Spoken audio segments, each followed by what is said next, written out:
Hello. I'm back to it. Let's do any updates here.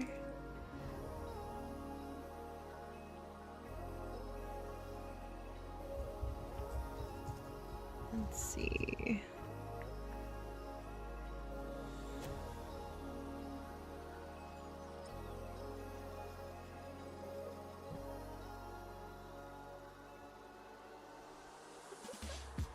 No file updates for now.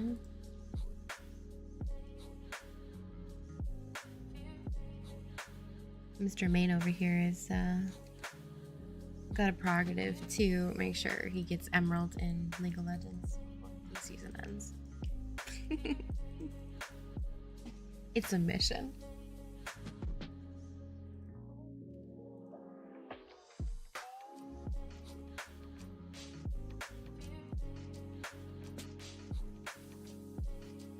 Okay, let's see.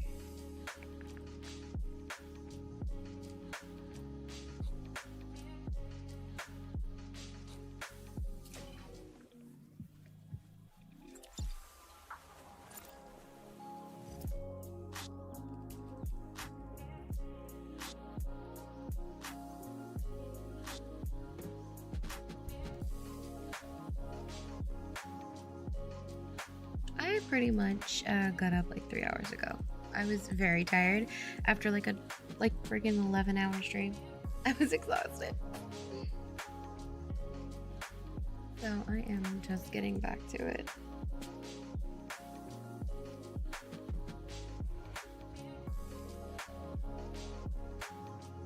Okay.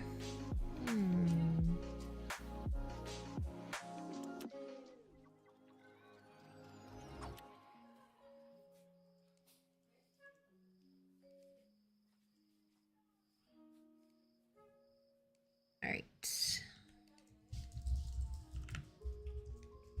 Well, this is what I painted last night. Well, all yesterday. Right up in here. I have a couple that I want to like come back to and see how I feel. And any touch-ups I can make up, I can make today. Just with fresh eyes and not exhaustedness. Fearing myself. But it looks pretty good. Like I tackled it, built it, and painted it all. So that's not bad.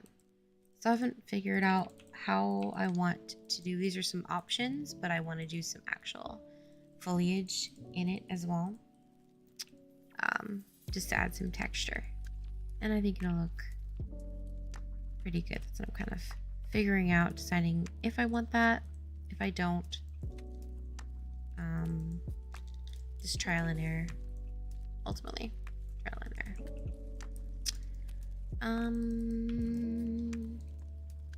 Alright, let's get back into it. I think I want to tackle this castle.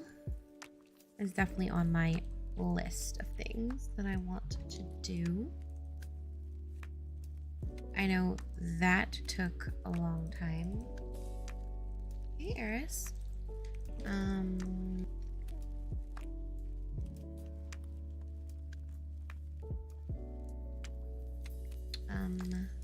I have, this took quite a while to do because these are all, it's all modular. Everything's modular in here. Every little component, but I did put them all in separate levels so that it's easier for me to just go into the level, fix it up. I made them like sectioned off, like this is the rooftop, one layer, a next layer, basement layer, all that stuff, just so I could make kind of like what WoW does. You might notice when you've ever played WoW, going to different kinds of inns or different kinds of caves. They do duplicate a lot of their caves and reuse them for different purposes. So that's kind of like the idea, is breaking it down and trying to also make it feel fresh all at the same time, but not having to build the entire thing all over again. So you can just kind of add to it, make it look different, feel different, and makes it useful for a development cycle.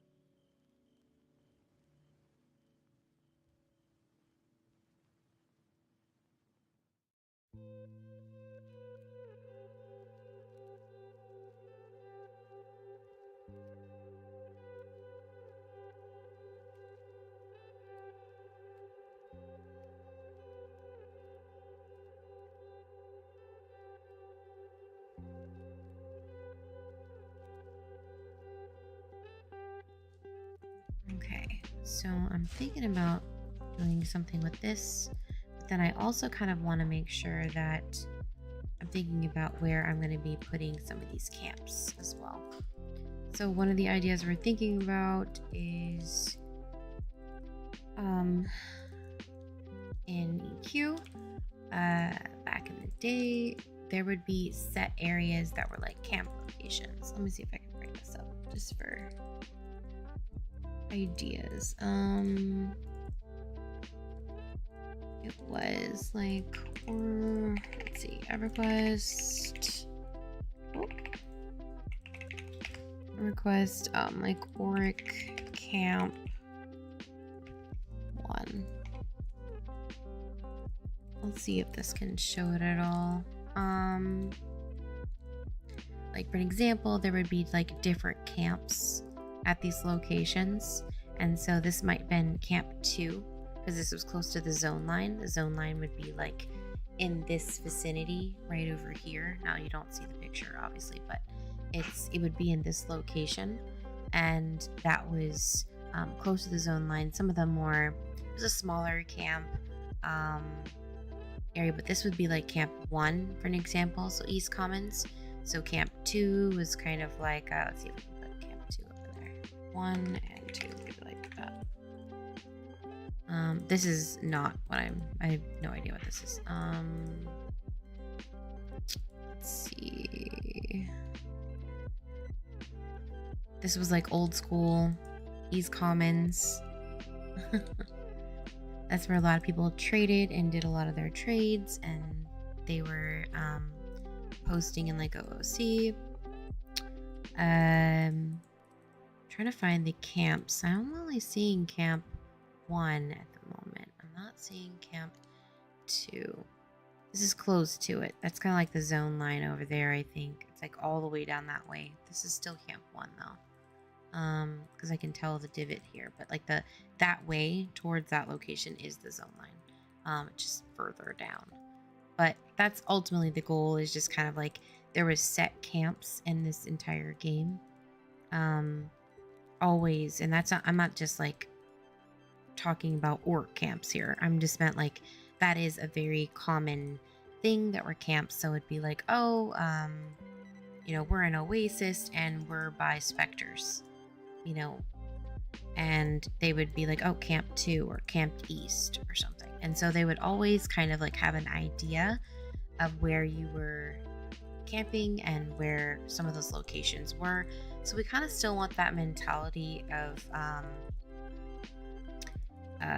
camp locations and feeling the sense of a placement where you could go and level for a while. And so that's kind of the idea, is that sometimes people really loved camps because it allowed them to feel like they could go and camp a location for a certain amount of time, maybe for a couple hours, and get like some levels. You know what I mean? It just felt like it was a very you're not moving around. You know, like in current WoW state, you were going through dungeons or instances and you're constantly on the move. You're just moving. And instead, it kind of did that more towards a specific class instead. So if like you were a monk or you were a ranger or a puller type of class, that was kind of what you did. So you went out and you got monsters to bring back to the clerics and to the wizards and, you know, people that weren't roaming, that were at camp. And so it was just kind of a nice little area to kind of give those spots to people that really, you know, like monks that just, in my opinion, are naturally ADHD. And so, I mean, I have ADHD, but the point is just like had more of an adrenaline to stand up and not sit down. But then you have the people that didn't really want to go, you know, run all over the place and pull things. So you have different personalities, right? And I feel like that creates a really great process for classes, like what class fits you personality wise. And WoW did a great job doing that. You know, you always kind of felt like your initial character that you really stuck with really kind of had a sense of personality to you. And not that people that pick rogues that were stealers, but it's just this mentality of enjoying being and sneaking around, enjoying, you know, going to Tearyn and kind of maybe like savaging some people. or whatever it might be. There is some characteristics that allowed you to feel a sense of personality to them, or personal traits that definitely characteristic you in a more fantasy approach, if you could be in a D&D character, for example. So that's kind of like the idea. What I have to think about is camp locations, and thinking about why I'd want them there, and so that there is a self of. So I do like this mentality of building up the rocks in this location. This feels like this could be a destination very much for like a nice big camp that maybe is separated.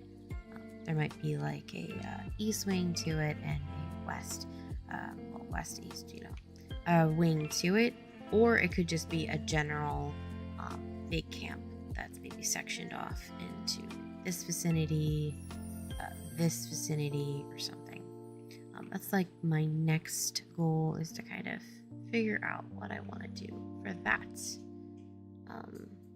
So that is the idea. I do have some landscape to do along the way, but I don't want to focus on it fully like I did yesterday, where yesterday I really wanted to bring in the mountains area, where today it's predominantly focused on let's set up some camp locations that we're thinking about, and we're putting on the list of ideas, and I'm just moving out some of these bunches, because then like once I can get my dogs.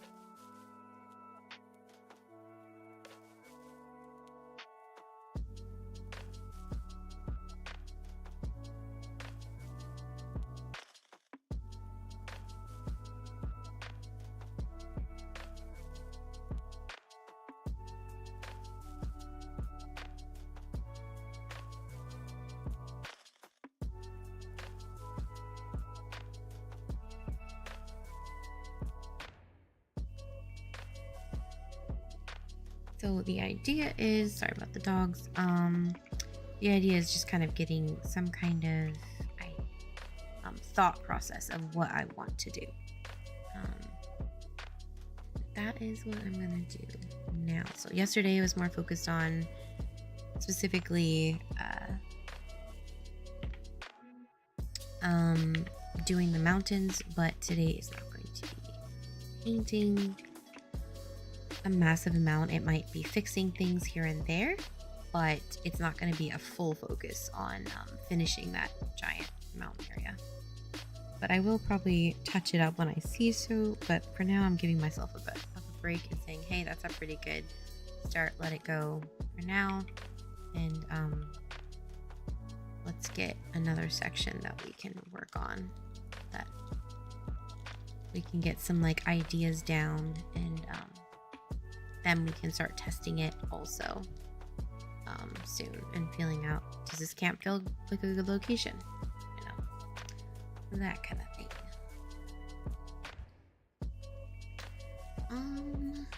Let's see, I'm trying to think of what I want to do for temporary placements.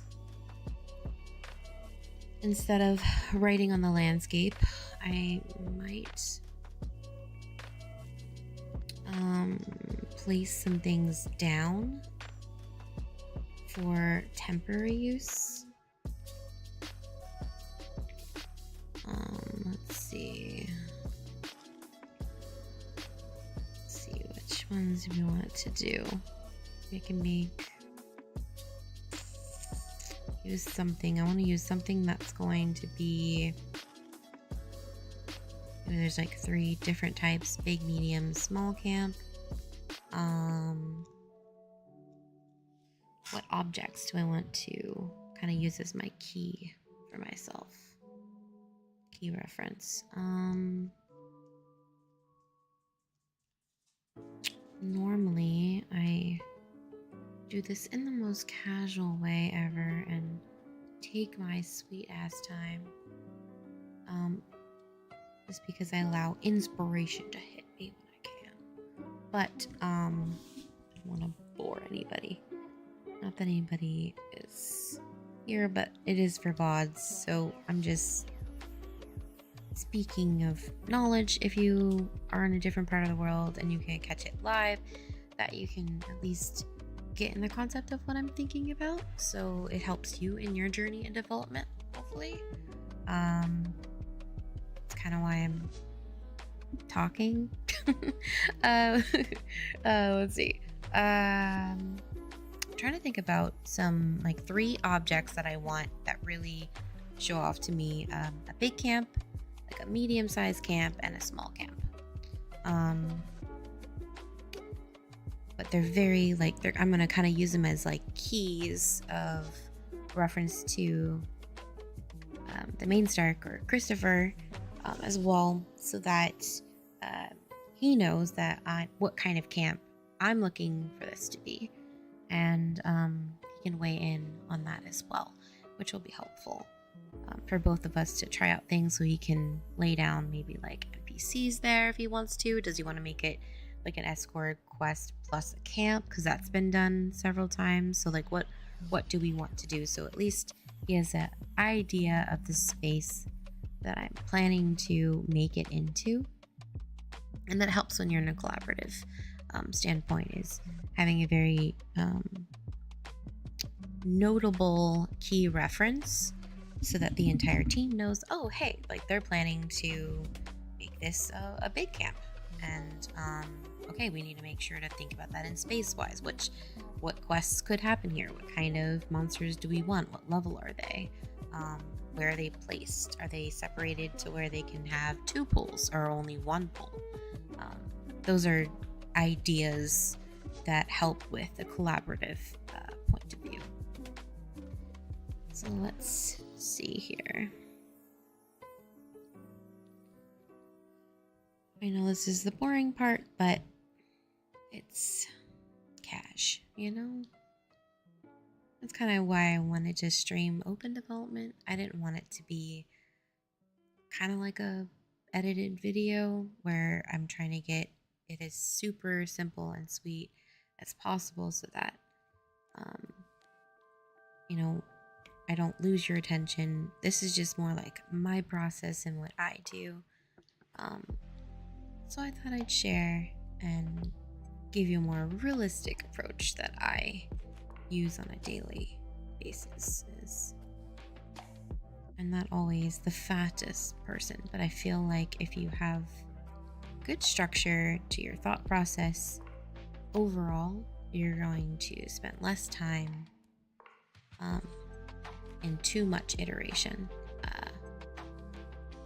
which will cost you probably double the time if you were fast, just because you didn't really think about the process well enough. So I think it's important to just give your brain a rest and a moment to think about what would symbolize to you best, and an image that I think will be like the size, the, you know, all those images that'll be clear enough for you to be able to show your visual idea in proximity as well, like just visual proximity of how this or specifically we're talking about camps, so that kind of thing.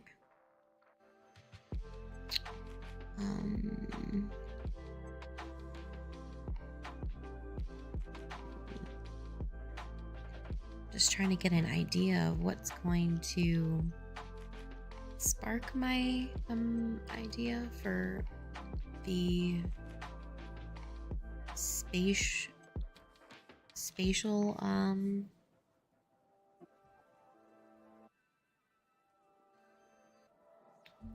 size that I want for this references.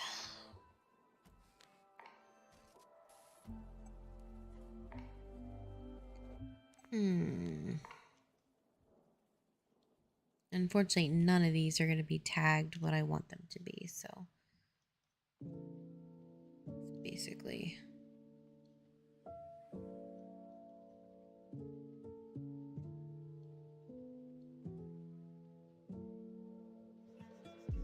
And FYI, I also remember to take assets and try to lose the imagination of sometimes what the 3D developer was referencing.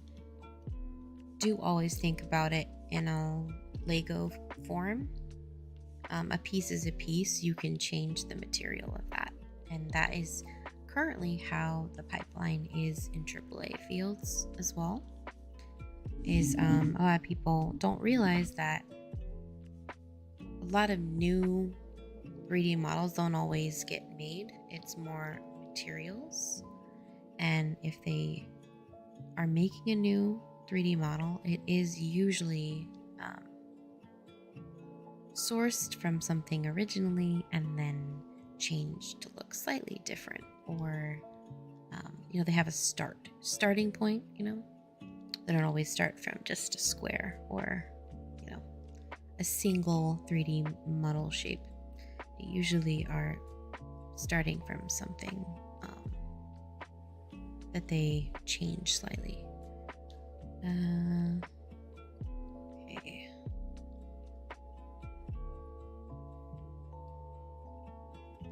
I do want things to feel like Tolkien-y, so I do want some orcs and some spots like of trolls or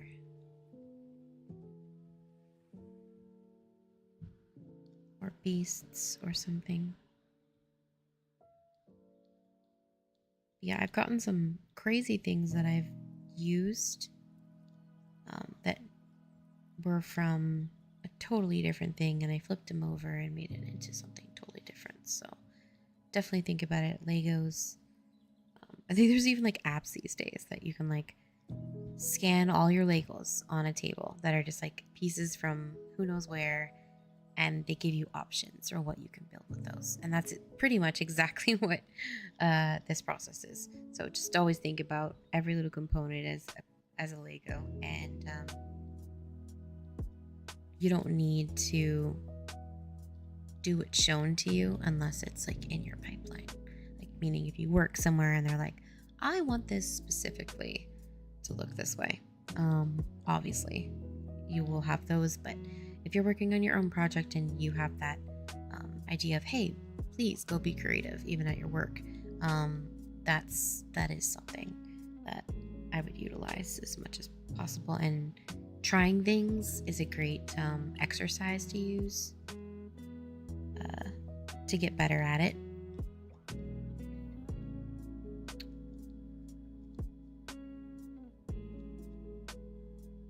I could use, what could inspire me is like a little bit of like a hut. Maybe like a hut. Huh? Buffalo check. How cute. Isn't that funny that a hut is coming up as close? But it does bring up files, which hunting, good old files. I don't know, it might not be called a hut. That's why I tend to look, because they don't always name these the greatest, Yeah, see, like I know I've seen some things that would be like this, but they're not named things that I would remember. So, and these are two modern day looking for me. But this is definitely more like, World of Warcraft, for example. But I'm not sure if I really want that. We'll see. And also the values on some of these, I'm not a fan of. So I will need to alter them. And like I mentioned, there is, clearly I'm looking at not finalizing any of this. So this is something that we want to use as a key reference for big, medium, small. So let's see what we've got here. I would say try things. You might be surprised how they come out. You never know. So just check them out, see what you think. And let your mind decide whether if it's worth the effort or not. So I'm just putting these out here. feel like they look like in the lighting. This looks like this totally different. Yeah, it's totally a different house. Let's pull them out. See what comes with your inspiration and see if it's something you want to use.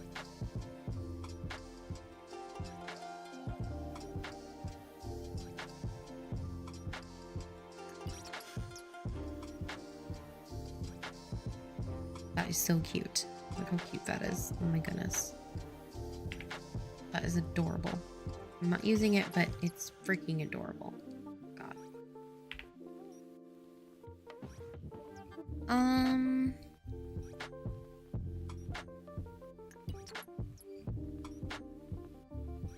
Oh, that's cute. They're little octopuses. Little vendor fish tentacles. How adorable. Okay. Let's see what these look like. That's interesting.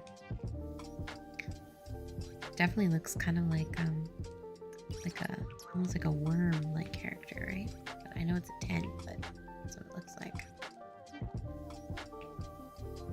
It's actually like a common exercise, even in like illustrations or concept art, is to take a shape, you know, like a wonky shape that you make, and then try to find something out of that shape. And that's kind of the so-called exercise that you do, is just look at it. It looks pretty in the world. Does it feel like it fits in the world? If so, what can you modify in it? So like in future, because Unreal is Unreal, you do have 3D modeling tools inside this engine. So by doing that, it's really helpful to think about that as well. So like, could I utilize this and change it in the 3D modeling tools or not? So this is something that also you need to make sure to think about, and could really help your concept. I have no idea how. This might actually need to be turned around. I have no idea. I'm just fidgeting, if you may. Okay, let's see. Remember, lighting sources come later. You can do a light in there. Don't worry about that stuff. I'd have to say it's probably like turned more this way, right? Would that be the entrance? I don't know. They might just plan this as the entrance. I'm not sure. I have no clue. Always trying to get in their brain to figure out, like, was their initial thoughts and about creating it, and if so, what would I change? Let's see. For one, I'd say this is not centered. Okay, that's better. I like that little lip there. Okay, so that's kind of a cute one. It's heightened. That could be looked upon as a small type of camp.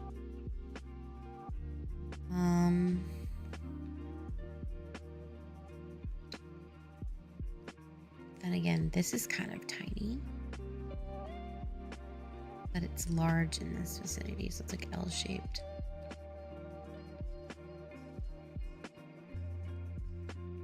This one obviously seems like the big boy right here.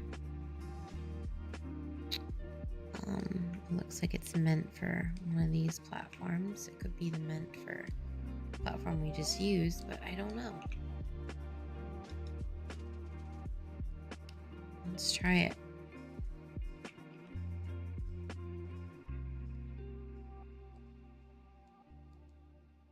So it definitely goes high.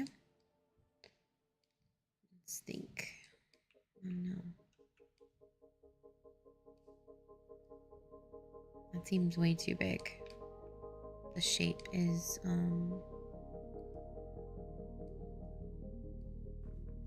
might have not meant to go on any height at all, so it looks like it was meant to just sit like that on the ground by itself.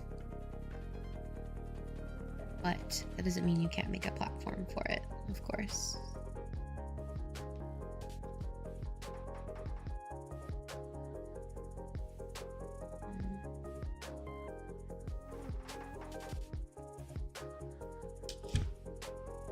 Oh, I forgot to mention, I'm still getting back to streaming here, so I do apologize if I do forget this occasionally, but I did not get to check my Discord today. Oh, this is so sweet. Oh, hey. Yes. So we did.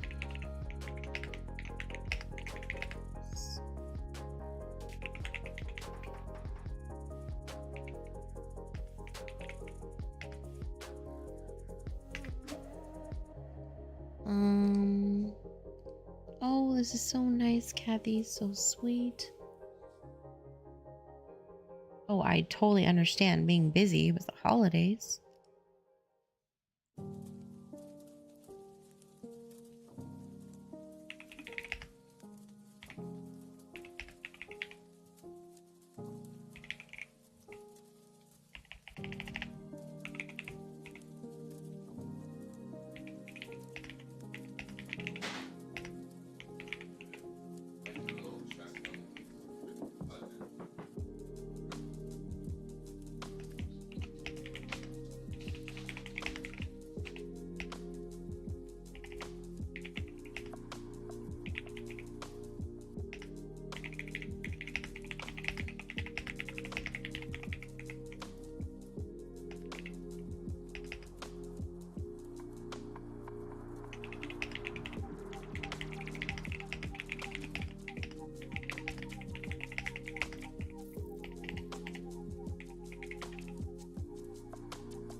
Okay.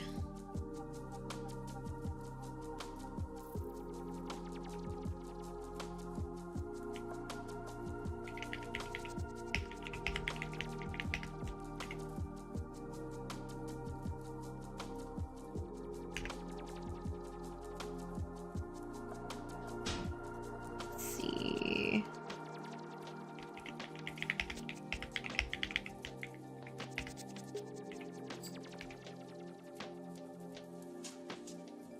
Right.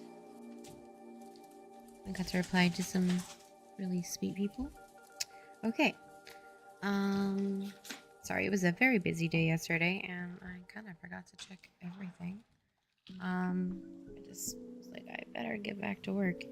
Okay, so I'm thinking let's do this in total. Let's use these as keys to reference maybe big, medium, and small camps for Christopher over there, just so that it's also nostalgic a little bit towards work camps back in EQ. So let's use that. And technically WoW too. So let's give both of that love to them as well. So use it for nostalgia, if you may. Let's see.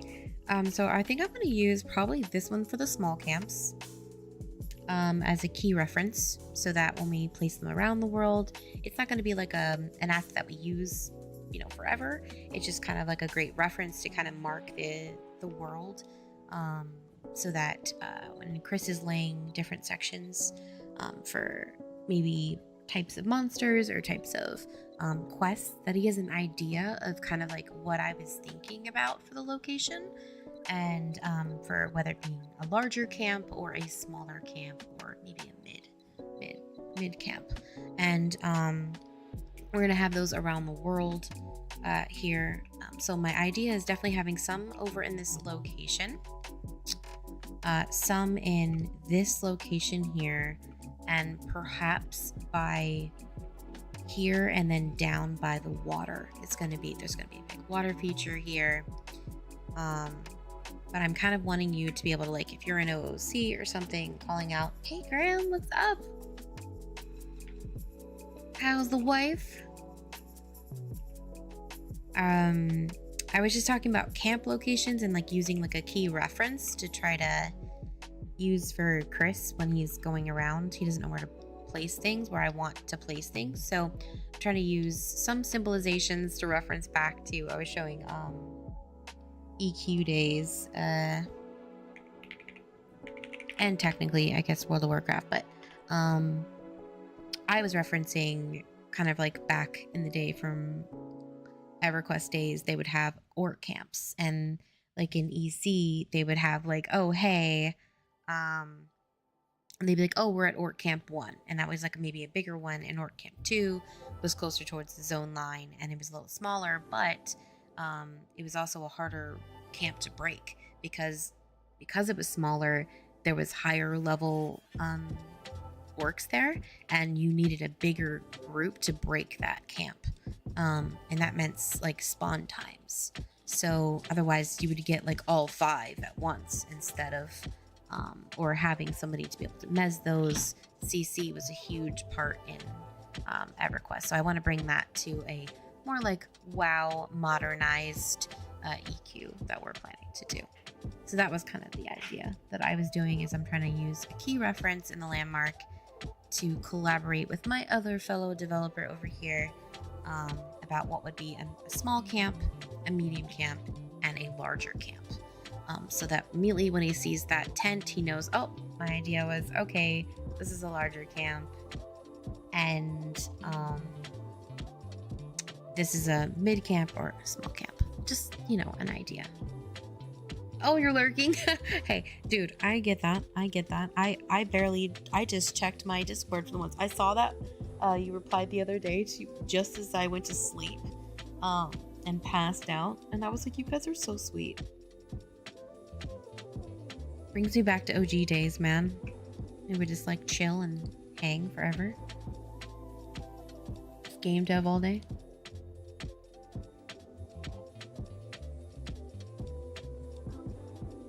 Let's see. Yeah, I'm thinking that's how I'm gonna use it as key reference for Chris. So I think this is a very strong small. This is not medium enough, so I'd have to say maybe this is a good medium. You know, going with this kind of route is a good medium level. And then I think this would be a good large. That's what I'm thinking. This could be a small camp, but I feel like it's not referenced enough to me to be small enough. So like, this little house will reference that a little bit. Plus it's like an Easter egg back to orcs, orc camps back in the day. I'm gonna do that. So for now, let's delete these. And I think we got our shapes here. So let's use those shapes and see what he thinks. I think this one's too, yeah, see, it's too close to mid. I feel like that is very much medium, small, and large. So I think that's good. Because I feel like this is too close to mid, right? I wanted to show you and your wife this yesterday that I painted. I finally did these and I painted all my mountains so far. I plan to like give it a couple days and finish anything that I didn't finish, but I did paint these and mold them all yesterday pretty much, and I feel like they look really pretty. I wanted these to be more rocky, more like cool zones. Oh, thank you so much. I was hoping you both would like that because I'm planning to do like a big waterfall here. So I kind of wanted it more like cool, a little bit cooler in the color palette, and then a little more in the warm palette to go this way. I think that was the idea. Hopefully it's coming across, you know? I feel like these are more like rocky and a little more ashy, you know, like cooler tones and not so red. But hopefully that's displaying correctly. We'll see. We'll see.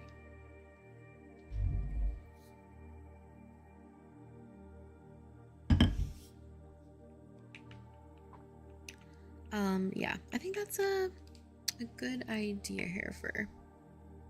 I will make this just a group real quick, just so that when I place them, that's my idea.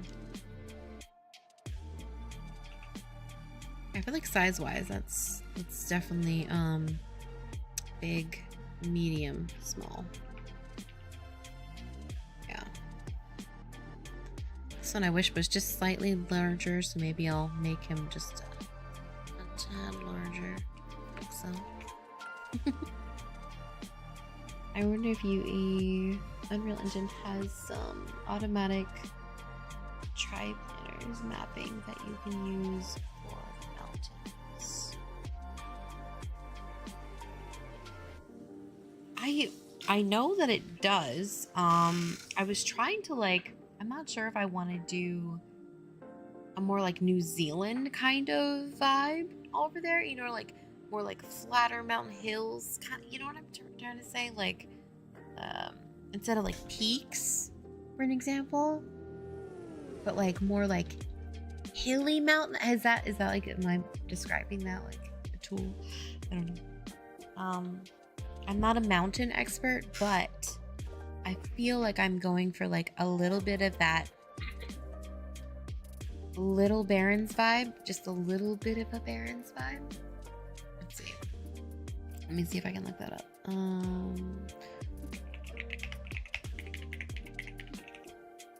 At least what my brain remembers the Barrens. I did not. It would have been probably a good idea if I would have looked at reference, but I kind of didn't want to because I didn't want it to be the same. I just wanted to kind of like create my version of it. Let's see. Environment. Let's see. Actually, no, well, this is pretty much it right here. It's like all this Barrens vibe. This is like long distance. See how like they're more rounder and a little bit. I wanted to make them a little more in like the shape recognition ideas. So like more a little bit like square, what is square rounded look, I guess. Is that right? Is that the, yeah. It's kind of like the image I was going for is, but I didn't want it deserty, you know? I didn't want a desert. I still wanted it to be like a greener pasture as like you see here. This is in the middle of the Barrens. It's looked upon as the greener part of Barrens. And so I did like that nostalgia. So I wanted to kind of bring my idea of what I'd want Barrens to look like. If I could do it, you know, Southern Barrens.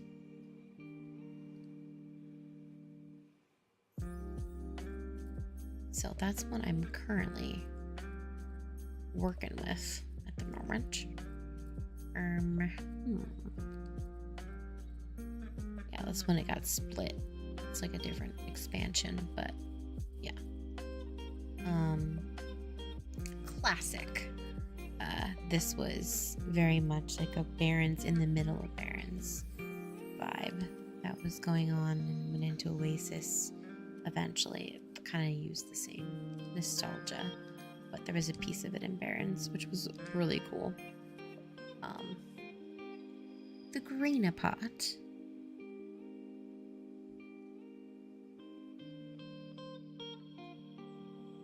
Let's see.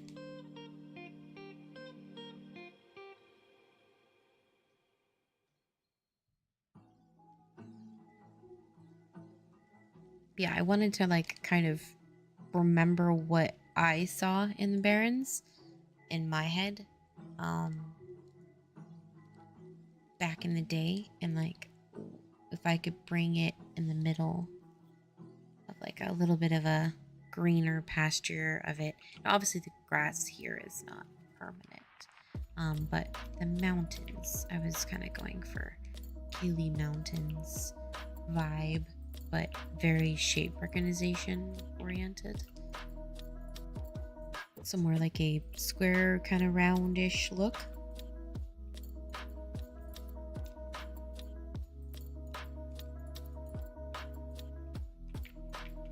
Trying to make sure I'm still like stylizing it at the same time.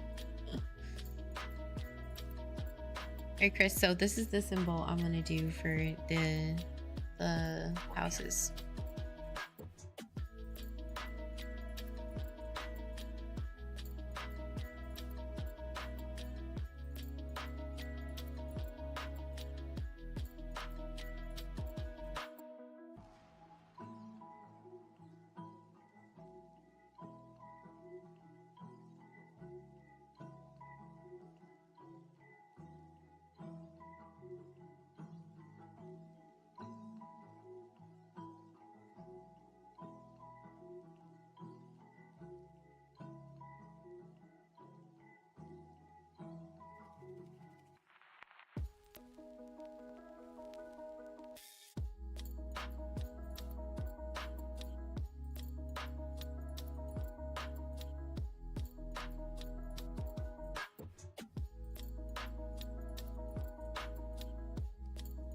Okay.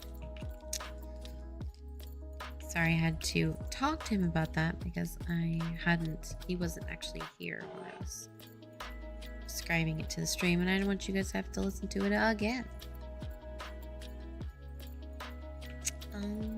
Okay.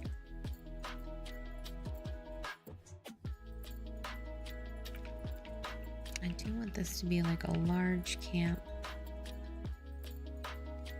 But I may be thinking about making this a mid, or a large camp in this vicinity, maybe a mid around here.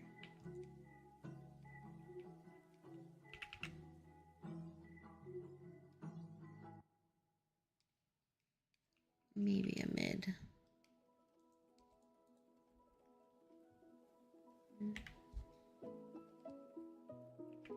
Nope, it's not doing what I wanted to. I have to make it into a level first if I want that to be the case. So for now, I'll just do... I will place this here.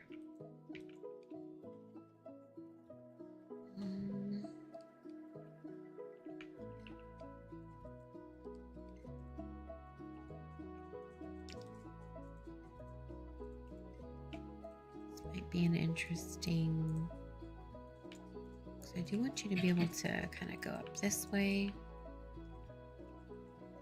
through here, and look out to the camps.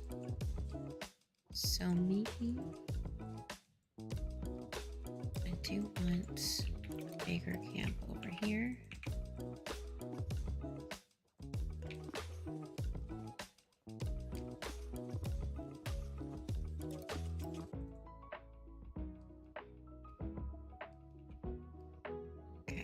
So we want that to be, they're kind of just like keys of reference.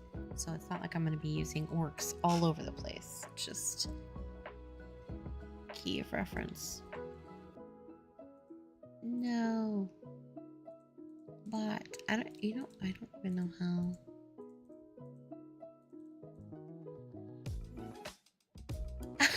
Oh my god, dude, hey, what's up?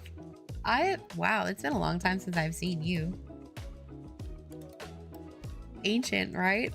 I know. What is this? It's been a long time, man. Like, it's been a long time. It's been so long. Like, Graham came back too. I was like, what?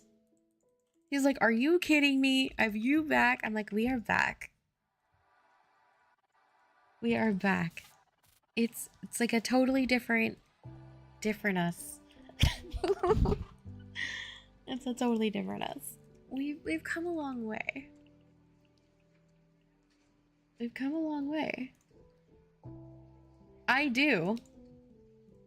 No, I remembered Graham, I remembered Audio. I always used to call you Audio. That's what I used to call you, if you remember. Because your one looks like an eye. Yeah. See, I have this like crazy memory where I remember how like people's names just look. Yeah, yes, that's literally what I always, yeah. I weirdly remember the shape. I remember how it sounds, like every little thing when it comes to like Twitch. Like if it's visually like a username, like that's what I'll remember. But I'm terrible at like real people, like real names, like in person, because I have no visual reference of it. But because it was in Twitch, it was like I remembered it, you know, because of that. Yeah. Normally I'm like a visual recognition, boom, you know. Never forget a face, all those things. My audio is a mess. I come in and be like, I'm sorry, my bad. Oh. Yeah, you're like, sorry, my audio sucks. I'm just here, but my bad. Next you'll be like, hey, if you pay me, I can help you. It's like the breaking of the ice. I fall asleep on the job. Oh, you fell asleep? Oh, nice. Yeah, no, that was me. You know, I went like 11 hours yesterday streaming. Like I was painting all of these, like I was molding them all. Painting all these mountains here. Freaking like I had to paint all this. It was a lot of work. But worse, I'm going for like I was just sharing like the vibe I was going for. You're gonna like freaking love this game. Like, oh my god, dude, we've been working on tools for over 5 years. That's where we went. We like, and then we like worked it. We were working at Epic Games for 2 years. So we went away and just like all we did was study, I guess. Yeah. Yeah. That's pretty much what we did. Yeah, so we basically turned them into tools, which I'll show you in a second. But I was just saying the vibe I was going for over here was kind of like, you remember the center part in Barrens? That was like green. Yeah, this area here. Do you remember this vibe here? I was like, if I made a Barrens, and I obviously didn't look it up for reference, but I was just kind of like remembering what I remembered in my head. This is kind of the vibe I was going for. It's like shape recognition. So I wanted a kind of like a rounded squarish idea, but I wanted to bring like a Barrens vibe, but like as if the center of Barrens is there. But yeah, so we pretty much have been gone for a while, as you know. We turned that entire project that you remember into the tech demo of that is here. And no, we did not pay to get on this like storefront. This was awarded to us, and then we actually got it from our Mega Grant awards that we got for our technology. And so we built an entire basically MMO tools instead. We used them as tools so you can customize them, and we wanted to make it for any like future developer that wants to like make things, like games that they can come in and like just make whatever the heck they want. It shortens development process time, you name it. We got 2 big awards for it. We kind of discussed it on the video for Runes of Tearyn. Yeah. And then on crazy crap is like also our work with Epic. So I just put it on my like my personal like website, but This was, let me show it to you real quick. Hold on. Just for now, it's like my personal website. Like, I obviously decided to make a fun, like, thing with Epic Games, but like we did like one Boba shop tutorial for, like, I did this art or whatever, but we showed how to make 3D modeling tools in Unreal Engine. But then on top of it, at the bottom, you'll see that we created an entire course with Epic Games. Like, they hired us because of our tools, our awards from our tools, to go and create an entire curriculum with Coursera. Now, we don't get like any kind of royalties or anything like that for Coursera whatsoever. So it's not like I'm none of that. But we actually like created a huge course, and I love that like students are really loving it. Great. Let's see if I can show it here. It's on the bottom of my freaking page, but I don't know. Let's see, where is it? If I go to like my page, I'm trying to find it. On like my page. Yeah, it's at the bottom and it says Coursera on it. Well, we end up doing actually courses like 5 through 8, and we show how to make an entire like, we don't get any of this stuff. Like, we don't get anything. These are instructors like us here. Me there at Epic Games there, and then we actually do 4 courses, 5 through 8. We show how to make an entire portfolio for basically making 6 different type of game modes. And so yeah, that's what we've been doing, is just trying to be awesome developers and try to like help our community as much as possible. And yeah, that's what we did. But it was like insane content. Like, this curriculum was over like 100 videos, over 26 hours, like 12,000 lines of script, 52 hours of learning content. It's like insane. It's huge. And so yeah, that's what we decided to go and do. Or we're, you know, crazy, we know. But yeah, that's where we've been. Just just casually.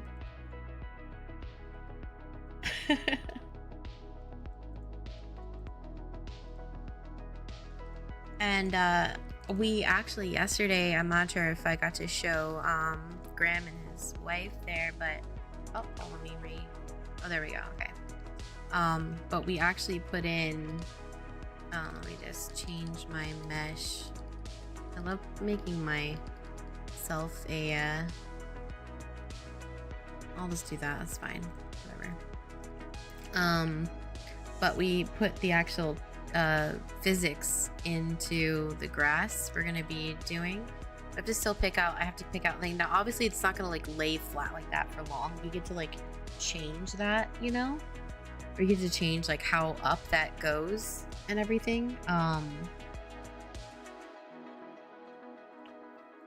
Oh, pretty awesome though doesn't help publish a game. I know, right? Exactly. And so we wanted to make sure that like when you go through it, like it actually gets, you know, physics going through, so the terrain. And so that's going to be around the world, so when you're like actually playing with players, you know, that's what's going to be a part of it. But yeah, this is all this like tech in general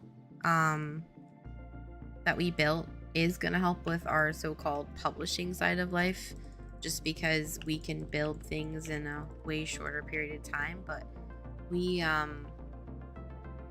just want to be able to show that in an open development process for actual developers, because we want them to have that data too. And so we yeah, that's why we're here. We're doing the open development process, and we're going to be making the game I always wanted to make. And we're excited. I'm super excited. So basically we get to put this physics to whatever art that we choose to, but that's what we were doing yesterday, and I wanted to paint that surface. And so we don't have a brand new build because Stark's over here trying to get Emerald in League of Legends. Oh, Hold on. Let me actually lower this real quick. Let me first save it because I did forget. Let me shave real quick. We do have like an actual version that's gonna go live in April. It's obviously a test point, but right now we have several classes already in. Like, I really love the enchanter. It's my favorite right now.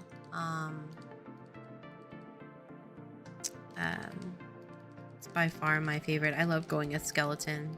This is kind of like my jam. But I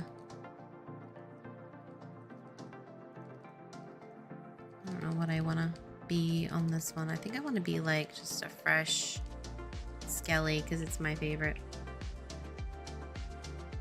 I'll give him some wings today. But yeah, we kind of go in. We actually, in our tech, we actually have like inventory slots that work. We have 10 different types of quests, like actual tools. So like escort quests, collect quests, kill quests, recipe quests, you name it. And we, you know, these are like different recipes that we have in our playable tech demo that I showed you on Epic Games. And people can go and like use items, go find them, make a tool, blah, blah, blah, blah. We have talent trees that can be all customized to whatever you choose. You can set this all up however you want visually. Yeah, and all of the statistics too. So whatever loot that you actually get will actually go into statistics and what, you know, your stats, your overall stats. Sorry, here I'm just grabbing. Oh, I did get the quest, right? Yeah. So that's what we've been doing. And then let's see, I have an archer here, so let's try to. Oh no. Okay, I'm gonna have to sleep this. So enchanters get crowd control, which I love.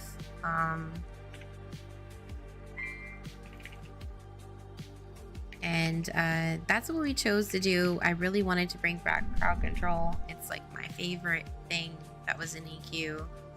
I obviously played predominantly a cleric, but I played lots of an enchanter in my time.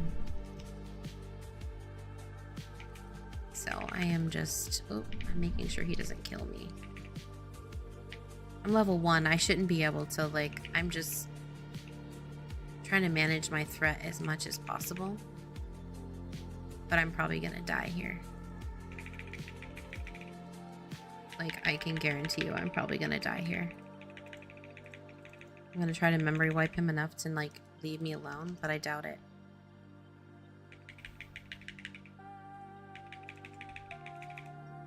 It's like, please go to my pet. Don't touch me.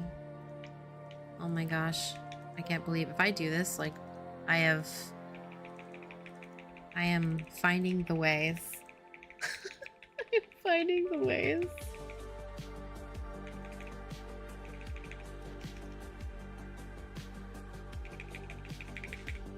Stun, memory wipe, so he doesn't remember me.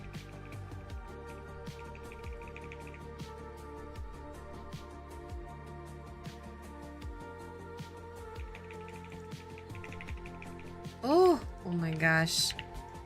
Yeah, so power of the enchanter is awesome, but they can die really quick, and this game is meant for like a group atmosphere.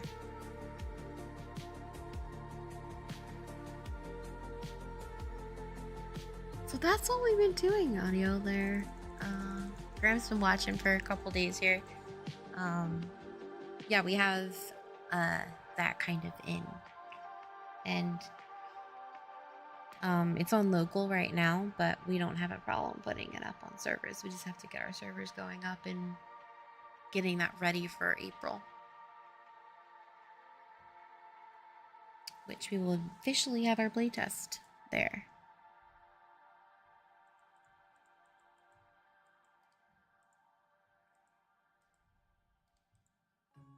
Welcome. Oops, sorry. And then this is the video that we made for Ruins of Tearyn.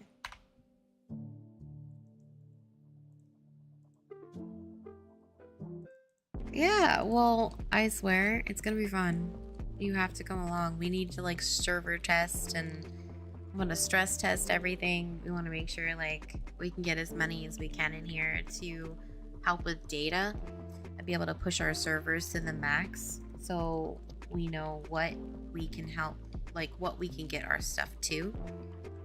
Because so many developers, like studios, like reach out to us and go, hey, like we want to use this reference, but we want to know how much your server compatibility is. And right now we have over 200 minions running around like this, as you can see. And make sure I do not pull this level 2 because I will be destroyed. And up to right now 50 people all over the world, but we haven't gotten to go past that. So it wasn't like that we can't do it, we just haven't been able to yet because we haven't had enough people to stress it and push it.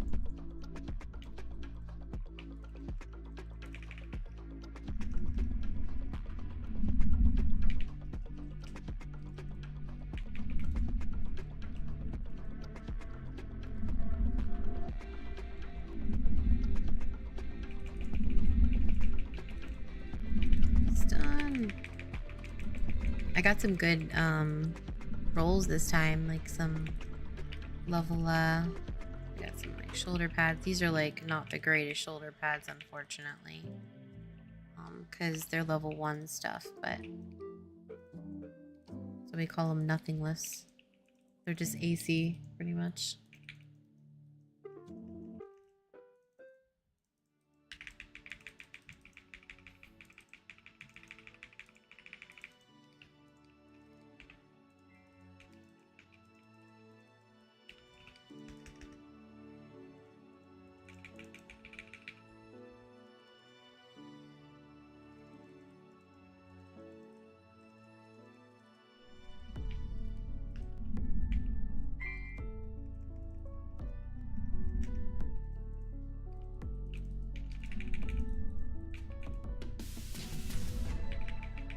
Thing hates me.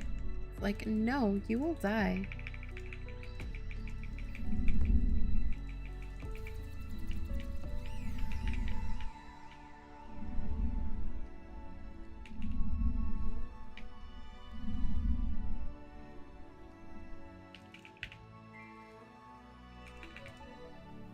No, stop hurting me.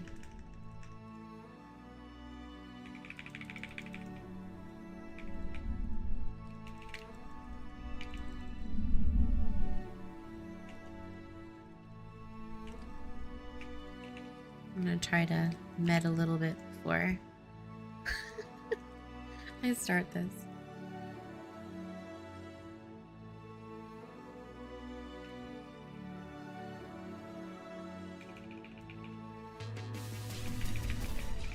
Let me wipe, boy, let me wipe. But this is all the old foliage, so we haven't done a repackage. Stark has like till this evening to basically get his rank that he wants in League of Legends. He wants Emerald, I believe, because he usually gets Emerald every year, every season. And so he really wants to be Emerald status.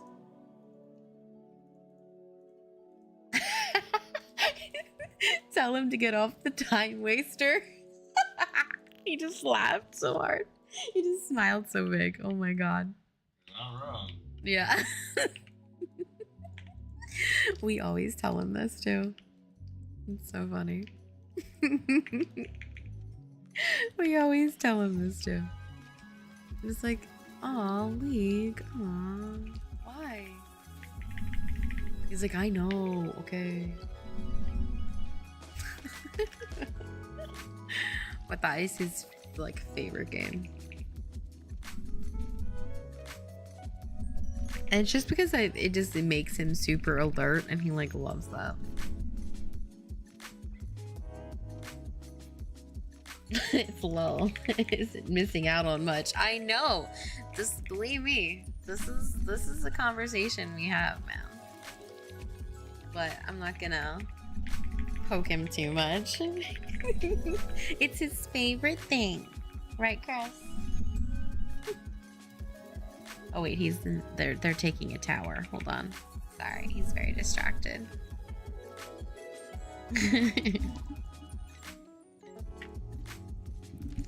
He is very distracted with League. It's his game.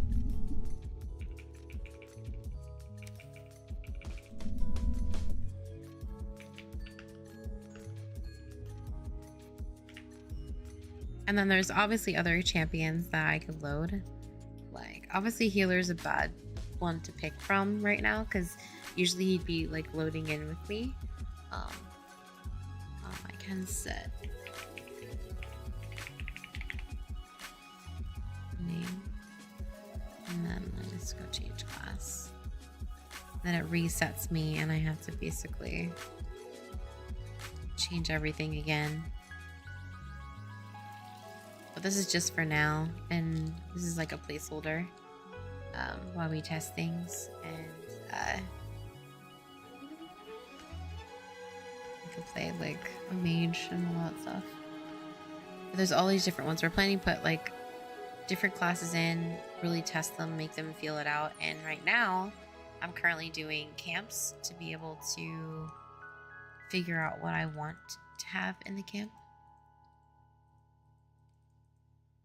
So sizes of camps, how they are set, where they're sitting at. Like I can't take that level 3.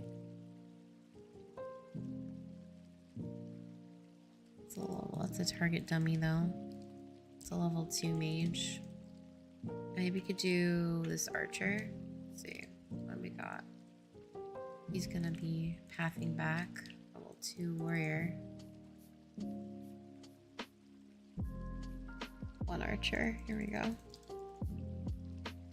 Your designs like this make me want to get into environment. Dude, I love it. It's so fun. It's so fun.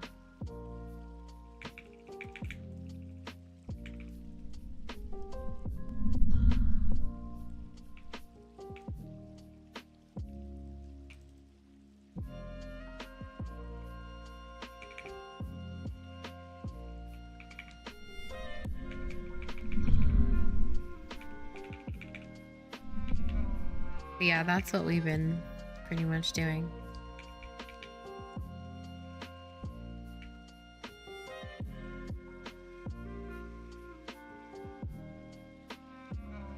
I like how I kept my clarity. I'm gonna have to make sure like that's local. So I'm not sure if that's an issue once we connect to a server. Could be a local bug. I kept my clarity right here.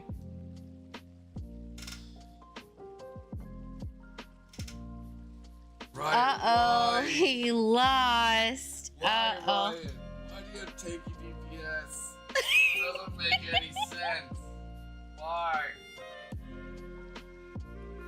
Why do bruisers 1v4? Why? My biggest struggle. Make sense. Are you okay? Are you okay? Someone tell them to balance their game. I think audio thinks you should just like quit the game because it's not worth your time. But I get why you don't. I'm being nice to him, you know? I get it. I do get it. You gonna take DPS like a mage? Yeah. Like, you mean hit like a mage? Do damage like a mage? Yeah. Your designs... Okay. Yeah, my biggest struggle is learning materials. Like, legit breaks my brain. Materials are a bitch. I'm not gonna lie. Yeah. I know the struggle from Siege. I felt the same pain. I was showing him our little physics we've got going on here that we're gonna be putting in the world here.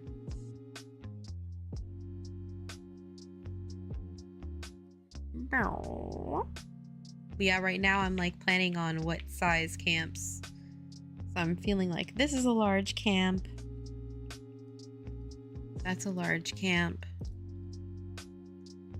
I might have this as like maybe a small camp. Maybe over in this location. Up here, or a mid. Maybe a mid. And what I mean is like size of camp. I was mentioning like in EQ days, they had like orc camps.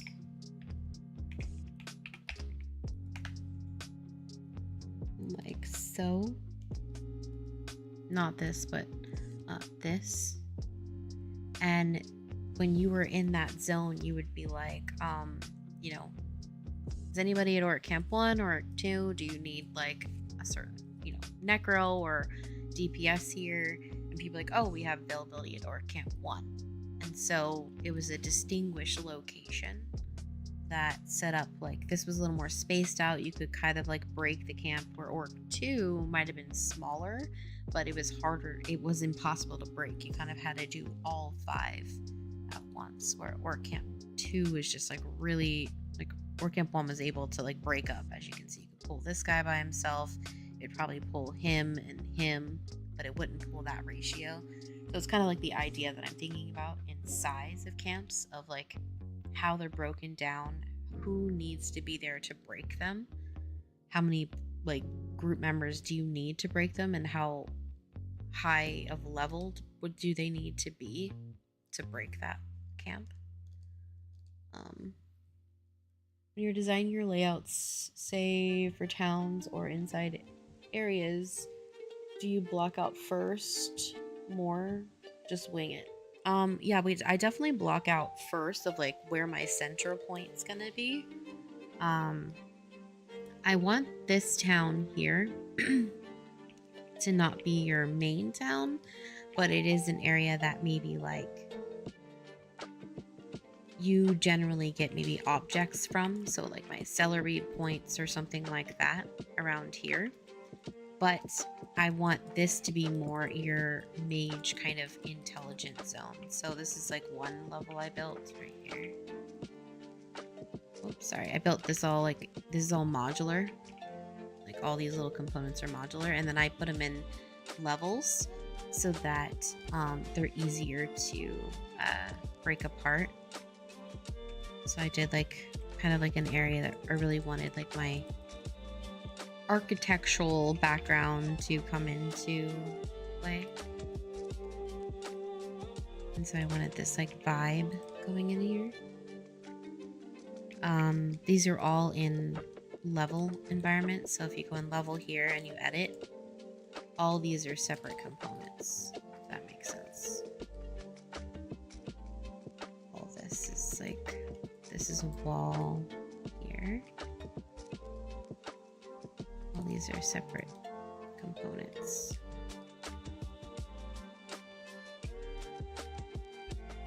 And so my idea was this would be the location of knowledge. So maybe having it by the middle to make you a venture to kind of, I really want the whole game to be about not just spending time in towns, but also like being able to explore the world, at least this zone specifically. We kind of show like in that little video I sent you there, that's like, I don't know, like the Runes of Tearyn one. That one is going to explain like how we're breaking down zones, like technically, for example, the, you know, technology side of it. And I want there to predominantly be a sense of going and actually leveling, gaining your levels up first to be able to go through areas, but you still should be able to travel in these vicinities. So,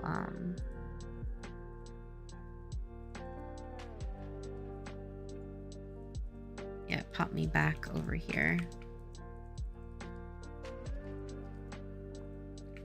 Let's keep that, whatever. Yeah, so like this is the idea of kind of like my layouts. This is the center point, but this is a kind of different game. You know, we're gonna be having different zones specifically for things, and so for that town, I'm thinking about facing in what we're doing and how the space needs. Do I want it to feel crowded? Do I want there to be a lot of room for players to go AFK at? Like, what are the ideas of the game? Like, what is this sense? Like, this does have like a basement too. All these are like separate components and such.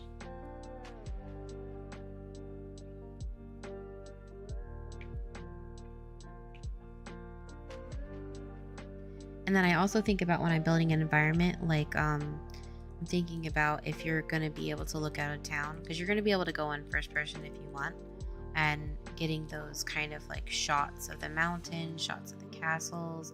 I want you to be able to like see certain points of the world, where to go, what to look out for. That's at least my inspiration. Being able to see through some of these and feel a sense of like that's a little attic area. It's not supposed to be grand. I wanted like this area to feel more like grand. And so I block it out based on shapes. I don't like to use it on the terrain. I think that using it through a terrain by just painting a spot isn't filling the space enough, giving me like a, I don't know, a size reference, for example, because it's just like on the floor. I don't get to see or feel like a 3D heavy weighted thing there. So I think I wanted to make sure to bring that into this world. So like by placing things in here with bulky shapes doesn't mean that they're going to permanently be there. It just means I'm wanting the size to be placed there, which is why I like using assets, because it allows you to play with Legos. It's like, I've ever seen those like new apps that like you take all those misplaced Legos that you don't remember where they go to or what build they came from, but you place them all on the table and you take a you know, like a little picture of it, and it gives you like some recipes you can use with those Legos. Because maybe you can't create something. My idea is taking a whole box of loose Legos and being able to separate them into bulk points too. So I like to take big houses that maybe I'm not going to use forever, but I want it to fill the space. Like I wanted an L-shaped location. I wanted like a taller 2-leveled location, and how big that shape was going to be in this domain. Does this feel fluent when you're going in? Does it feel crowded? Yeah, and so that's what I always think about, is like, I feel like that's the best way to use, to me, like how art, in my opinion, should be made, is we should be using things we have access to block things out. Because when we're using shapes like this that, and a lot of people go, oh, you can just go in 3D modeling, you can just like lay some squares, lay some things, and that's true, but you're still not getting a sense of how this could feel. Like you're not giving yourself a chance, you know, you're just placing shapes that you think of, and you're not really thinking about all the architecture that goes involved when you're making houses. So like when you're making these, you're thinking about the architecture of having like this part of the wing, like this is a wing. This is like a whole square top, but maybe a smaller bottom. These are architectures that you learn in like being an architect, right? These are like total copies of real homes, you know, that was architecturally fundamentally thought about in an engineering approach, right? And my father was an architect, and so I grew up thinking like that, I guess. And so he always told me it's about taking sections of that and making it feel like what space are you trying to feel? You're trying having a window moment, like I'm trying to have a window moment out here with building this. Like what moment was I trying to bring in this space, and what shapes can I apply to that? So by blocking them out in this kind of formation, I can feel when I'm like wandering around, for an example, like what do I want to actually see? How do I want this world to feel? So if I go in this town over here, let's go over here. You'll be able to see when I'm walking around, like, how does this feel? Does this feel crowded? Do I like the variation of shapes that I'm applying? Does it feel like interesting to the eye? Like, those are things that at least I think about all the time. And so every time I'm in a place like this, I'm thinking, wow, does this area encourage me to want to go check it out? By layering this layer out here and seeing like the rocks that I've laid, does this make me want to actually AFK here? Do I want to do I feel safe in this location? And if so, you know, a lot of times towns are built on a sense of community, right? Like that's when any real town is always thinking about that.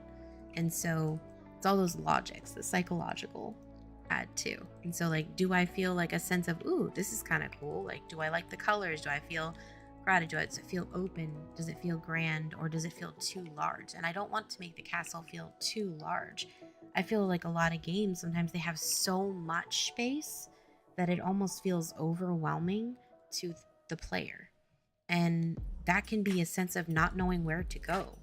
And that confusion automatically shuts you down and makes you think, maybe I don't want to play this. I don't have time for this. I'd have to look it up. I'd have to go and, you know, go on Google and find where this person is in my quest. Like, you know what? Forget it. And then they've logged off by now. And so I don't want you to rely on a third party to be able to find where you need to go. I don't know if it's just because I have ADHD, but for me, that's incredibly overwhelming. And if I can try to find a space that I feel comfortable in, that makes me want to explore and makes me want to find a sense of like, hey, like I know I could find this guy. I don't need to go on a third party website to find where the heck this place is. I'll figure it out. There's a couple places here. I'll figure it out. And like, that's what I want my players to feel like. I want my players to know like they have a sense of this is their second home, right?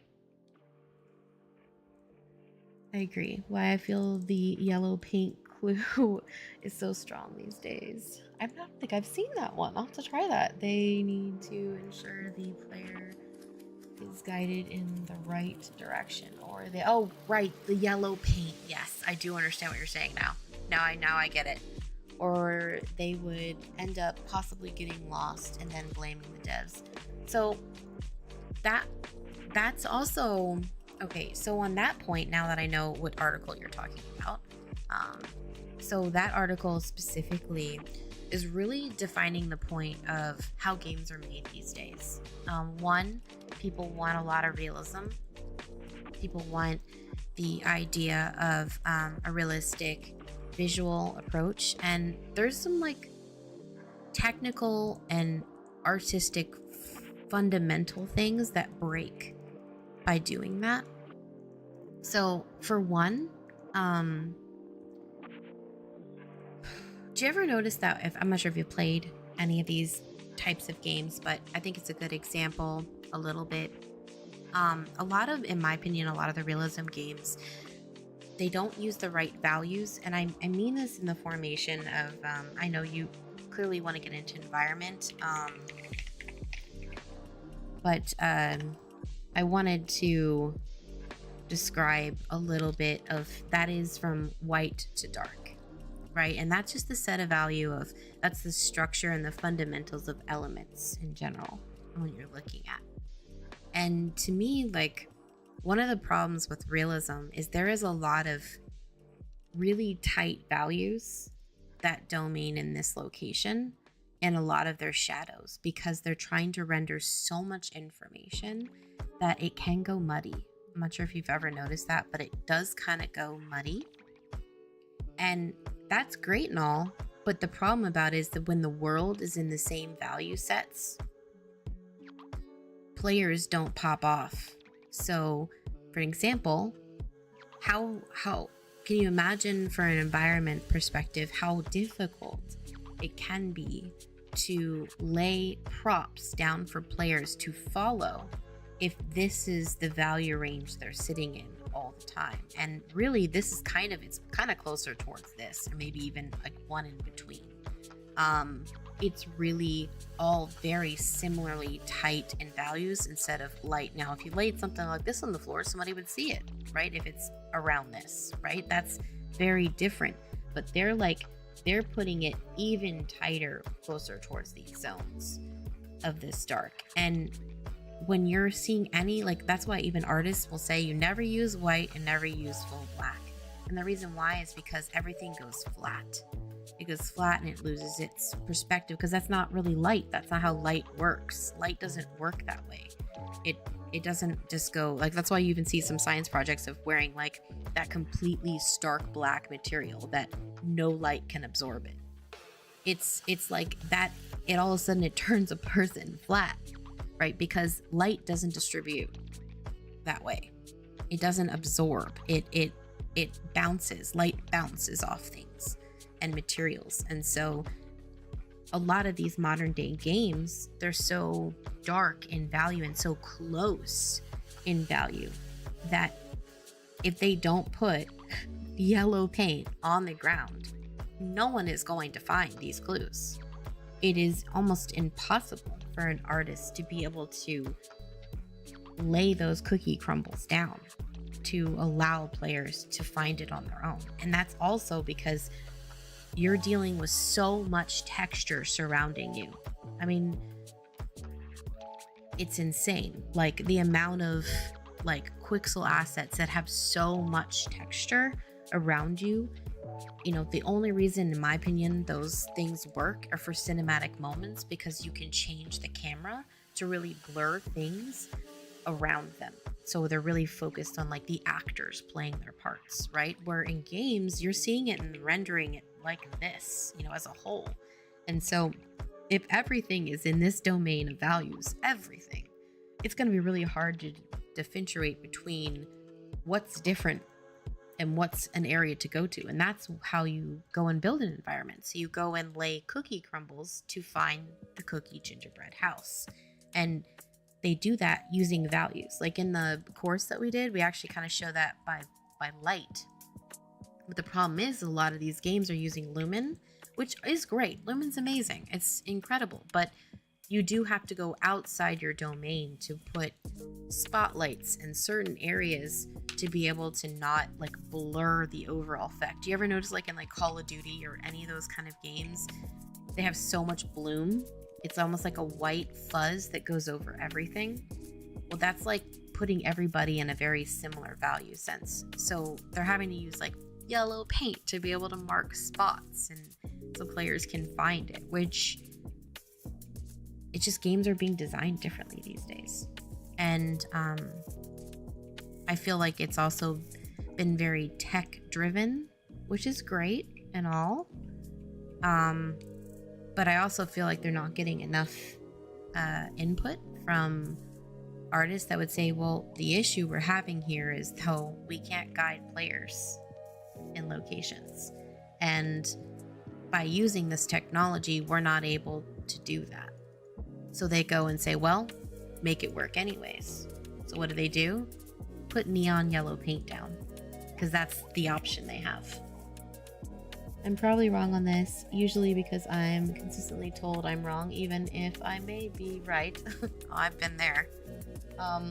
But I do feel I also lean into the perspective of target acquisition. Yeah.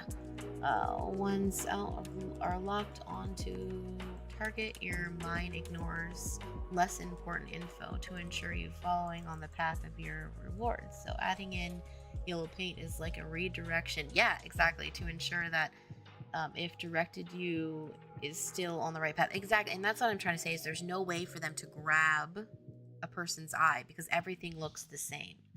So that's basically what you're correct. Like it's basically, that's the problem with a lot of these realistic games is that everything is so textured, so detailed and very close into the so-called values range. Like I mentioned to you, that everything is so close in actually the values. Like they're all sitting in this domain right here. And the problem about it is that it's so textured. It's so this. If you go and add something light here, it has to be enough to redirect your attention. Otherwise, it's not going to. And so that's one reason that to me, and when they use that whole Lumen example project in Unreal Engine, it's a great reference for how an art director would approach realism, and that's putting it in a very different range, a broad range of values, from light to dark. And that's where, in my opinion, realism should be used, where I don't feel like in an open field like this with everything Quixel assets, I mean like all the realistic things, it's gonna put this haze over everything, and it's gonna make it feel very one look, one level of light to dark, and it's not gonna have like this is very light, so it pops off the green. Like these are things that you would see naturally by the shade of light to dark. And so they don't use those techniques because they can't, because things have to render in at a certain time. So the closer you go into it, the more LODs are being approached. So things from a distance look very fuzzy because they have to be, because they're like 4K freaking files, right? And so the internet has to basically interpret that technically into triangles. And when you can have 5 billion, billions of triangles on your freaking screen, you have to optimize the hell out of that. So things don't become as clear from a distance as they would be, because that's LODs. And so I feel like that's probably one of the biggest issues why I feel like Fortnite does really well, is just because they are able to, it's still a stylistic, realistic approach, right? And they're able to really take their characters and shade from up here, from basically chest and up, lighter, so that naturally their world will be a little bit darker, so that you can appear well on the screen and you can go and like shoot the person that's sitting in the tree because you see them, but you might not see their feet, which is surprising because it's darker in value. But they make sure that the values are set correctly. Same in League, they do that as well. Like they do it with silhouettes too, making sure that champions have a very distinguished silhouette. And like Overwatch Original is a great example for that, because those artists that worked on the original Overwatch were incredible. Let's see, original Overwatch silhouettes.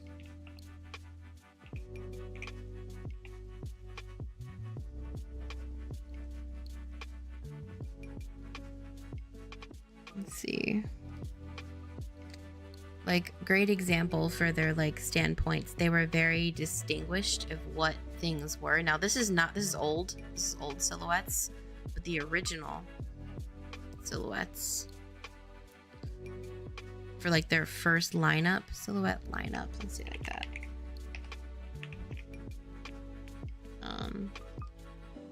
It was very distinguished on what players were, just with a silhouette form. You kind of knew what kind of character they could be. And these are still not all full originals, but that is Lucio up in here. But you did see a very distinguished idea of what kind of player this might be. And they do a really good job doing that. But a lot of games have kind of lost that start, and they kind of just adding content, forgetting the roots. And it is a lot of executive issues. It's not really the developer's fault. It's a lot of executive problems. Once again, people not caring to understand the root of what this all came from. And those are the people making a lot of those decisions, which, hurts the industry for sure.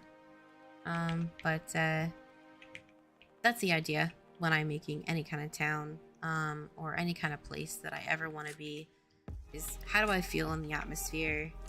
Do I understand that if I don't use a third party, do I know where to go?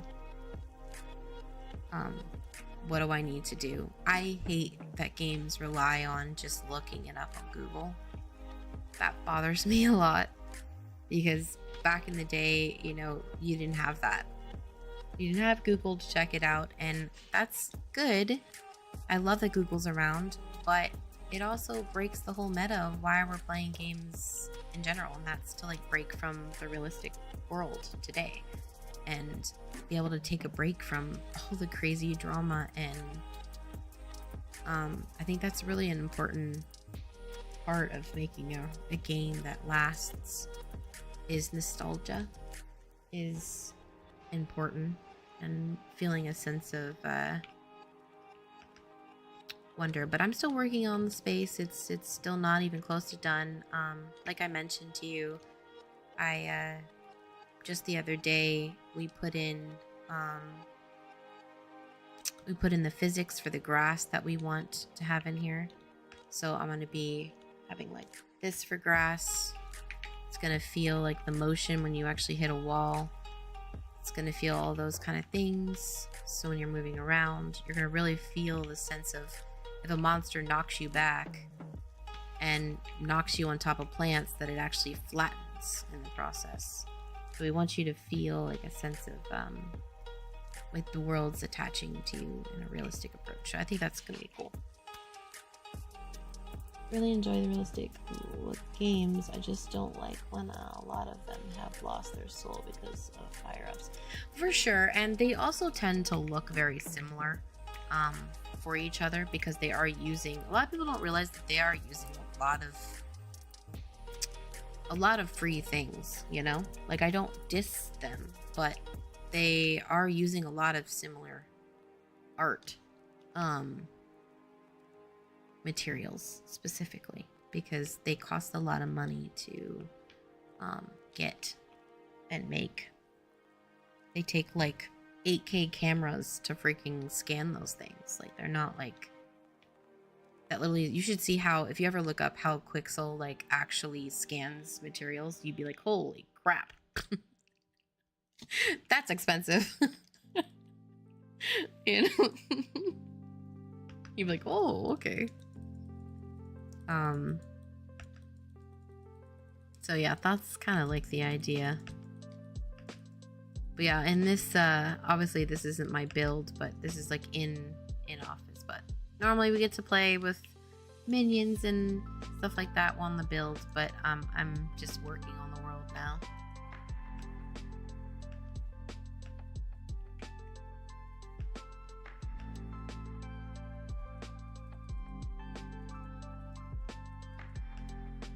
But yeah, can you believe audio? We have been, like I said, working on these tools for over 5 years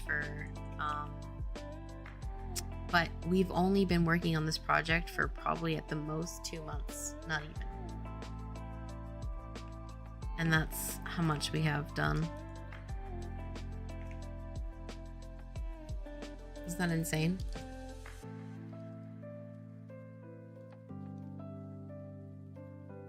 Thanks. Yeah, we've been, but like that's what's cool, is that we've already built all the hard stuff. That's what takes years and years and years to make, is all the tech which we've been building.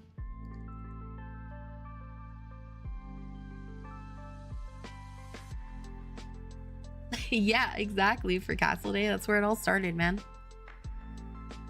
All from that game jam. That's where it started from. We actually put those links at the bottom. You might even be in there, you know. I'm not sure. Graham is in some of those shots.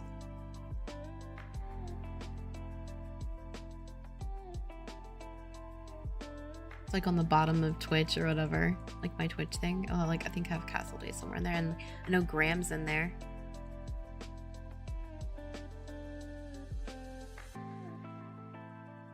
It's like clips of some of Castle Day original back in the day. But that's what, like, literally this we pivoted into. Hey, we should make these. We were already planning to make tools because, you know, he loves competitive games, like, as you know, League of Legends, right? So we wanted to make tools to be able to keep up with development, because we're like, how the heck are we supposed to keep up with Riot?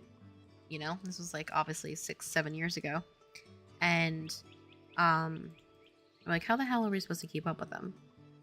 We have to make tools. We have to be able to, like, implement this content to, you know, bring in new patches, bring new champions, all these kind of things. And I finally realized, oh, you know, we should make these for developers and small teams, so maybe we don't have high executives telling us what to do. They can just go off and make a passion project on their own. So yeah, that's where Vertical Third was born.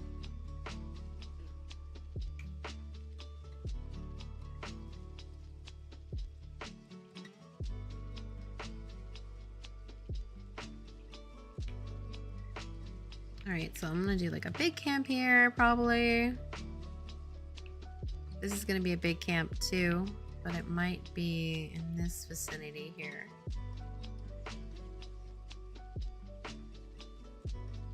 And just on public trade and you'll be fine. Yeah.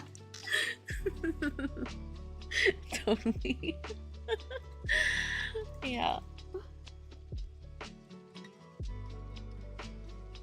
Nah, we care too much about our industry to do that. We want games to not be screwed. We want our industry to do well, and we want the next developers that have dreams and possibilities for what a good game could be. We want them to have a place. So that's never gonna happen. We won't let it. Too much passion for others. Can't let that go.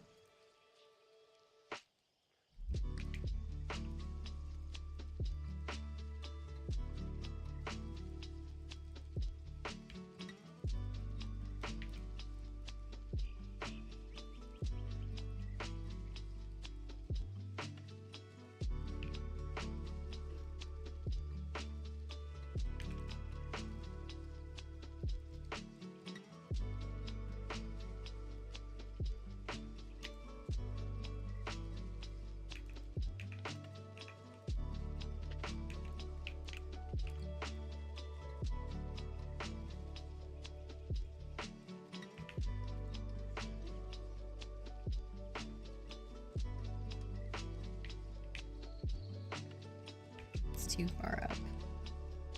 I'm assuming you are on UE5. Yes, we are. We sure are. Vertical Third is built for it. We obviously started building it in UE4, as you remember, but we really wanted to. We said, you know what? It's just going to be. We really had high hopes for Unreal 5, and so we just said, you know what, this is going to be a better option. So we went and did that instead. So we made it like more of a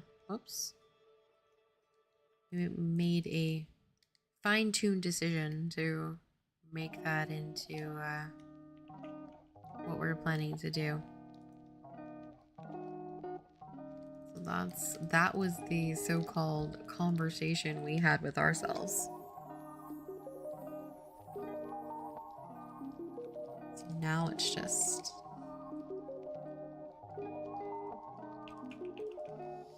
now it's just build the thing, which we're excited for.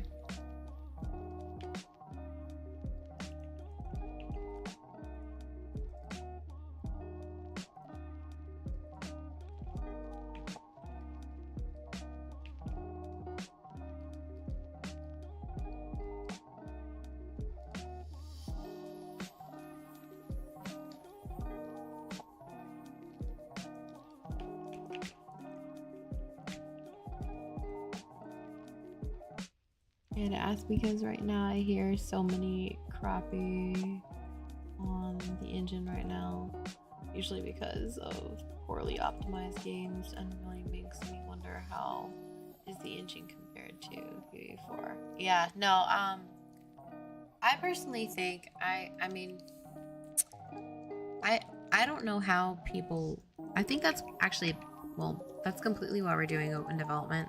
I know we're not getting hired for Epic Games to do that. Like, I hope people understand, like, we're doing this out of the pure soul of our passions, not somebody else. But we do find it odd that some of these games are being performant, not great. Now, I do think it has a lot to do with over-engineering things. That is just very common in our industry.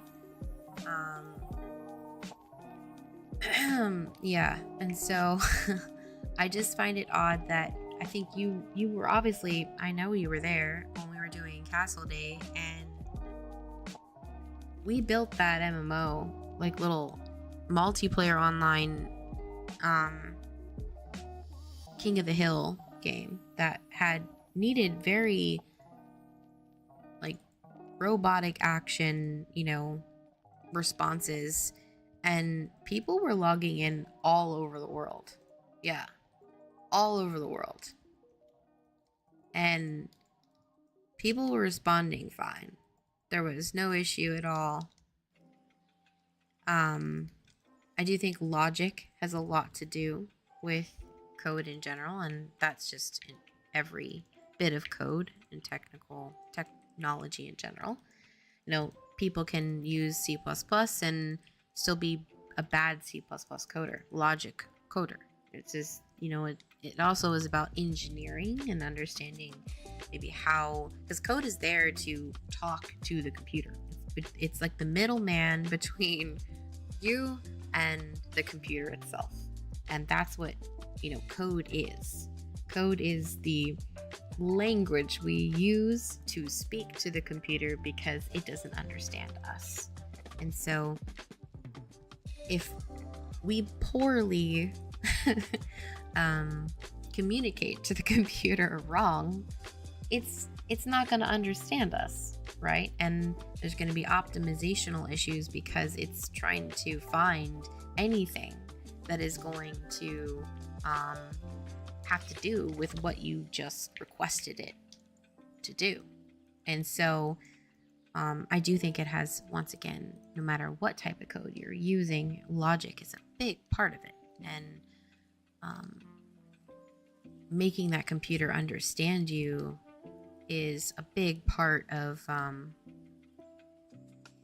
it long term, you know. And a lot of people like to make it as if that has nothing to do with it, and that's just like a load of baloney, I'd have to say, because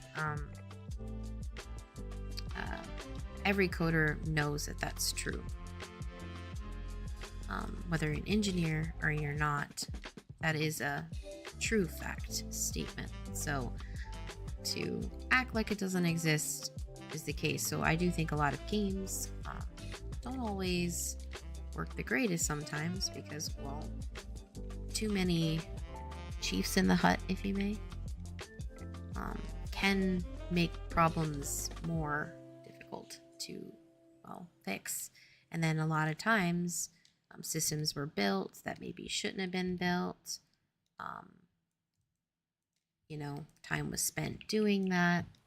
And let's, you know, like, oh, well, at least we can make some sales with some, you know, art that our artists have, you know, gotten to make. And that kind of sucks a little bit for the designers too, like the actual game designers as well, because they get kind of hit with the, oh, too bad this game isn't fun. You guys didn't make it fun. Well, the problem is they didn't really get to have it for very long to be able to make it fun. You know, their tools weren't built, and that's what they need. They need tools like basically, you know, what we built, right? They need tools to be able to talk to the computer, like, and be like, oh, I want to set up this cool boss. I want to set up this cool quest, and I want to, you know, have these types of classes, and I want to be able to make them. and they live out of Excel spreadsheets for years. They don't even get to test any of that because those tools aren't built for them. And guess what? They're not paid that great, nor artists, and they go and just reskin a product that basically was made 1,000 times, with a slight difference. And it's not really the industry's fault. It's not the developer's fault at all. It's just, I just think that it's the process that's wrong. We need to we need to help our industry out, and too many people are making decisions that shouldn't be making decisions. That's all. Great way to put it. I had to hold myself back from online arguments from gamers, assuming bad issues with a game is always the game engine. It's exhausting at this point. Yeah, exactly. And they're over engineering things they shouldn't be engineering. They shouldn't be messing with some of those things. There are some problems that are done. Chris could go on for days talking about how he doesn't like Blackboard, and that is what is utilized for people. And yes, that's good and all, but the amount of over engineering the same things we're already asking to do, it's like engineering the same games we've been building for years and years and years. Why are we trying to fix something that's not changing anything? It's not changing, it's not making anything modernized, it's not making it more optimized. It's just, once again, just over engineering a process. It's like that mentality of it's not broke, don't fix it. But there was no problem with it originally, and so there's just all these little stupid things that happen. So we're just I guess trying to say, hey, you know what, if you want to over engineer it, go for it. That's up to you. I'm happy for you. Go be you, always, but could we try this by maybe not over engineering it and seeing how it comes out, and let's see if it works? If you choose to use that, great. If you don't, then great. But you're at least giving other studios that don't want to spend, or don't have the fundings for multiple millions of dollars to engineer a product that doesn't really need to be messed with. That's not the issue. The issue is games haven't been changing much. They're just getting reskinned.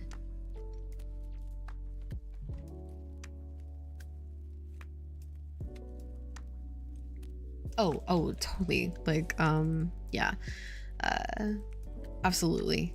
Of course Epic has problems. Unreal. That's we call it a mammoth for a reason.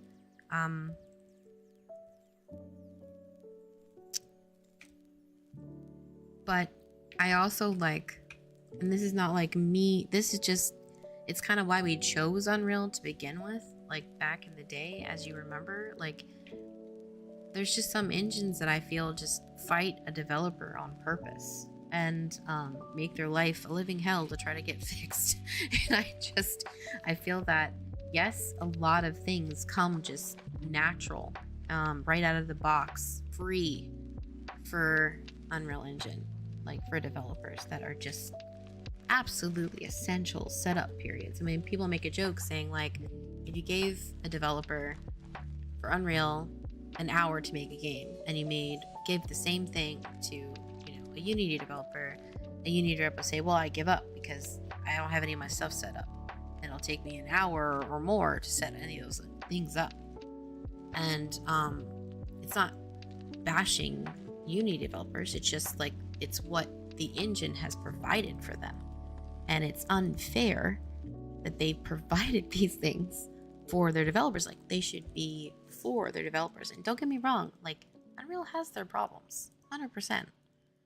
Absolutely, I will never not say that they are perfect, because that is not even close to being possible. But I have enjoyed some of those optimizations of at least caring about growing the technology, caring about trying to make more options for developers, the small fish, if you may, in the ocean. And that's where I have to give them props for. But do they have many, many, many, many, many problems? Yes. And that's, once again, just always going to be an issue. But if we can just try to help the people that are passionate about games and making them, then, and players that want to play them, then like that's what we should do.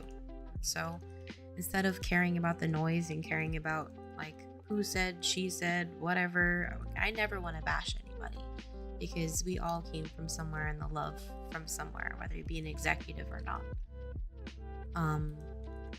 But at the end of the day, you know, I also find that when they go and say this isn't possible, oh, you can't do this a certain way, and then you can, you say like, well, I'm doing it now, why is this not valued? Oh, well, it's not a big enough project or expensive enough project or whatever. And I don't really find that to be the case. I feel like Blizzard all started in the basement of somebody's house. I think people forget that. Like, EA Games was small too. They all were. They were all small ones. So, we can't forget that. Yeah, that's my thoughts on the industry. I'm curious what Godot is like to use, especially after it became a popular substitute after Unity. Yeah, I know from what I've heard at least, Godot is very heavy on 2D games, which I also love very much. But 3D is a problem for them right now, and it's gonna probably be a problem for a while for them. And because Unreal has invested so much money into their tech to being able to support those billions of triangles, right? It's gonna be hard to beat. Like, they're gonna be maybe like the 2D developer, you know, engine. That could be a big thing they go for, you know, like they start to get a name for. I could see that, absolutely. But I also feel like there's a cool statistic too, like a 2D 3D game too, which I've really liked to fiddle with as well.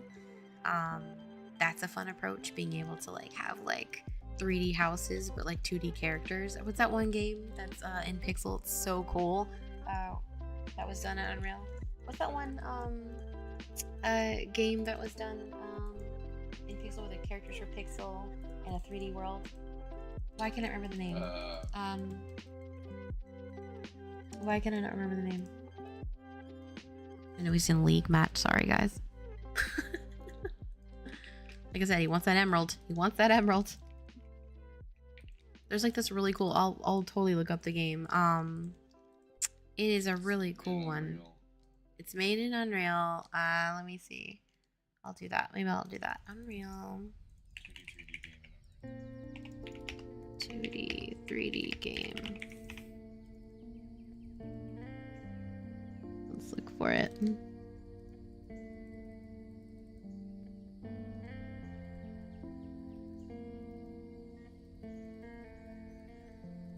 Octopath Travelers. Yep. That one is so cool. And this is all done in Unreal. And it's a 3D world with 2D characters. And it's 2D 3D game. It is a super cool game. Like, I just find that so characteristic and neat, right? Yeah, yeah. It was, yeah, and people like loved the concept and the story, and they felt very immersed with that world. Like, obviously this is a 2D object right here, but it's in a 3D world, and it's using like that kind of atmosphere. I feel like in my opinion, what I think is wrong about Unreal a little bit is that they're pushing so much to be this insanely future-driven, high-tech, massive, big. I mean, that's honestly not just Unreal. Like, this is, you have to admit, like, in game history, that is so freaking common, holy crap, like we're trying to invent the wheel over and over and over and over again, and we're trying to increase it. But now we're at a stage where we can really appreciate like pixel art for what it looks like and use it as an actual stylistic approach. Like people have been doing the stylistic approach of doing PlayStation 2, right? Like, oh, I really want PlayStation era games like, you know, Kingdom Hearts, and that's like a style within itself. And you know, people want to make that like an actual artistic approach instead of just a, you know, technical limitation, right? And I feel like we're in that zone of like just having fun with that. And I wish it would be a little less about advancing the ridiculous sides of it and just making more about usability. I do wish that did you ever see that game Screenbound? Let me check. Let me look. I'm more, like I said, I'm a visual approach. So let me. I tend to. Oh yes! Oh my god! Yeah, the one where he's like going through like a Game Boy, and he's like, "That's so cool." Yeah, that's exactly what I mean. Like, how fun is that? Like, what a creative like outlook on utilizing a 2D, legendary, like iconic style of game, and then putting it into a 3D world. That is like so fun. Like, that's creative, right? Like, that's what I mean. Like, I wish that was more of the focus, and like making that easier for developers to utilize those techniques and utilize those tools. I wish was more of a focus instead of just advancing, you know, how realistic can we make this character look? And it's just like we're focused so much on that. Like, to me, AI should be used for things that make your life a little easier and obtainable, but I don't think it should be about, you know, one, like how these machines are learning off is material that's not theirs. That's unfair. That's unfair to artists in the industry that cares and has made a lot of movement into this world, into gaming space specifically. So I'm not cool with that as much, but I really do like the mentality of how people use it in draping, for an example, materials like sheets or clothes, and how that physics work, and how by putting those materials in, it allows you to use AI math to be able to like make that physics work and swirl, and that's cool, right? Like, but I feel like we're so focused on just, once again, getting rid of the people that made that game, just like you said, Soulbound, like the creative side of what these tools are supposed to be used for. And that's for creating cool new experiences, new feelings, and new adventures to explore. And I feel like they're just focused more on how can we generate all of this? How can we take the creative approach out of it? Because we don't need them. We don't need that. It's like, well, there's a need for both. There's not just a need for one or the other. There's a need for both. So yeah, I do wish that they would spend a little more time on that. I will have to agree that is not my favorite approach that they go towards. So hopefully that at least gets you some idea of like how I think about Unreal still.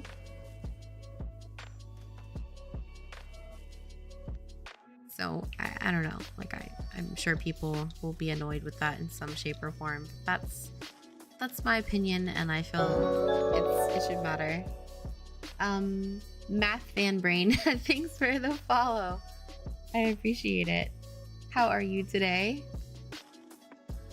Oh, an amateur dev. Hey, we all started there. We all started from this, okay? We all started there. We all started knowing crap-tastic and having a dream, right? That one game that really blows my mind is Viewfinder. That is a tipsy one and would love to know the tech behind it.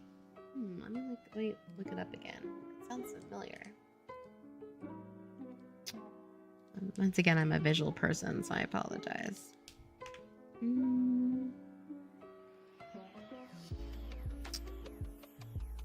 Platform. Let's see. Oh yes, yes, where they take the picture and they actually go and set up the puzzle. Yes.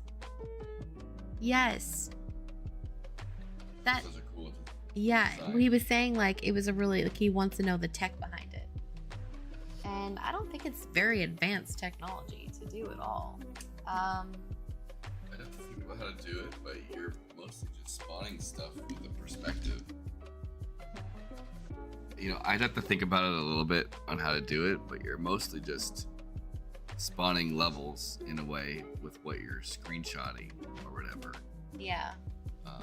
It's kind of like procedural stuff in a little way, but kind of dynamic because it's like based on your camera view. Yeah. But yeah, it's not. I think it's not as complicated as you might think. Yeah, so Graham said the same thing. It's definitely just once again, a creative approach of using, like, that's what I'm trying to say. Like, see, immediately you thought it was like this dynamic technology, but in reality, we have those technical branches. It's just a really cool creative approach to be able to use our technology that we have. And that's totally what I mean. I wish Unreal would focus more on that, the usability of that. Yeah. I like the art style. Thank you so much, Matt fan. Or shall I call you Brian? I'm not sure which one. Yeah, see, Graham, Mr. over here. See, exactly, Mr. Knowledge. Yep, it's pretty straightforward. It's spawning parts of the level at a viewpoint of the camera player. They use masking to remove parts. Yep. What Valley is another one that's simple and execute really well. It's a novel idea. Yeah, I agree. This is the kind of stuff we use to get a lot back in PS2, PS3 era. Really creative games that push the limits. That's exactly what I'm trying to say. Like, think about Kingdom Hearts, right? That's a great reference for making technology feel incredibly creative, when in reality it was something very capable of us, but we felt it was very futuristic because of it. It's a long shot, but I have to ask, are you hiring devs or unpaid interns at your dev studio? Not currently. It's actually just the two of us. Can you believe it? Like, we made that tech all by ourselves. But like I said, we've been working on that tech for over 5 years. It's been about 7 now. Actually, it's kind of funny because Audio and Graham both saw the birth of Vertical Third, and it was back at a game jam for Castle Day, and so that's what they like to pop in that Easter egg occasionally. So, oh, we know what game that came from. So obviously we eventually pulled it out and made it tools, but that's actually how we're so advanced. The average. That's how we're so advanced in this MMO already, is because we've been working on those tools for so long. Like, I was showing Audio here what we were working on the other day, and that's putting in the tech for our actual physics for our terrain. So being able to have that movement that comes through, and so that when you're playing, you're able to feel that in the game. And so I'm just kind of working on the terrain right now first before putting it in into the game and picking the types of assets I want to utilize those with. But that's currently what we're doing. And we do have a lot of classes already playable. We have our statistics running. This wouldn't, I don't think, show it here. Oh yeah, it would. Like we've worked on our tools for making statistics and crafting materials and crafting weapons. We have 10 different types of quests. And that what I mean by quests is not like 10 individual quests, but like tools. So like escort quests, kill quests, pickup quests, you know, go buy something from a vendor, go give it to an, you know what I mean? Like that type of types of quests, actual tools that you would make. And then you kind of go and like add a story to them, if that makes sense. Like you go, oh, we'd like you to bring the old tide from my grandma's laundry room to so and so. Thank you. Right? Like, I don't even use Tide. That's what's so. I don't even know why I said that, but you know what? You get what I'm at point. And then we also have talent trees that you basically can set up, and these are all tools that you can customize and basically skin, if that makes sense, and really personalize. But the raw tool itself is completed, which is why we are at this component. I really have a love for. They probably hear me a billion times say this, but a love for EQ. I come back from that a long time ago when I was a kid. I played, I obviously played back original P99, but not like the server P90. I obviously was on the server P99, but I mean like the original EverQuest, you know, like back in 1999. But I was a kid. My brother was 10 years older than me, so I got to play on his account for a while until Kunark came out, where that was a present I got for my own account myself. Eventually grew to being like the 5th top cleric in the world. Yay me! I played a male character because, you know, I didn't tell anybody I was a girl, so I was treated really fairly that way. And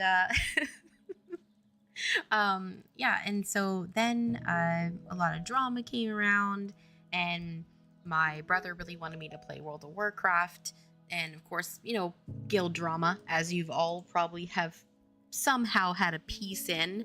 I was like, no, I'm not gonna play a game because, like, heaven forbid, like, I have to deal with this again. Oh yeah, Planes of Power. Oh god, Planes of Power is so good. Yeah, yeah. Yeah, I had like the max extension for cleric buff, so you would probably remember me somewhere in one of those banks in Planes of Power, Plane of Knowledge, putting like a 9-hour virtue on everybody in the entire zone or area. But yeah, like I loved like ability points in that game. I loved how you could personalize your class, make your cleric unique, make your player, your actual class unique, and personalize it. Kind of a little bit like I wouldn't say a little bit because it's very different than Guild Wars 2, but Guild Wars 2 kind of like went on a real bench to make that like its main focus difference. Oh, no way, that's awesome. I love that. I love that. Yeah. Yeah, I freaking love that game, but we eventually I got to play WoW back in when it came out, and my brother that had all his friends that played, I guess they told like they had met a whole bunch of other group friends like Chris and his friends, and they all merged guilds, and then when I came in we just met on Ventrilo, and then we've been together for like 20 years. So we met on WoW. He's my partner over here. Say hello. Hello. Yeah, there he is. Yes, we have played Final Fantasy 14. It's a great game. I was actually what is it? Is it called a Dragoon? No, what is it called? Dragoon? It's the wasn't that the class? Dragoon? Wasn't it called that? Or am I like just, am I blanking? It's been so long since I've heard that, like, said that class. FF14. Whoops. Classes.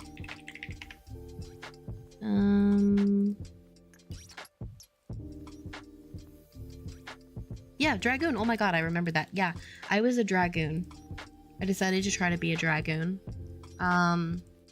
Because, like, once again, I was also forced to be a priest in World of Warcraft, which eventually we were even in the guild Rage. I'm not sure if you remember that, like, legendary guild. We were in that guild too.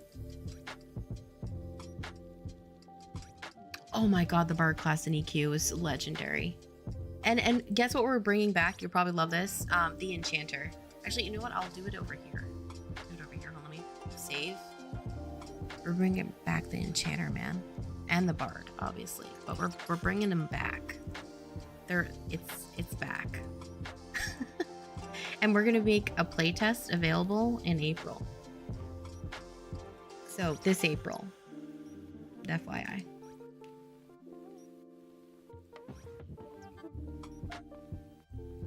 It's the class in Final Fantasy 14. It's a class in Final Fantasy 14, the Dragoon. It was like a spear or a whatever you want to call it, specialist. And it was a really cool class. I freaking thought it was just so unique. Now this might kill me, so I pardon if it does, but we'll see. I'm gonna try my best. This is the enchanter. I'm trying to memory wipe him so that he doesn't kill me. We're bringing the invisible man from EverQuest as his pet, and that's his auto attack. We're gonna make his auto attack. And so obviously all these characters are just temporary for now, but you can like basically make this choice. So I have this hoping he won't attack me. I'm trying to memory wipe him. But yeah, we brought Invisible Mans and we did that as the actual. So he has haste, he has clarity. And of course, they have mesmerize. And so you can basically change, like, I'm going to say this. Let me see if you remember this at all. If you remember this at all, that's the kind of cleric I was. Hold on. I'm always in skeleton form because of it. You know, there's an item that turns you into something. That you obviously started in Planes of Power, but I know you saw it.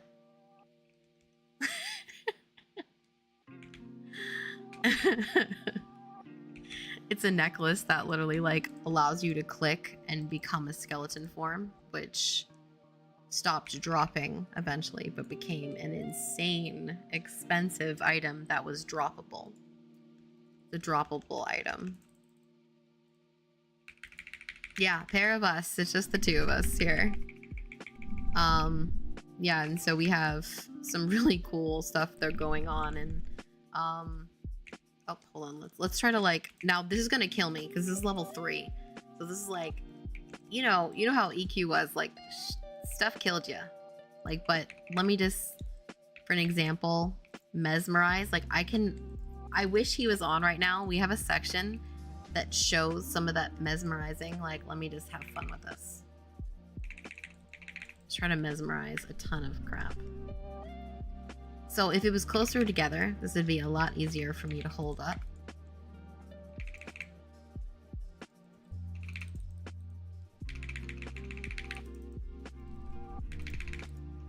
Hold on. So right now I have these mesmerized. I want to bring this class back to its glory.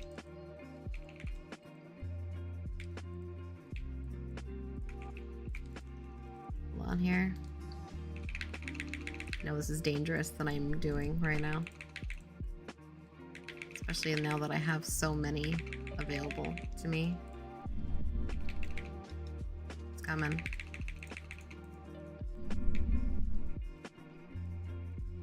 This is like so dangerous for me, it's not even joking. I have too many now. See, I have too many. Yeah, so I want a crowd control specialist. That's what I want in back in games. And I'm level 1 here, so I'm getting creamed because of it. But you get my point, is that... Sorry, I crashed it.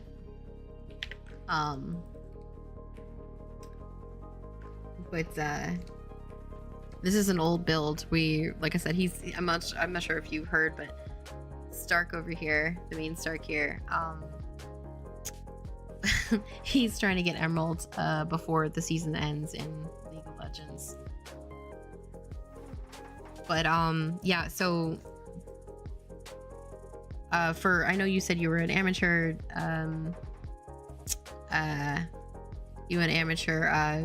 developer.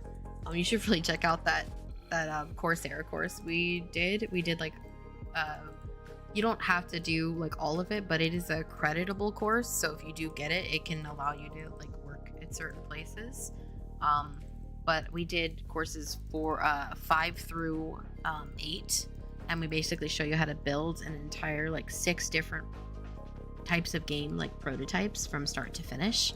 And we don't get any kind of money for that. Like, it's not like a sponsored thing, just so you know. But I just wanted to mention it because we just finished it. It's like over 100 videos, like 25 hours worth of content, like 51 hours worth of student content. But it's a lot of the students have been coming out and they're really loving it. Oh yes, 100%. Stark is number 1 over here. Huh? Look at him and his like, he's so in like League of Legends right now. He doesn't even know what I'm saying. Oh, Stark is the dude. He's awesome. He's a total powerhouse. And he's the nicest person ever. He's Canadian, so love him lots, you know, because Canadians are so kind. Yeah.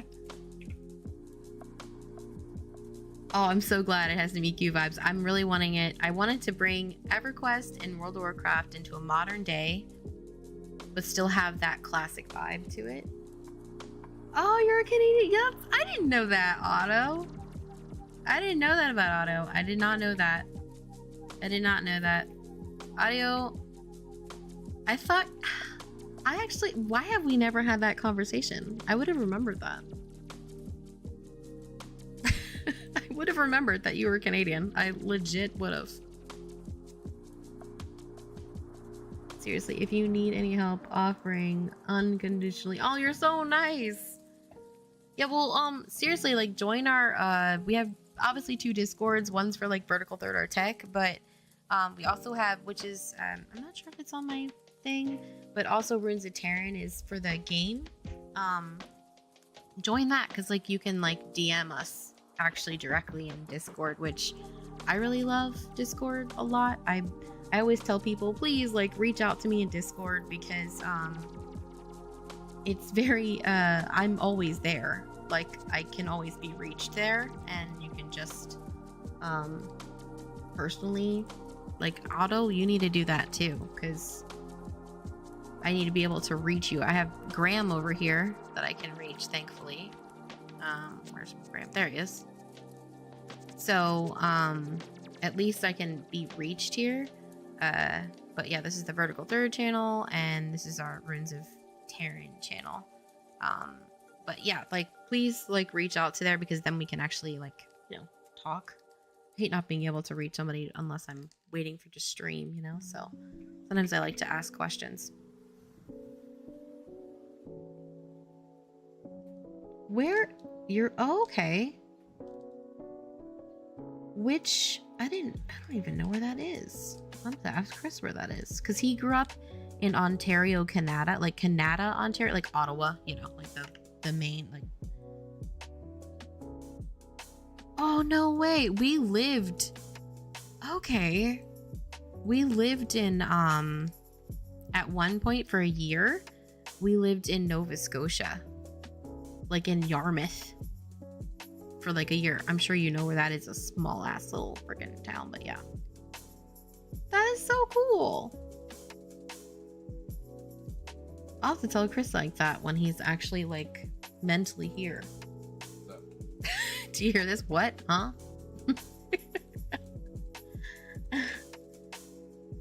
I'm in Prince Edward Island and originally from Nova Scotia. No way! Okay, yeah. So his parents live there now. They moved back into Yarmouth. They live by the sea, you know, where all the fishermen are. Yay, thank you, Math. Or should I go Math or Brian or Math fan? Like, I just don't want to insult anybody.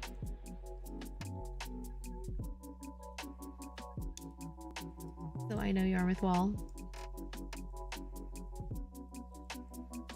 Funny enough, I was dating a woman from there for a few months. Oh, no way!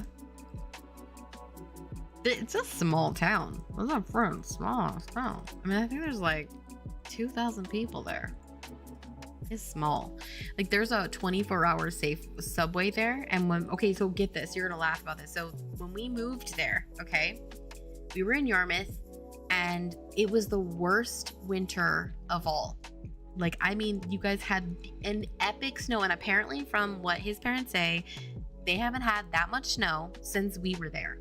Okay, it was the year that Burning Crusade came out for WoW. And get this, we didn't get Burning Crusade for 7 days. No, what was it? No, was it 2 days? It wasn't 1 day. There's no way. We were like, what? It was like 2 days. It was like 2 days or so. Okay. Yeah. When did that happen? Yeah. Was it? No. It was when did Burning Crusade come out? Let me check. When did WoW Burning Crusade come out? It came out in 2007. Okay. That's when Burning Crusade came out in January. So my birthday is on, well, it's technically like the 19th, but it's kind of the 18th because I was born at like 12, like at midnight on the 19th, but my mom said I was born on like 2 minutes before midnight. So like my mom celebrates it on the 18th and like my dad celebrates it on the 19th. But it was right before my birthday. We didn't get it until a couple days after it launched, and we got the first, get this, first blood elf on my server to get to 70. I did. Which was also a paladin, which was really hard back then. And that year was like the epic snowfall of all time. So look up, let's see, Yarmouth. Whoops. I got like a mic right in front of my keyboard. It's really fun. Yarmouth, Nova Scotia. Okay, and then we'll do 2007 snow storm. It was like freaking legendary. Yeah, it was legendary. So you would pretty much shovel one. We had 2 driveways at his grandma's house, and we'd shovel one driveway, go to the next, but the driveway was snowed in. So we met each other when I was like 19 years old. I had just turned 20 when we met. So that look how much snow. Look at that. It was like epic snowfalls. Apparently I've never had that much snowfall. Look how tall up it is. It was insane. It was historic. Yeah. Look up. Okay, hold on. Let me look at this up. Hold on. Oh, where's my little window went away. Okay, let's see, which one is it? Look up. Okay, I'm gonna totally copy this. Is it? Do I just look up that term, or do I need to like put anything else in it? I'm gonna look up this term.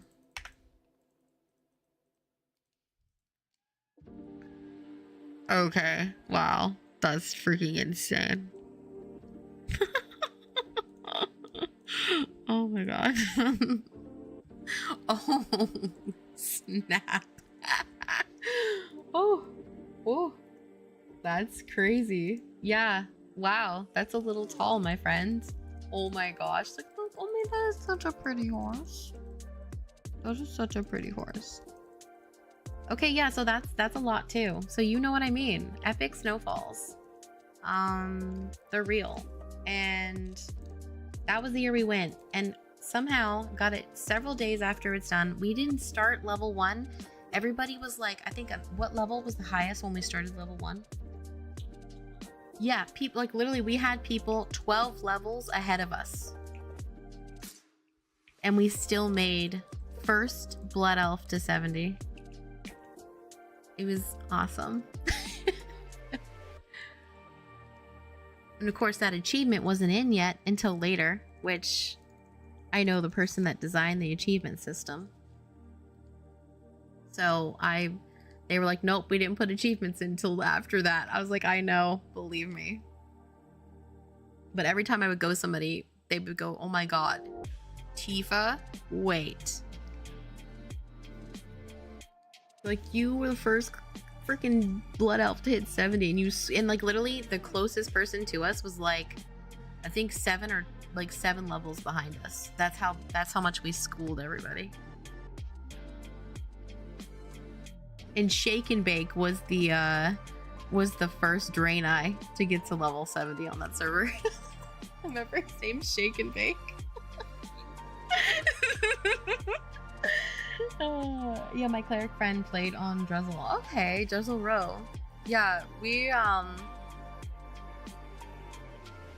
no, Spirestone.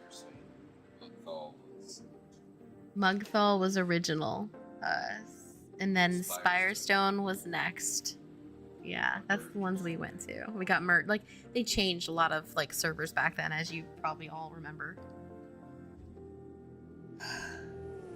But yeah, I painted these yesterday. I molded them up and painted them. I was kind of going for like what I would have done, or what I want to make into Barrens, but not a desert. I wanted to make it, you know, that green part of World of Warcraft in Barrens. I wanted to make that kind of vibe. I wanted to bring back zones that I really loved in both of those games and make them my own.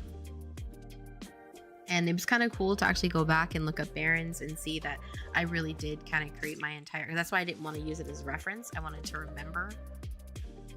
I wanted to make sure my brain created what I thought could be. That's like another, like, I'm not sure if you know, but that's another art challenge to do, is to challenge yourself into, well, how would your brain create that from memory? And so, I tried to do it in like my approach. So it was nice to go back and look at Barrens and be like, yes, I totally made it my own.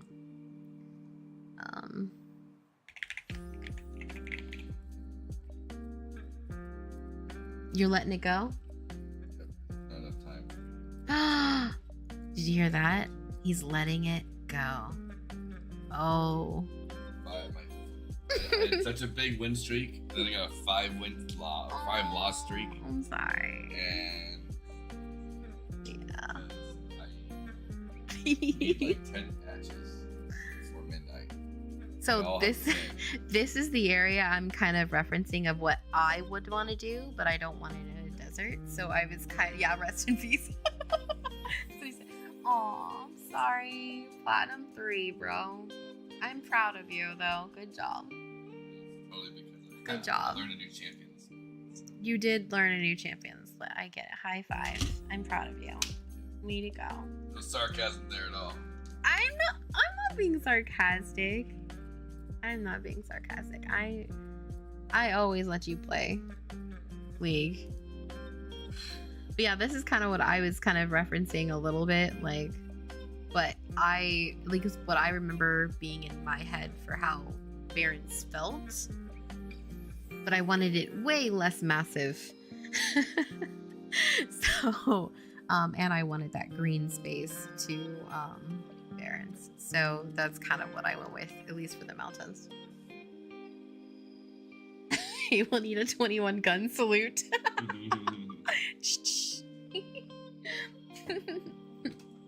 I was telling him that we can't even like. Where's my player? Where's my player for joining with me? Like, what's up with this? Huh? Have I what? Okay. Okay. Okay. Yes. All right. Hold on. Let me submit. Submit content. No, I meant like submit like let's play. Yeah, I still want to do a couple things before we. Oops.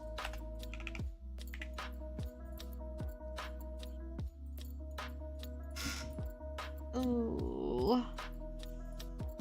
Ugh. I know I'm hungry too. Yes, I want rice and Brussels sprouts. That sounds great. We made these like I made these like yummy roasted ones the other day. Yesterday. They were so good. They're like seasoned and everything.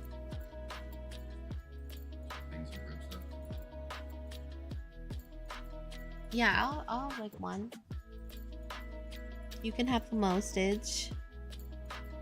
MainStark, if you like WoW and RTS style games, you should check out Beyond All Reason. Let me look it up.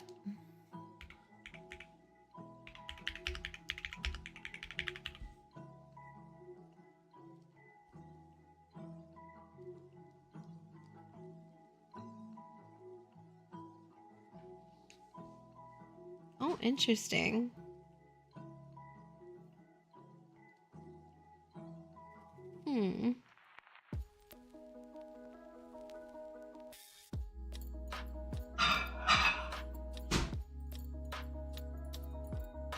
Yeah, I'll share this with him.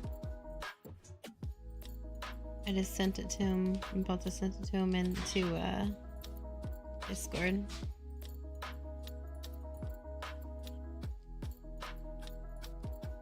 Let's see, let me just send this to him real quick. I never know what I send Chris. I had to check. I was like, what did I have in Chris thing?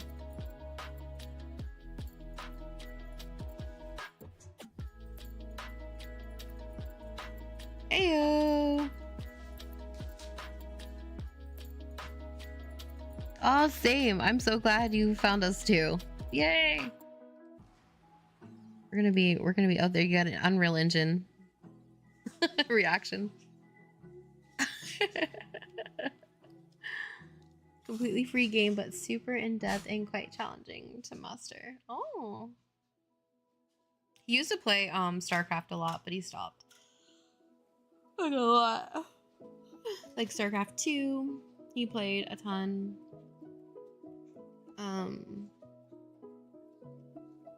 Yeah, he loves MOBAs. That's his favorite. It has to be very specific MOBA though. He doesn't like all MOBAs. I will say that because he'll be like, I don't like all MOBAs. I know he doesn't like all MOBAs. That's not what I mean. You hear that? He's like, in reality, all MOBAs suck. Even League of Legends. Yeah. He's like, the problem is we're all just freaking hooked. We're all addicted. I'm not addicted. But Chris is. Chris is super addicted. It's kind of funny when he ever has like any kind of whenever he kind of has like a thing he has to do or whatever. It's always kind of hilarious because he'll be like, I need to uninstall League. I need to uninstall it. I just need to uninstall it. I need it to go away. Cause he's like, I can't. I just keep trying to like, I'll have a game and then I'll be like, oh, just one more because that one sucked. I'm like, yeah. Can't end in a win and it can't end in a loss. It's just like he's like, this game. It's just and then it's like he's such a chill guy, so it doesn't like frustrate him too much. But he definitely, I always laugh. He always says, I don't get affected by League, and I'm like, yeah, you do. And he's like, nuh-uh. And he goes, this is the thing. Okay. I don't get affected by League. I get affected by bad game design. Why can a tank 1v5? They break the golden rule. You don't scale your character's damage with health. And they give tanks an infinite scaling health item that increases their damage. And late game tanks are one-shotting everyone. Like, why? The game isn't the problem. The problem is admitting to a problem. I mean, addiction. That's kind of funny.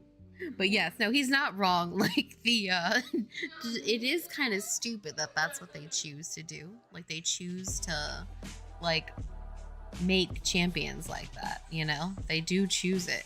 Like, it's like, why? They shouldn't be doing that kind of stuff. Like, that's not something that should be, you know, done at all. But boy, do they choose it. Well, yeah, he totally has an addiction. We always make shit. All right, we always say, go ahead, play your poison. He's like, oh. Like, I'm only a little bit. But yeah, he all I gotta say is he does, like, work an immense amount. So I can never say he doesn't. So I just let him play. I don't mind. And it's like, you do you, but I just don't know why. Why is it that? Why is it that game? Like, man, he's like, I don't know. It's an addiction I can't stop.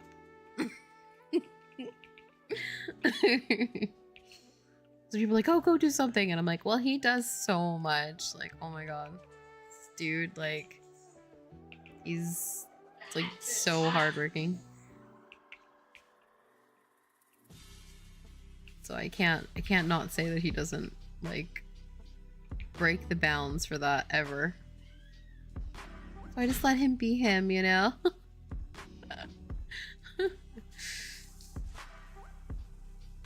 Even though I'm just like, I don't know why you like this game.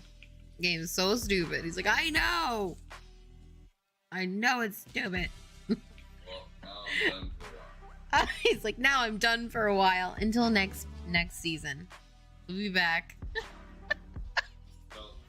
Look at him. No. Yeah, right. This is, like, so common.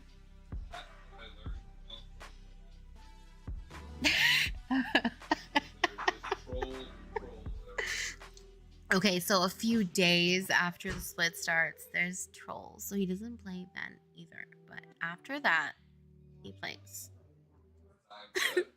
Audio goes, bad game design is definitely a big problem. I've had to quit so many because of that. So, and then a few days, you mean? It's time to ruins it, tearing it up, he said. Hey, we have to make sure April is ready. I'm not sure if you got to see that video audio yet, but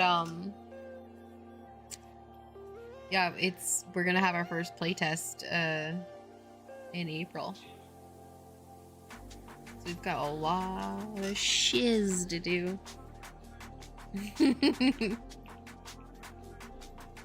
That's why I'm like, oh, you know, I'm sure there is a League of Legends Anonymous program out there. Audio said he's sure there's a League of Legends Anonymous program out there for you somewhere.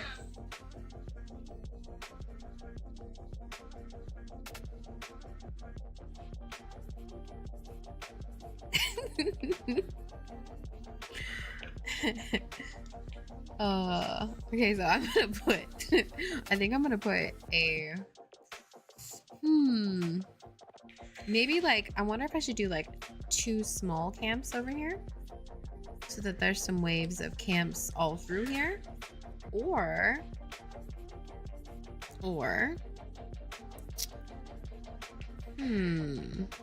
because I want to make this a large camp that we put around here. These are like symbols. I'm not sure if I got to explain that a little bit, but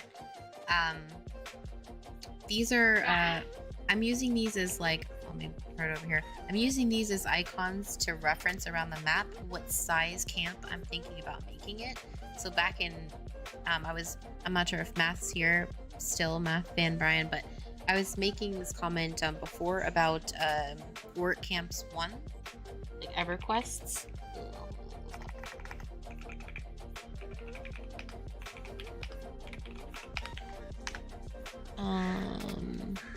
These here. And if you remember when you're in East Commons, people would say like, oh, like looking for group, and they would say like, you know, their level obviously, and they'd say, oh, is there anybody at Camp 1 or Camp 2 or Camp 1 or 2? And obviously, or Camp 1 was much more spread out, and so the camp was larger in like width, so you could pull it in different, you know, like breaking points. But like where Camp 2, everything was like really tight, so there was like one little tent there that had like 5 like heavy orcs that you had to fight at the same time, where this one you could break it up into maybe like 2 pulls or 3 pulls in this one. And so the idea of that I'm trying to make is not, this is obviously just a funny reference, it's because of it being work camps, but it's the big, medium and small approach. So really making sure that I am thinking about the size of camps that, or what type of group would be there. So would it be a full group? Would it be like a duo? Would it be what size group that could manage that kind of those kind of pulls?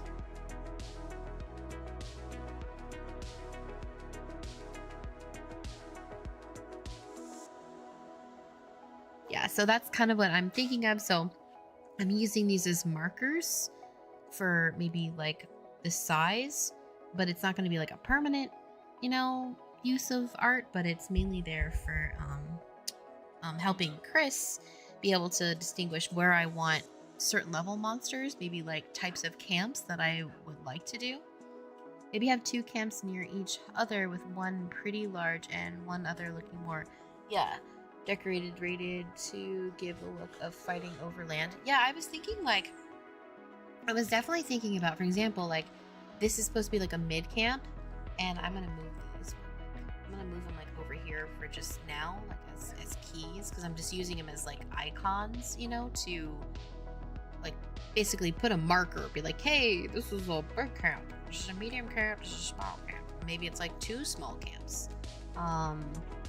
But we were gonna basically test them to feel, how do these camps feel? Do they feel approachable? Can you kill them with you know, with each other? What sizes can we accumulate? So for here, I was thinking maybe like a big camp, but maybe it's like, it's an actual wider spread camp, and maybe this one's a mid, and maybe this one has like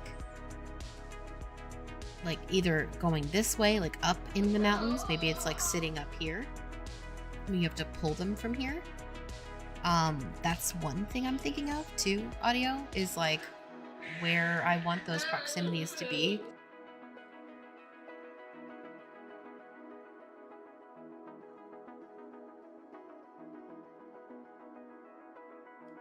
Sorry, I got some food here I'm about to munch on. I got, we made ribs the other day, and roasted Brussels sprouts yesterday, and they're really good. So I am going to be poking at my food. But yeah, that's what I'm thinking about doing, is I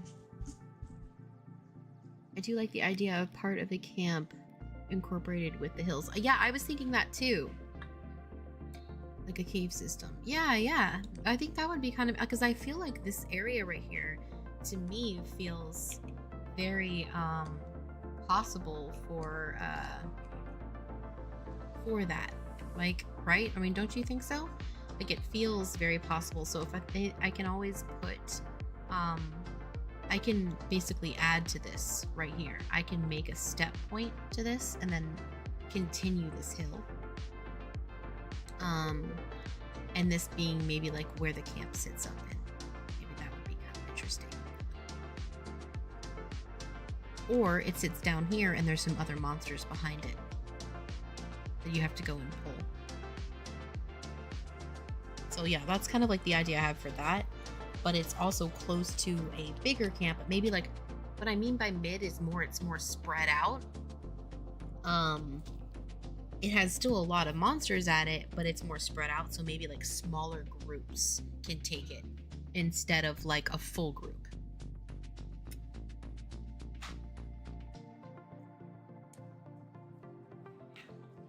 So surprisingly, a small camp would be kind of harder than sometimes a big camp. Just because you might have to pull more tighter niched minions, where the bigger camps are a little more spread out, but they also supply more XP for a bigger group. So it's kind of like that motion. I don't know, that's my thought at least, I think.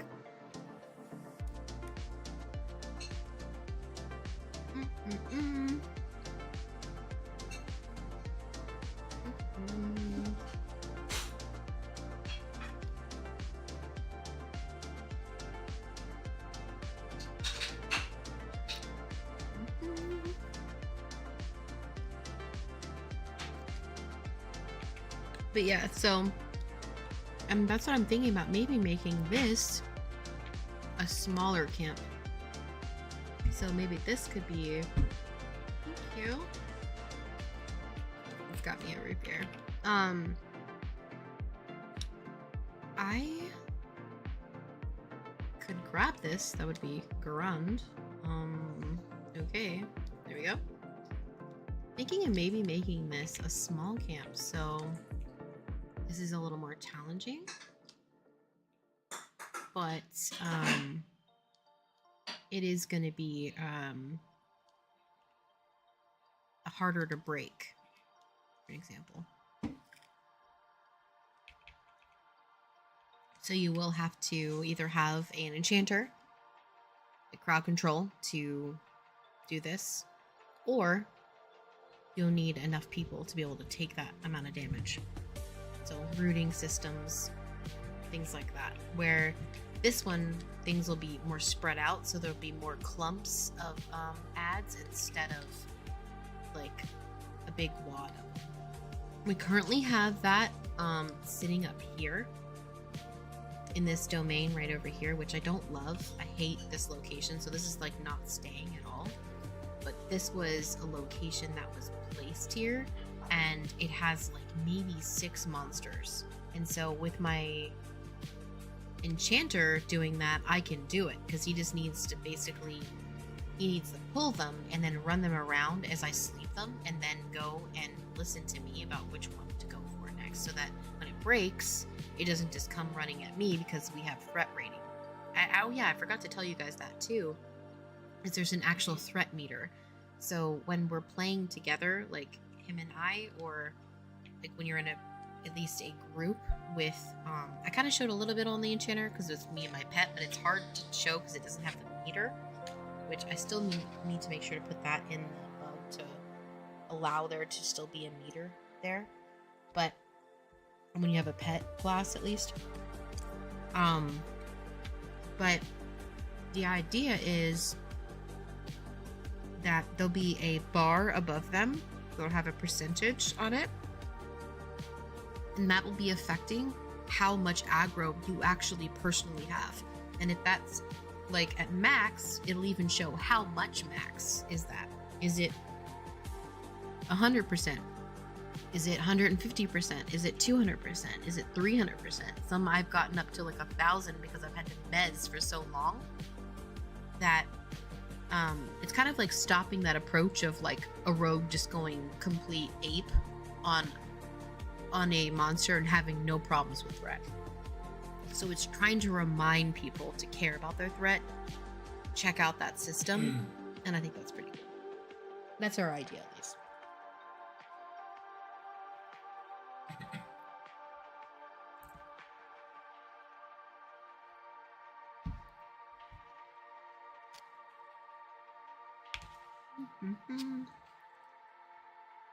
So good.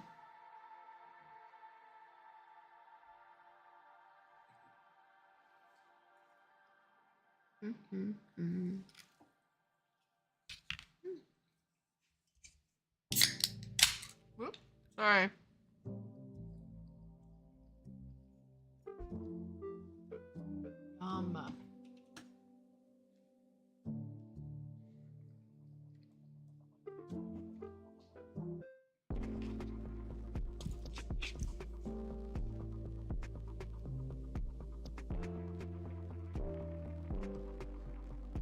Yeah. Okay. Well, we should do that. With that. And I'm not gonna lie, these Brussels sprouts are freaking awesome. I seasoned them so well. We have this crazy seasoning called, let me see if I can look it up. They're freaking hilarious.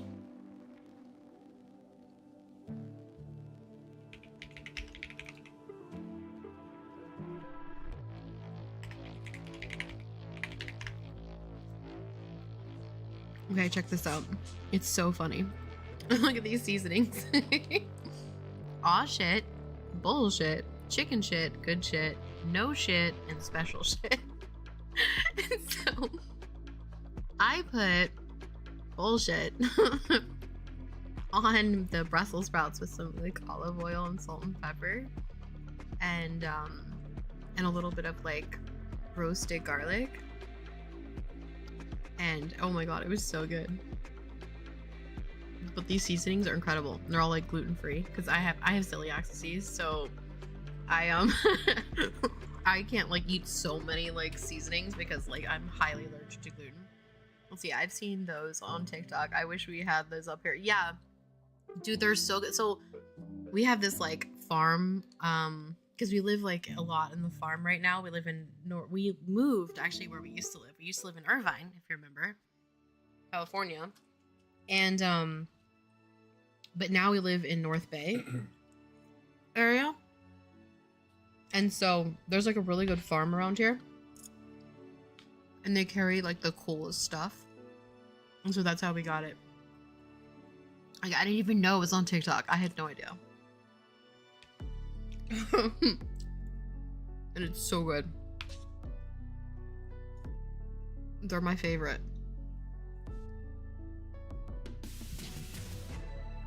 I actually planned to send some to his parents because they don't have any.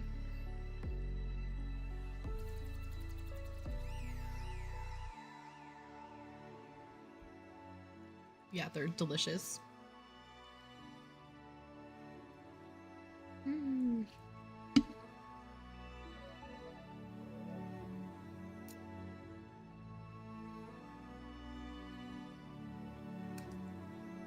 Yummy.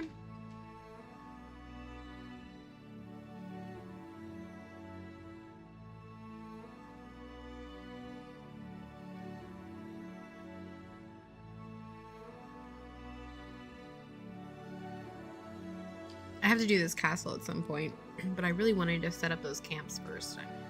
I want to do this really badly, but it's just going to be a small one. But like, I really want to set up these camps so that he has an idea of what I want to do. So let me eat for like 5 minutes, and then I will be right back.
I will be right back. I'm just finishing my food and I will be back to it, I promise.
Okay. I am still semi-eating, but...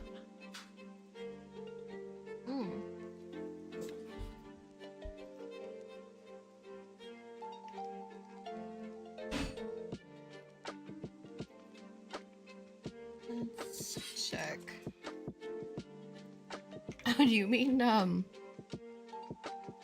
you mean the, ogre town? Is that what you mean? Oh, they do?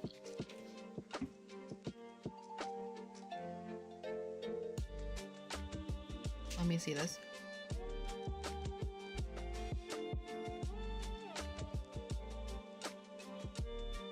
The town was so, like, with, like, the original? Like, the original? Or, I'm not sure if I remember the update.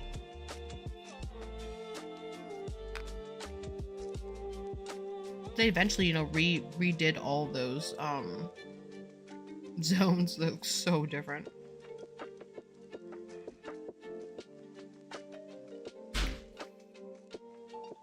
Yeah, I'm literally just using it as like placement holder for now, just so you know.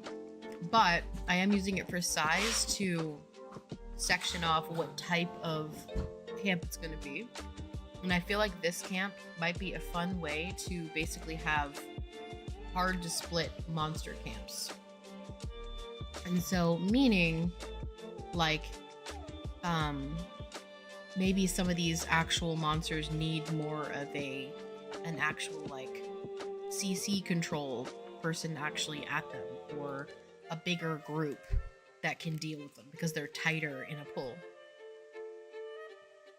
And so that's kind of what I was thinking of, at least.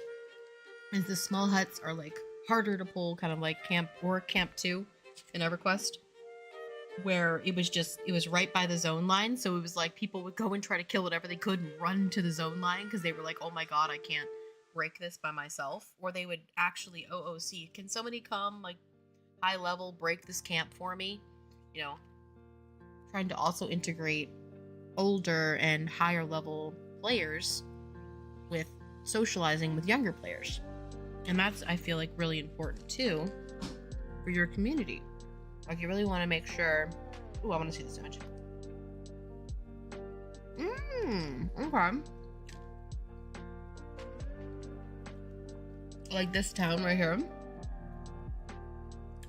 Oh, for like the for this part, right? You're talking about like this part, right? Just want to make sure I'm just talking about that. Okay, yeah. I was kind of doing that in like an open fear, so it doesn't feel like it feels super exciting, because I want like people to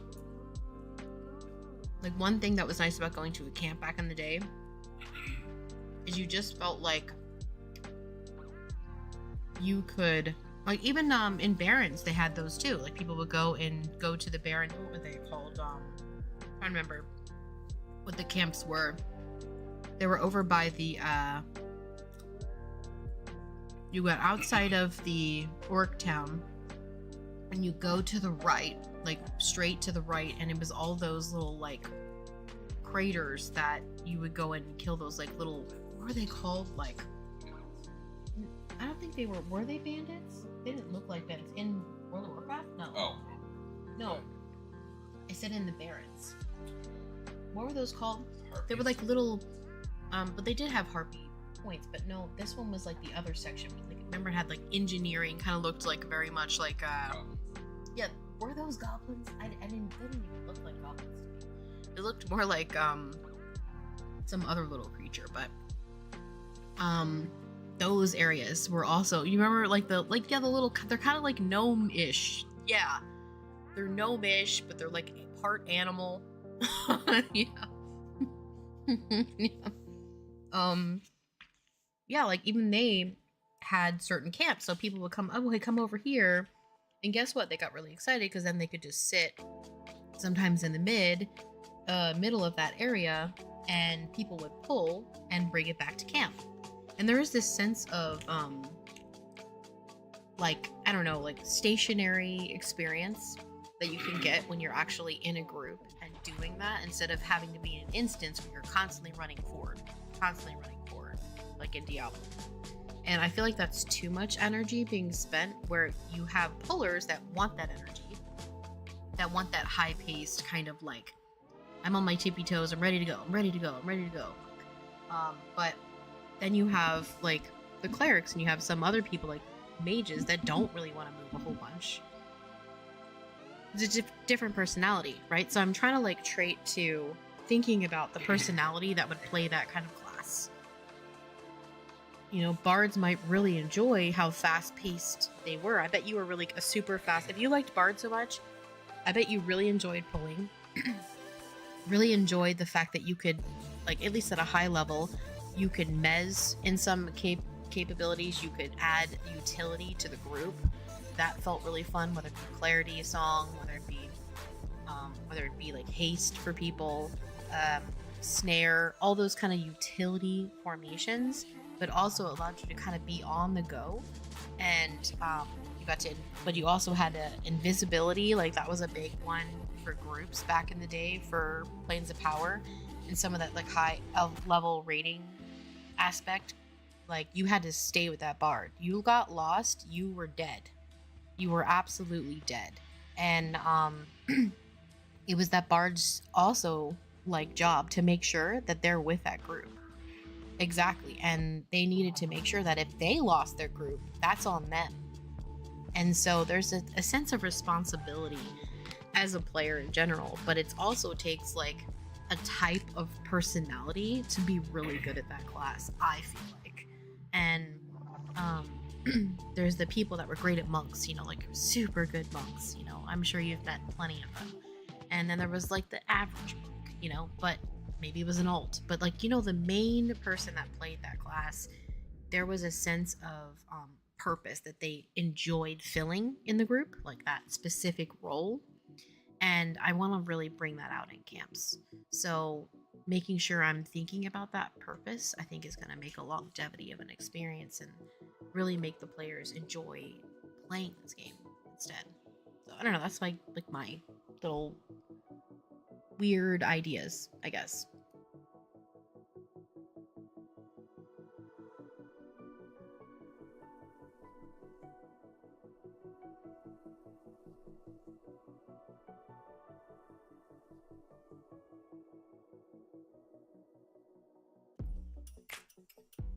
Well, thank you.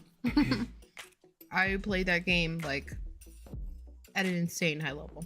So, I really, I guess I always felt like it wasn't just about being a player. I really looked at those games as kind of like, how they affected me as a player, what I enjoyed about the experience. Like, and obviously that means not just the overall experience, but when I was in a group, how did that make me feel? Like, you know, all those little things I feel like I have to think about. And I think that's what's going to make a really great game. Is I kind of always remembered those little things. Okay, so let me think. I think if I can place this here. Oh, thanks for the raid. Tab Steady. Thank you so much. I appreciate it. I appreciate it so much. Why, hello. Just building and cruising up in here.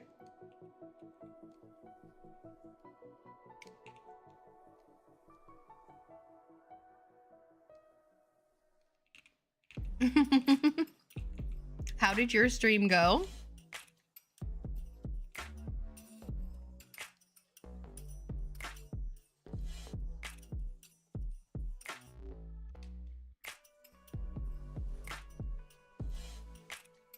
Oh, cool. You're an indie dev. I just see that. Oh, okay. Well, I hit follow on your thing to your account there.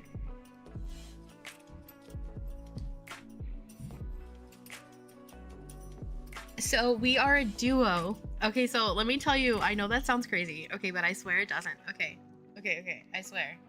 Okay, so one, we okay, gonna put the server up. Cool. Okay, so this is an old build that we're about to show you. This is like in game right now.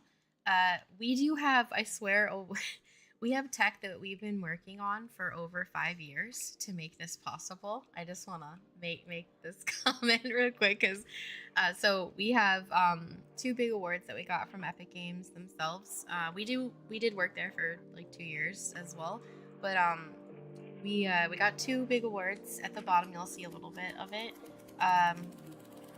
We got 2 awards for our big tech, and it's an entire actual system. They're all designer tools. So we actually like worked with Epic. We taught like basically the engine. That's what we actually did. So we have one where I'm not sure if I posted there, our Boba shop. We did that for fun. It's on my like personal website. I showed a little bit. Like we did like, oops, sorry, I don't know where that went. Yeah, here we go. So we did do like a 3D modeling course to help them, like encourage them to build and use the tools in Unreal Engine. But we also worked with them building an entire curriculum for Coursera. Oh, thanks for the follow, Tab Steady. And we built an entire curriculum to show developers how to build. It's actually at the bottom. We did courses 5 through 8, and that's basically we show you how to build 6 different types of games, and we use the tools for them to be able to mix and match and create their own.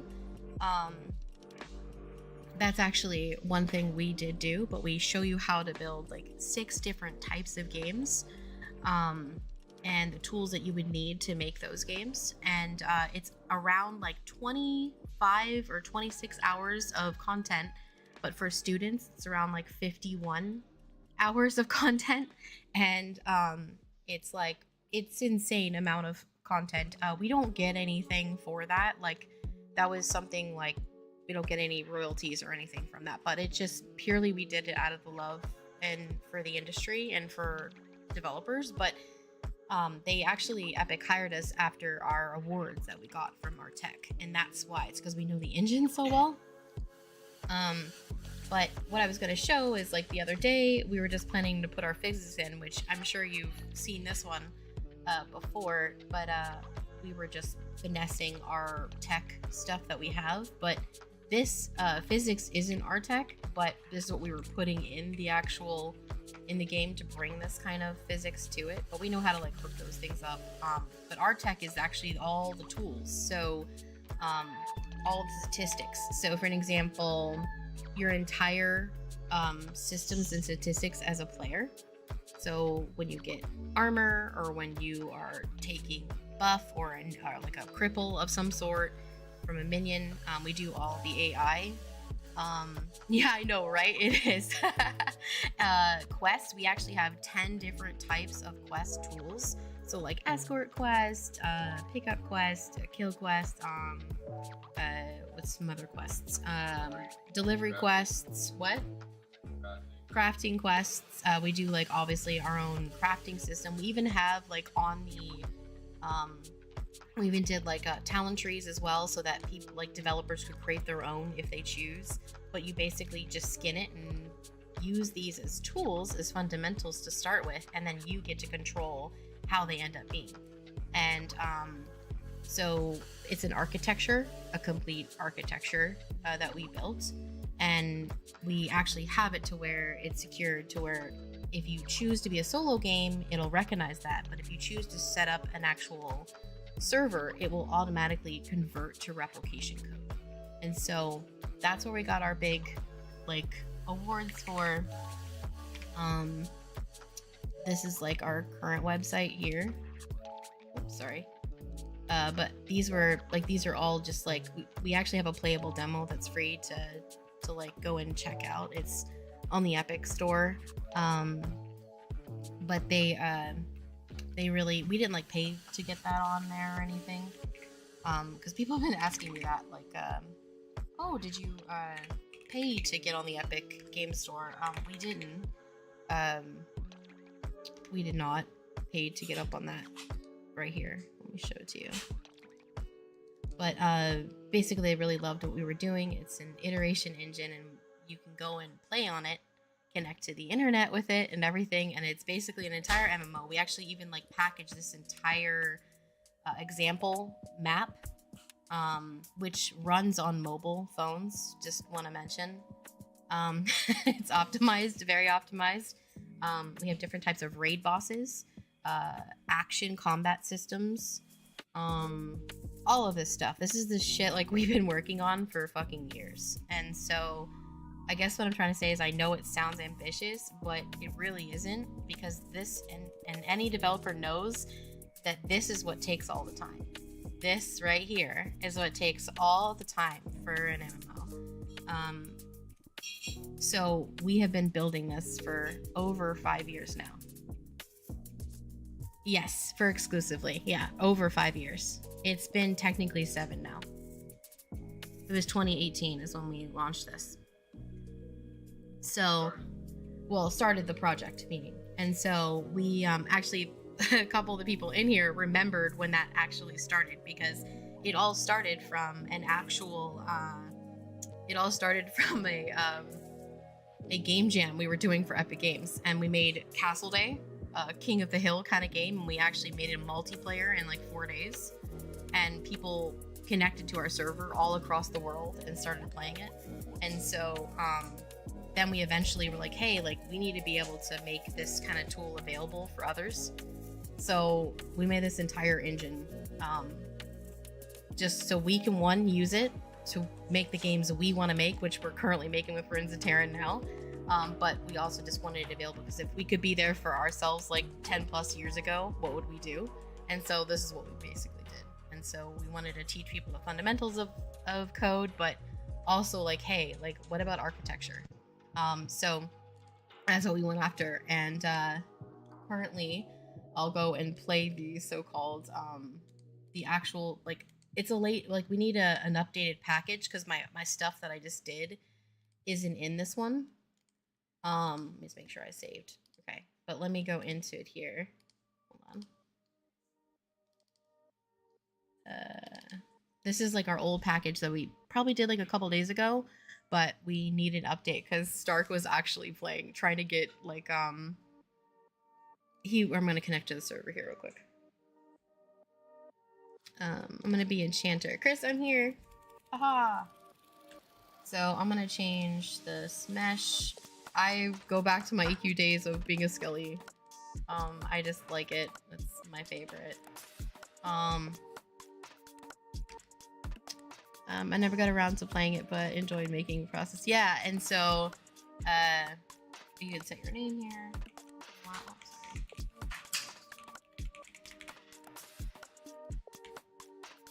And he is over here. Here's the MainStark. He just logged in, and then we can actually make groups.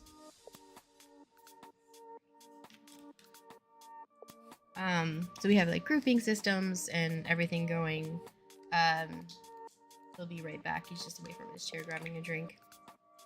But basically we have just one quest in so far. We've only been working on this project for about 2 months, and this is how far we are, just because we've been working on our tech for so long. So this is level 3. There's no way I'm gonna be able to do that by myself. He can.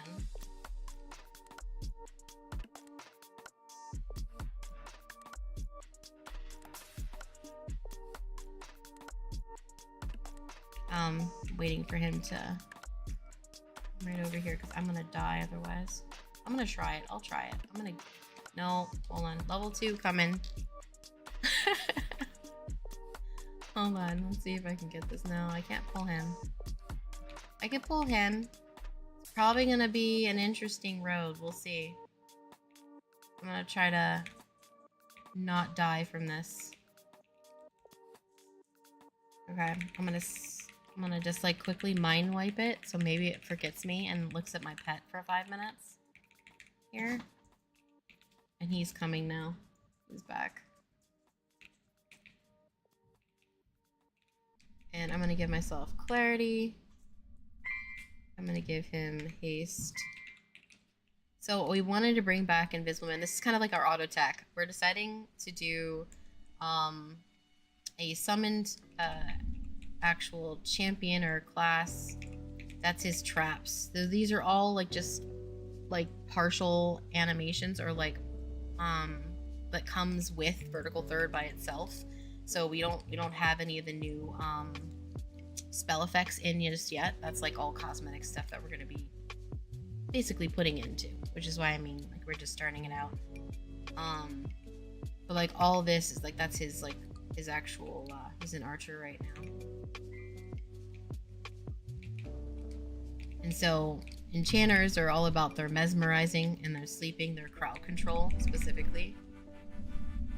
And Niagara is so fun. That's what I mean. We're planning to like do all of that, get all the special stuff in, but that's not what our tech was about, right? Our tech was like giving them a base to be able to just start from and go get crafty, go get inspirational, go get creative, and so our idea was to now finally get to use our tech for our own game. And so we've been just doing this for a long time.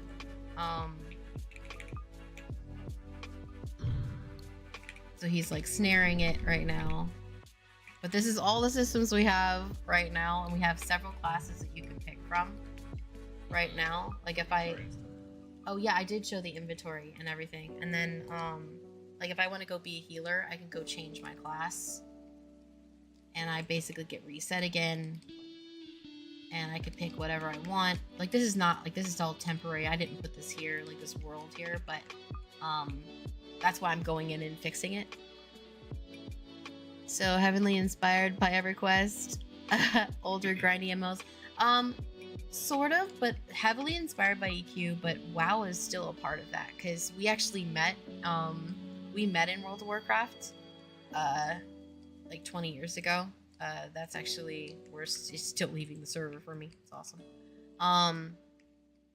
Yeah, we actually met on World of Warcraft like almost 20 years ago, and so we decided to make a combination of like EQ / World of Warcraft mentality, but still having a modernized approach, because there was still parts of that game I wanted to change a lot. You know, like EverQuest was too hardcore. It was like insane. But then WoW was kind of like super not hardcore. It was like very easy. You were meant to die a whole bunch. They wanted you to die a whole bunch. Like that's why even hardcore mode is so difficult, right? Because they made that entire game about dying several times. Where EverQuest, the penalty was incredibly high. It was like you lose all of your gear. You have to go run back to your corpse. You lose levels, like a massive experience. You lose like, there was just a lot of like extra to both, if that makes sense. We kind of want to sit in like a middle that we find is exciting because we still want to be challenged as a player, but we also don't believe it should be your job to play a game. It should be your escape from your job and from your life, and that's what like EverQuest was for me back in the day. It was kind of like escape from like life, right? And you know, from like parents' craziness and all that fun stuff, you know, like it allowed you to kind of like be yourself and find other people into games, because back then there wasn't like, you know, Twitch and all that fun stuff. So you know, like I'm 39, he's 38, and so we just have like been working really hard to get where we are now, and so we just want to make a great experience. I wish I played more ABQ, but I still play Final Fantasy, which also punishing. Oh yeah, it definitely is. Loses XP mostly, get into groups, D-level from losing XP, no longer able to equip gear, almost no fast travel. Exactly, that's what I mean. Like, it's that mentality of like, there's always a massive extreme, right? It doesn't matter what the MMO is. It's like this massive extreme. Yeah, I'm 37 and yeah, don't have the time. Yes, exactly. We just don't have the time that we want to, but it doesn't mean that we don't like love those games. Like I miss them so much, but like they're all related on you either are a full-time streamer making a guild, actually having fun, and then it's very political, right? It's very who you know now. Where back then, like, dude, you like met friends in games, right? Oh, thanks for the follow, Matt Music Man.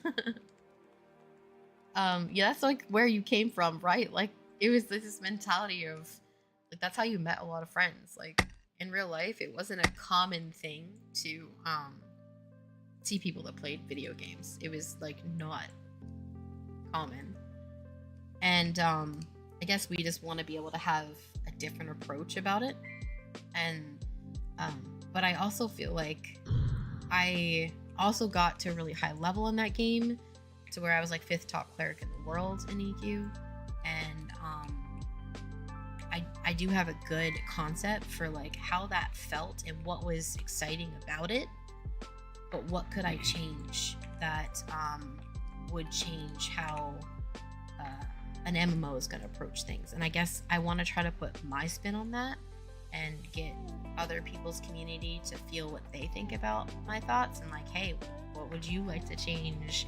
And if so, like, how does that feel long term? Like, is it, because I always notice if you are falling asleep in a game or in a class, that means you haven't done it right. And there's just so many personalities that attach to these games, it's unbelievable. I'll still, like, every time I meet somebody that played original WoW, I could probably tell you within the first minute or two what class and what race they picked, because it always tends to be very personal that we ended up picking like that class. We ended up sticking with that class, and it's just something personal. And I guess I want to kind of like psychologically add that love that I have for it. But yeah, all this is gone. Like all these like grass is gone. I'm gonna be putting in that physics grass I showed you just before. But this is like an old model. I think we packaged what, a couple days ago. Yeah. So that's the update so far. Yeah, we're really excited about it. I'm finally getting to build the game I kind of always wanted to build. So I am very excited about that.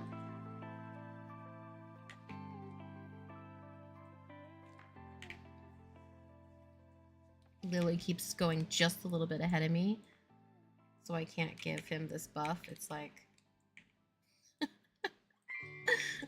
I'm trying to buff you. I'm trying to buff you, Chris.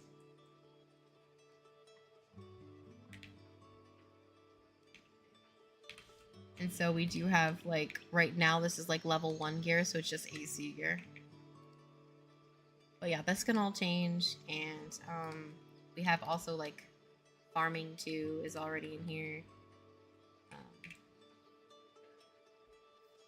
All this tools have been freaking in the works for almost 7 years now. So we always say 5, but it's been longer than that. Oh, he's a tank now. He just went and made a tank. I'll run back to him.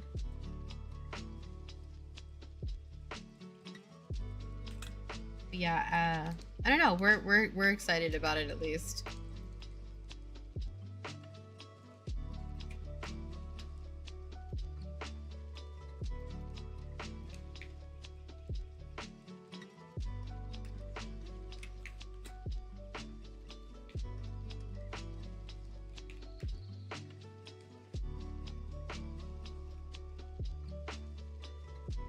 We have to leave the group. I think we have to leave the group. This is not in a team. Bugged out because I broke it. Oh no, it did work. Yeah, it did work. Ah, never mind. It's not broken. It's not broken. Yay, yay.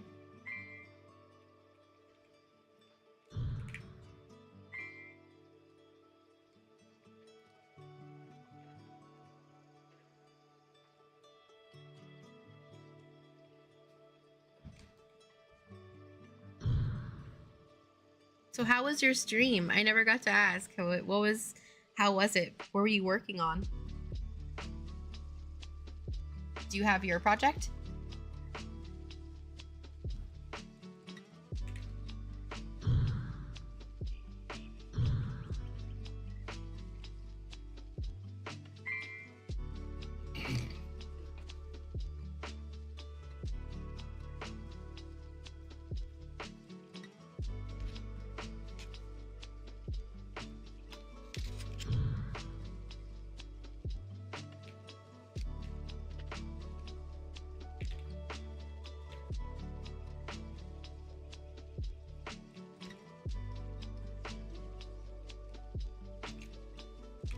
I took your helmet, Chris.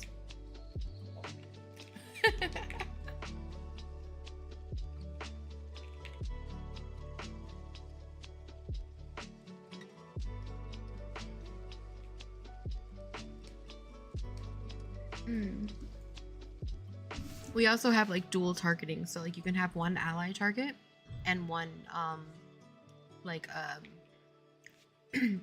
PC like non-player character target.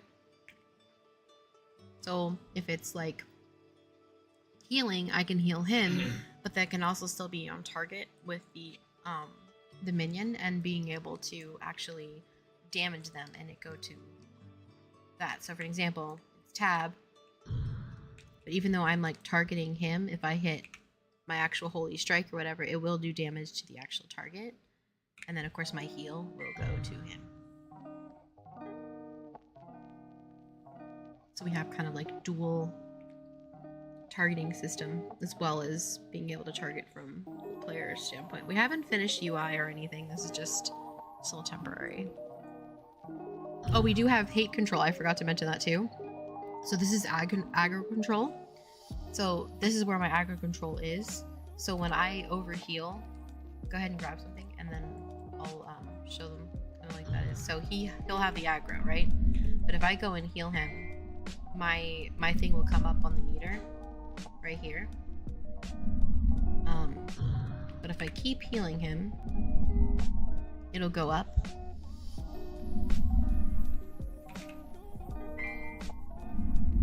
And then it can actually, once it goes to 100% or plus, it'll come to me. So basically it's encouraging, you know, rogues to not go ham on a minion watch threat. I'm working on something way less impressive. Oh, come on. Working on a small puzzle game similar to Railbound Cosmic Express. Oh, cool. That's so cool. We like do like the fundamentals of a puzzle game on our Coursera, but like we don't go to extreme with it. We just kind of give you like the core, you know, like the storyboard and how to like do all of these narratives, and you know, like this is how you make a puzzle, and this is what, like, you know, the switches can be, you know, coded into and all that kind of stuff. But that's cool. I love puzzle games. I was working on a roguelike, oh yes, most of last year, but needed to put it aside so I could finish a game in a lifetime. Oh, come on. Oh, I love roguelikes. Oh my god. We, so before Runes of Tearyn became Runes of Tearyn, we were working on a roguelike, and we were trying to make the world like come alive, to make it. Did you want to show that video? No, he won't let me show it. He's like, another game, another time.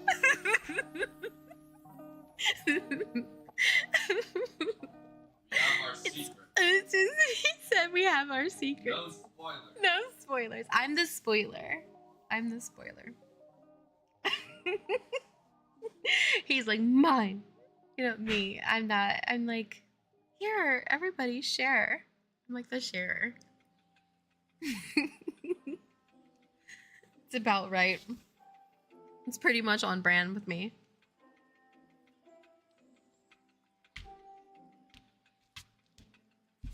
Yeah, no, roguelikes are amazing, and we had a really cool one. And but we looked at an old video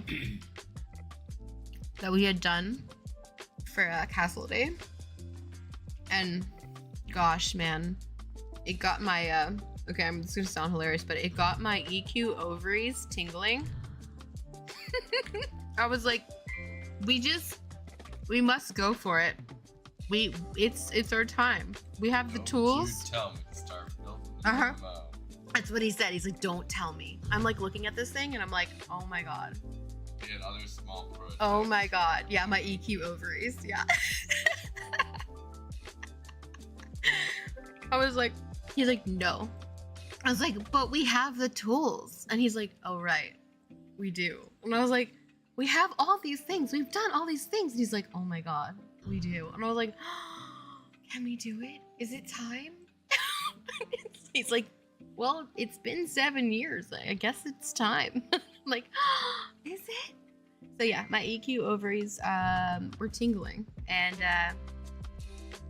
my MMO ovaries, if you may. And so I was like, let's do it. We have all the tools. We've been spending so much time to make these tools. Let's do it. So yeah, here we are. So they're going to be in open development every single day. There might be like occasional a day I don't come because no days off. I'm gonna miss it. No days off. We do have a our daughter has a guest coming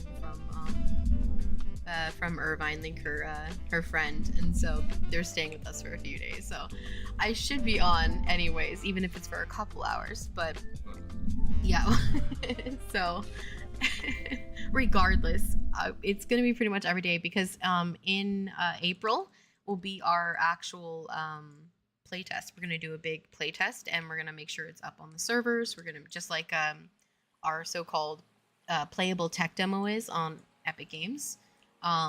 It's gonna be like that, and we're gonna. Oh, I am not on my enchanter.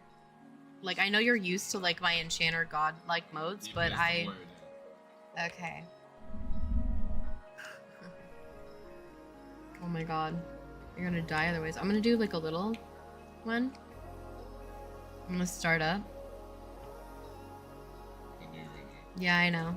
It's fine. I'll be fine. I'll just like overtime heal myself. I'm good. Which one are you on? The girl or the... Oh, the archer? Okay.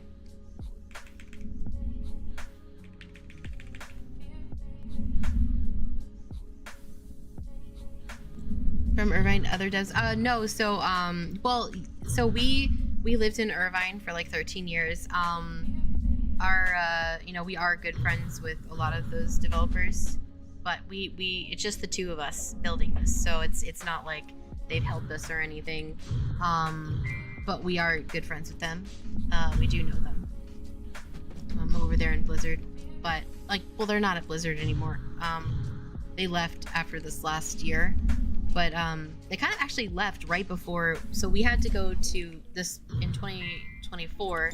Chris and I were asked to speak for Epic Games there at GDC, and so we got to speak at GDC, which was like a freaking, like, I don't know, dream a little bit, scary dream, but honestly, I've just never been a fan of, like, I never really wanted to work there at Blizzard.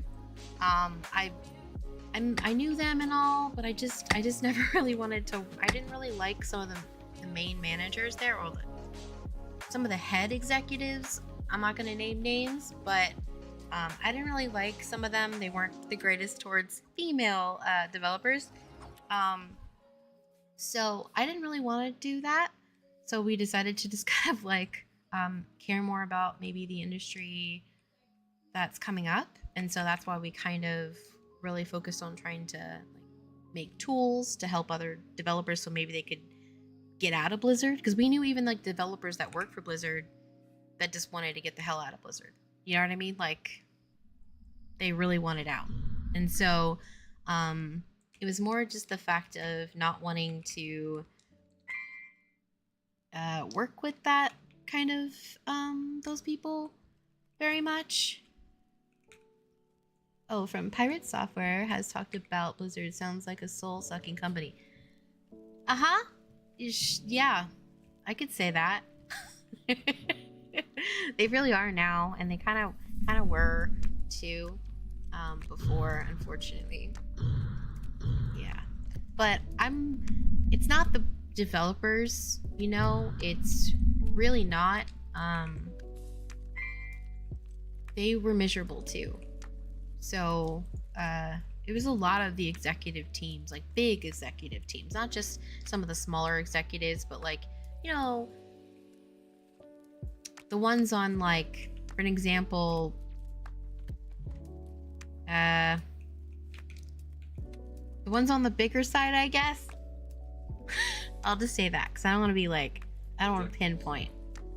I don't want to pinpoint anybody. But yeah, and so yeah, when we got to talk at GDC just before then, a whole bunch of well, it was actually right after, yeah, GDC, yeah, right after GDC, a ton of really good people were let go from Blizzard, and yeah, so they're not there anymore. But yeah, I didn't really want to work there. The ones that had their clouds, yeah, and it's kind of funny because there was some developer, like, well, not developer, I need to not say that, because these people that like make these choices don't even freaking, like, they're not even developers. Like, that's what's so stupid. Okay, so it's funny about that is they didn't even think like, and this was like years ago, okay? A couple years ago. Probably actually back when I was like streaming on Twitch, actually. They had this mentality of thinking that the youngest gamer was 20. And I was like, no. I can tell you right now, like, you were a kid when you gamed. So, like, that's not true. Like, you were a child. Like, that's not true. And I can tell you my kids play, and they're, like, young. They play Roblox. And before, this is, like, all before Roblox got huge, right? And they were just like, no, that's not anything. That's not real. That's not actually doing any... Yeah, well, as you know, where Roblox is now. Exactly. So, very out of touch, these people. And I don't mean the developers there. I mean these very, very specific people. And if this one person probably saw the stream, they'd be like, I know who they're talking about. And they'd be like, they're talking about me. I'm like, yeah, they know who they are, but that's about it. Like, I'm, you know, they just didn't really care about the heart there.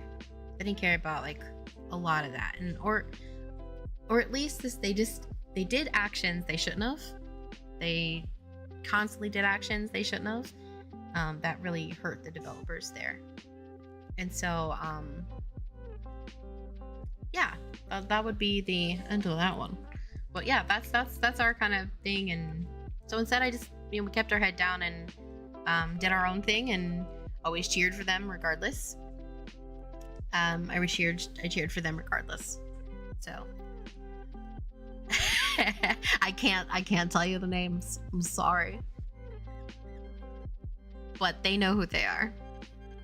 They all do. But there was several executives there that were great, you know. But it's the ones that really, you know, weren't was the problem, you know. And then those executives, even though they tried to help, you know, the teams, the developers technically, as much as possible, you know, that other executive apparently just like decided to leave his heart out of it, you know, just like boop, you know, boop, just don't care. And so a lot of good executives did get let go. So there's a lot of like, you know, drama, but I will not ever back over somebody with a bus. It's not going to happen. But I believe in good karma. It's actually kind of why we our tech is under our company Start Gaming, but we decided to make a new company for this game because it was a part of our future. We kind of feel like it's a good thing, and it's called Fabled Karma Studios. And I guess why I wanted to name it that was, one is a trick to Fabled gear back in EQ, which I loved. It was such a rarity to find a monster that became a Fabled monster. And but why I wanted to do karma is to put good values back into it, even if it doesn't come my way. If it comes into our industry and our future, and our kids that are like young today maybe have an actual like job they enjoy going to again, and creating great creative games to let people have good experiences, then that's good karma in my book. So that's why we decided to call ourselves Fabled Karma Studios now. And because it's a new breath of air of positivity, and hopefully a new branch of good games in the future for many developers later on. So yeah, that's my little bit.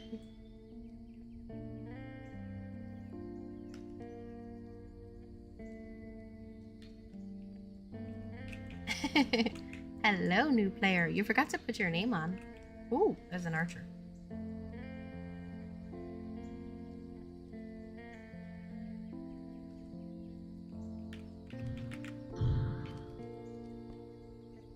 You're Groot. Oh, Chris.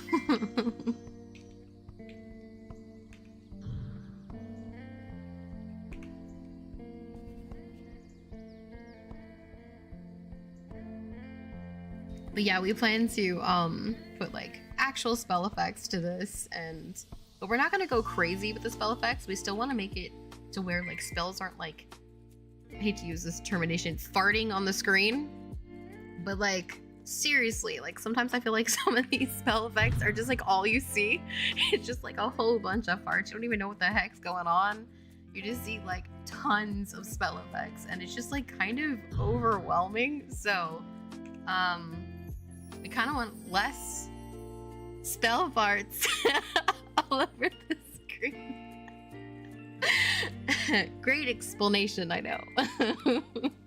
Spell farts are the best. Yeah.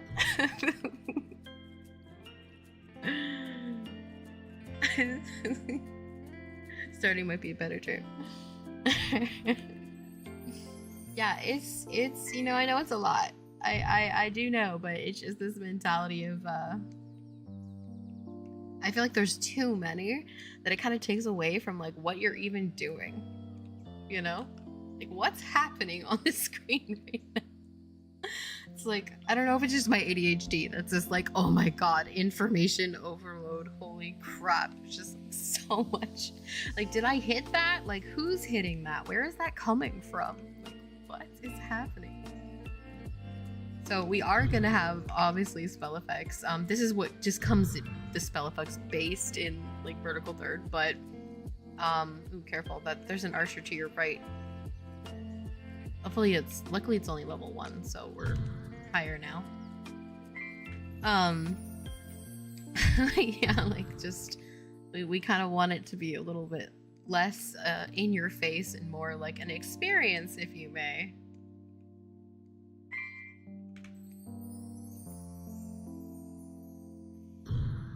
Who is Gamera? What is Gamera? Why is Gamera?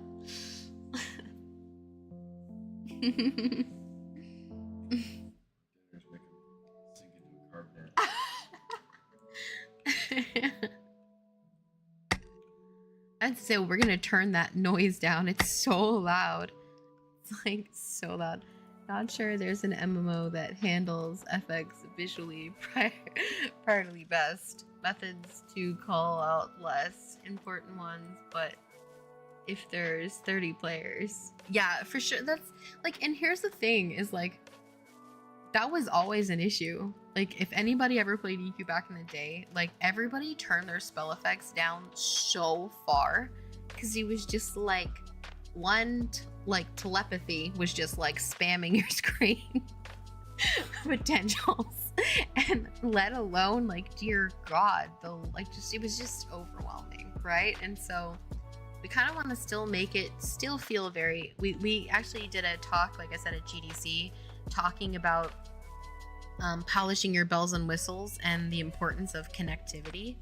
And to me, I like to call it connectivity, very much so. It needs to feel connective in an oomph kind of way. You need to be able to know that your player did something and how that damage was applied, or how that healing was applied, or whichever it may be. You want there to be this like this connection that happens. And so I just need to make sure that the type of he's playing the rogue now. The type that he actually like plays, like whenever he's playing something, I want him to feel that connection to that damage, or to that spell, or to that action. And so I want to make sure that that connectivity is very priority in our game. So that's what we're planning to do. We haven't done my polishing of bells and whistles just now, because we're just kind of setting up the world currently, at least this first zone, for an example. We actually have a video down there with the runes of Tearyn that kind of goes into the more technical, a little bit of the technical, kind of like why, how, what, and when, on how we're planning to do this process, and how we're planning to break up these zones that we're having. Hello, had to lurk for a bit. I know nothing about game development, but it's so fascinating to see under the hood of a video game. Oh, sweet! Thanks, Music Man. Yeah, so this is what we're trying to show is the development process. Now, obviously, our tech has been in works for over 5+ years, so some of this stuff is very personal to us when it comes to how well it looks. That's just because of the time we spent making it, but it's definitely something we hope to show, that open development process. So I'm so glad you like it.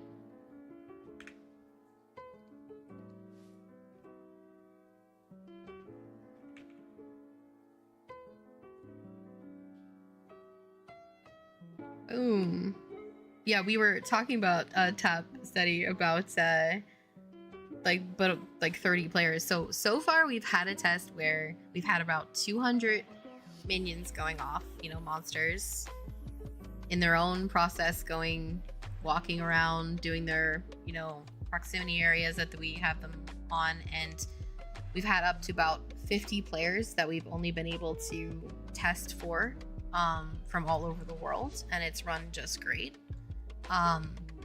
We're hoping with the playtests and the future playtests in the past, like in the future, that we really try to push that and try to max it out as much as possible to get that data for developers that are interested in knowing how to do that, because we are going to be open with that process as well, because that is a very closeted thing in our industry.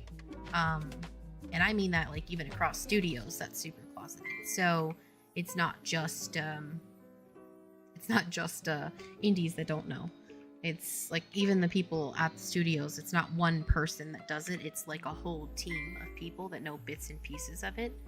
And so we want to kind of be more open about that so that we can share it with future developers that want to kind of go off and make their own studio, or, get a whole bunch of friends that have really wanted to play or make games and start doing that. So it's kind of like the idea. Oh no, I have an archer on me. I got a very tired Christopher over here. He's silent. Say hello, Chris. Hello. Yeah, there he is. See, he's there. He's there. And our Tifa. Our little Tifa.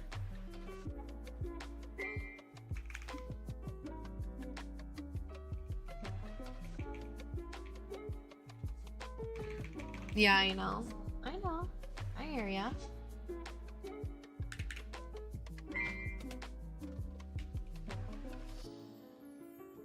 Get the loot, Chris. Get the loot. Do you have the shoulders?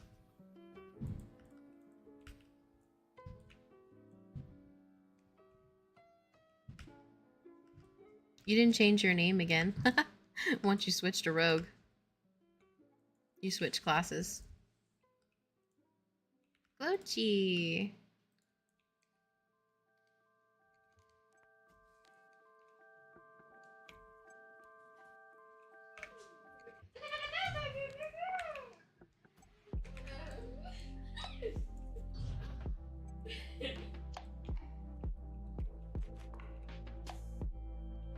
Yeah, this is an old, this is like a couple days old for this package. I've actually already built out a whole bunch of the mountains up in here in my, see if I can show it here, because this is like, so we did the physics for this right here for the terrain that we're going to be putting in, but as you can see, this is more updated versions.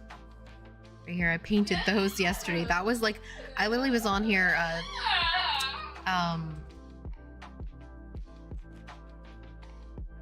I was on here for like, I think 10 hours, like almost 11 hours painting these, molding these and painting these. But yeah, that's what I finished in one day, which was insane. I was like, holy crap.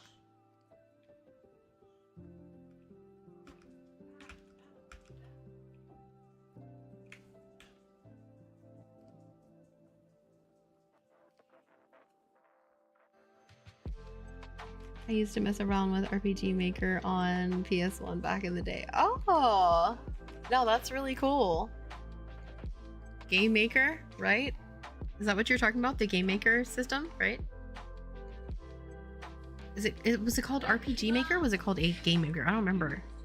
Game Maker Studio? No? Apparently somebody said, I used to mess around with RPG Maker on PS1 back in the day. Oh, okay, that's a different one. Oh, okay. Oh, no way. I never got to use that one. Yeah. I'm not sure, you probably did hear my stuff about Coursera at all, but we did just recently do like we did a huge thing. If you're ever interested in getting into game development, I mean, I that's if you're interested, but we don't get any proceeds for it or anything like that. But it is something we really wanted to kind of like give back to the industry a lot, and that's just showing how to make 6 different types of game modes, and it's a big where is that one video? I'm looking for that one video here.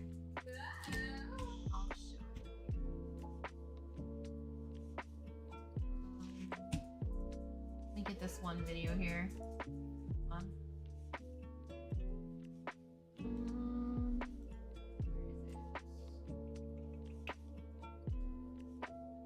Here.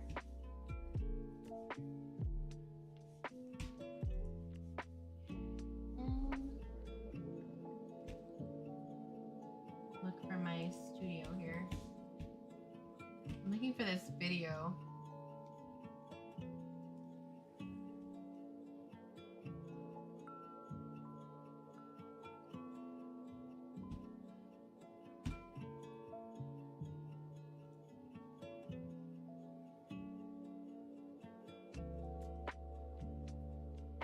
Underneath the vertical third account. Probably is.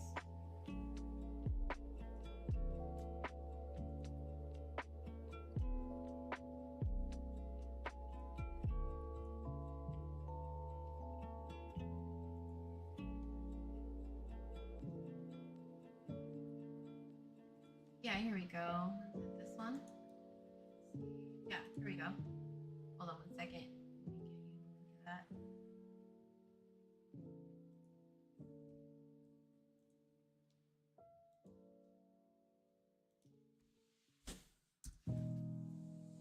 So this link right here is pretty cool, just because it's for like I'll let you watch it on your own, but the whole idea is like basically we show you how to do all of these types of prototypes, how to do all of these kind of like things to show you how to use the engine.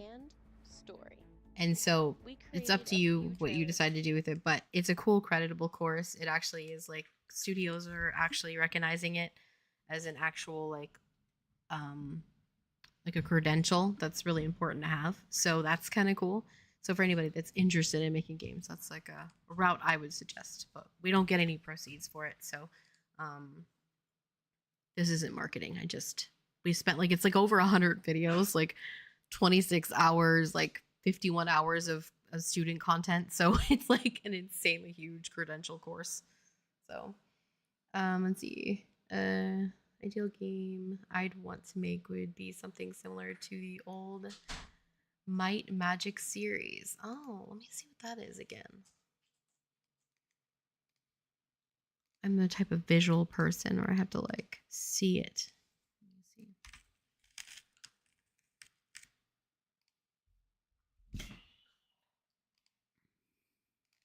see. Oh, Nintendo DS. I remember this. My brothers used to play this.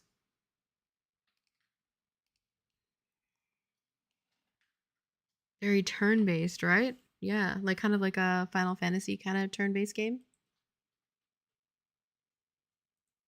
Oh, this is an iconic series. I'm currently replaying the third. Oh yeah. No, for sure. That's what I mean. Like I said, people like cared about the creative approach back here. Like this is when people were just truly making games for the art of the experience and not just how much tech can we push to death, and yeah, ugh, it's a lot of mess nowadays.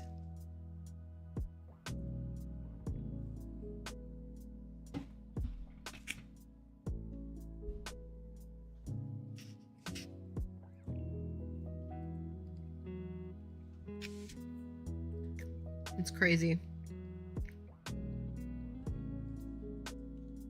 I love the perspectives in here. They're cool.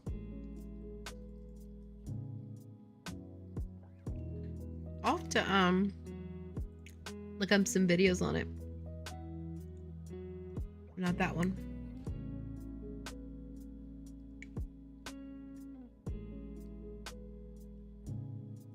Was there different versions? How many versions were there? Well, I'll have to check out this video later. I'll put that on my playlist.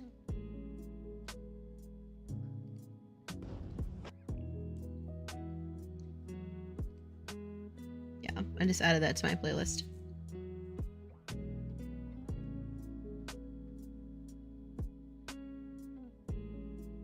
Hey, I totally get it. Poor Stark over here is like passing out. He's like so tired.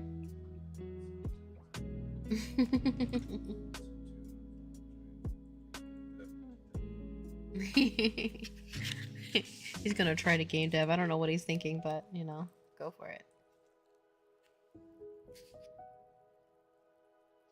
His brain hurts.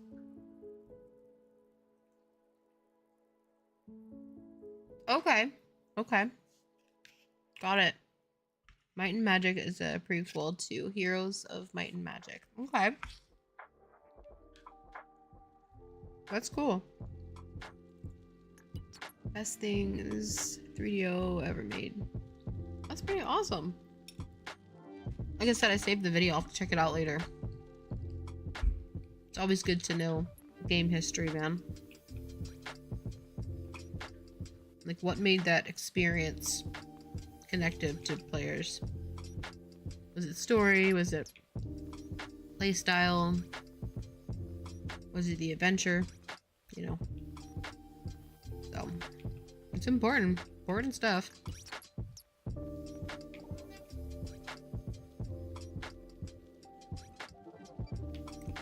So, these are just temporary, just so you know. I'm just basing this on how hard this camp is going to be to break and how wide the camp is going to be. I know, right? It's a good silhouette, right? Oh no, it's coming in. Yeah, I was working on that silhouette right there. The whole silhouette. He was complimenting me on my silhouette form that I made yesterday. I did those whole mountains and painted them yesterday. It was like intense. Took me over almost 11 hours to do. It was insane. And I still have to put like foliage in it, so it makes it feel a little more like, you know, has some texture to it. But I'm playing with some chunky stuff for time being and seeing if I mix this with some foliage that's more grass-based, how does it feel in a really cool artistic approach? Is it an option? Is it not? So I just want to like play with the art side of it. The the perspective of how it makes the world feel. We'll see. But at least we got the physics in. I think you got to see that there, Music Math. Hey Math Fanbag. It's good to see you back. I was just sharing some of my insights. Oh, hold on, let me redo that. 1 second. I'm not sure if Music Man got to see our cool physics. That was fun.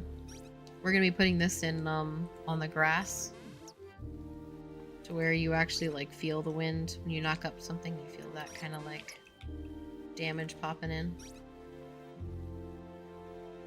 So the world feels really connective. Boink. And obviously we're gonna have it to where the grass does stand up a lot quicker than what it does now, but it's just those are options that you play with in the editor. Yeah, so that's what we're doing.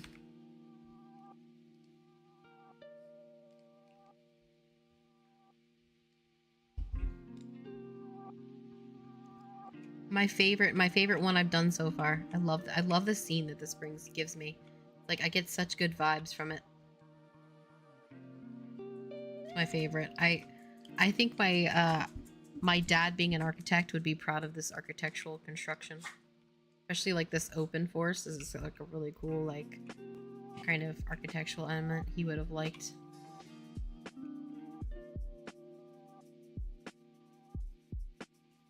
How often will you be streaming? Pretty much every day, and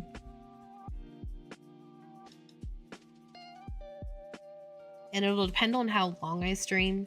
So, some days I might stream longer. Like yesterday, I streamed for like almost 11 hours, doing, like I said, these crazy things, molding them and painting all of them, yesterday. But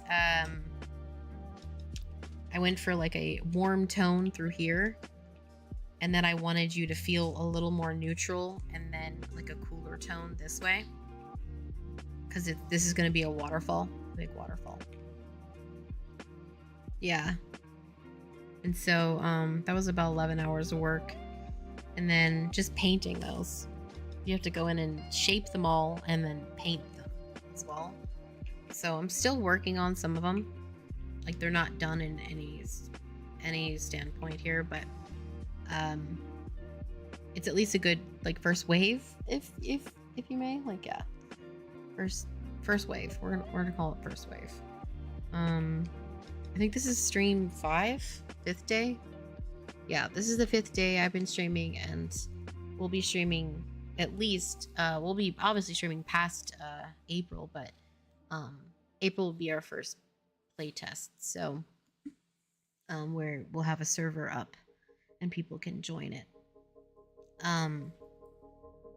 Yeah, so we'll be stress testing servers there and trying to find bugs and trying to find things that also experiences people like. How are they enjoying things? But I have to polish some of those bells and whistles first. Like I mentioned, that connectivity is really vital, and getting the right kind of Q&A feedback. Because I don't mind bad feedback, right? I don't mind, constructive criticism. The biggest is when players sometimes don't know some of those finesse points that come later in development process, and they tend to focus on those. So I want to try to make sure that I finesse some of those components, like polish those bells and whistles first, so that we can get the right Q&A thoughts for, like, hey, when you were playing this, like, this class, what were you feeling? Did you like this in a group atmosphere? Did you like this in solo? Like, what was your feelings? And so I want to make sure that we get good feedback that's constructive and aimed exactly where we need it to be, and that's like our real questions we have. I actually don't have a degree in design or that, but I have gone to art school. I have done a lot of art development, becoming an art director myself for the past, like, while we're working on this, doing that and working on that side of my life, why we're making this tech for the past 7 years. So I have been working on that too. And so I kind of learned from a lot of people at Pixar and Disney, like Riot Games, a couple at Blizzard. So yeah, I have a lot of training, if that makes sense. I don't know if I'm just underplaying how much work I put into it, but because I do that a lot. But a lot of a lot. I really focused on like color theory, light theory, and how those connect to shape recognition, and stylistic choices, and how those all kind of come in together and make an experience. So that's something I have always kind of had a passion or noticed even when I was a young child. So I think that's just like a passion I've yeah, I tend to use those and like be like, oh, those are my hobbies, but they're kind of like learning material. So I don't know. Can a hobby be a learning material? I think so, right? Like a skill, or I don't know. It's like I'm 39, so like when I hear hobby, like my old school brain from my boomer parents are like, that's somewhere you go and watch football, or you know, that's what a hobby is. And so anything that's not like your master degree in must be a waste of your time. So yeah, I have a lot of those, I guess. Yeah. To be an indie, I'm sure every indie developer can say the same. Like you have to wear a lot of hats. I mean, it's like it is no picnic. But then there's the picnic of you get to wear all those hats, and it feels kind of cool, and it's exciting, and it's not stale, and it motivates you to keep learning, and that learning is fun. So I don't know, I guess. Yeah. totally music, art, tech, and more. Yeah, exactly. It's like and it was so crazy is I even like love plants. I am like a plant crazy person.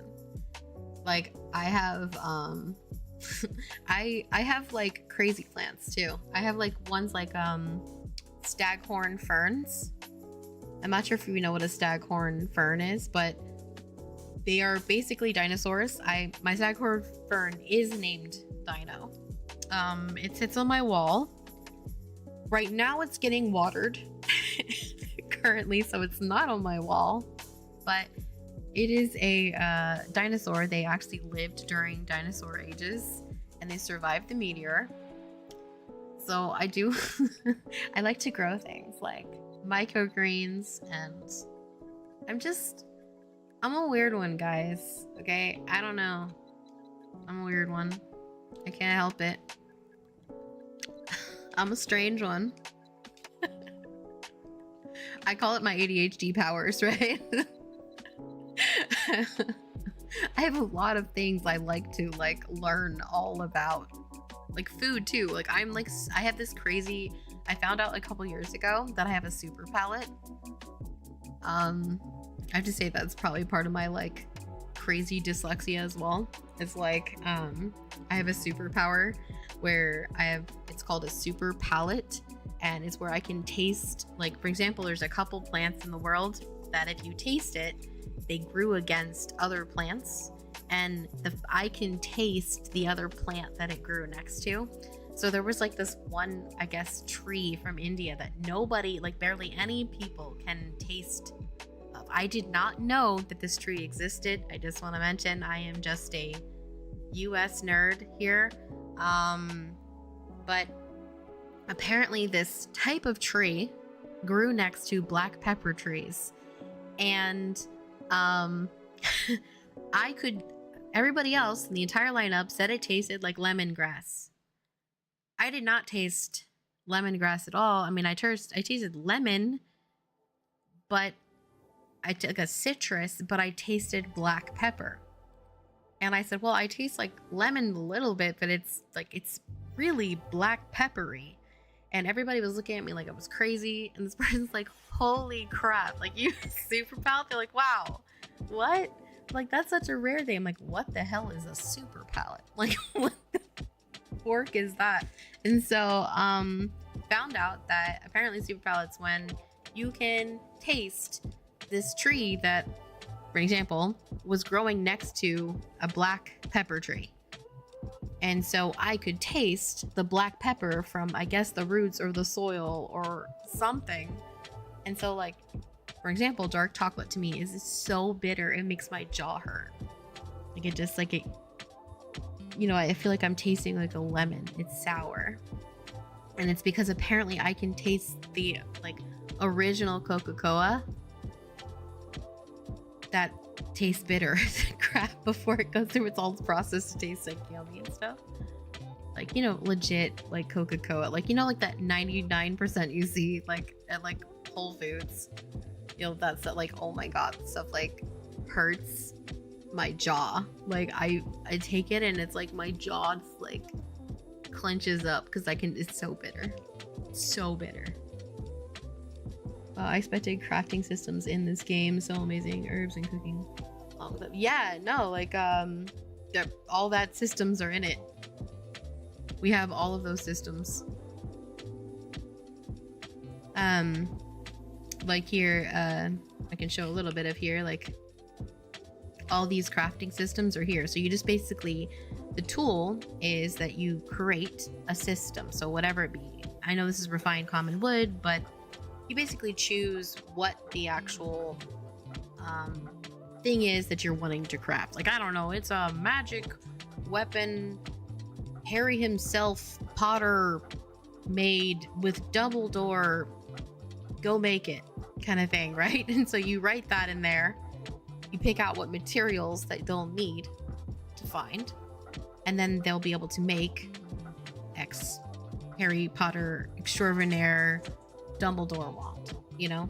And so we have those systems in, and then of course that's also including cooking. So recipe crafting systems are the same, they just are retitled into a cooking atmosphere. And then that once again will change the statistics, so whether instead of it being a worn item in here, it would be a eaten item. So whether it be like health restoring, whether it be mana restoring, or whether it be like give you a buff, you know, like you have like stat food or something like that, right?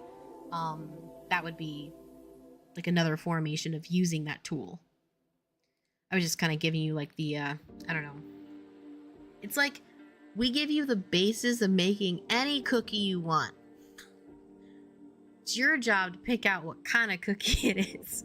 Does that make sense? Is that like a little more self-explanatory? I don't know if that comes across right. But yeah, it's not just a chocolate chip cookie. It can be an extraordinarily different type of cookie with no chocolate at all. You know, that kind of thing.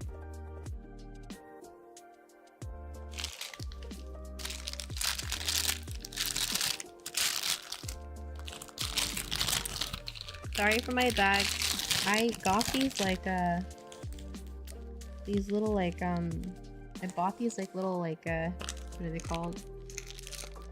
I don't know why they call them conversational hearts. They're not conversational hearts, but they're like those yeah, exactly. See, it's whatever you choose. Yeah, it's the type of cookie that you come up with. Yeah. It's these like sugar hearts, you know, the ones that have like the names on them, but it's not the brand that makes the sugar hearts. This is from a farm where I live, and they make them all on their own. You don't need to tone down the EverQuest references when you're around me. That's never gonna happen. Here's the bad part about me with EQ. I never did trade skills. Ever. And it wasn't because I didn't want to. I was such a busy player all the time in like raiding situations. Chris was that part. So Christopher would do all that stuff and like alts and stuff. And I actually had obviously alts, of course, but he did it like solo, where I was in top end. I was, like I said, I was like 5th top cleric in the world. So I had like, I guess my team A and my team B people that I'd hang out with. And so I never had time to like go and craft anything. So anytime I wanted to get something, one of my friends would be like, oh, well, I can make that. I'm like, oh, okay, sure. And they just come give me like different food. Because I was always like, no, I will not eat my stupid summoned bread. I will not eat this. It's burnt. I will not eat this bread. So they would give me like all these different kind of food groups.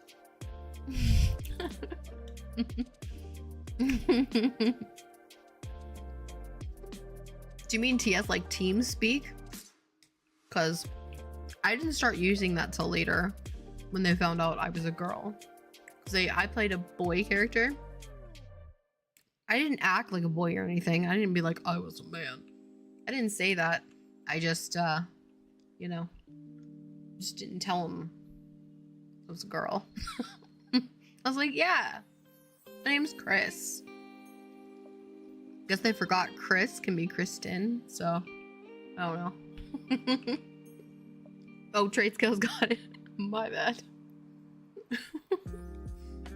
My bad. I did not think about that.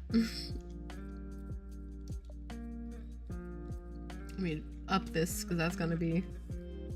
What? Just... I want this to be... No, that's not the right one. I think it's base grass that they use on this right now.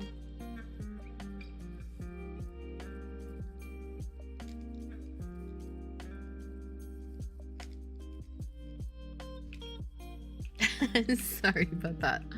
Yeah, none of this I painted here. We just took a base thing that it just scrolled out for me, and so then it was customize it from there. And it looks very different now. But it's a nice, like, it's kind of like instead of starting with a blank page, if you may, I start with like a little bit of like a rough edge or something. I'm like, this is something to start with me. Call it my ADHD charm. I'm like, ooh, that's overwhelming. I'll try. And I have like a little head, like a inspirational idea, like a shape of some sort. We kind of start with a random shape. That's like my exercises. Let's start with a random shape. This will be easier for me. I'll be able to start now. Okay, paint. I think this is just, yeah, this is a flat edge. That's what it is. It needs a flat edge. I'll just like...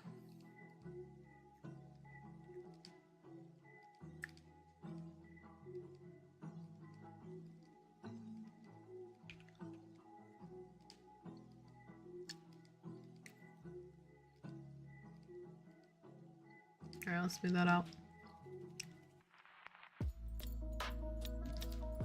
I just didn't want that weird pattern that was like, yeah, there we go.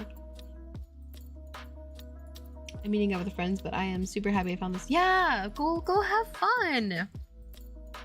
Have a great day. Awesome, great to see you, man. Bye.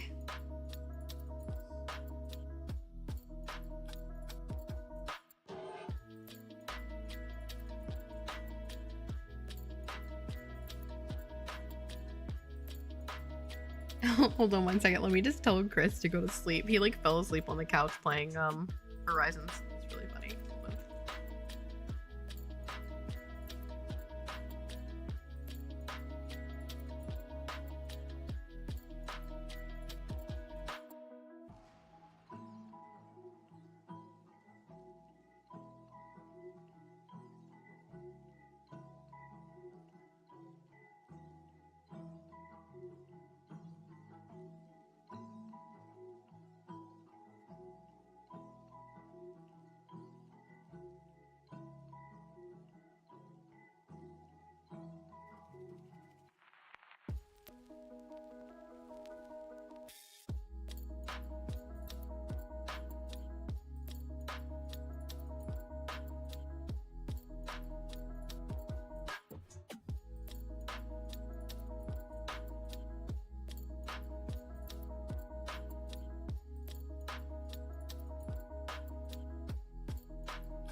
Okay, I am gonna like lift my desk. Hold on. Not lift it. Okay, that was the wrong word.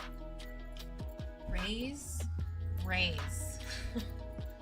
I'm going to raise thy desk. Oh no! Did it like unplug? Hold on. Ah.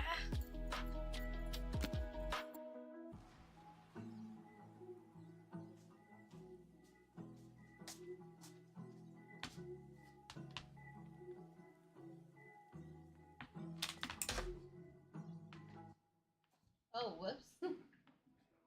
Oopsies.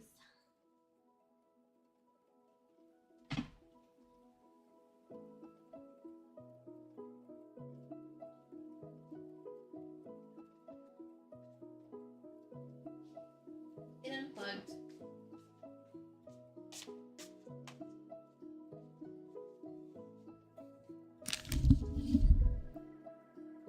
Okay, let me see.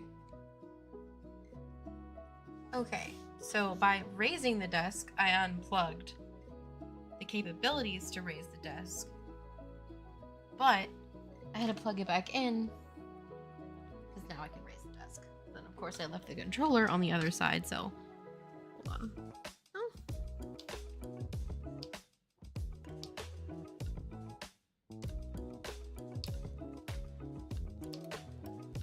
Dang it. Left the stupid control on the other side. Hold on.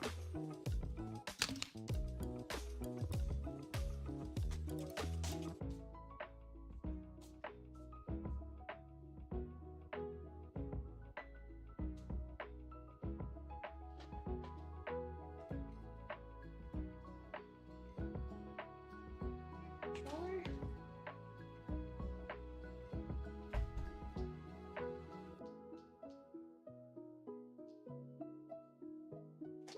What is like stopping?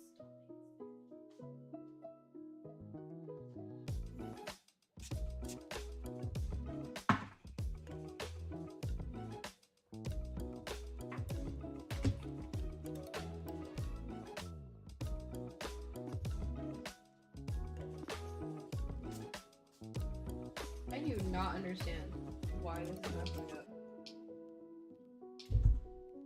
It can go down, but now it can't go up? What is happening? Did I like do something stupid? Did I like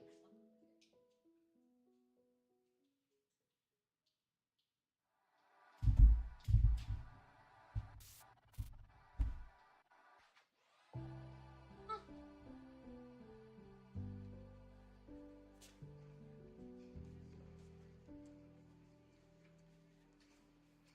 1 second, be right back.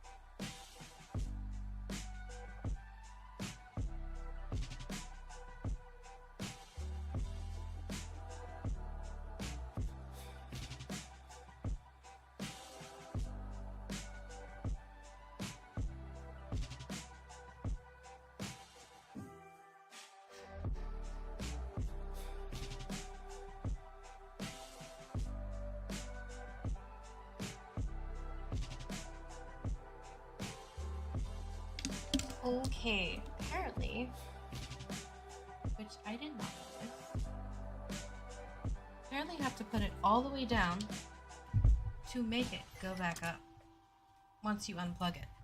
Who would have thought?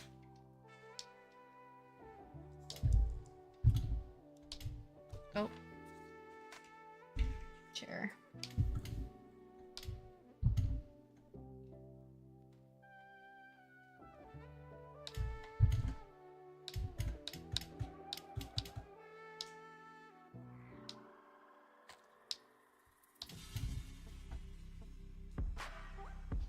Apparently something is blocking it from going all the way down.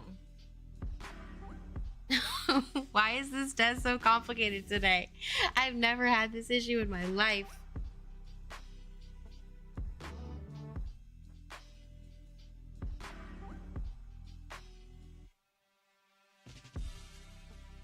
I've used this stand-up desk so many times. Never had this problem. But today, it's a problem. You know, it's about right. Sounds about me. Okay. Come on, thing. It's going! I did it. I did it. I did it. I did it.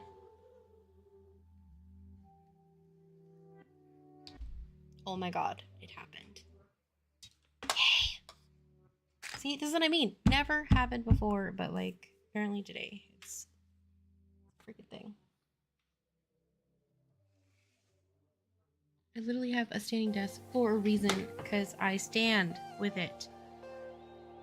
Tech problems? No. Never have those. Hopefully you sense my sarcasm a little bit there. Okay. What? Okay, I'm gonna do... This is a medium camp. I can go pull... I'm not sure if he checked out the, So in this game, like what we have right now, how we work together out of the same project,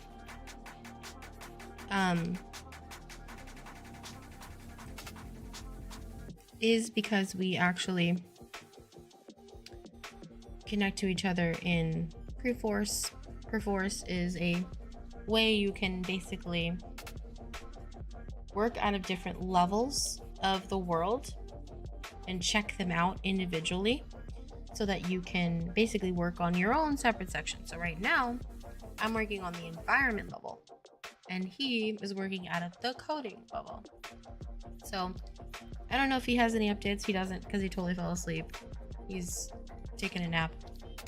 But basically, it's all the section that I normally don't see. So, well, at least in this level. Let me make that clear. Let me go here. So, for example, here we have the levels, and right now I have this checked out. Level 1, and so he has the enemies checked out right now. See, it says checked out by Glowchi. See it like right by in the blue, and then for me, it's checked out by me. So he has this checked out. I can go check him out technically, and I can if I want. Oh, sorry for lurking. What was that you are using for source control? Perforce. It's Perforce. Let me open it up. Perforce. Yeah. That's why I was being self-explanatory. I swear I'm not trying to babble. I figured I'd put this for devlogs in case anybody wants to learn. You know. Yeah. So he has the enemy folders checked out.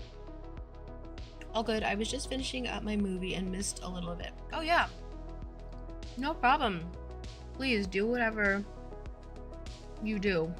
I just figured I'd just put it in there in case for devlogs, in case anybody wants to know, you know? Y'all know? Let's see. So right now he has the enemy files checked out. I'm not sure if you heard that, but it shows on the blue part right here. The enemy levels is what Glowchi, that's Chris, he also goes by Glowchi.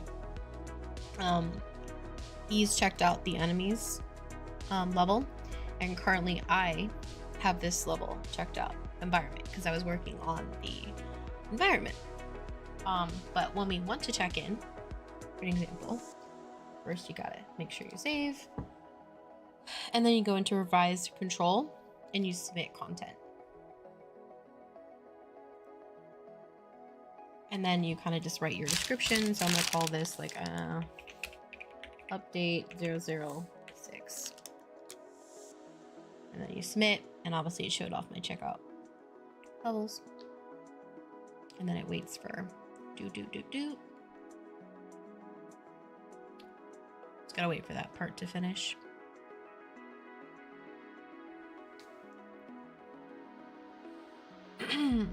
Okay, so it submitted the checklist or the so-called check-in list. And then on his section, I could go to save real quick. All.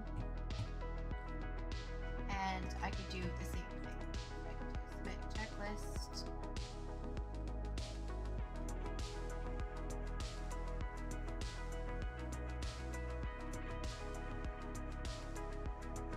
Submit his.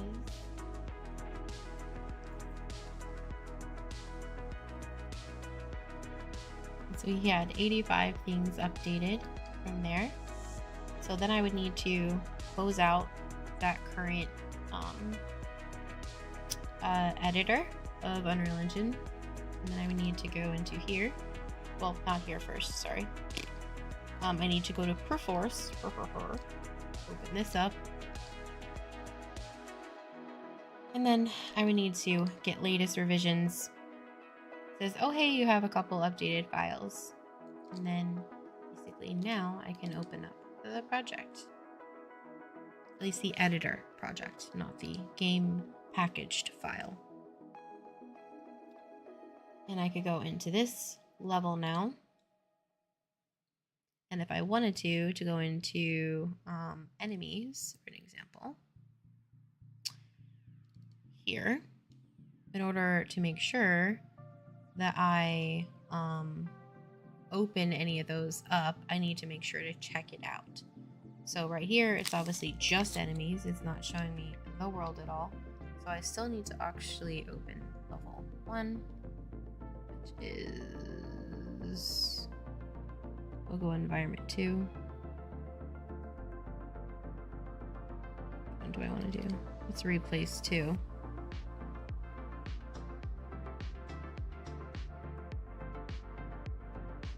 Where is my thing? Enemies, environment level.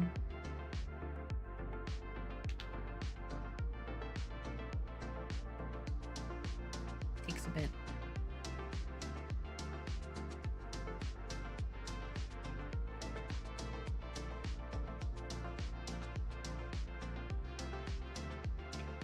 And so if I want to see this level and any of the enemies in it,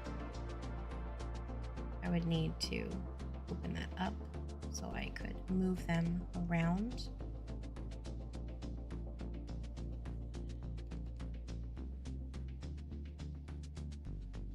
Which I should be able to see the world, and why it's not appearing that way is me.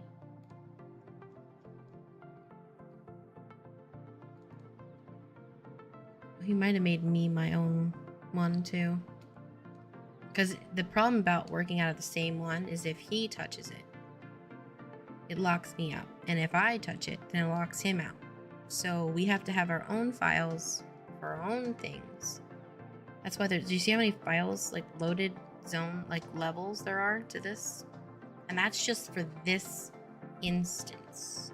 There's even a marketing one too. Let me show you that one. Ooh, where's that? Level 1, here we go.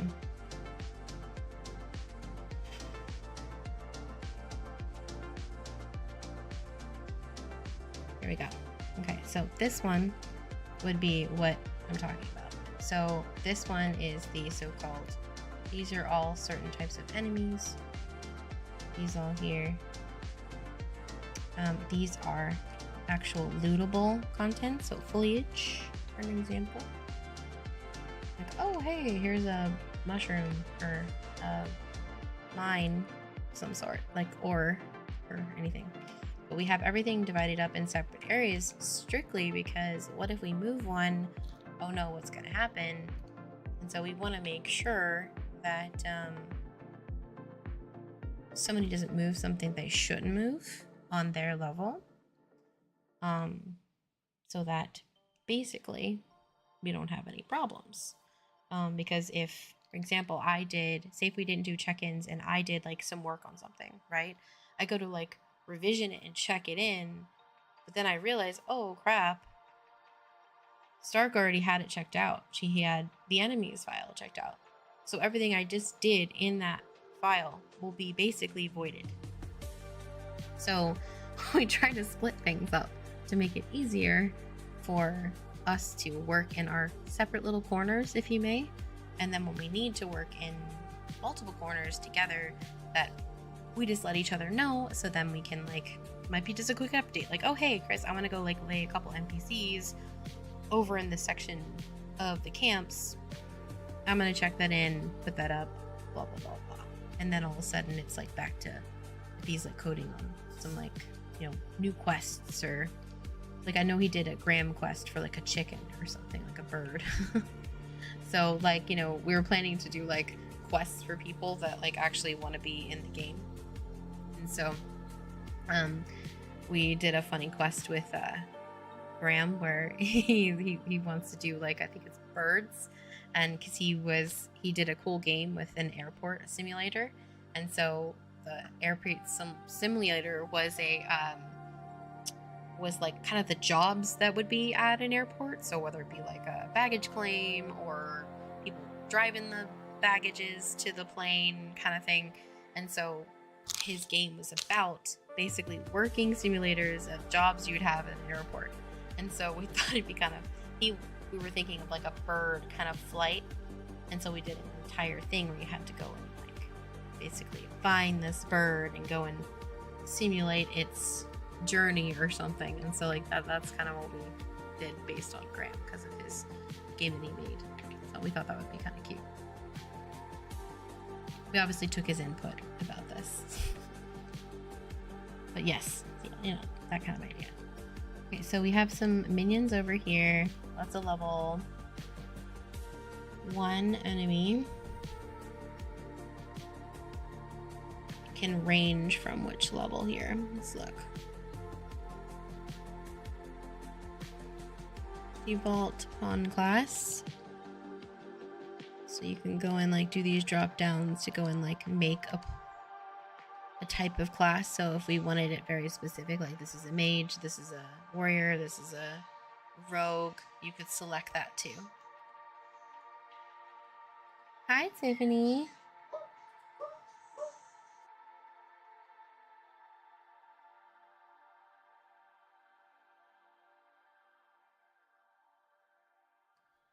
Sorry if you hear me muted, it's me telling her to turn it down. She has Angelman syndrome, so she's nonverbal. We have three kiddos, and she is 14, and she has Angelman syndrome. So we end up having, and for funny, it's for a kiddo that has no nonverbals. This kid talks all the time, as you can hear. Like, hear this? Like, it's all sounds. Talks non-stop. So if there is a little bit of you know, screaming of joy, just understand she's happy. And I try to tell her to calm down a little bit so my ears don't die, you know. Just my personal preference. Like, Tifa, that was a high pitch. That was a high pitch, kid. Okay. We have these locked right now. Not sure which one he wanted to put over here or not. I know he wants me to distribute some of them. It's grass. Where's my enemies level? Yeah, there we go.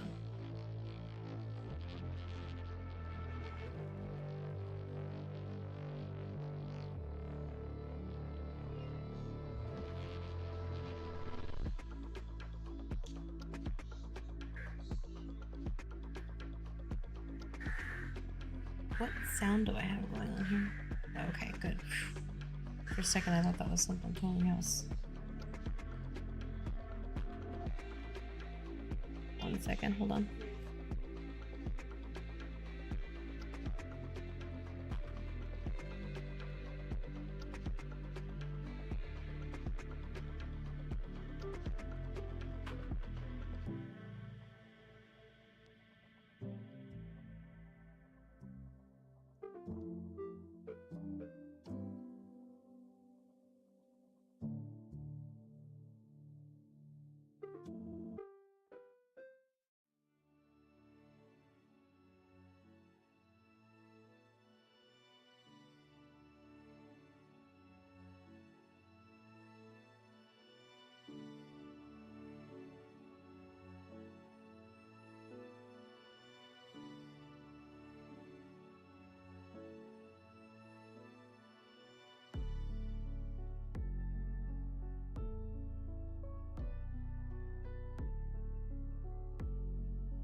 Wow, apparently I was muted this whole time. Fun. So, uh, this is first off. I just saw your message saying that this is the first time you watched Transformers 1. Dude, that movie is so good. It's so good. I'm such a lover of Megan Fox. She's so awesome. I'm like obsessed. Did you answer yourself too? Yeah. Yeah, you know. I do love not hitting. Like, I didn't realize I put that on because I was getting Tiffany something to drink.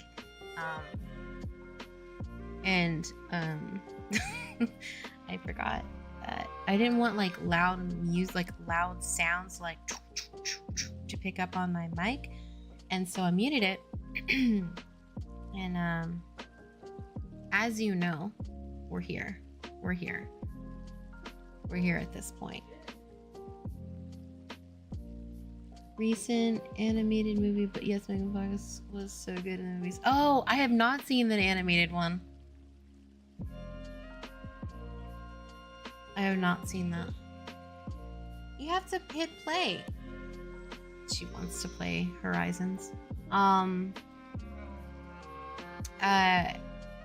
yeah, sorry. I'm a Megan Fox lover. Oh, we're playing with some of the code on everything here, but yeah. But isn't that cool? You can just select what level they are, and then you just like, oh, this is so neat. I love our stuff that we've spent so much time building. This is like so helpful.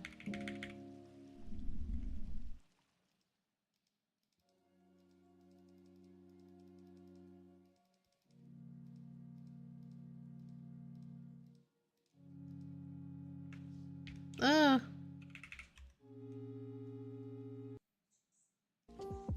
Yeah, right now it's not even going to kill me at all. It's like very low. We're messing with stats right now. Not a big fan of Chris Hemsworth's voice. Optimus, but yeah. Oh. Yeah, good old Thor friend, huh?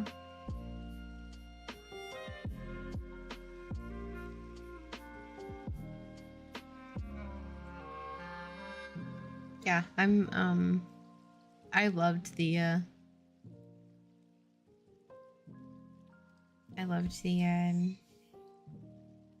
Transformers 1. It was... I have not seen the animated version, unfortunately.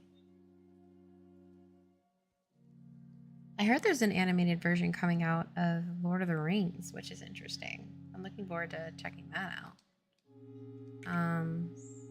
That's gonna be fun.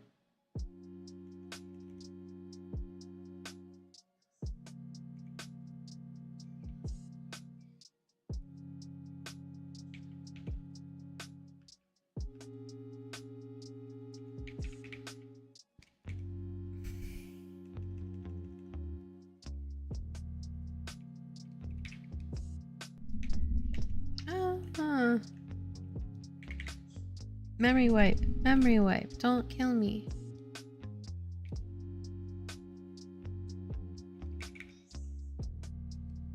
Not a big fan. Let's see, it's gonna be such a massive loss with Peter Cullen passing, retiring. Oh, who is... Okay, I'm bad with names. Let me look that person up. I bet you I know exactly who it is with actual like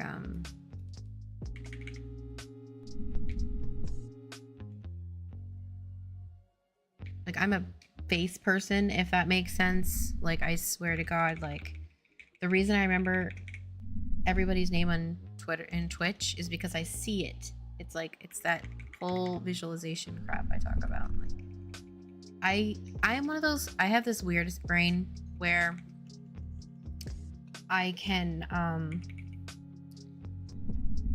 really remember pretty much every instant of my life in like a video form. Eventually I found out that's called dyslexia. Apparently it's a thing.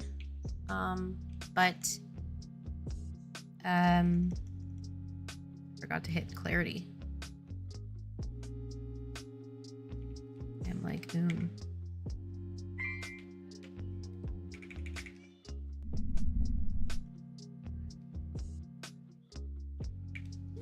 But I can remember pretty much every face, even if it ages up. I can like pretty much remember it. Ages down, it's like I can remember faces. It's crazy. Let's see, and incidences. Like I can remember like what people said, what they were wearing, and I'll never forget it. It's so weird. I used to think that was a really useless talent. Coming more handy with years, not gonna lie. But I used to think it was stupid. Peter. I feel like I definitely know this name.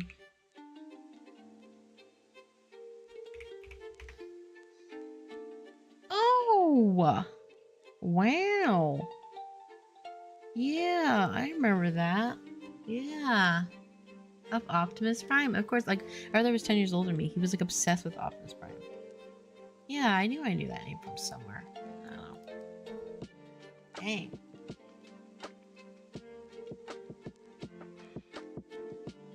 Yeah, see? Like, dude, at least you get a week with the name. Like, somebody will say their name like 5 billion times, and I'm like, crap. I don't hear it enough. Oh, I didn't know that. That's cool.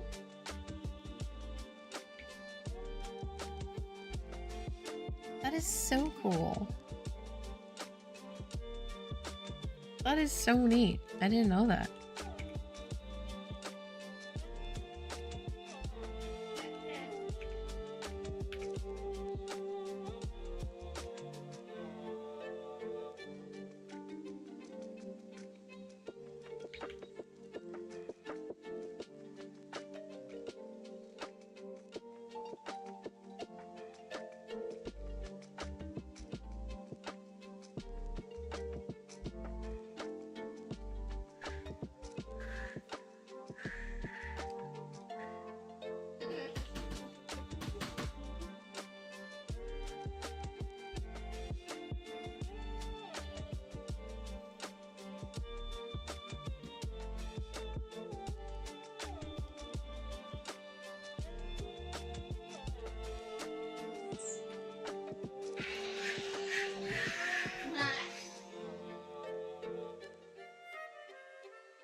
Hold on one second. Let me fix her controller. Hold on.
Okay.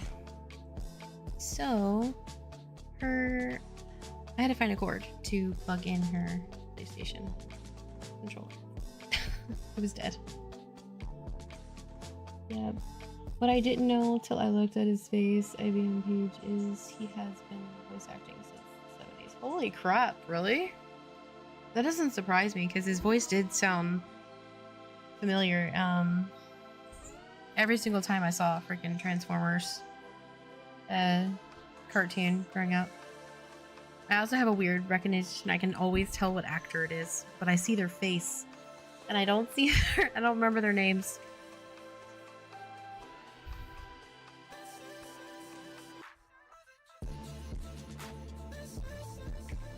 Okay.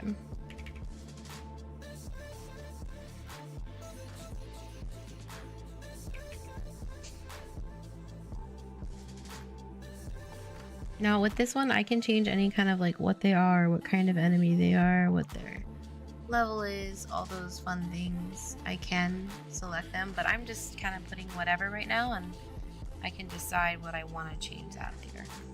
But for now, I'm just going to make them. That's pretty much it.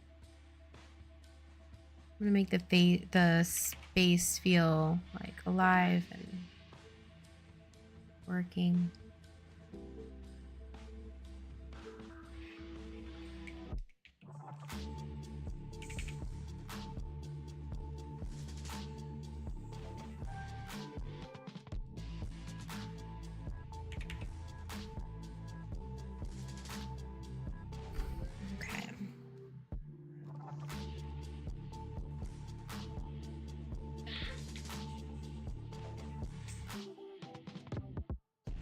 Oh, there's one here by accident.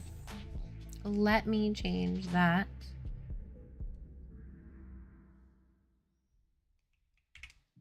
I'm not sure if you've seen the show lately. Probably not. But oh my gosh, I have been kind of obsessed with this show called Ted Lasso. I'm sure you probably have seen it before. Oh my god, it's so good. It's so good. It's on Apple and it's just amazing. It's amazing. It's amazing. It's absolutely amazing. Let me push this forward a little bit. I don't want him in walls.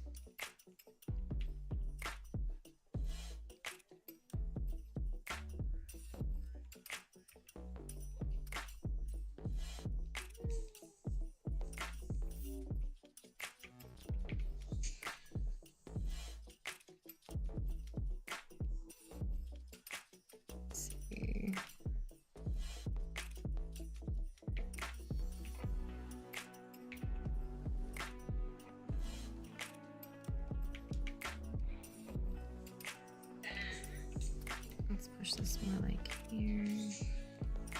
What certain like patterns of where you can pull them from.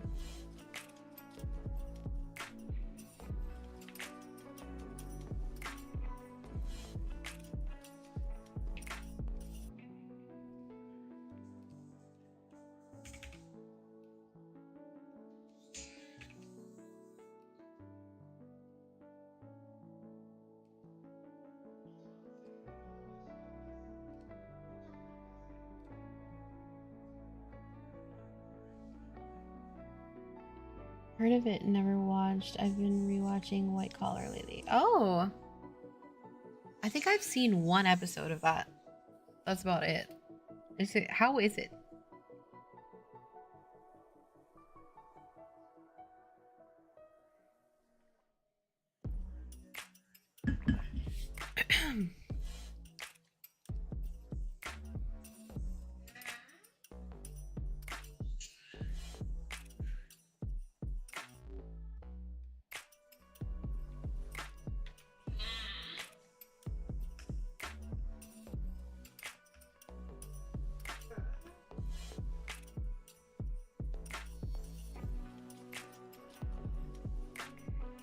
So obviously, when we do this, we can set if they can wander. If they can wander, how much their radius is, or do they stand still? These are all things that I can change. Just FYI.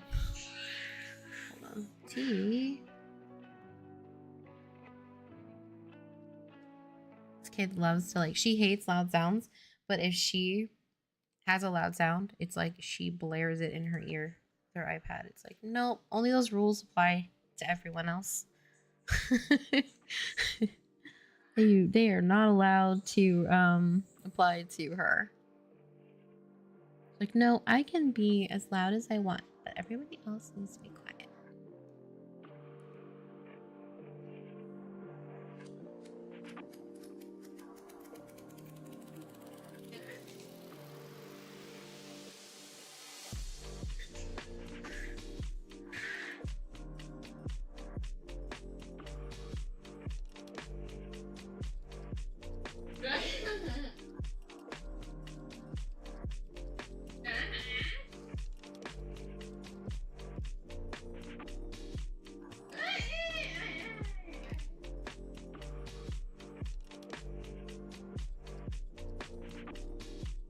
Better than I expected. I tried before when it was first out, but it wasn't really my thing as I was more hooked on Suits at the time. But now rewatching, the story is fantastic and seeing it's happening once again. So cool. Yeah.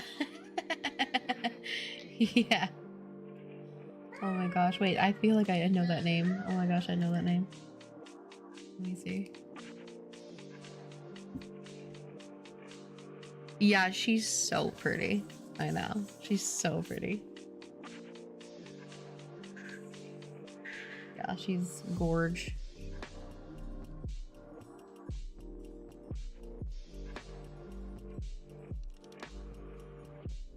So many people these days like hate some of these women that are coming out like I know. She's so hot. I know. I know. And she's 50. That's amazing. She's amazing.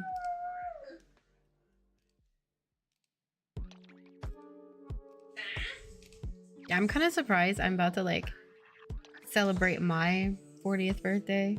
It's nuts. This was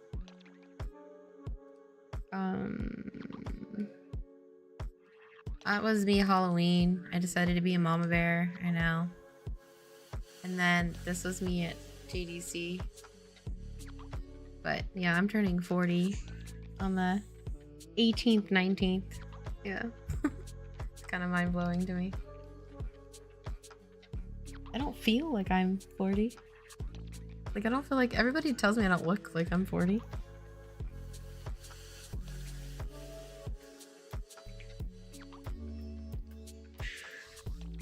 Tifa, turn it down. She's like, no, I don't want to.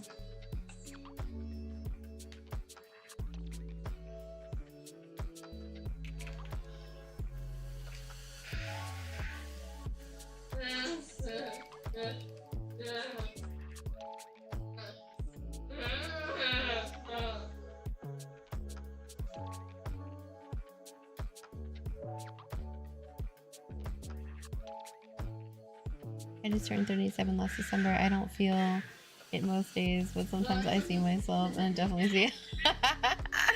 Well, you know what? Like me, I have literally, I have straight up, like, I'm a developer.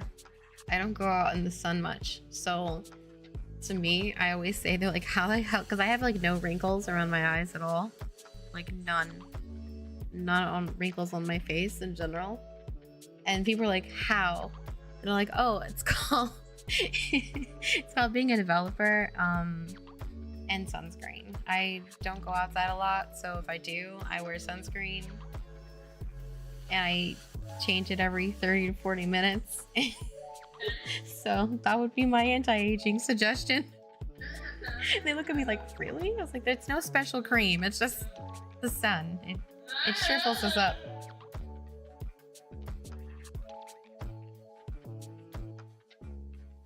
Yeah, it just shrivels us up, you know? It just does. So I can't remember what we're planning to do for this, but like look how much, see how much we're gonna have to change the radius. That's what I want to check is the radius. No, go leave your dad alone. She's going to bug her father. Let's see.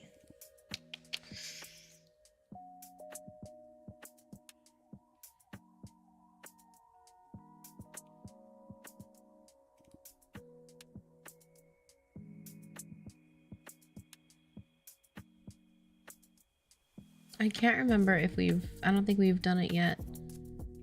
Actually, he probably has, but I don't remember this one. It's a new one where we've added like radius of what,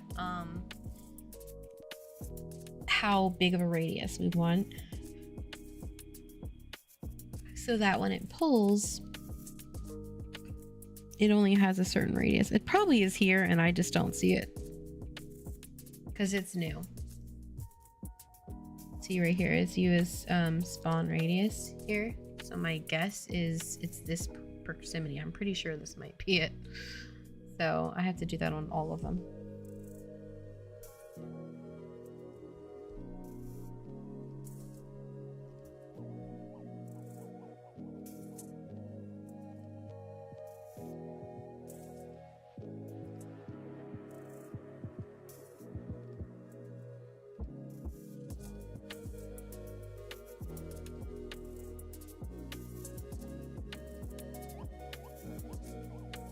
Let's try it.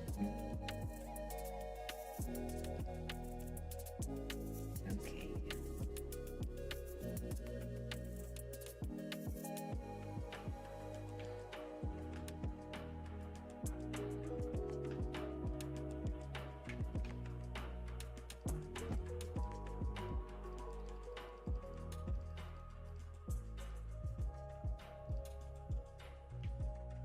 All right, let's see if I can pull this.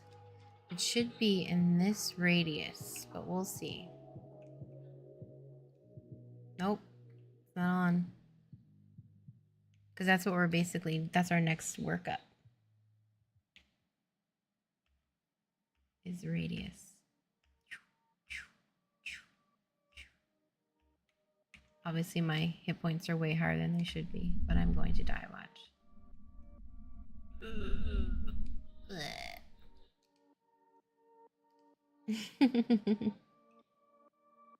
I am too like a vampire. I stay in a lot, though having Crohn's doesn't help. Oh, Crohn's? Oh my gosh.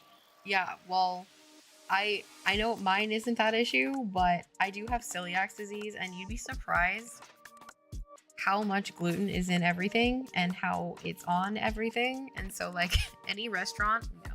Basically, no. I can't go. People are like, oh, food trucks. No. Unless it's designated gluten-free, like I'm gonna end up in the hospital, like 100%. Like I'm that, like it literally puts me in the hospital every single time. It's horrible. So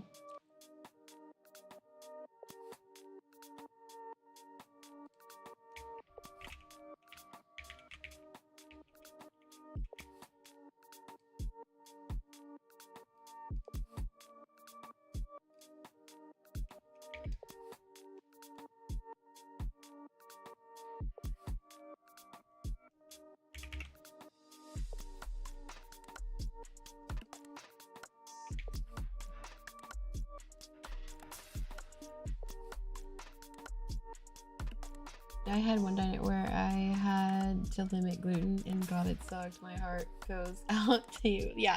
And like, here's the thing, like I have cross-contamination issues. So like, that's what celiac disease has issues with, is like, if somebody like touched gluten and then touched my food or touched anything I ate. And what's stupid is I seem to be so sensitive to gluten that now,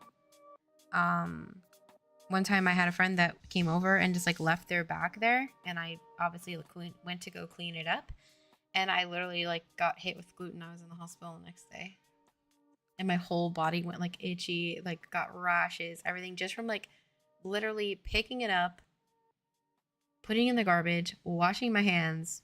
No. Went into my skin. And the doctor's like, you know that is absorbed, right? And I'm like, so like it's in cream. It's in like, I have to make sure like none of the stuff I like, no sunscreens, no anything that has like gluten. Even laundry detergent has gluten in it. So I had to like get gluten-free laundry detergent. So a lot of like eco-friendly ones are, which is nice. But like everything. Dude, it's like in toothpaste. It sucks so much. I used to have like all these issues with my teeth. Found out, oh no, it's just because I have celiac disease.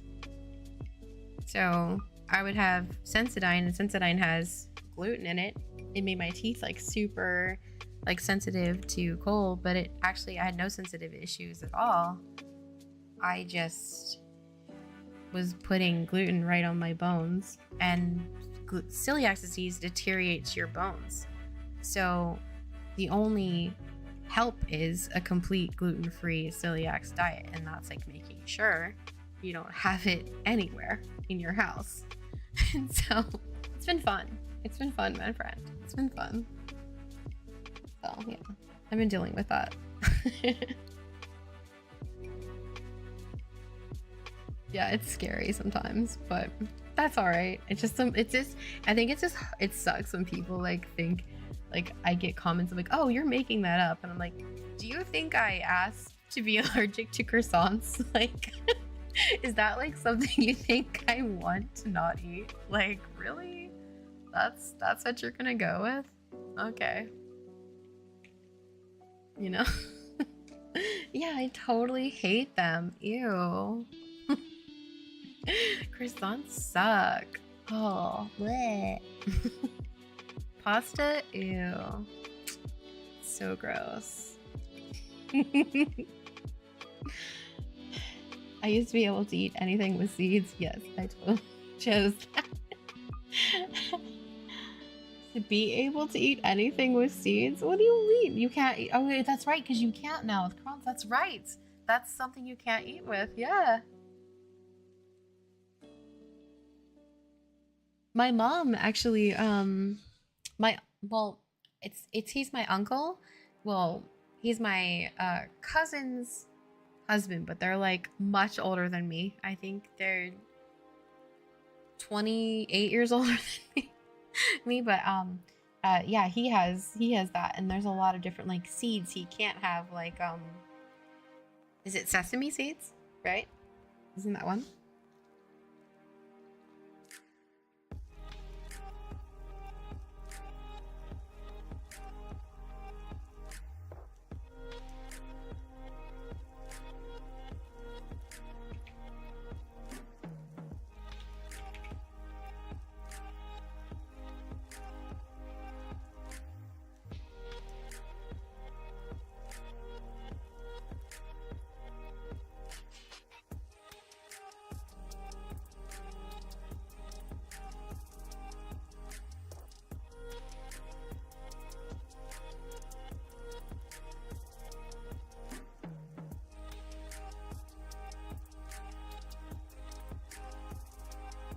I somehow reserved it with my current remission, so now I have no issues eating food, but I still watch what I eat to ensure I notice reaction. Yeah, no, like I feel like there's a lot of things going on these days with our food, and if people say, oh, it's because we're being poisoned, I can't disagree. I mean, like, it's clearly the data's in the pie here, but I just mean, this has been going on for a long while. Like, we don't treat our planet nice. We don't treat our animals nice. You know, they're all run by corporations half the time.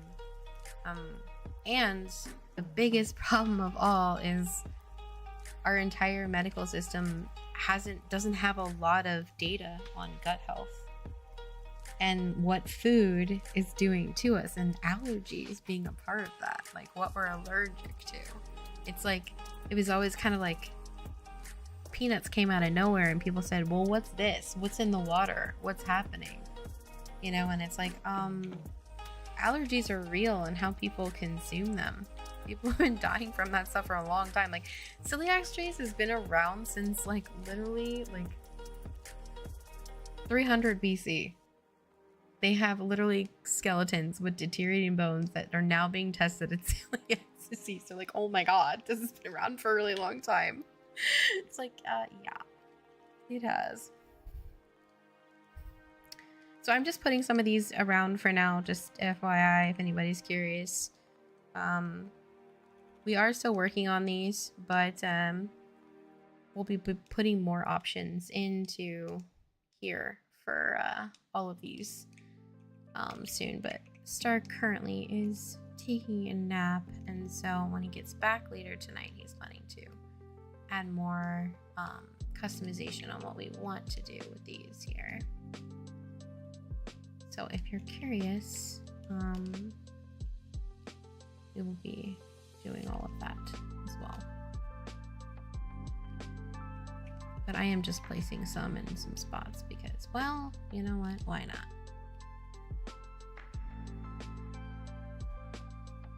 Allergic reactions have been around for ages, but before you were considered wicked or cursed. Yeah, no, for sure. That's what I keep trying to say. Like, it's so silly that, like, unfortunately, our industry, our medical industry, doesn't really kind of looked at those as like reason why our organs don't do well, why we're not feeling good, why we're dying, all those different things. Like, a lot of factors come into place. We are a completely organic substance. I mean, there's gonna be a lot of factors to level in on here, and like, let alone just even like the lack of medical research on that, depending on like your actual gender, race, but also just like the lack of information even for like how much that affects different genders, you know, like how that affects the body, affects men differently than it does affect women, and so forth. And you know, like, all of those factors are part of it too, and we don't really have a lot of that info, a lot of that data. So it's an interesting time we're in, I guess. But hopefully things will start to maybe people will start to change, and my hope is that I gotta believe in mankind somewhere, even though sometimes humans are so difficult to me. I just feel like, gosh, you know, like, sometimes they can be so ruthless. So yeah, I don't know. It's a hope, I guess. Hey T-Rex, how are you? Thank you for the follow. Or is it Tyrex? Is it Tyrex or T-Rex? Hopefully I didn't butcher that. My bad if so.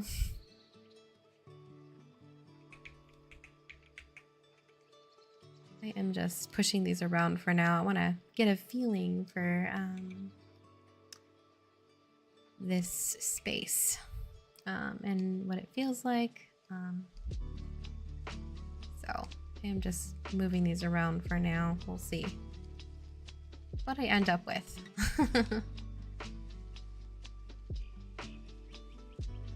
We've definitely made tons of progression though. Like, medications for gut disease are really good now. Yeah, they're trying. That's what I'm hoping. That's why I'm like, you know what? We just gotta believe in mankind somewhere. Just hope that people,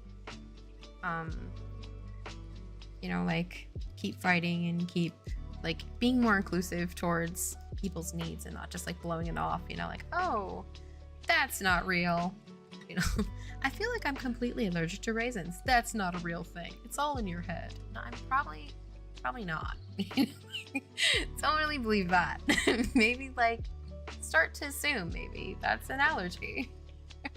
Might want to check that instead of dismissing it as a thing. So yeah. The second one, all good. This looks great. Almost gives me wow vibes. Oh yay! Oh my gosh. So we're definitely making something that interprets like EQ and World of Warcraft, bringing it into a modern phase, of course. I am not done with any of this. This is just placements for now. I'm just laying out some current AI at the moment, but we have been working on this tech for a really long time. We built an entire architecture. We got some words for it. Is on the bottom. I don't mean to ever like say it twice, but just for new ones that come in, it is something that we've been building for a long time. The technology to make all of these design tools that we have here, and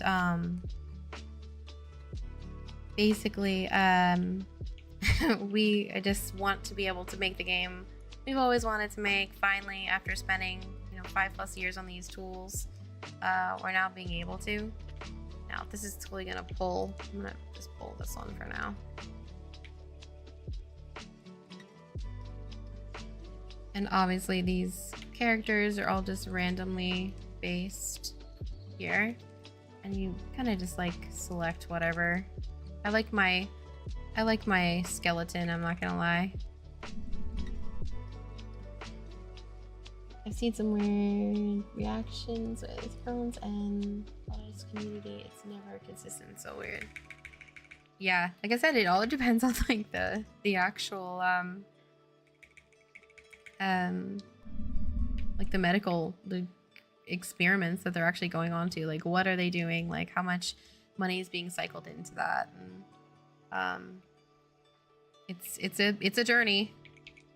But yeah, our tools are all about like statistics, and like we have 10 different types of quests to do, and then you basically, and I don't mean like types of quests like go get some peanut butter, go get some raisins or something, but like escort quests, kill quests, pickup quests,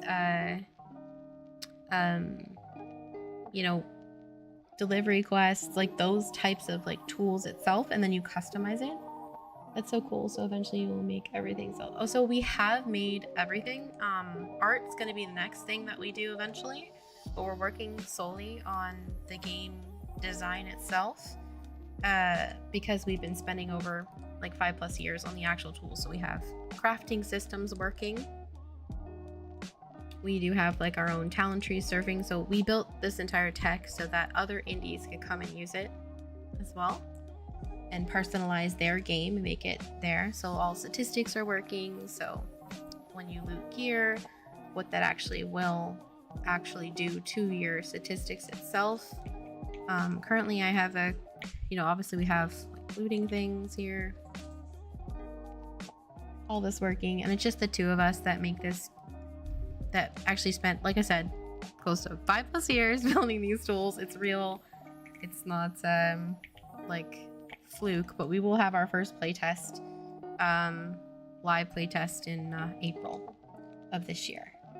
And so we are just started working on this world that you see here. This is going to be zone number 1 for the past like 1.5 to 2 months. So we're still now taking our tools and we're customizing it. So we're going through here and customizing what we use. So like deciding what we do and setting it all up. And we actually even like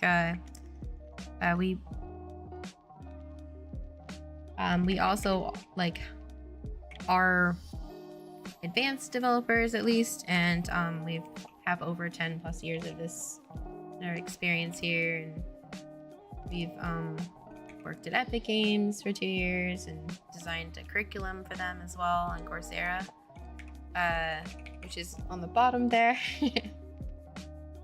We do have classes, and currently, so this is an enchanter currently right now. Now this is all being played with for statistics.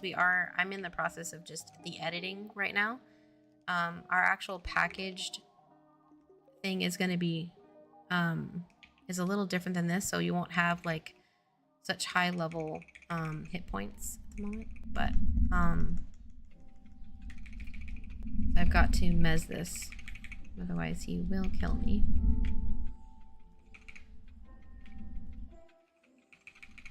I'm dead. Yeah, so right now we just have it as we have a tank. So far we have a tank class. Hold on. Oh, sorry, this is an editor, so it's not my playable build. I was just messing to see if the actual minions were popping up. So I was placing them down.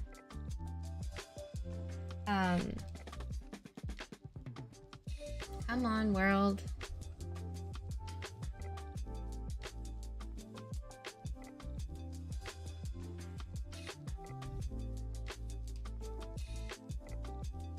Let me go here and check it.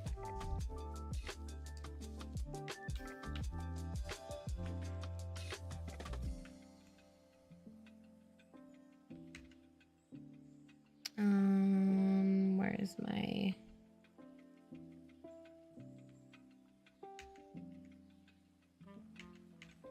Oh, it's because my thing's coming on over my other screen. I'm not used to this. Sorry.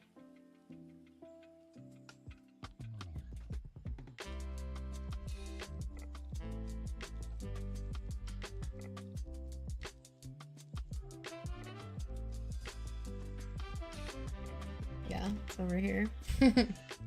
So this is the actual like project we've shipped. Like what I mean by shipped is just like packaged. For example, it is using our text as you see there. We're just putting these here for now. This is all just can all be changed. We're just setting this up right now. You can change your classes. So a tank could be a tank. I could be a mage. Mages are actually really cool. You just change your mesh for now.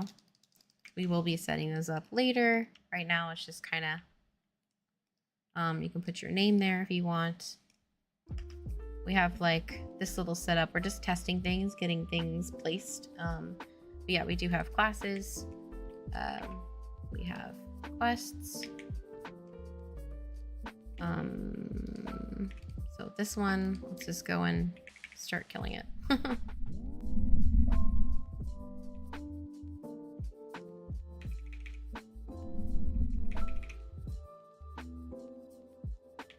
We do have some little sparks of joy up in here.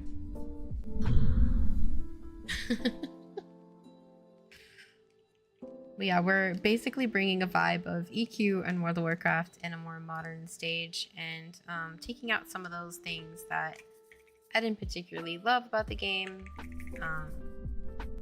and trying to make a game I've always kind of wanted to go for. I have a lot of experience in this type of game for sure, but I hope that my my approach is enjoyable. I think it will once people get a taste of it.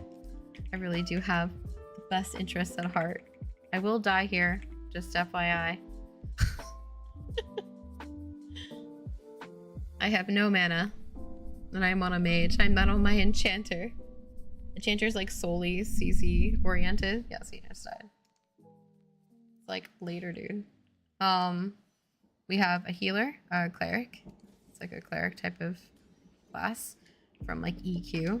I really like. It's obviously still different from EQ, so do understand I'm not copy pasting any of this. It's just kind of referenced from it, I guess. And then we have an archer as well. So we have this very trap based, so this one's kind of fun.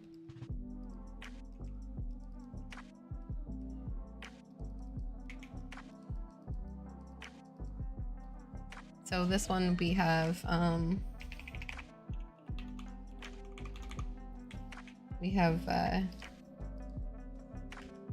set as one we were putting in our actual, where is it? Is it over here?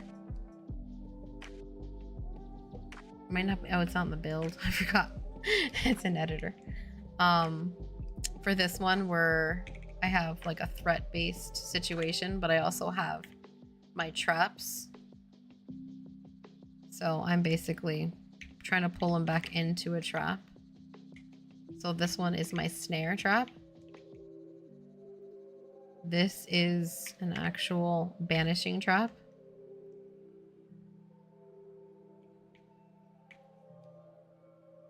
So that's basically a crowd control possibility for a hunter. And then we also have a wonderful damage based one.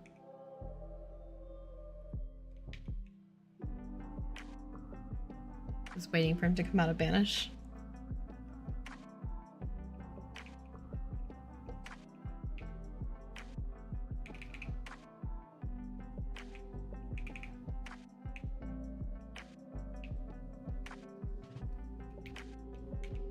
Yeah, that's what we have so far, and we're gonna be continuing that.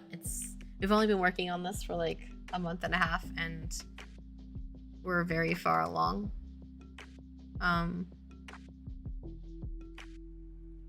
Yeah, that's what we have so far. We're really excited,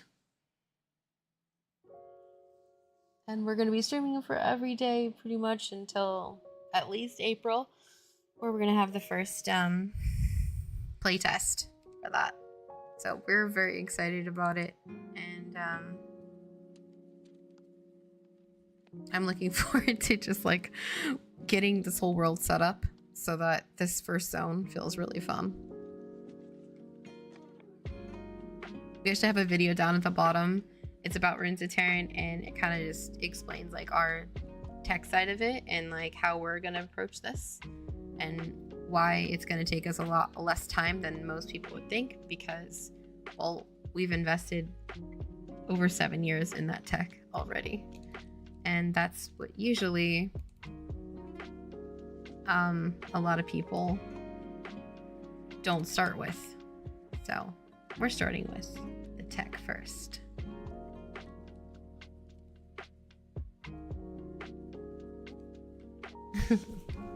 So yes, that is what I'm currently doing, is setting up some cool and of course these are all level instances, so that's why they're sectioned off together. So I have to go into the level instance and it literally captures them all in here, and this is for the reasoning to make sure that nobody deletes anything by accident.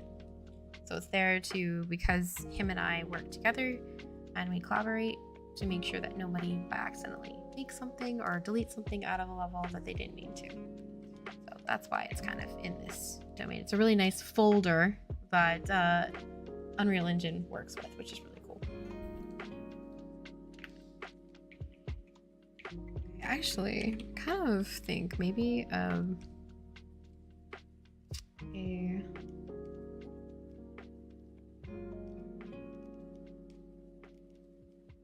think having a pather here would be kind of cool. So maybe I will keep that. Okay, let's try to put some of this over here. And then we'll be customizing these later. Where's my little thing? Oh, oops, there it is. We'll be customizing these later, based on pathing, based on what their radius of pull is. So knowing which angles to pull them at, so you don't pull the whole freaking lot.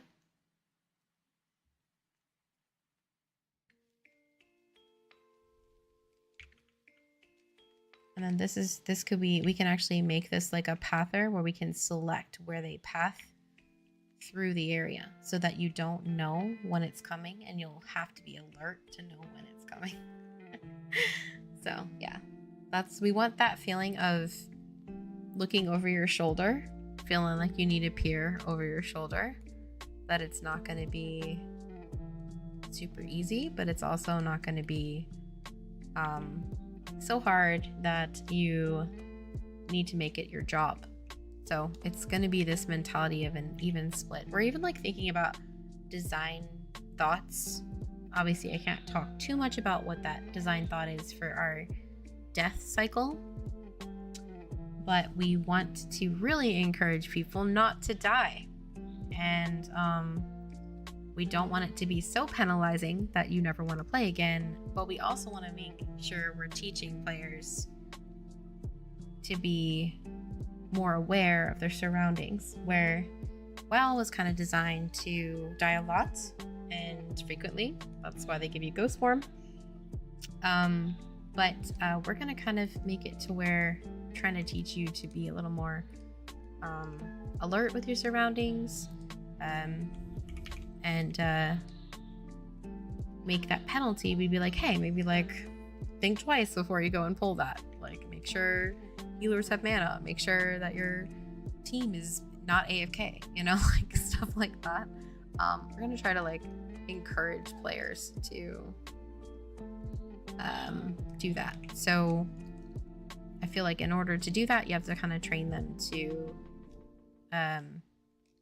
think about that in the design. So it's not about like treating them a certain way. It's just about like making sure that they're learning those processes in your game design, because that is your job as a game developer, is to teach them what they should or shouldn't, like how they shouldn't play, what's the best way to play, how to be a great player, how to be a adventurous player, how to be, you know, a more casual player, whatever it is. It's just teaching them certain styles. It's kind of like any game you play in Mario. It's teaching you a new tactic or a new thing you have to face. It's just like bosses. It's just 101 in development. So those are the little things that I'm trying to think about. Okay. And then I'm planning to put some up here, but I want to build an area down here to put them in. So maybe I'll move him and him for now, those three for now, and I'll quickly make that little step real quick.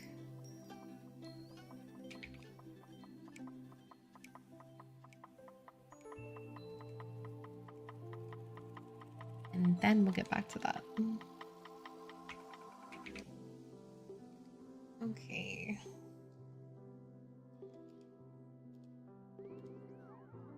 Let's go make it. Oh, I don't have my landscape in here. Let's go in the landscape environment.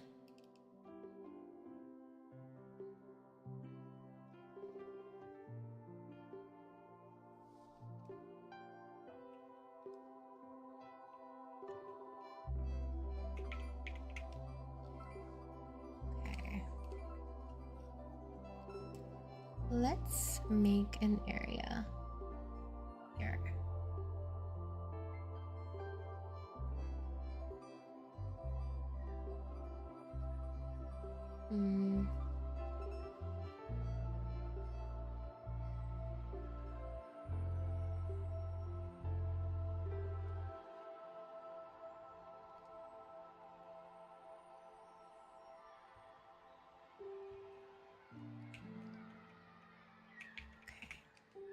Now we're gonna go sculpt up here.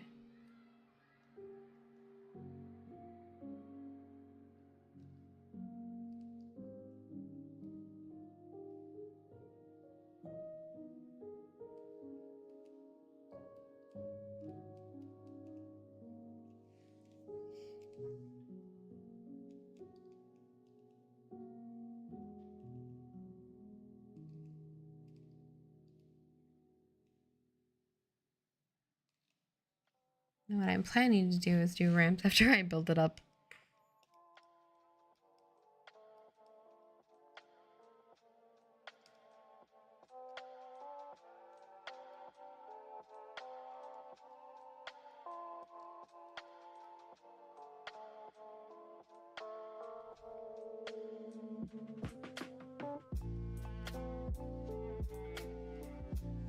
So was anything, anybody watching anything today? I know you were watching White Collar, and then what was it, like a Tomb Raider one, the animation version?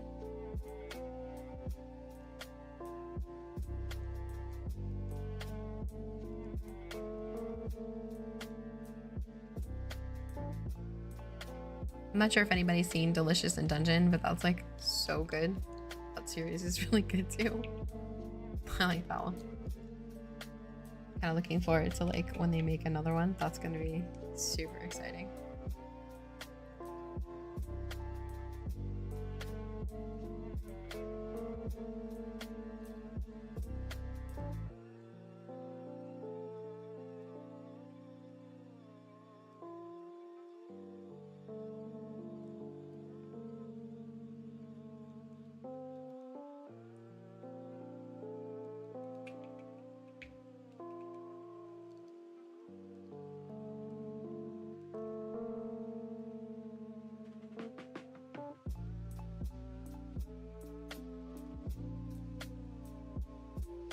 Perfect Transformers 1. Yeah. Oh, oops. Just I think I flattened that area there. Yeah, I haven't gotten to see the animation version, but I've been definitely wanting to. I was hoping to watch the new Gabriel Music's Netflix special, but it hasn't shown up on my stream yet. Oh, I don't even know if that is on mine either. I can't remember what I was watching on Netflix today. Oh, I was watching that new Acute animation movie. Like, let's see if it's here. Let me show it to you. It's cute. I love stop animation, I'm not gonna lie. You came here to have this one here.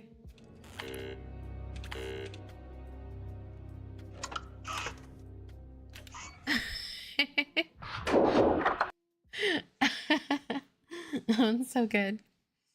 It's so cute. Oh my gosh, I love stand-up stop animation. It's like freaking brilliant. It's so good.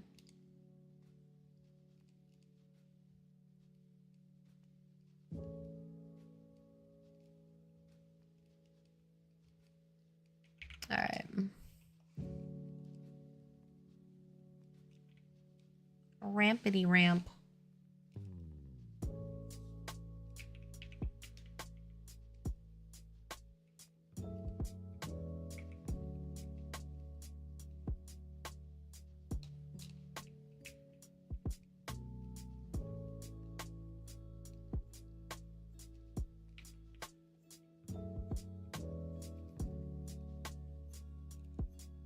Oops. No.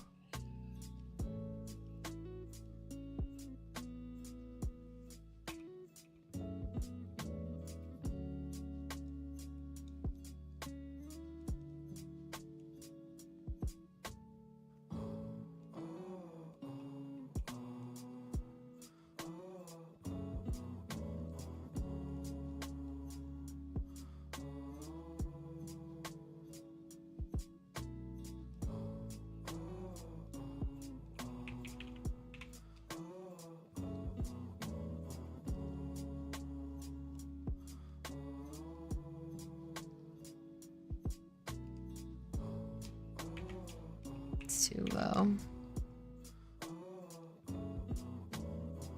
Let's try that. Looks good.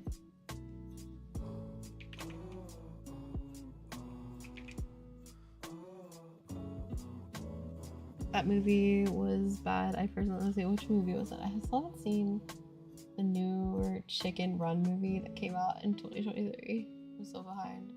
The first one was amazing. It is so cute. Okay, well, let's see. Will you be race zones like in WoW where there's start undead? I don't think there's gonna be a challenge of like races. I think I'm probably gonna go on the domain of EQ on that, where like they're not against each other, where you can't like talk to the other side, right? I'm probably not going to do that. I kind of just didn't like that part because I felt like it cut down the social aspect to the game. But in EverQuest back in the day, like you still had like the evil side and kind of like the good side. And so maybe we will think about that kind of portion, but I don't think it should stop you from playing with those characters. I've never been a fan of like at war with each other, but if you want to be in PvP, like you want to be in PvP, you know what I mean? Like but I still think that shouldn't exclude somebody from a group or a raid just because they're a different kind of race. So I did like the more social aspect of EQ on that instead of like, you know, Horde versus Alliance, that kind of thing. And that's just my opinion. So I guess we'll take notes on people and what they think, but I don't think that's ever going to be the case just because I feel like it really limits your pool of players. And it's limiting their friend group. It's limiting like connective relationships that you have with somebody in the future. So I think I'll probably limit that part, but like I do think that there's still a place for PvP. There's still a place for, but I really want focus on PvE, and then PvP would be like a totally different sector. And I will have to say, when we ever make PvP, which we will, because Chris loves PvP, that thing is gonna be balanced. Like, we have a real tedious issue with that. That is something that brings me to a light. Like, I feel like you should go into that battle with certain type of gear so that you're even matched. I will not make PvP match where people farm to all hell and don't get a proper chance. That is not going to happen. Like, you go in with the same amount of loot, the same type of loot, the same gear, the same stats when it comes to like your class individual levels. I feel like that's what determines a great player. It's their skill tactics, kind of like chess. They don't come in with like, you know, all this epic gear against another player in chess, right? Like, they come in as even matches.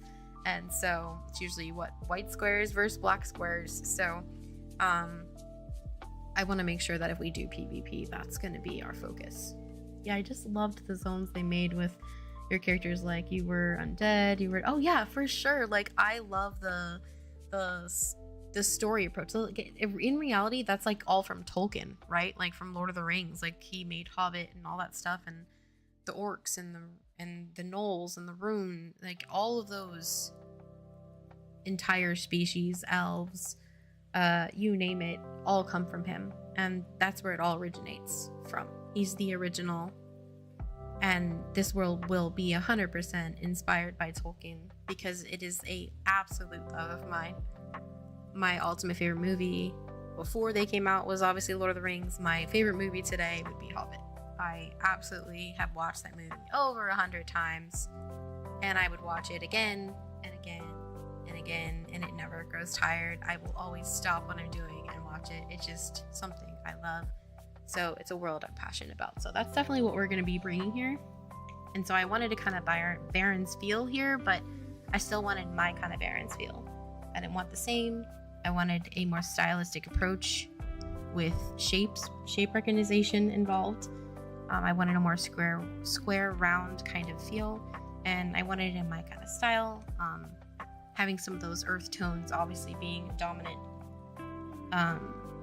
here, but I still wanted there to feel like there's life to come for tomorrow. And so like that's the look I'm going for. Yeah. So I kind of wanted to like take that approach, if that makes any sense. That's kind of like my goal in this whole game, is bring the game I always wanted to create, what made me become a developer in my life, and do it. So that's what we've been working really hard to pursue, and I think it's gonna feel really fun. So I'm looking forward to that.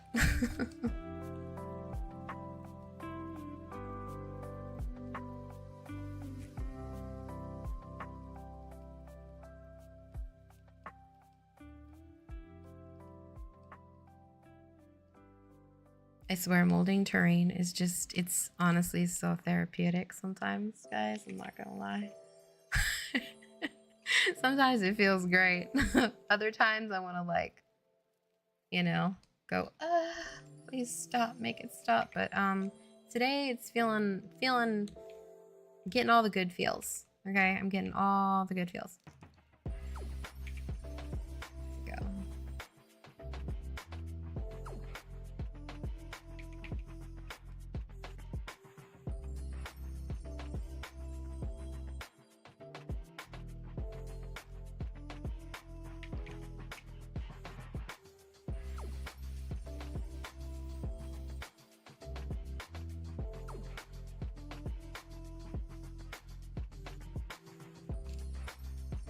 I feel you there. Molding terrain is Planet Coaster.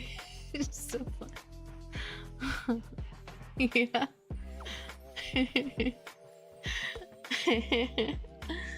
I used to love when you say coasters, I laugh is yeah, molding clay, absolutely. I know what you mean. I was just gonna say when you said Planet Coaster, I immediately was thinking of Roller Coaster Tycoon.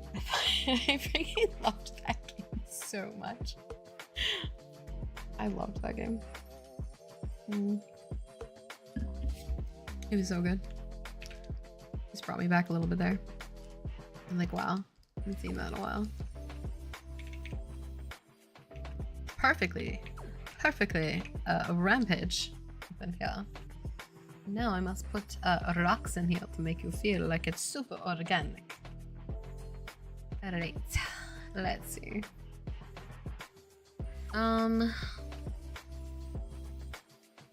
Okay, let's go make some rockety rocks, because you know, if Graham was here today, he would say, Christen and her rocks. Yeah, I know. My rocks, I love them. They're so pretty. My pretty rocks. They're just useful everywhere you go, man. They just are, you know, rocks are the thing. They're just, yeah, they're great. Make all the terrains look so pretty. Yeah, that's what Graham would say. Christen and her rocks. I'm a rock collector. Yeah. Yeah, I actually just saw this like show on Apple TV. I think it's called Shrinks. Is it Shrink? The guy, one of the main guys in it is from How I Met Your Mother. He plays Marshall. And his next door neighbor, I freaking love that she became a freaking rock collector, and her hobby is collecting rocks and turning them into polished vessels of love.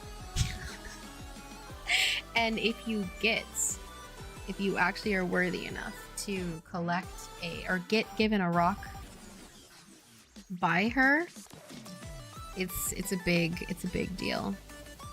I'm trying to find where my music's at. I tossed all my windows around, guys. It's not cool. It's not cool at all. And I have all the things I saved for like later. Like look over. Where is it? Was it like in the next one? It's not here. It's not here. No. It's not here. Close. Where is it? Where is it?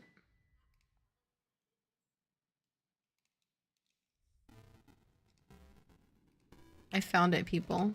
It's happened.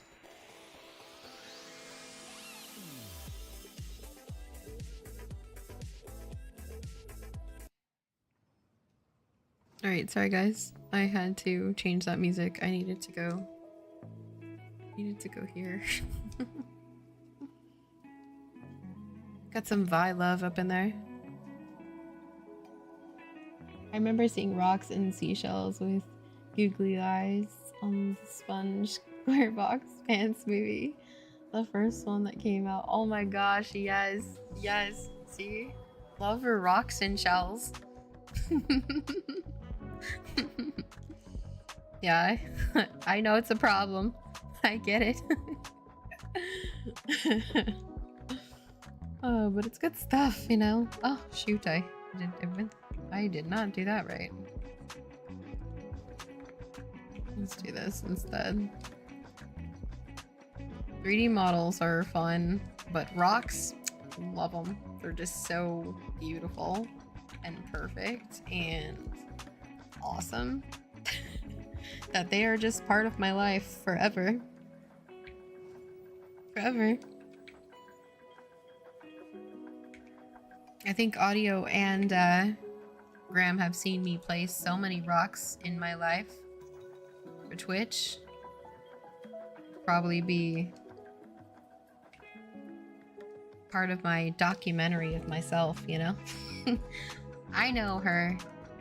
She loves rocks. It's kind of an obsession, actually. Kind of concerned, but love it, you know? She likes rocks. Yeah. See? Audio knows. Yep. Yeah. I know. I know it's a problem. I'm aware. I'm aware of it. I've been made aware of this issue. I do like rocks. I think they are beautiful things. They are substance of glory and magnitude. And they are so useful in so many situations, people. Like, I can't get enough of some rocks, bro. Like, it's good stuff. Now we gotta layer them to make them feel, ooh, so organic. Like, you know, I gotta make them feel like that's not just placed there. That grew there, you know? Mother Nature did that. Wasn't her. No way. Yeah, I kind of realized why my name is gameDEVbeauty is I like to put beautiful things into the world. I just do. Into games, I just do. I can't help it. More pretty, more perfect for me. I'm getting excited over rocks. I love it. Oh my god. Audio, yes, the flashbacks. 2 straight hours of placing rocks. I have no recollection of this situation. I don't know what this person is speaking of. What? Huh? Wait, who, me? No. I don't like rocks. They're just, you know, boulders. Boulders, boring boulders. You know, one very smart donkey once said, that's a nice boulder. It's not wrong. Okay? A nice boulder.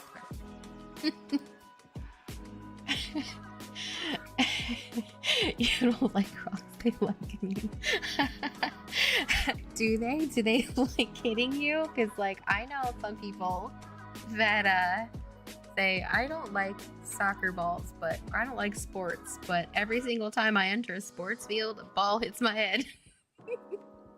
It's like they're attracted to me. Like, oh, nice. I know Chris was like that in school. Like, every sport he would be in, you just feel like, ball always has to hit my freaking face. Like, why? Why does it hate me? So I'm like, I'm sorry, fan.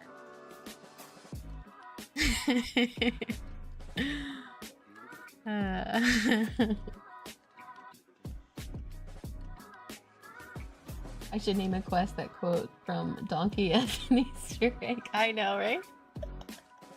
Exactly. Yeah. I loved that. When he said that, I was like, oh my god, this donkey. Yes. I was like, yes. That is a nice boulder, my friend. That is a nice boulder. You were not wrong. Anyone that says otherwise is wrong. That is a beautiful boulder.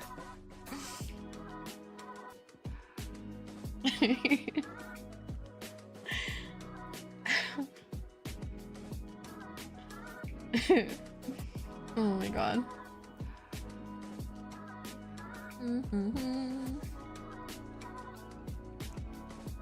Oh man. Oh, what rock should I place next? I'm so excited. Sorry. I'm just like, I'm contemplating, like, taking this so seriously. I'm like, what is wrong with me? I like boulders, okay? Cool. Ooh, that looks pretty. Look how pretty that looks. Oh my gosh, so pretty. Tell me those boulders don't feel awesome. Right? Like, I need an achievement for this. Oh my god, you just said you would also need an achievement to complete after finishing the quest. Oh my god, yes! Let's do that. I want to do that quest. No. Like, I want to make that quest of, like, you have to go set up some rocks for me. You know, and they have to be approved in these designated spots to be like, ooh, those are nice boulders.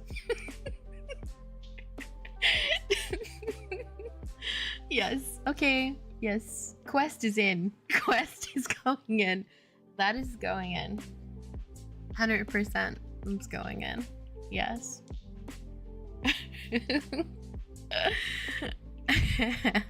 Oh my god, that's gonna be perfect. I am so doing that. Like, that is 100% happening. Just so you know. That is such a good idea. This does look like a strange rock. You have to admit, it's a little bit like I should censor it in some shape or form. Like, I feel like that rock, I'm just like,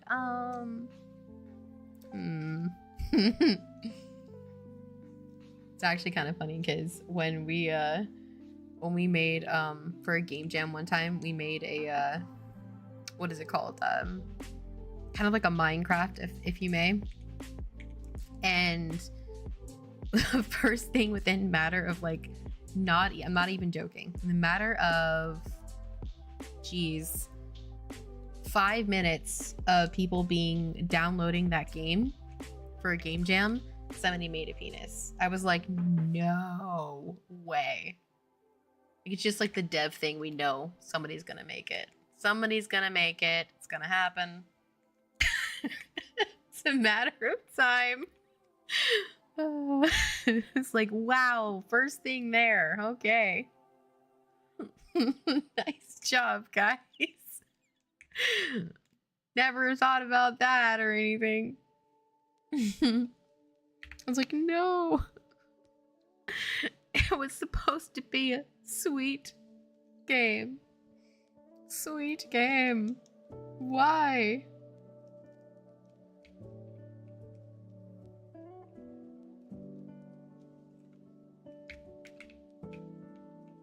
Now I need to put something like right there. Maybe if I put this down a little bit, maybe this will look nice along it, but we'll see. Maybe a little larger in like the corner here.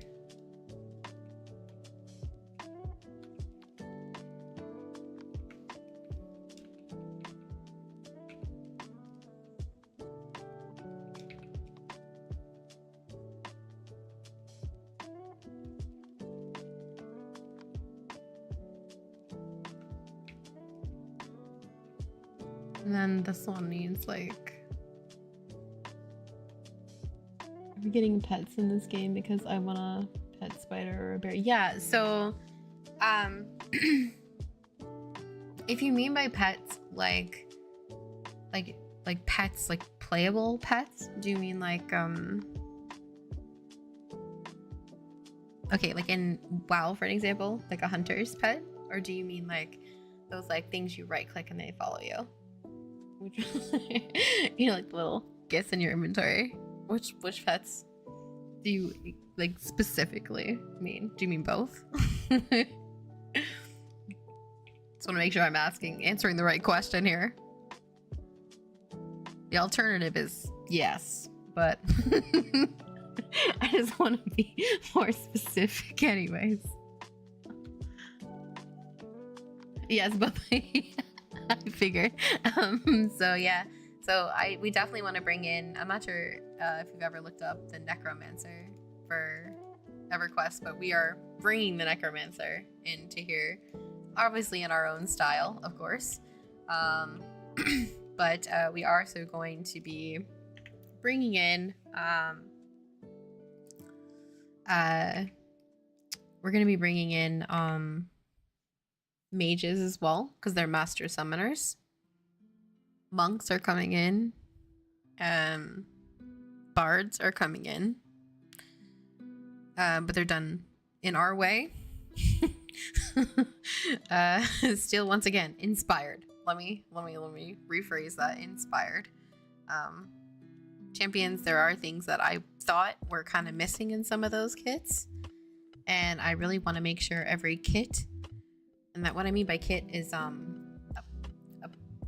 play style for that class, if that makes any sense. I really do want to have a sense of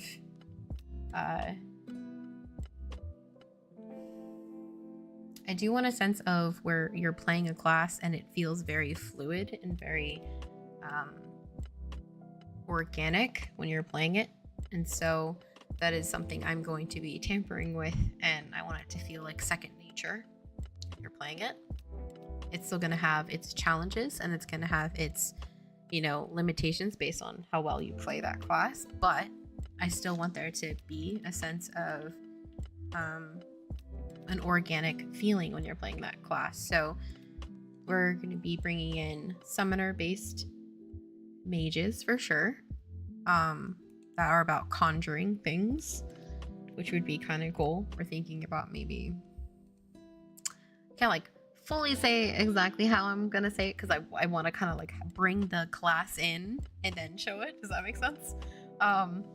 Yeah, that's the idea, is I want to kind of show it before I talk about it, I guess. But they're gonna be really cool. Really focused on conjuring things and being masters of that. And also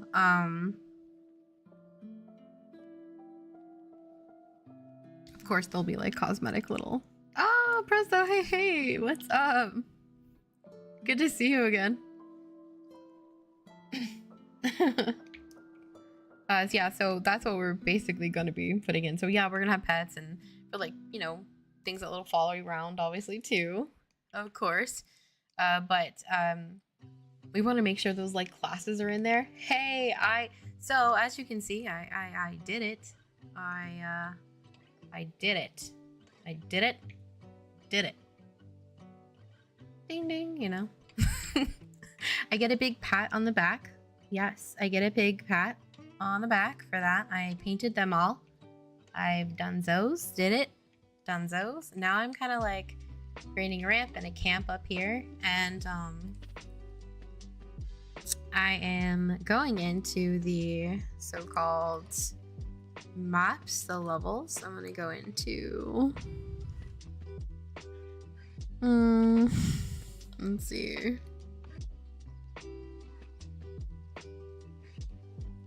I'm gonna go into the enemies space as well. Come on, map. Load for me, please. Okay. I'm back. Okay. Okay, so we're gonna go into this level instance here. And we're going to, let's grab some of these up here. And then I was building a little camp top that we were kind of talking about earlier. Some of us were talking about having camps up top.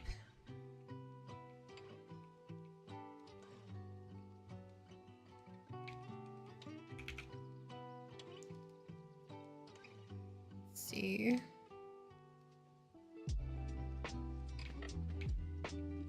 And then maybe like one up there. We're obviously going to be pinpointing these a little more. I know we're Stark is taking a nap right now, so he is really tired.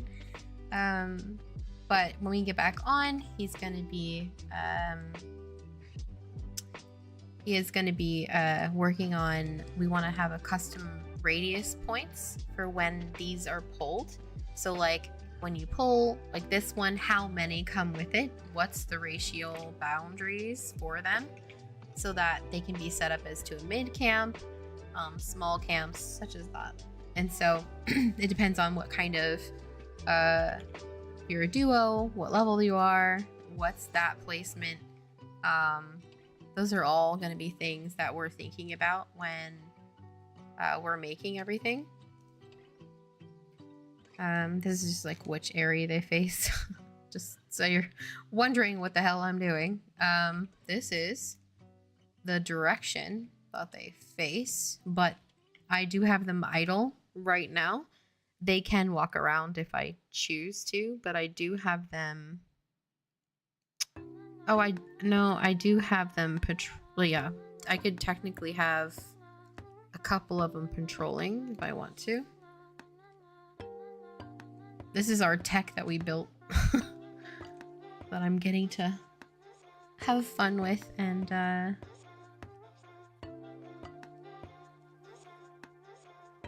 Gotta make our world come to life. Okay, so let's let's pop in. Oink. All right, let's yeah, it's telling me no, we don't like this.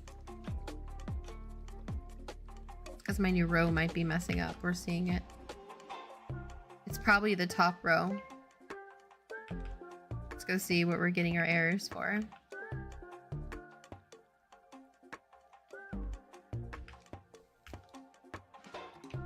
Yeah, some fell through. So I have to put this hole as a net. I have to rescan this to make this a place that they need to be. So that's what this is about. So let's go into this error here. Whoops. Boink.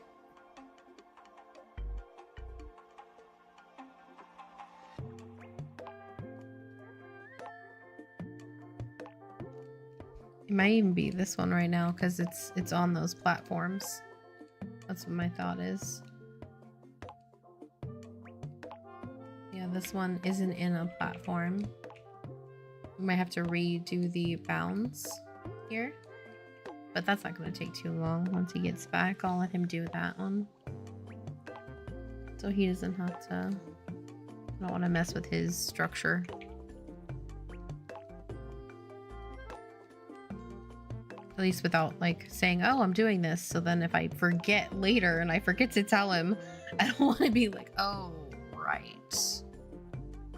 I did forget to mention that, didn't I?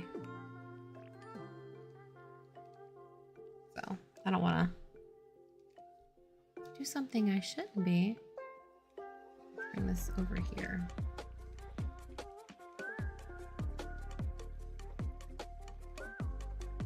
Boink.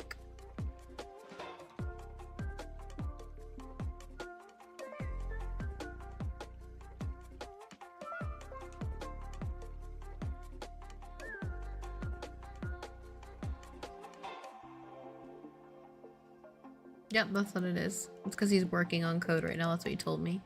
Which you see right here. But I fixed it. So yeah, this is what we're basically going through now. Is I'm setting up minions in certain spots. Which is exciting. Making the hills that I built come to life. That's always exciting.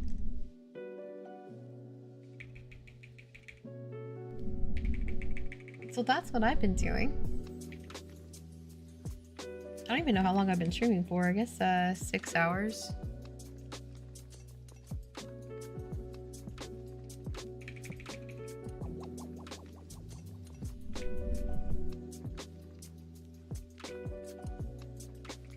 Oh, I'm so excited about this already. It's already like feeling really nice.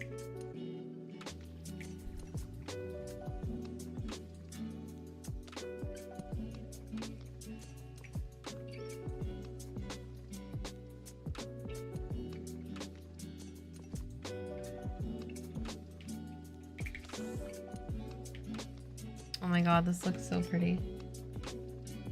I can already imagine like having like a group in this. I'm freaking stoked. I can't wait till you guys all can come like sit and play with me. Like come group with me now. Get on here. I need a tank. Somebody be a tank. Yeah, that's, you know. So I apologize in advance. You know? It's gonna happen.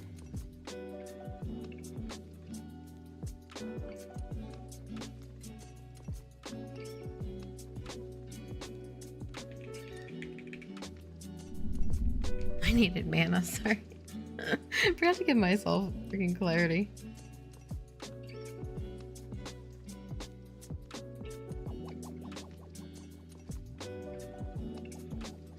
Ooh, zombies with a telekinesis. Well, this is like, if you're talking about this here, it's after a reference from EverQuest with invisible men. Let me like that up. It's a little Easter egg.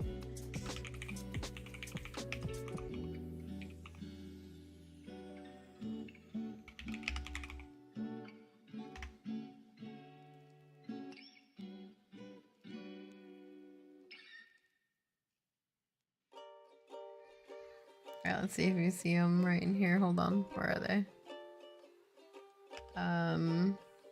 What was it? Where are they? Or maybe camp.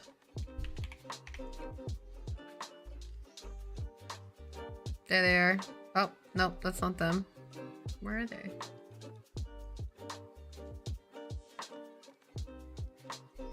Where is it? Oh, I did cam instead of camp. That would help people. So this is them. They come with shields, obviously, too. Yeah, this right here. And they're magic only. They kick the crap out of you. They're like incredibly they ouchies. So I'm making that as your auto attack for enchanters.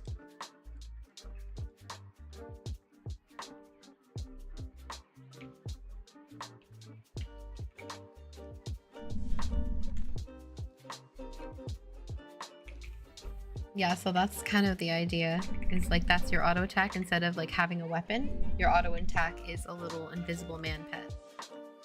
And you get to summon up to 2 and they die within a certain period of time. They have like a time limit on them.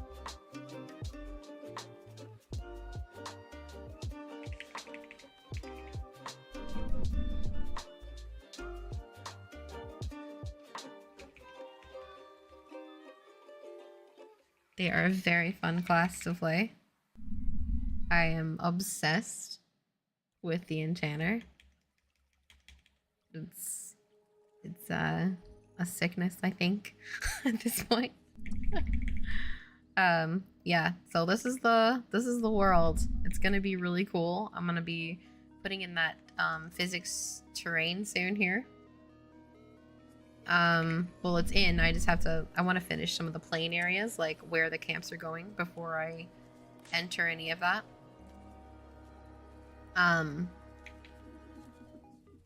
Obviously I have very high levels right now because we're in the middle of, Chris is in the middle of coding like specific things he wants for this class. And so that's why it's like this right now. Okay, does it just support? Oh, sorry, I could misheard things. Oh,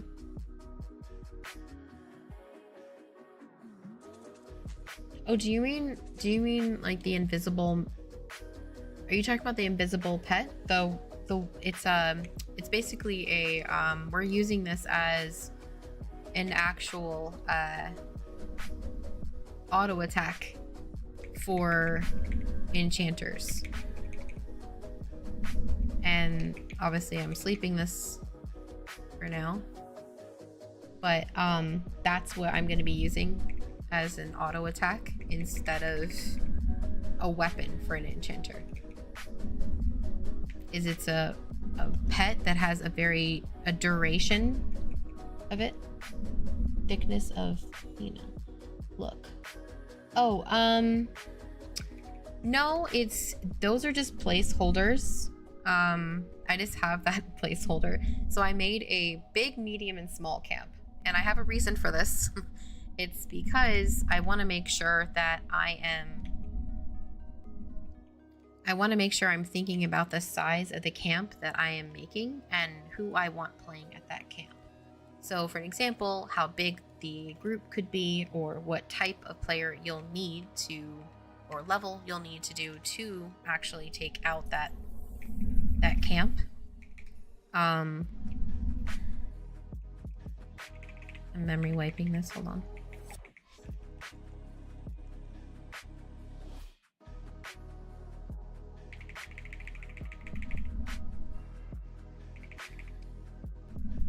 Forgot to send my other pet to attack, my bad.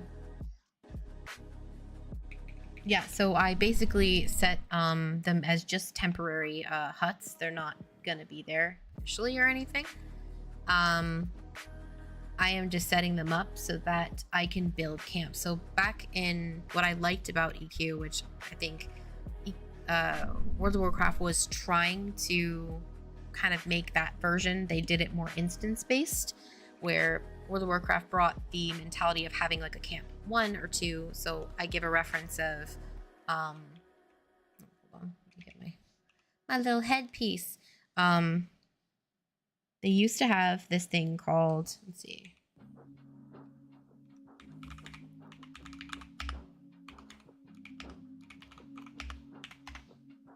So they used to have this camp called, and it was in East Commons, okay? And it was called Orc Camp 1 and Orc Camp 2. And Orc Camp 1 was more spread out in width. So that meant that there was close to 3 to 4 pulls that you needed to make to break that camp. And what it meant by breaking the camp is breaking the time that they respawned, okay? And Camp 2 was a smaller, more condensed area. So for an imagine having this one, we'll just say a hut, whatever. That's why I was using the hut, because it was kind of nostalgia towards EQs or camps that I'm going for. Imagine having a small camp with 6 minions around it. So that would mean that you would need either one, a bigger group to break that camp, a higher level group to break that camp, or a very specific, maybe half group that had very crowd control heavy options. Maybe an enchanter was in that group, maybe a bard was in that group, like things that would be able to deal with 6 minions at the same time without killing everybody, right? And so a larger camp would have that more spread out to where maybe it's like 3 pulls, maybe like 3 bunches of 3 or 3 bunches of 4. Do you get what I'm trying to say? So there's going to be tons of different types of thoughts that I'm thinking about in this game of what kind of classes are going to be. Now, this is an enchanter. It's a very crowd control enchanter. We currently have, at the moment, we have a tank, we have a mage, we have a rogue, an enchanter, a healer, I like to call a cleric, and an archer.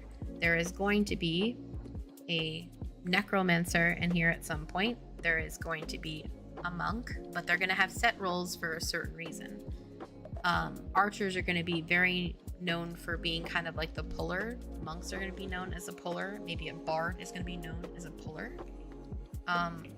Those are types of roles in a group that allow people to go and try to pull things to go bring back to their group. And we're making sure that the leash isn't as short as it is in World of Warcraft. The rubber banding situation is very short, where we want it to be a little bit more than that. So we want to be able to have more of like a you have to kite these things. We want to be able to give you a chance to kite things if you want to solo stuff. Like back in the day, what things we did like about EQ was being able to actually, you know, be a wizard or be a druid and be able to like kite things and snare them and be able to do your own kind of experience level by yourself if you didn't want to go with others. But it did pay a big toll when it came to it played a big toll when you basically, well, that was your life and the chances of you dying could be high. And so by doing so, it's like that mentality of no kiting trains. Exactly. Yes. Yeah. Trains. Exactly. And so like that was a big, oh, I totally sent my pet. I looked over to the left at my chat and I just like literally basically am waking up my pet. My pet is waking up my mesd item. I mean, my minion. But the idea is just that oh my gosh, pet. Attack the warrior. Just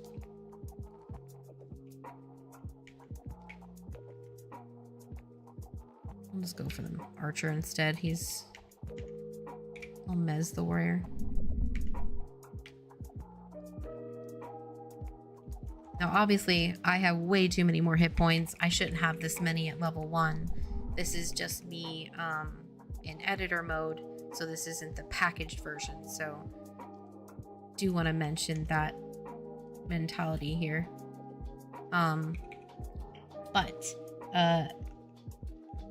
Yeah, it's totally an Easter egg, exactly. Like, and so we kind of want this mentality of having like trains being part of it, but maybe you don't have to zone out. Like before, it was a technical thing. It was a technical restraint. You needed to zone off aggro in order to do so because they didn't know how to code it otherwise. And so that is something that will be a little different from us.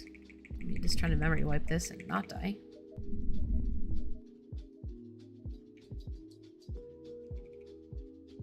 Oh, I am like such a turd. I hit memorize when I meant to say memory wipe. This might kill me. It is a very high chance.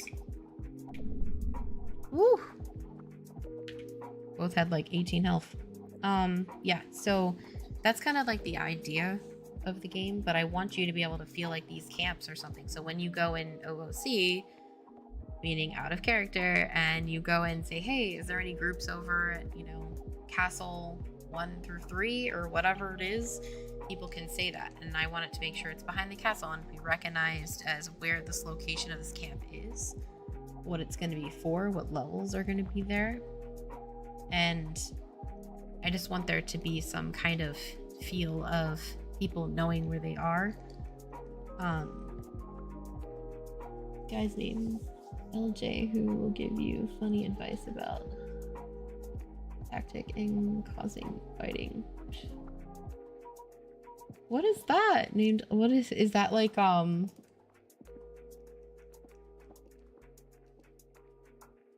Who is LJ? Is that like a? It's so funny that you say that because my cat's name is LJ. Well, it was LJ.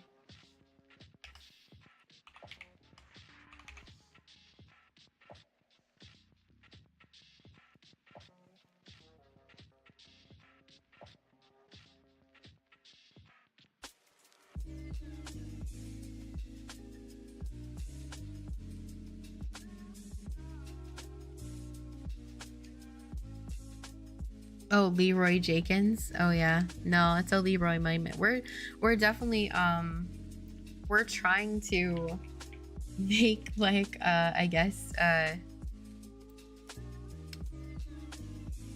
if you do train and things are bad, there's going to be a penalty towards that person that did that mistake. Because in EverQuest, it was very much about you cared about your rep, you cared about like how you act in a group, and you care to respect others. So the idea is we want a good environment for people to be in, and so we don't want to encourage the Leroy Jenkins as much as possible, even though that is legit. It's funny at times, but when people are trying to actually have fun and play, we want to teach players to do that and respect others having the same. It's so oh, I know it's an Easter egg. I totally know. I was there in Classic. We all had our Leroy Jenkins moment in Blackwing. Like, it was just very common.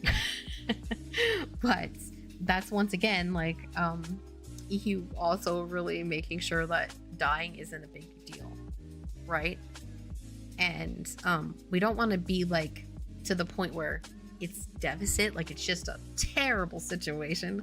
We just want to make sure like it's like, how can I say, being that rubber band on your wrist and slapping it and saying like, hey, maybe like don't do that next time. Maybe remember that it's not so funny with the other people in your group. You know what I mean? Like, remember if this is cool with them or not. Like, you know, be a good human. You know, don't be a rogue in Tearyn Mill just torturing little alts, you know, all day, you know, to try to like remind yourself. Yeah, yes, exactly. Don't be a dick. Like, be nice. You know? Yeah. Yeah. Mm-hmm. Mm-hmm. Graham said it. He's not wrong.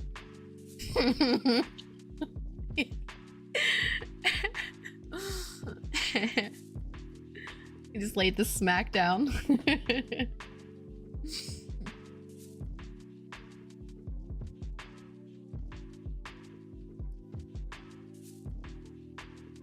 I say the other things that people are afraid to say.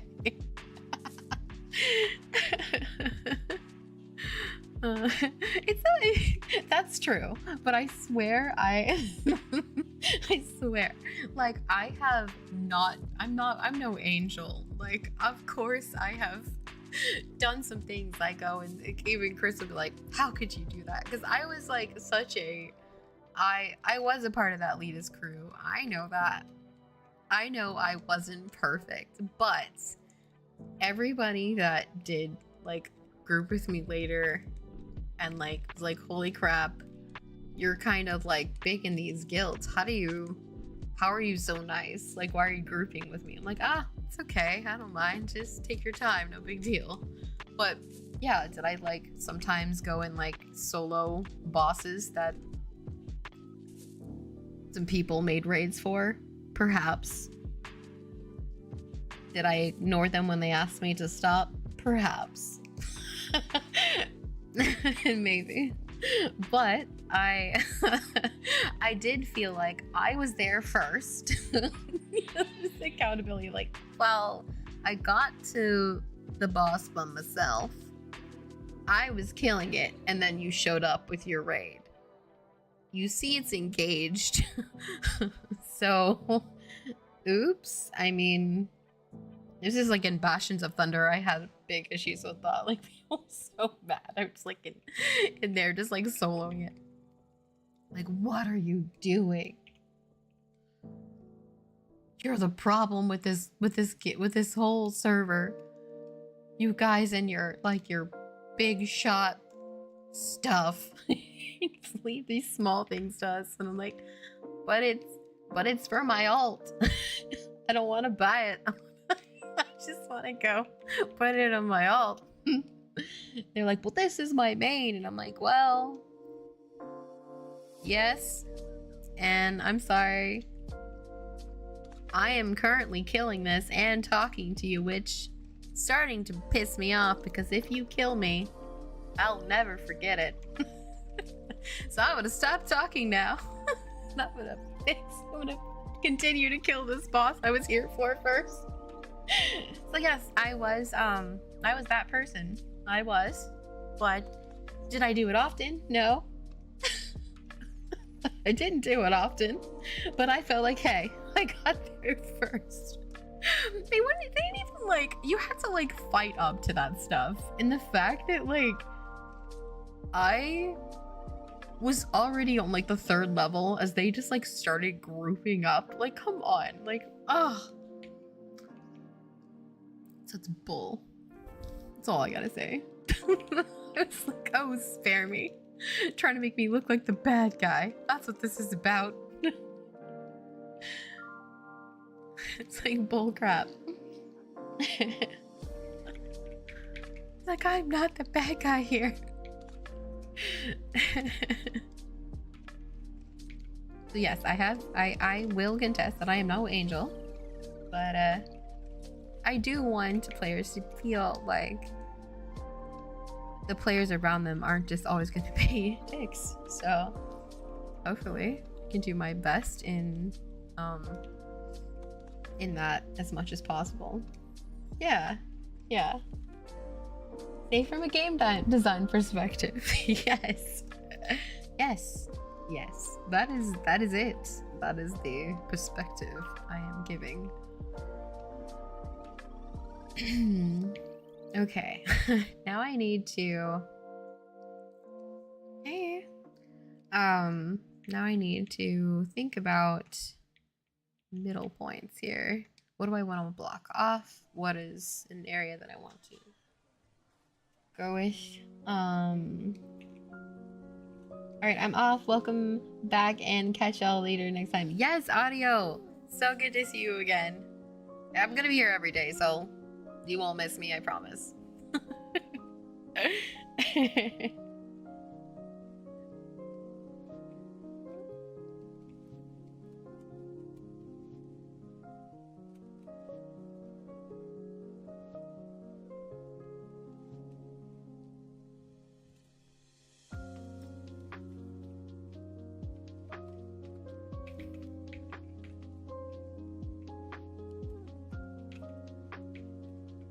Alright.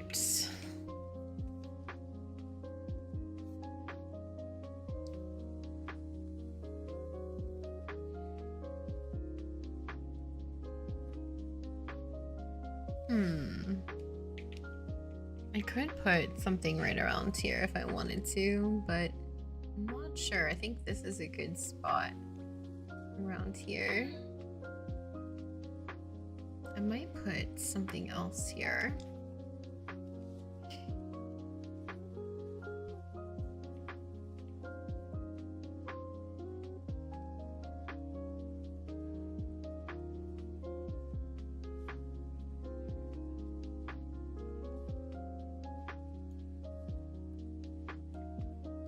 So good, Ars. So good.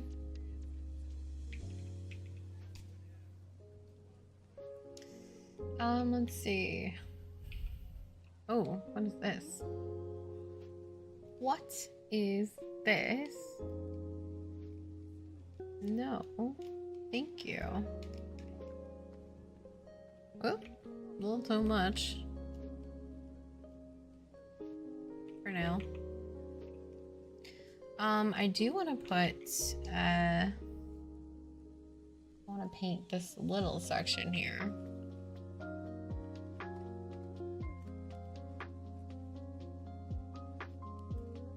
Just because I made a,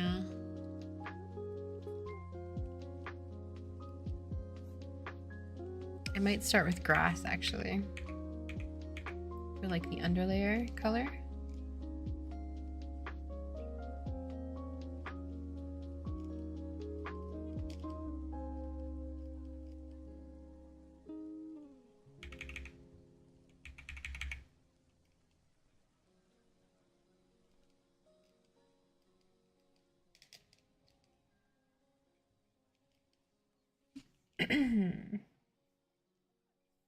Okay.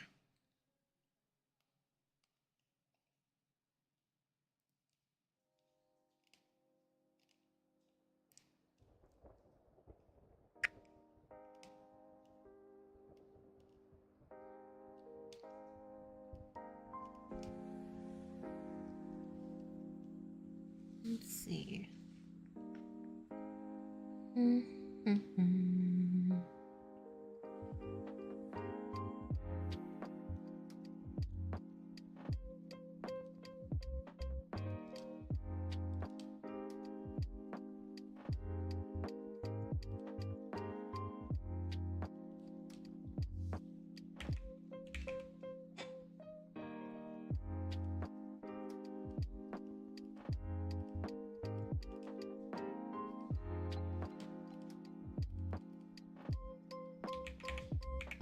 I need to lower the opacity for that.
Some of my clovers in here.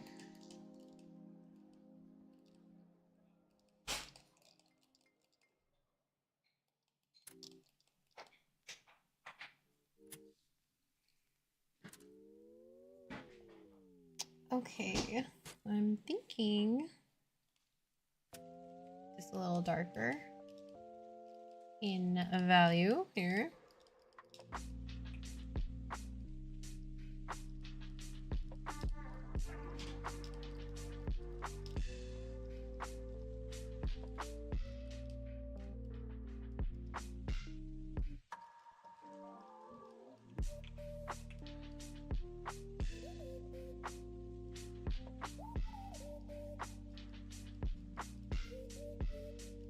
So what was everybody up to today? Anything special? Anything exciting? Any drama in your life? Not gonna lie, all this drama with like WoW and stuff and like what's it, OnlyFans is hilarious. Hilarious. Hello there. How are you? Can I call you legendary? Just because it's in your name. Like, I just feel like that's nice. Please, no drama. Enough without any drama. I can't believe that there is so much drama with that thing. I was shocked when I heard it. Coding game.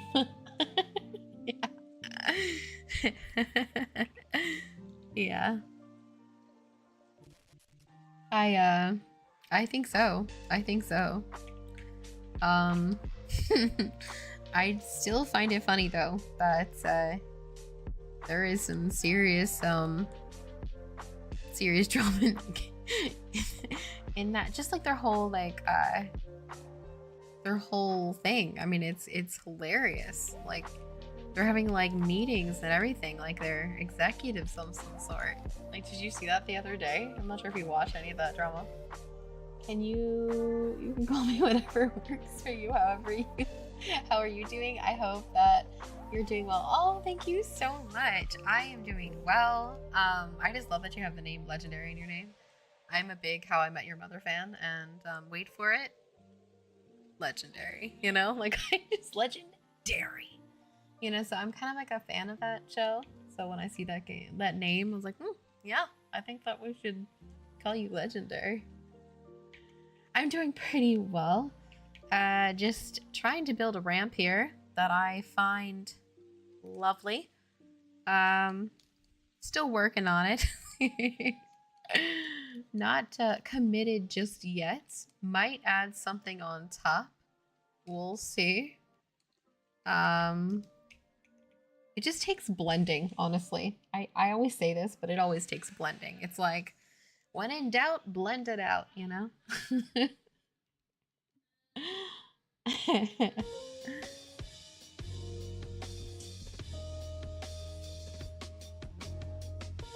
Real threat came, no small things matter anymore. Drama's not like, well, it's just like, it's funny. Like, the League drama is just funny. I mean, the World of Warcraft drama is funny. It's so silly. Like, they're just talking about such funny stuff. Like, royalties on a recipe. Like, are you kidding me? Like, that's what they were talking. Like, they're like, us, the orcs, would like the rights to the royalties of this recipe used.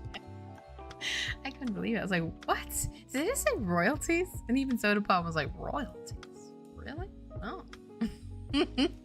Like, what? Royalties on a recipe used? Okay. Okay, sure. No problem.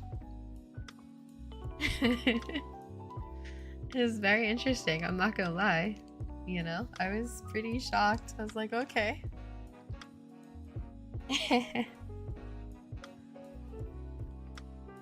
See, the enchanter can do so much by themselves. It's unbelievable. But they die quick, let me tell you. They die quick. Now, the only reason they don't die quick here is because that's why I can do so much.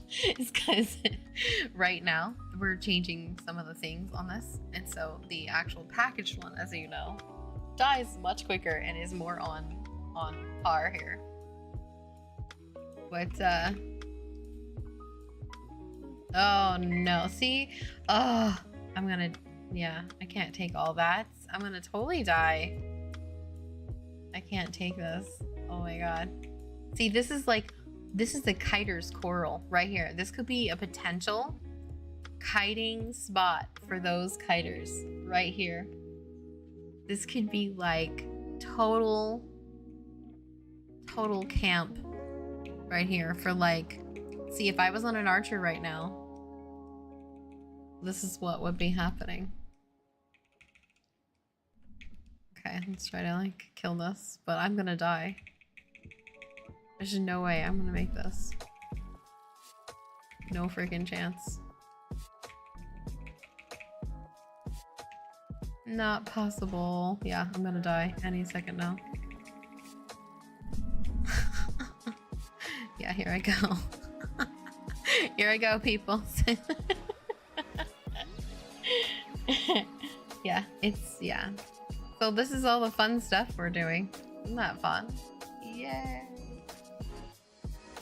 Yay. Ugh. Physics. Aren't they fun? Wow.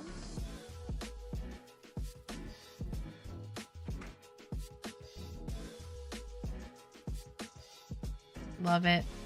Physics. So good.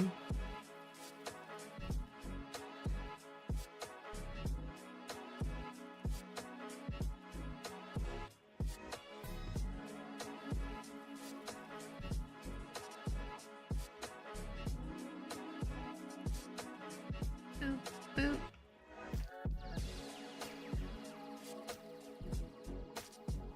I am so looking forward to adding all this onto my terrain. Like, look at that, we're gonna be able to do all this stuff. Whee! Our terrain's gonna feel like this, people. Isn't that cool? Yeah. Physics are awesome. Maths. Maths, I tell ya. Maths.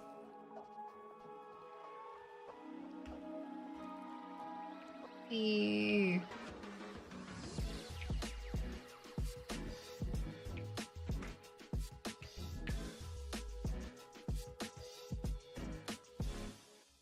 Eee. Yeah, this is gonna be all in our, all the physics were gonna be in our game. See all the smoke too?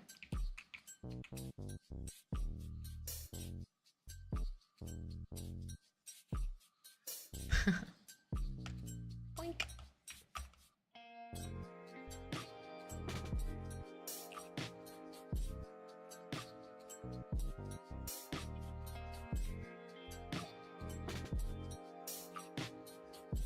Yeah, we're gonna make sure. I don't game based on physics when it's the main feature. Yeah, this is just gonna be in the terrain, you know? It's gonna make the world feel much more alive. When you're in it. And it's gonna be really cool. A little splash, don't hurt anyone. But yeah, it's gonna be, you're gonna have wind effects that are gonna feel really cool. Don't worry, you'll see in battle. It'll feel real fun. You know, like, I don't have my roll right now because I'm not as,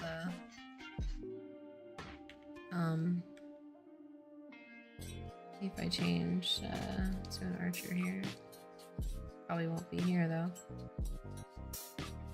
It won't be in the physics route, but when you roll in it, it's gonna feel really cool.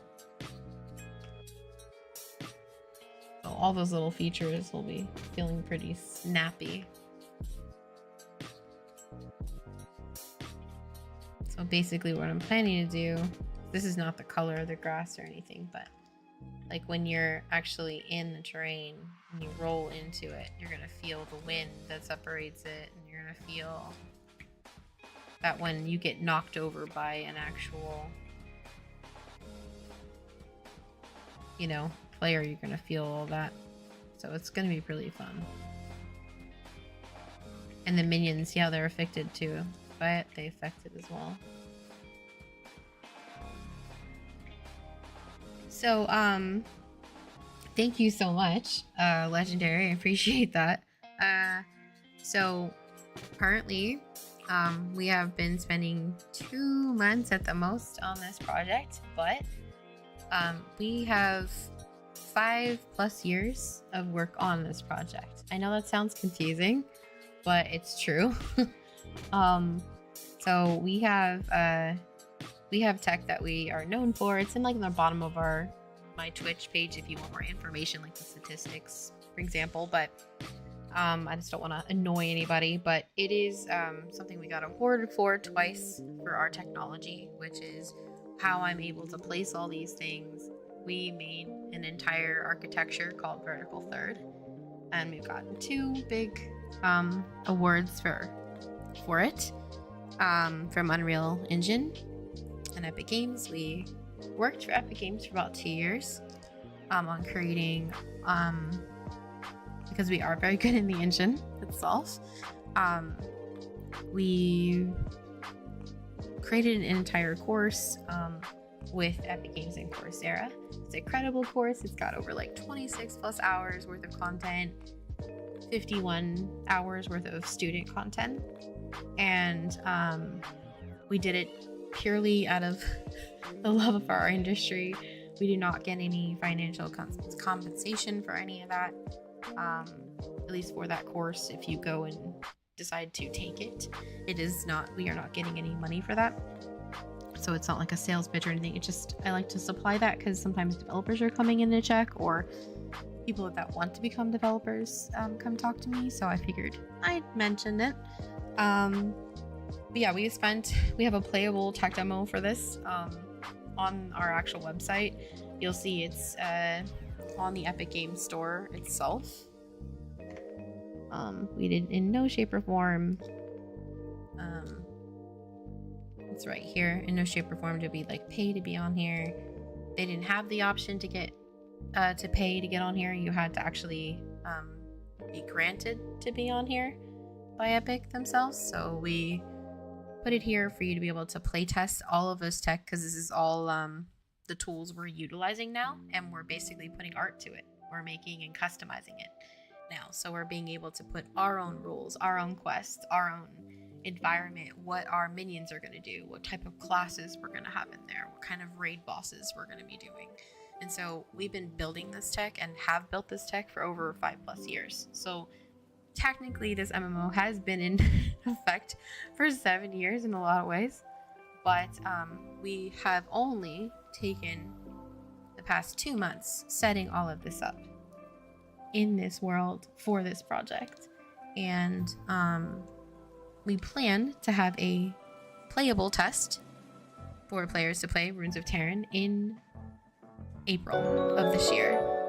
Oh, thank you for the follow so much, Legendary. I appreciate it a lot. We've been working really hard for it, and we figured we would do this open development, and I would be able to talk a little bit about my thought processes and kind of what I'm doing, and so that maybe if there's ever a developer out there that's interested in understanding how we do it, that we'll have those dev vlogs to help them, and maybe they can kind of get in my brain a little bit, because in the course that we taught, I tried to do that a little bit, but it was kind of like edited, right? And so I have to keep out a lot, if that makes sense. I have to edit myself a whole bunch. And so I figured if I can maybe show some of these processes more in real time, that they get a better idea. You've got my respect. You're doing something cool, Shiz. Oh, thank you. Cool Shizzles. Thank you so much. Definitely make sure you're back, because we need more players to be able to test our servers in April for sure. So definitely stick around and watch the process. But I hope that people are actually around for April, because we want to stress test our servers so much. We have already had, you know, like 200 minions in our world with like 50 people in here, so we just haven't been able to get more than that. So this was like a way project, like back 6-7 years ago. Graham and, you know, earlier Audio was in here that remember us building. That was just for a game jam that we built in like 4 days. Yeah, there's Graham. You know, we built that in like 4 days, and those were people all over the world, and you know, joining in on our servers. So it was really cool and exciting. Yeah, Castle Day was really fun. And so that was kind of the starting of Vertical Third. Castle Day was the start of Vertical Third, and we eventually made into tools because we wanted to be there for other indies in the future to allow them to break in like a wrecking ball, as Smiley Cyrus would say.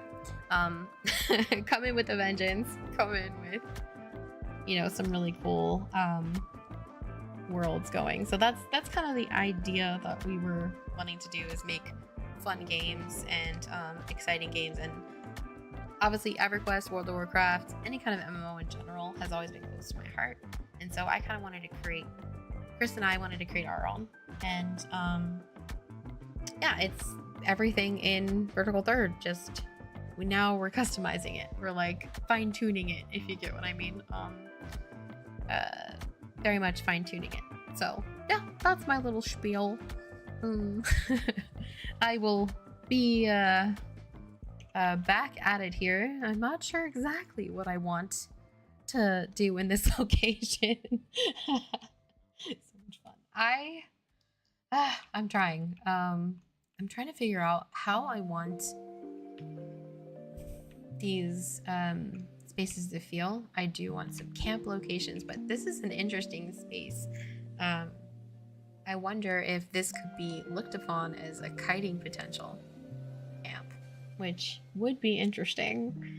Now we want to bring Necros in, which had pets and dots, and that could be interesting too for them.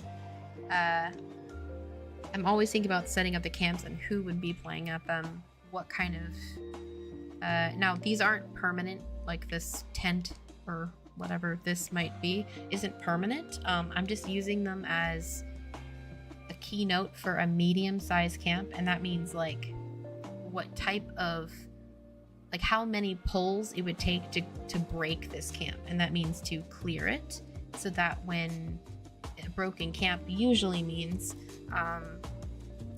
you wait for it to spawn back up, so you're not having to deal with all of the monsters at once, where a more tight-knit might be a whole bunch of monsters that need special help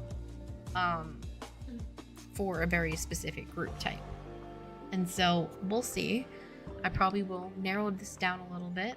I might make this into a pack right here. Like maybe this is a pack, or this is a pack, and this could be a pack, and then this could trail into one, so you get like this one, and this one, but maybe the back three are a pack too. So this could be a 3 break, and this could be a more steady break. So you could probably fight this one by itself, break these 2, maybe this 3, grab this one. So this is like a 2 breaker. And so it will change what would need to be in the group to do that. So whether it be crowd control, whether it be how many people are in a group, or how much higher you are compared to the monsters itself, all those will be like basically the math numbers determine if you can break this camp or not. And so then I might have this guy as an actual pather, so I can set up to where he paths like all along, maybe down here, or paths through here, so that you get this concept of you still have to look over your shoulder, you still have to think about that pather. When was it last killed? And So I do want the player to be a bit afraid in some sense, so make sure to watch their back, not always just be crazy hardcore, but I still want them to feel a sense of challenge. And so that's the idea that I'm setting up here. I'm trying to figure out how I want to place everything. I do have to put like rocks up here sometimes. I'm gonna have to put some foliage up here that I plan to do in the location, but I did just paint these yesterday, so that was like I think 11-hour stream, perhaps like 10 hours and something. It felt like almost 11 hours. So that was a bit. So I'm trying to think about the space and how to utilize it as much as possible. So we'll see. I want to put something here because these aren't going to be here. This is going to be into the town. This is going to be open. So maybe this could be a camp as well.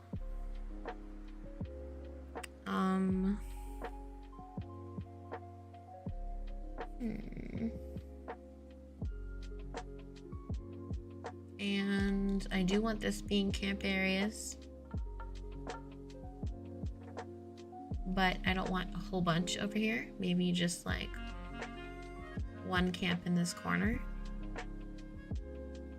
I want people still to feel like they're not having to watch their every move, that they can still wander. But I also don't want the world to feel so massive that they don't know where the hell they are. I feel like that's what a lot of MMOs are. A lot of wasted space. And I'm all for wasted space, but it's like a little bit too much.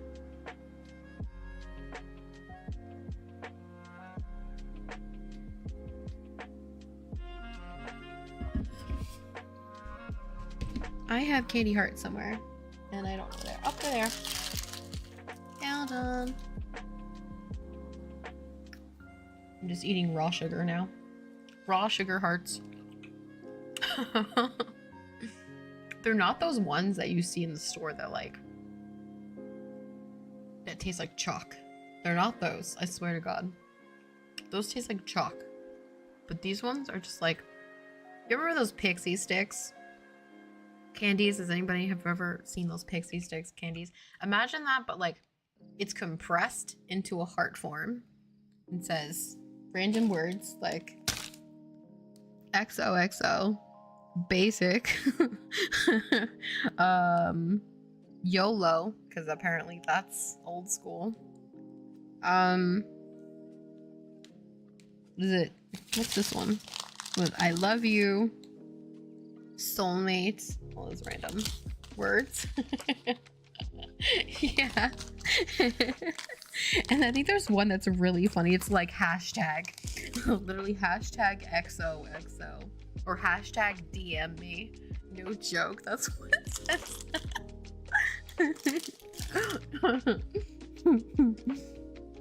They make me laugh, not gonna lie. Put a smile on my face.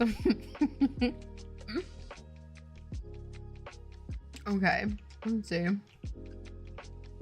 I kind of like this hill, but it needs something. Probably go on the environment level.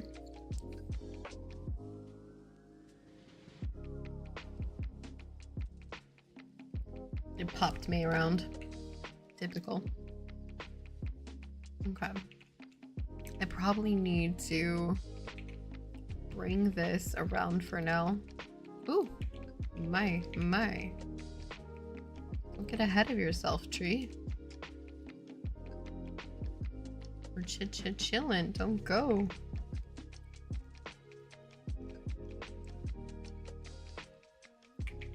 Ooh, let's see.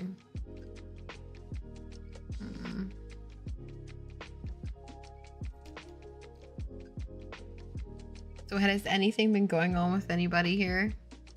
Like anything in the city? I know currently Southern California is under a lot of fires. I do not live in Southern California anymore, I live in North Bay, but I do have friends there, so they're going through a lot right now.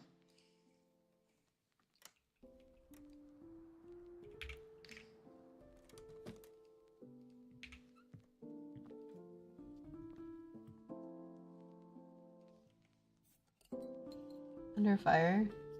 In what way? On fire? They're under, like, fire regulations right now. There's a lot of fires going on in... I'll show you.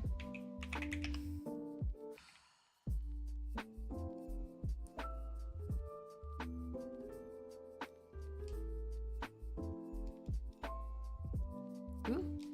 Sorry. Beep. Yeah, there's a ton of fires going on right now. It's not looking hot. Basically everything's on fire right now. It's really bad over there. I'm in North California, but it's not looking good. Houses are melting and it's really, really horrible. Yeah. So, not good. Not good. So under fire is what I meant, is like this, basically. This, which is not swell. Zombie fires and are not looking good right now. So, I'm currently in like this zone. This is North California, so I'm around here, but what's happening is all in here, and obviously I'm sure more is coming up in North California right now. But right now, fires aren't looking great. Probably global warming. I don't know specifically. Yeah, I don't know. I don't know exactly what caused the fire. Other than, it's been hot there, I guess. But I would not doubt that, this has a lot to do with, you know, people not taking care of Mother Nature, I'm sure. This has a lot to probably do with a lot.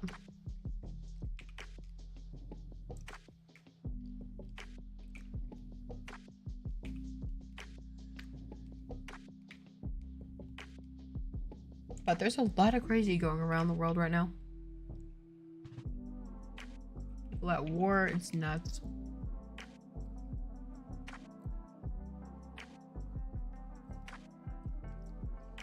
I feel so bad for so many like countries and like people that have no choice to deal with what their leaders decide to do. You know? It's sad.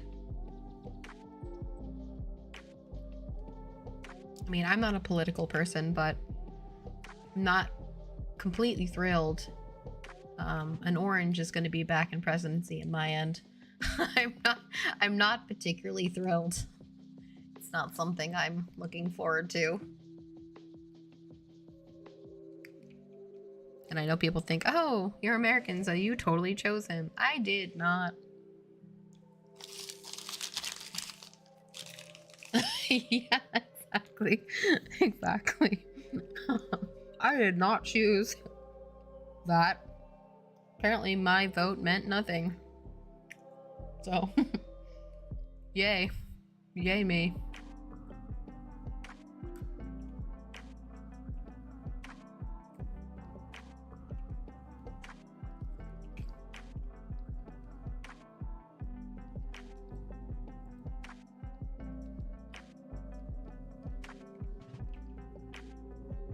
I don't know where I'm going to be placing things right now, but I was trying to get some kind of feel of, do I want a separation?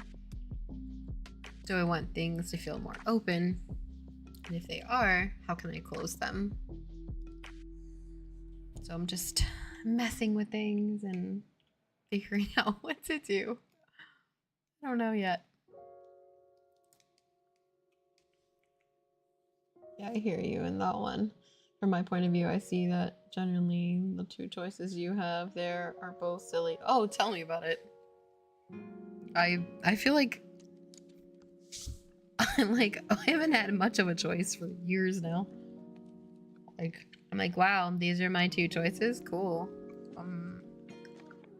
Is there like a all I think about is like my auto-generated system. Like, can I pick a new two? Let's try again. Reset.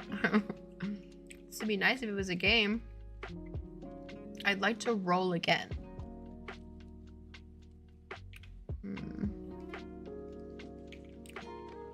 Okay.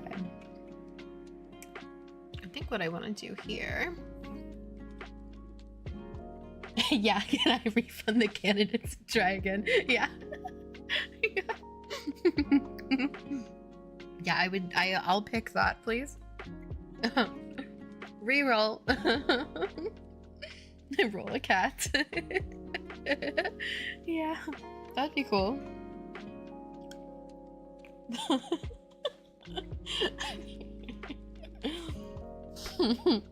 We have this one dog in our neighborhood. It's so cool. He's a husky, and we call him Spy Dog because he literally looks over the fence, and I swear to God, I have to take a picture of him sometime and just to show you guys. He is like, his ears are pointed straight up, and he is still as ever. And he is just like, all you see is his eyes and his ears. And it's like, he's the coolest thing ever. And all I think about is like, that's what a president should look like that. You know? I picked that dog. Spy Dog. That's my pick. You know? I'll pick that one. I choose him. Okay, let me.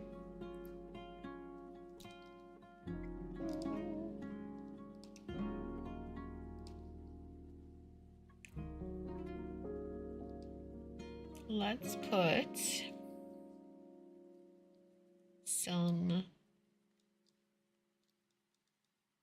like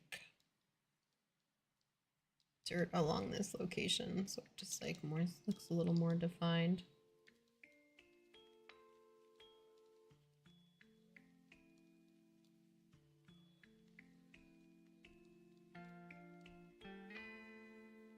Well, I'm gonna go head off for now. Gonna go take a nap and then work on some more code and cool. All right. Have a good day. Thank you for stopping by. We do have a Discord channel if you ever want to keep updated for like when we're gonna go and do our servers and all that kind of stuff if you want to join. Hurts.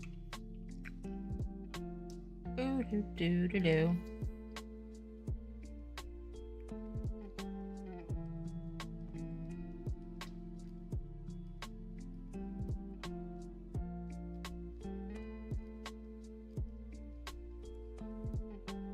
Alright, so let's do some a little mud there, just get some nice red tones.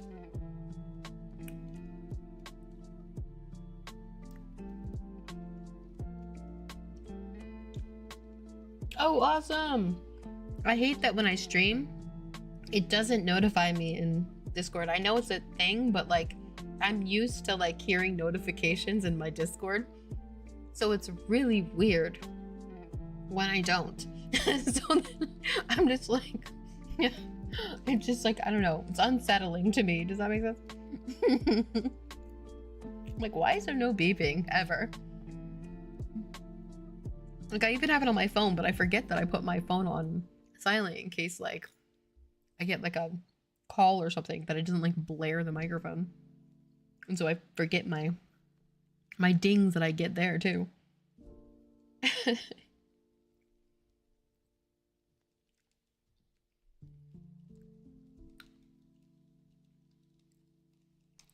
All right, let's see. Rocco's. Graham, I'm not sure if you remember. Do you remember the days when Twitch, you would be able to like watch a show and Twitch stream? Oh, days you could like, you know? Do you remember those days? Oh, I miss them, friend. I miss them. I'd be like putting on Rocco's Morning Life or something right now, you know? Some kind of Netflix thing. I don't know, something.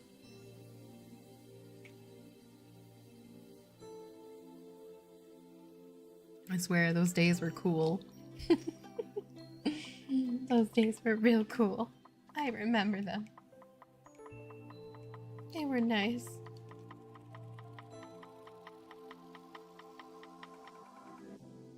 They felt gravy.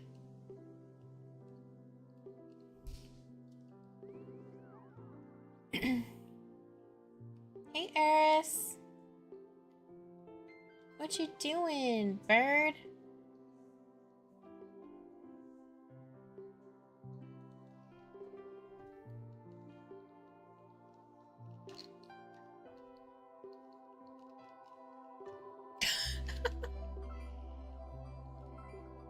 She's funny. What are you doing? She's like, I want to play as a puppy. Arr. You're like the real Bluey, Iris. No.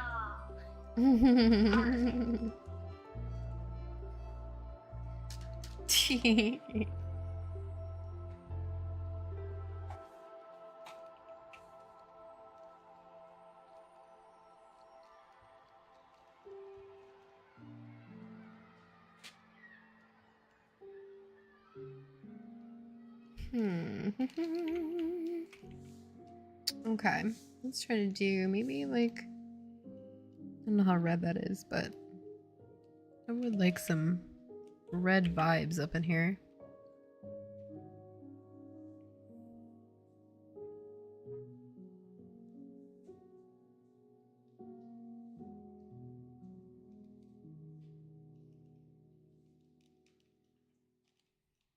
Let's make this just a little smaller.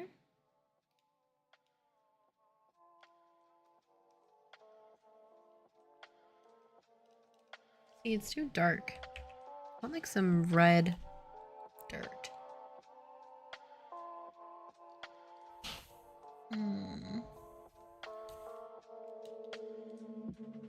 Let's see what this looks like.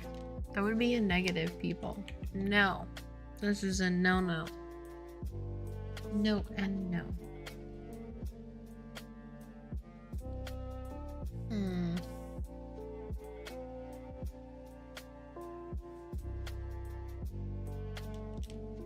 Probably gonna have to come back for something and adjust my materials. But that takes boring time.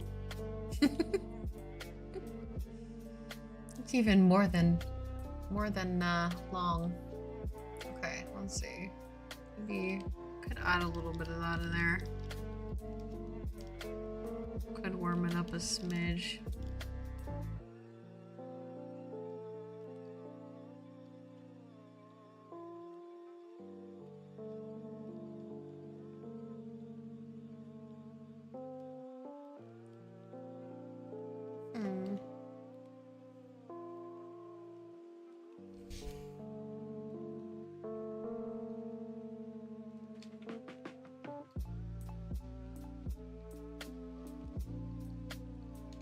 Up that strength, my friend.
That's good enough. Okay.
Boop. There they are. I was like, oh, I remember their name. Look at me.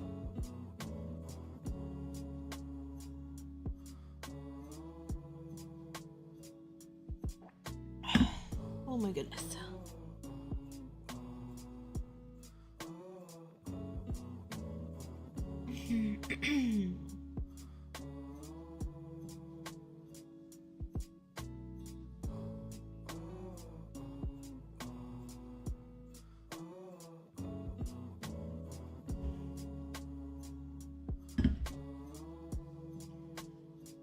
Okay.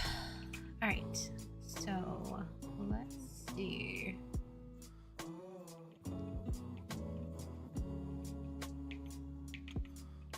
We could paint this area as well.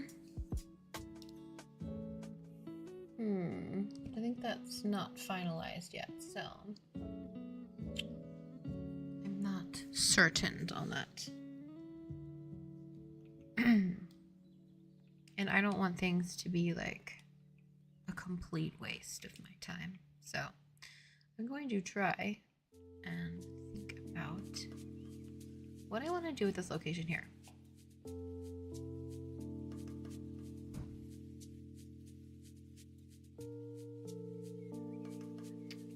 Okay, so let's think.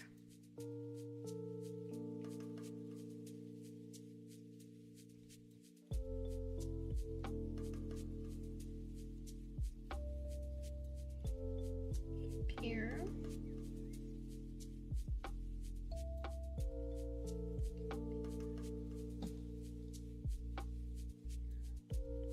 Here. So that's 1, 2, 3, 4, 5 basically in this location.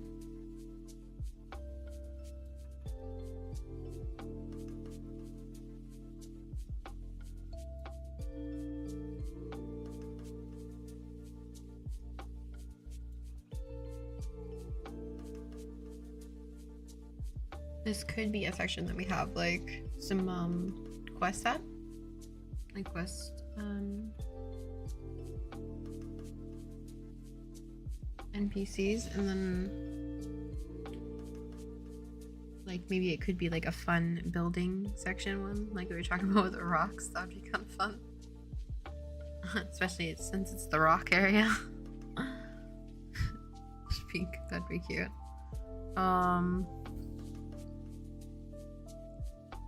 And then over here,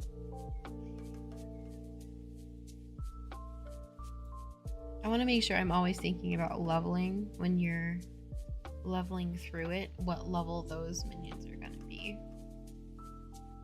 So what area you want to casually go over to see who's in camp, you know, who's there, and because I need a level, that kind of stuff. So I want to think about that.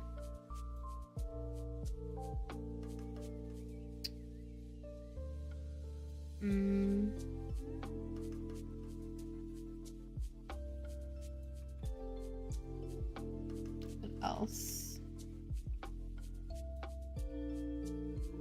Now I have to decide where I want this to go. I want to kind of get rid of this part here and maybe start it this way. I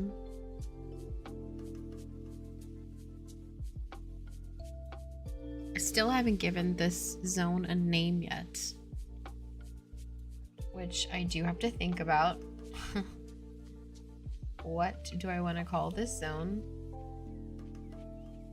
I still have to do this section over here completely, like from scratch.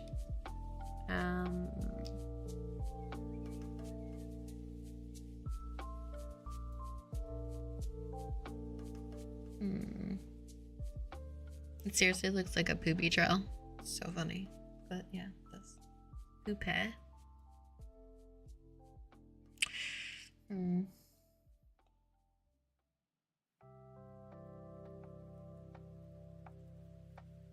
Like, I want to have water throughout, almost like a so-called directional point, you know, where it's showing maybe it's like Misty Lakes or something. That'd be kind of cute. And that's the center of the lakes. And maybe there's some that go towards, you know, like the more western side, the more eastern side, northern and southern side. And that could break up the map in an interesting way.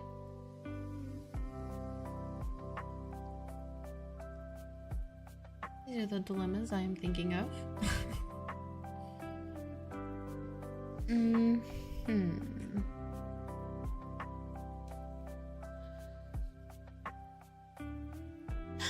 Excuse me.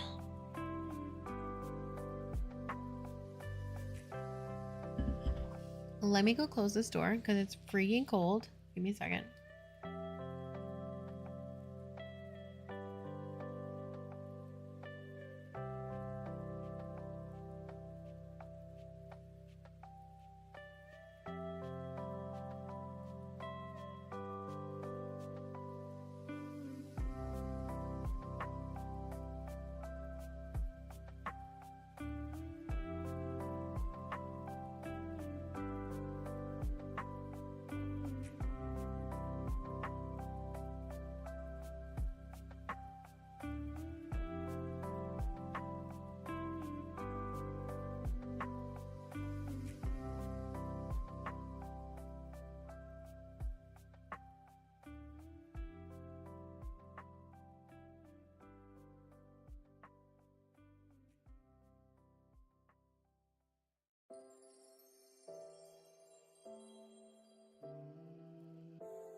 I'm currently just letting my dog go potty. Hold on.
Okay, I'm here. Backy back. Okay.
Let's see.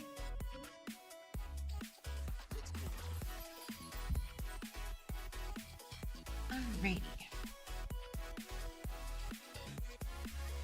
I think I'm gonna take out these, but event tool. Maybe it does want to go like somewhere around here, but then where does it end? Should I end it here? In like this pile? Like, should this be a water area? That's possible. I could make this the water down here so that it's basically leading into this location here. Since we have one here, we have one here, but it could be like, I don't know, Misty Lakes or something. That could be the actual zone name. That could be interesting. And it's like very much the lake is a part of that whole world.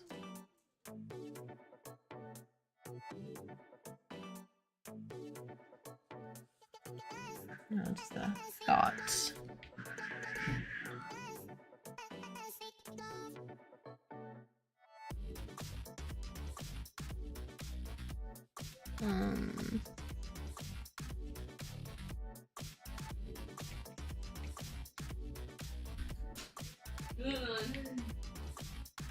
I think that would be cool, actually. Shall I? Maybe I shall.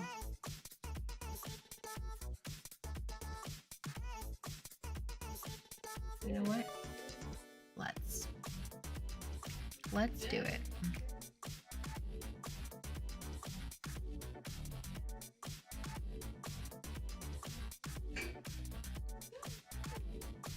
Let's make it a little bit smaller here.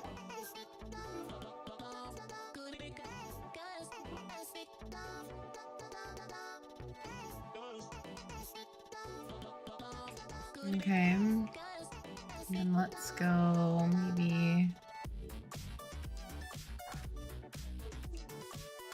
Or let's do this. Let's figure out how this links into here, maybe.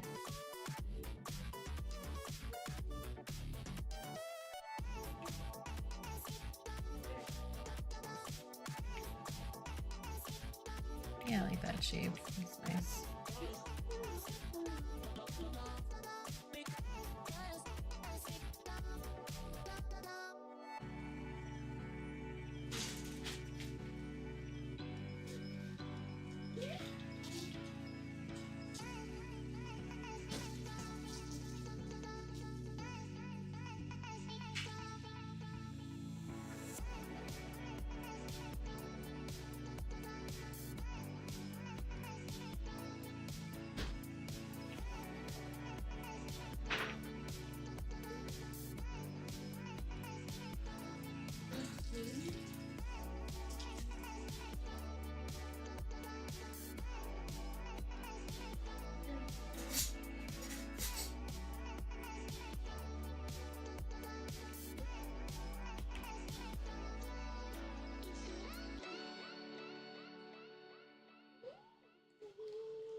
Alright, water, here I come.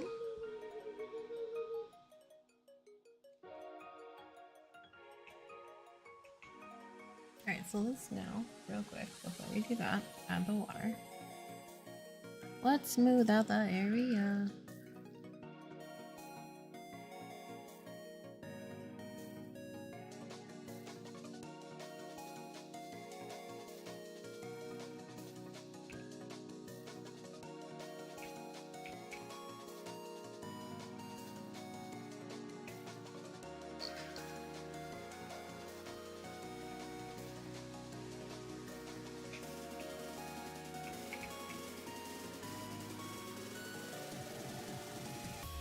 Once we put the water in, we're going to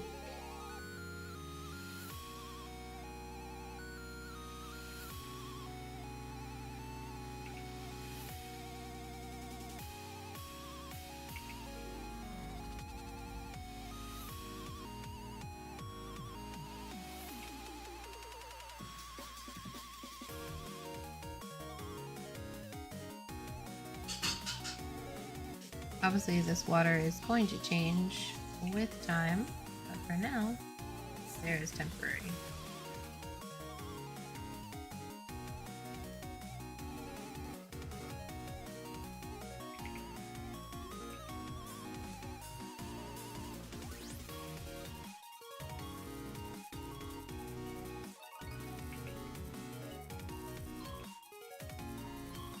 So what I'm going to do before putting this in here, I'm going to sculpt this area just a little bit more.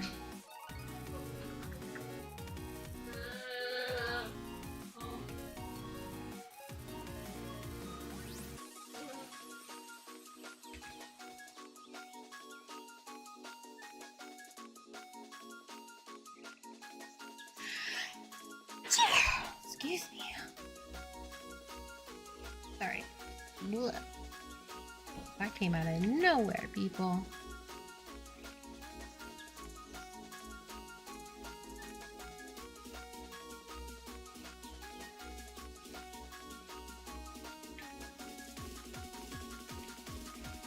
Okay.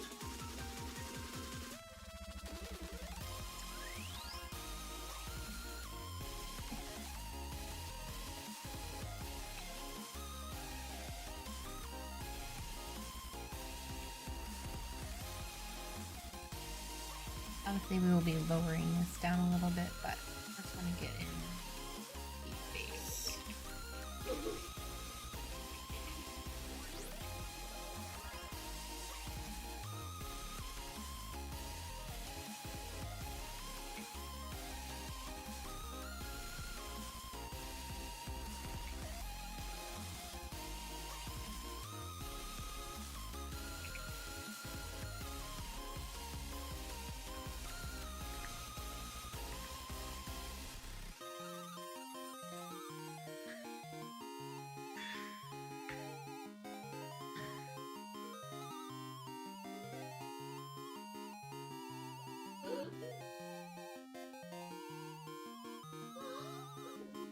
Hmm.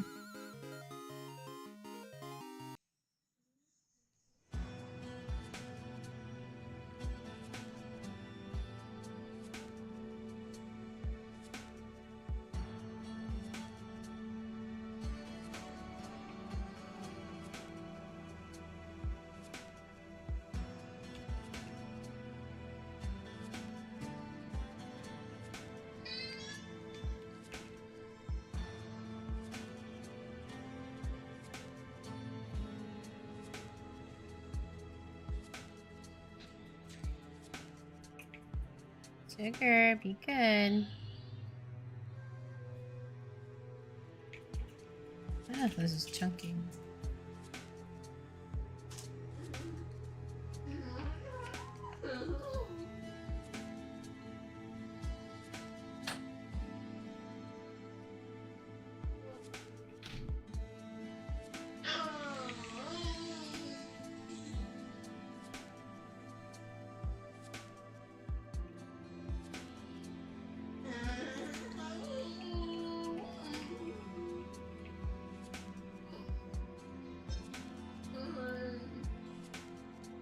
I'm going to be lowering this a little bit more so it's not like a crack in the wall like this.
rocks.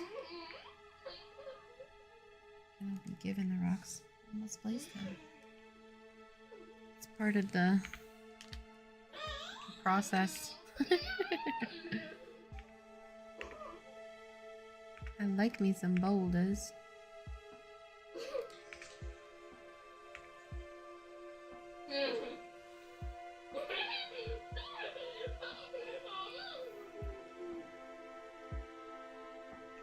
I do want to make this just a little bit. Whoa, whoa, Tika.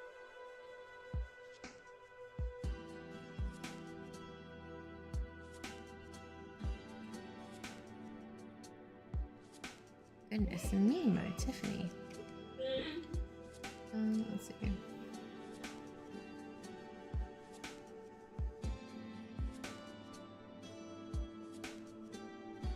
I'm gonna raise this.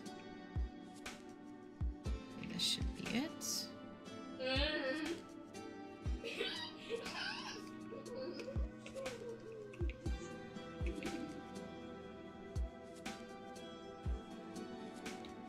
Oops.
Oof.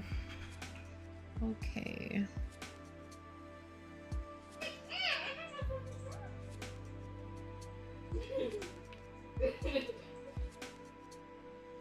And obviously ramp this up some.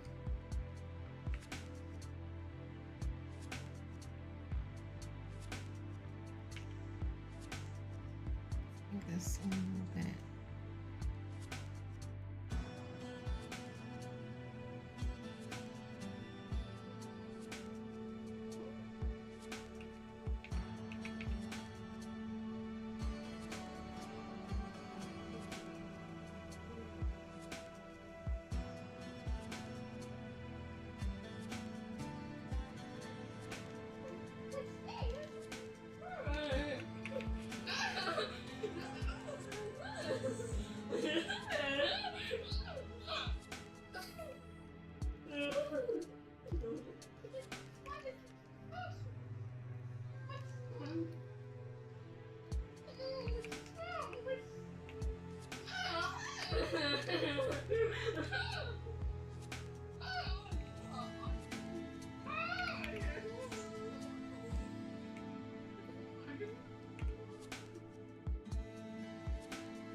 Alright, I'm gonna do this my way here.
Alright.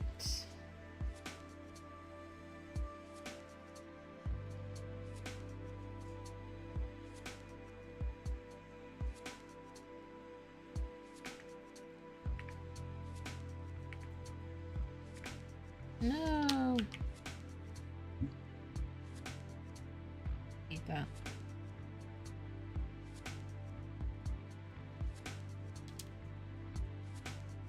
I know my ways. I always click it. So I have to Alt Z that way.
Yeah. That sounds like sugar.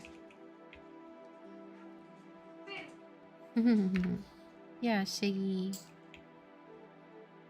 And Chigs. Our dog is so funny. He is like such a goofball.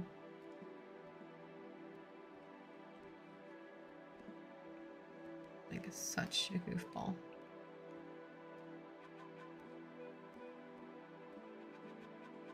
He is a golden doodle, and he's crazy. Crazy. Absolutely crazy.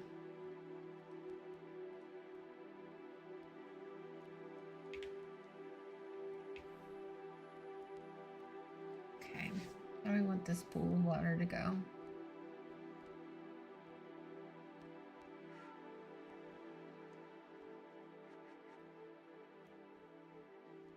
I could be crazy and totally change how this goes altogether.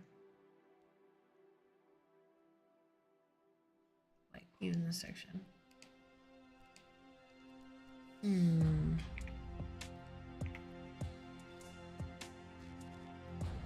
I do like this area I made over here.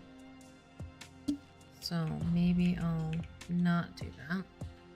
But I could make this thinner, which I was planning to do. Anyways. I think I need a snack and transition into sit down desk today. Now, I've been standing up for like, I don't know, 5 hours. Ugh. Like, I like standing up, so maybe I'll eat. No, give me 1 second. Let me grab a snack.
Alright, I got my snack.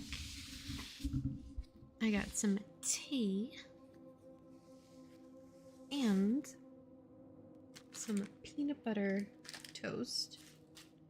And we actually make our peanut butter from scratch, which is so cool. Because, holy crap, why does nobody else do this? It's the best peanut butter in the whole world. Fresh peanut butter is the only way. I'll never go back.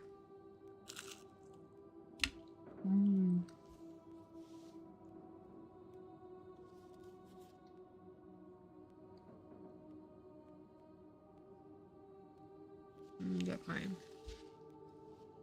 tea close by. Ah.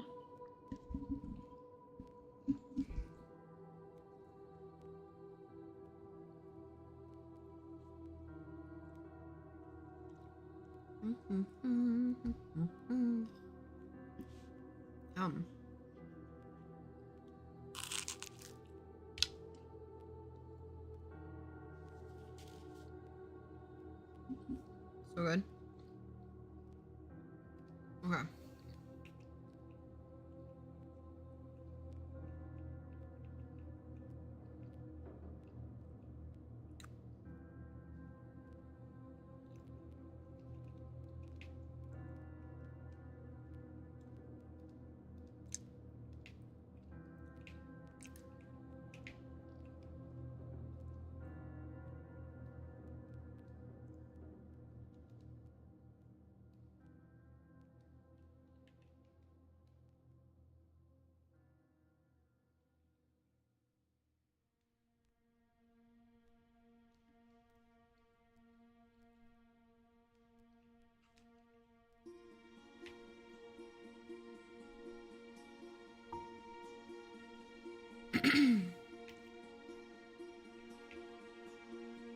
That is quite a bit.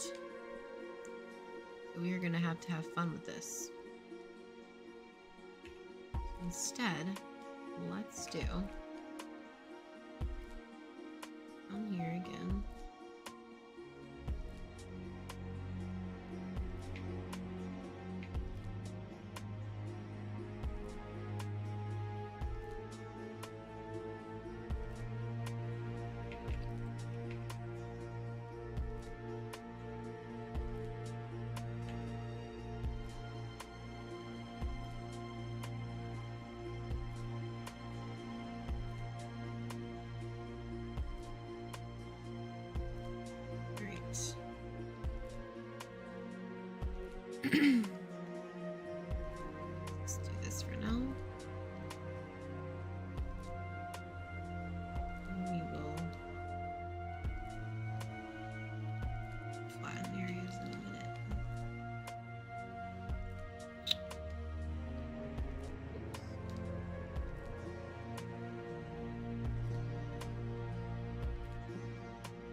is so much deeper than everything else.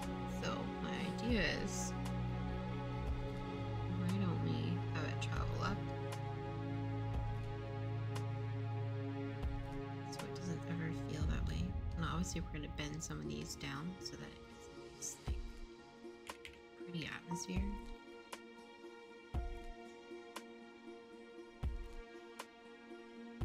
And then we go.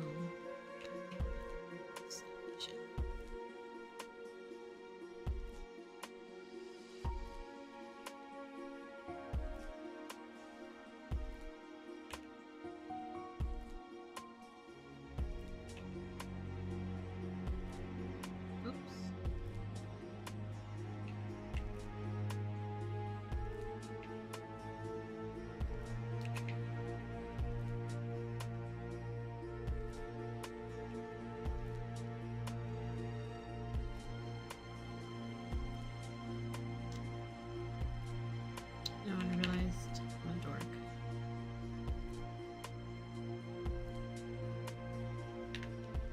There we are.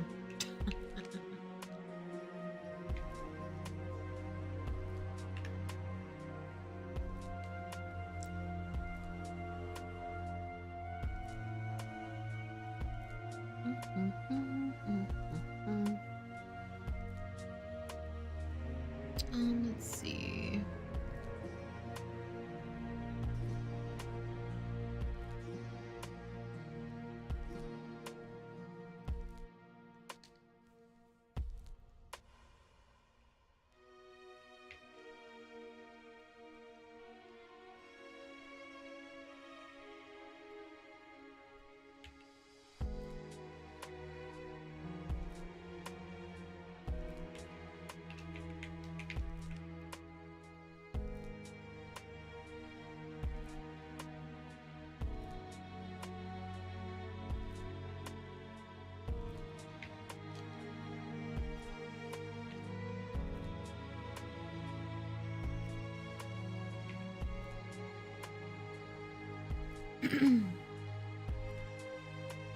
So this area we're gonna bring down a little bit.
Just creating an area here for water.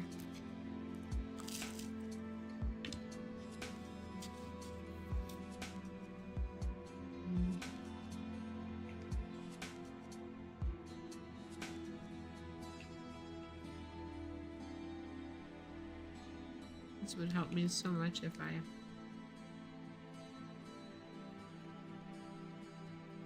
waited for my art tool.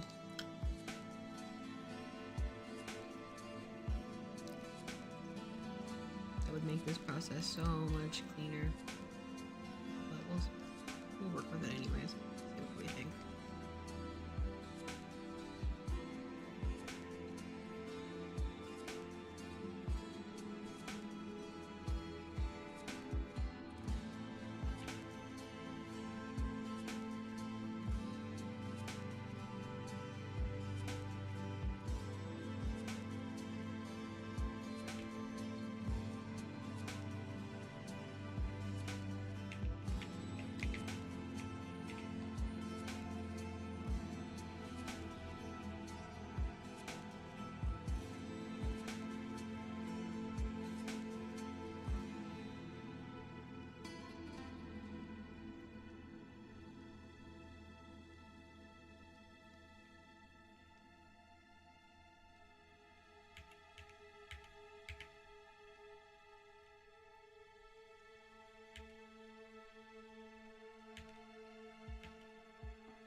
Whoa, bless you, Eris. You scared that snapper poops out of me. That's what I get for listening to Diablo music.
Do do do do do do.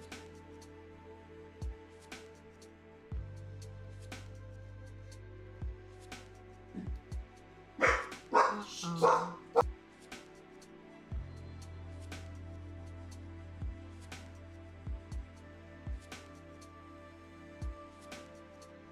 My dog likes to bark. That's his favorite thing.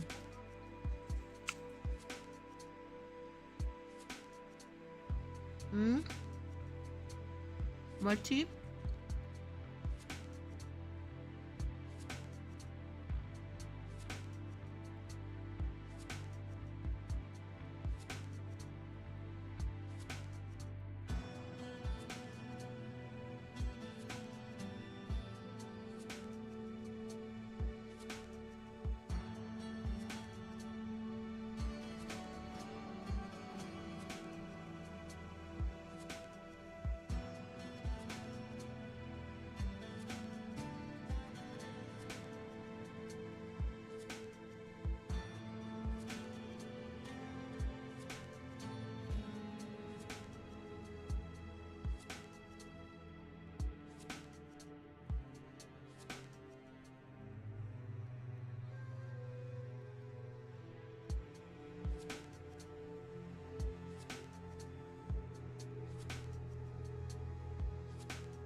Okay, I am back. And I am going to change from this to this. Yes. Music changed. Yes. Okay.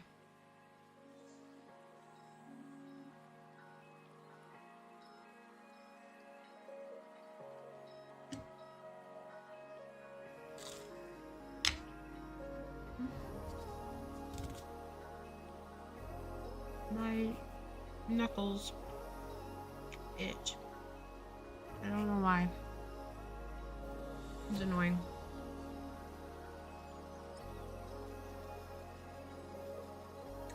Tea. I love me some tea. It's so good.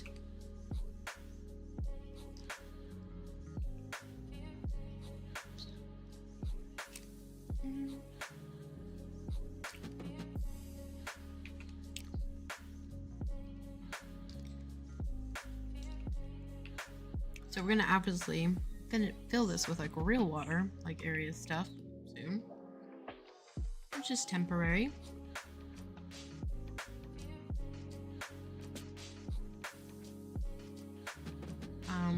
But I do want to make sure that things look nice, you know.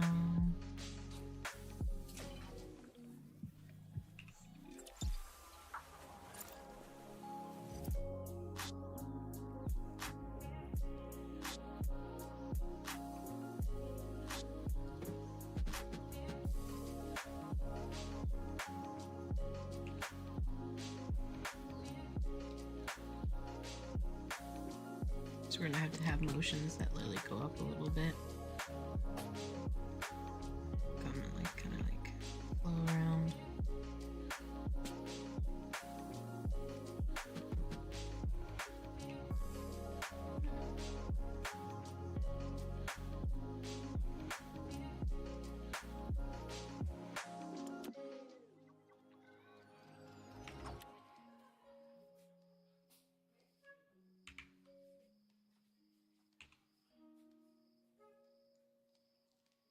Okie dokie.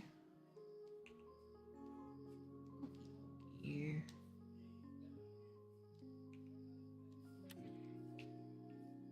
This a little smaller.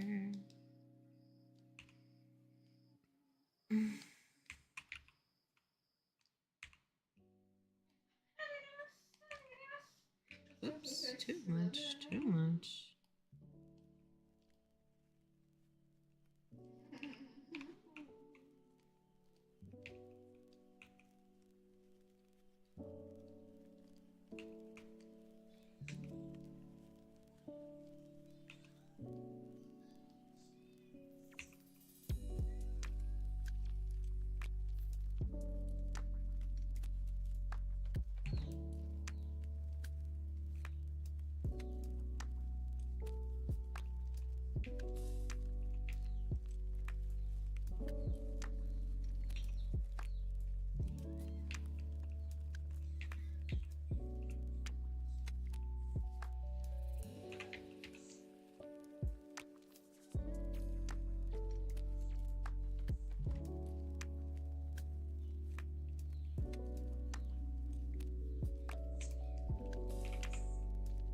We're obviously gonna have something that trails around. So this is just for now.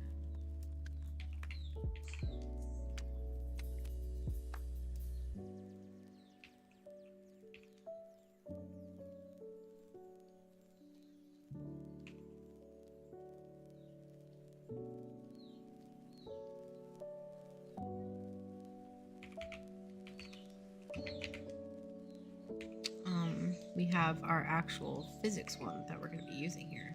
Like, I don't know, when Chris gets available to do it, he's going to do all his physics side of it. It's pretty good at that stuff. And leave that specialty to him. But I still like to learn from him, so it's kind of like that mentality of like, one of us knows something, we kind of just like learn from each other as well. Like, oh, hey, did you know how to do this? I'm like, oh. That's how you do it. For sure. Presto. Yeah, that's pretty much how we do it. We like always like feed off of each other for anything of knowledge of any sort. But we're planning to basically bring in the code for all of this soon here. We have like all the fun physics for it. For water and all that fun stuff. I'm not sure if I got to share that with you at all. I showed you some of the grass and such, but there's a cool one with like smoke and water. It's super cool.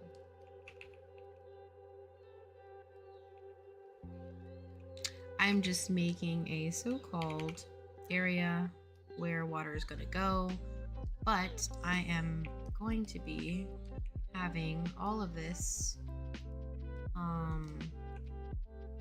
It is going to change just because Chris is going to put the physics one in here, but it's kind of like there just for now, so he knows, oh, okay, that's where we're putting the water. Got it. Yeah. So, actually, let's see. I think I should be able to fill it here. Let's see. Lower. Yoink. That one's too high. No.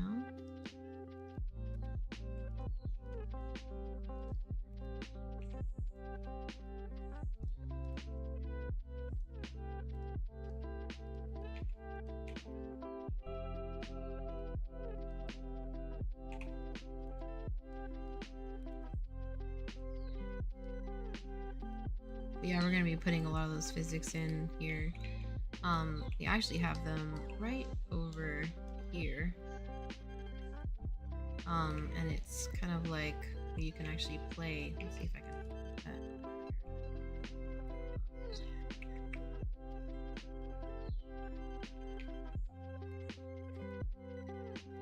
Where's my character? Where's my character? Where's my character?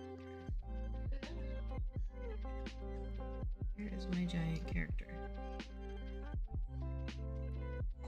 Gets in. Hold on, let me just quickly save this so nothing happens. I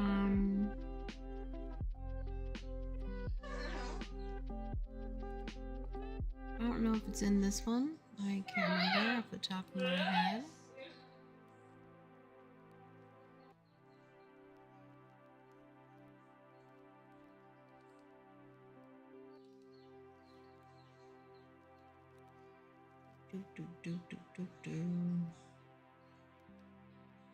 Okay, okay, let's put this character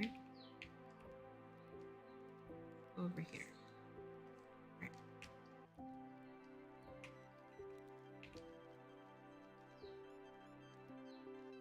All right.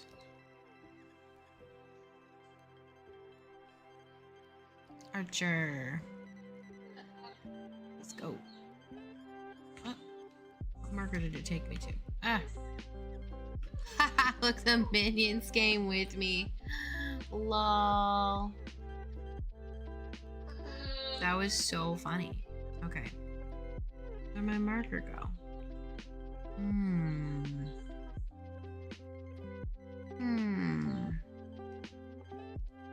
It was working before. Where'd my character go? That should have been my character. Right here. My actor. Right here, see it? Maybe because I had it in the air. I didn't like let it go down.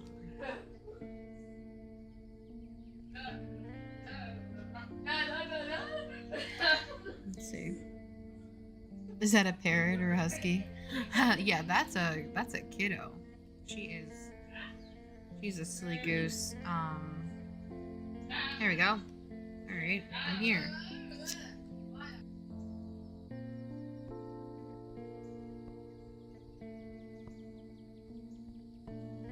That is a kiddo. That has oh, real quick, look, see, these are some of the actual physics, see? And everything. Well, this is also one too. So it's got water and like leaves flushing around. Oh, kiddo, like K-I-D-O, kiddo. So it's my kiddo. I have like 3 girls. We have 3 girls, and one has Angelman syndrome. So she is nonverbal, but boy is she, as you can tell, not verbal. Yeah, we call them kiddos here. Yeah, like, yeah, like kind of like let's see, like kiddo, like. Whoops, that was caps. Kiddo. Like that. Okay. So, kind of like the water swishing around, as you can see. See how it like brings in like some of the actual plants in here. We have like leaves and wind.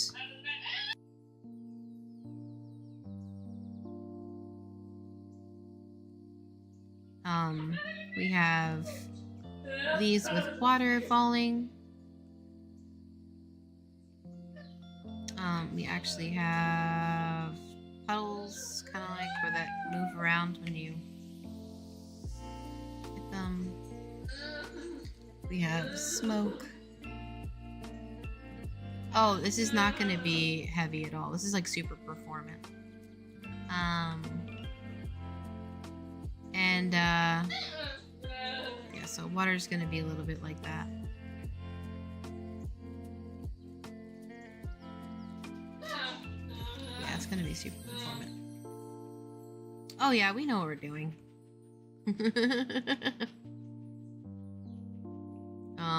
Yeah. I promise.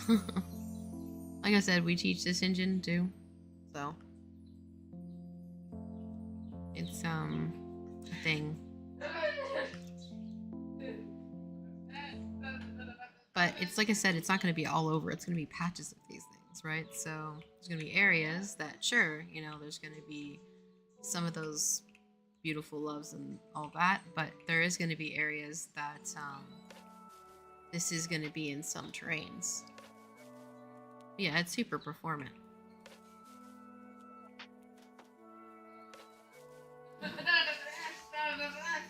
Yeah, we know what we're doing, I promise. We really care about all this stuff, footsteps. So you gotta think about it this way. Let me look at this way.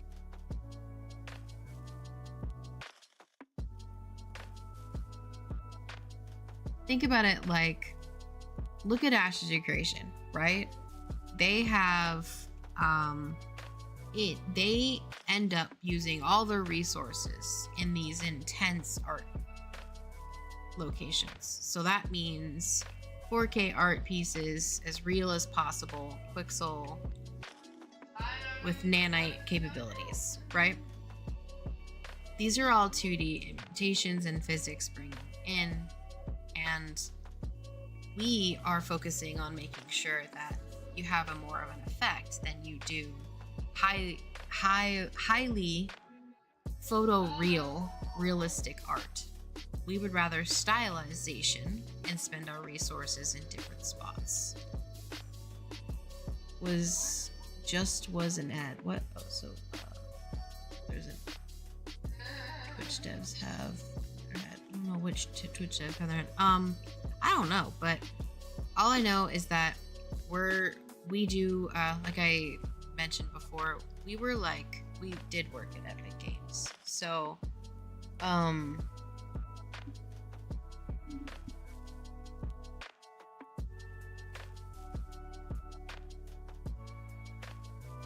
who, me? Are you talking about me? Or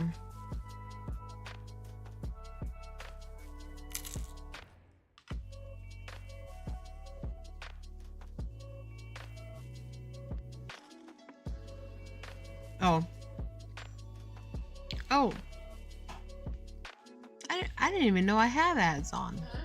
It doesn't say I have an ad. Oh. Because I literally, like, didn't put ads on. Huh. Oh. Well, shit. I don't even have ads.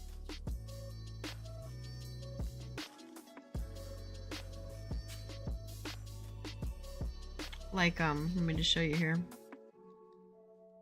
I don't have ads on right now at all.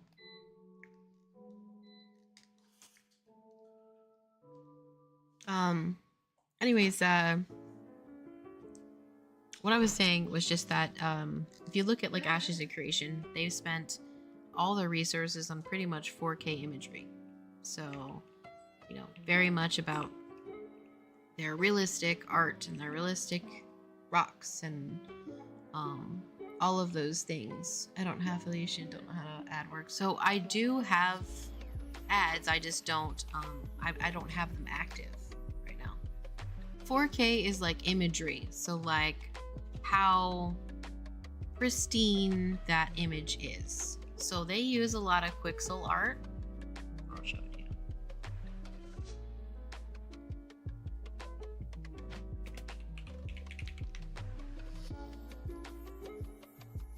They do a lot of this. They use a lot of this.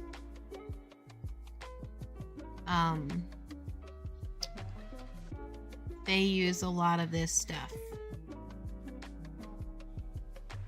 This is what they use. It's all very realistic assets. Let's say, oh, I spelled this wrong. Let's do, let me think, trees, I don't know, rocks. Ooh, rocks, that would be a good one. Rocks. They use these very hyperreal rocks. See all these?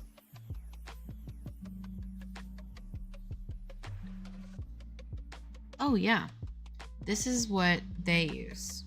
They use stuff like this. They use stuff like this, as you can see here. These are all 4K models. 4K models. All this, right? These are images that just are all about super highly rendered things.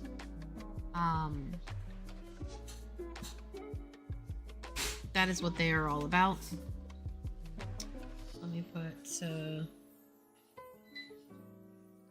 Quixel here.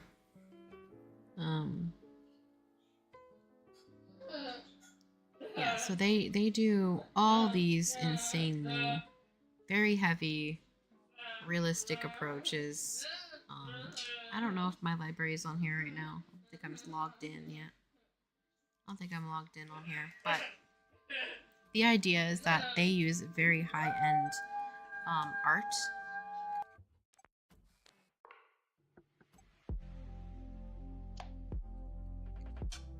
Let's see.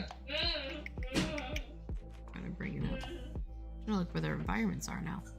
I don't think it's on their website, is it?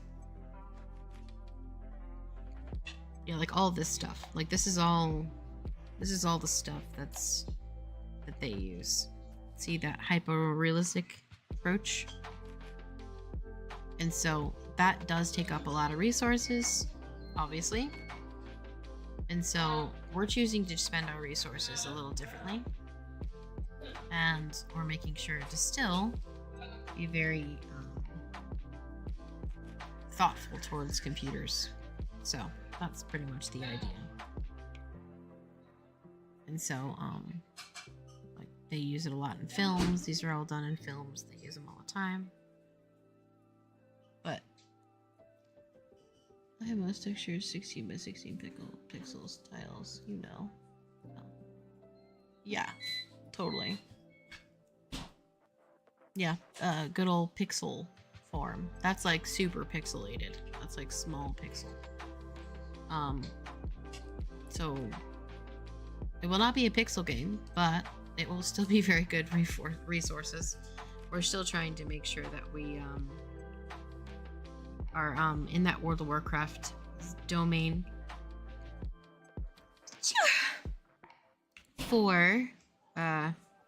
for things, but we still want to have the world have a little bit of an interaction to it. So yeah, that a double portion with some extra. So yeah, we're just you know, trying to do those little things, and it's gonna be fun. We are going to be a lot of fun. We're looking forward to it. But that's kind of like the idea. And yeah, that's gonna be fun. I am just eating peanut butter toast.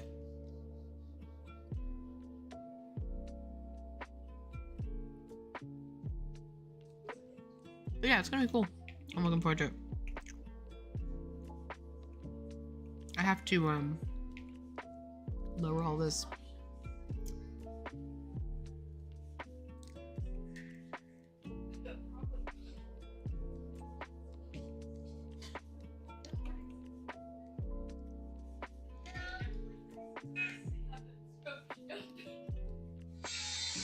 Oh.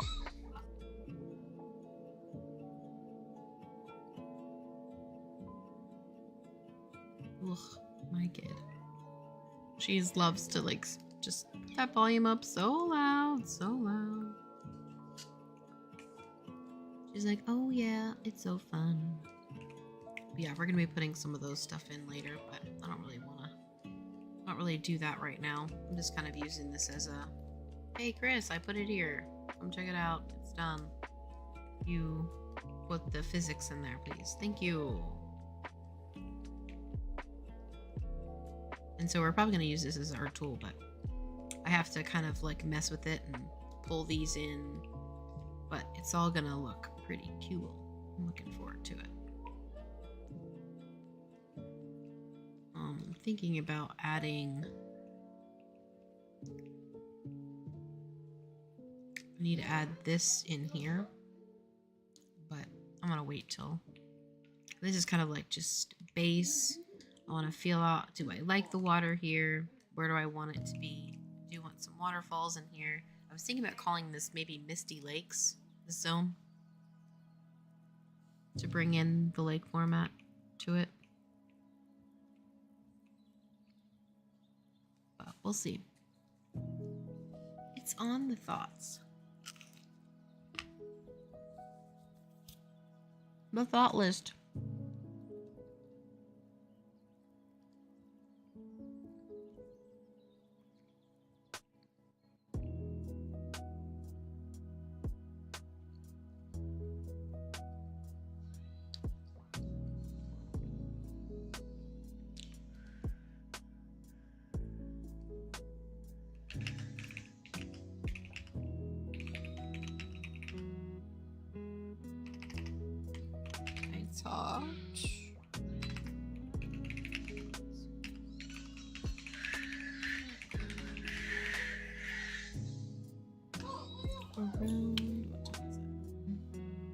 Sorry, I have a message that I did not see that.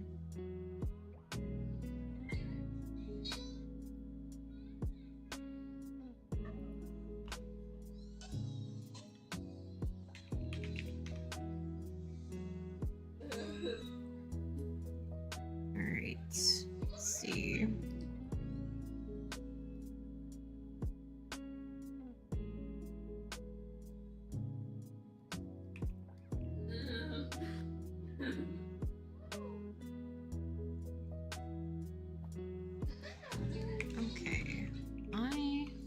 To fix this at some point, but I want to like make sure I'm not spending my time where I know my art tools are going to help me with that.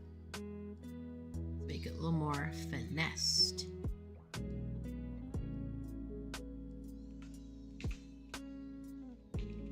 Okay, so we're going to have a camp over here.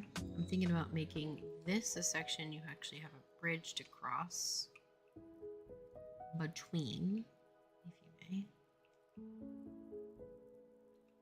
if you choose to go across it. Maybe this way.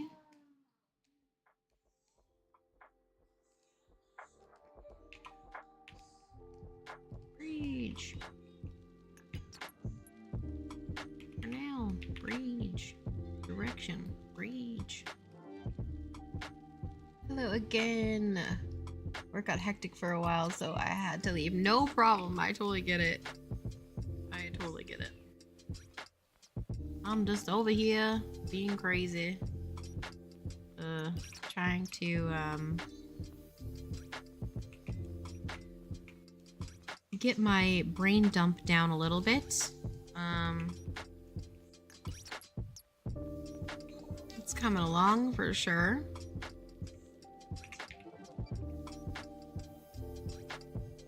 It's definitely feeling a little bit more like I have some ideas for like camps that I did. I have to pop this out a little bit more. Just a pinch more maybe. We'll see. I did set up a couple camps, which is fun. Just save this.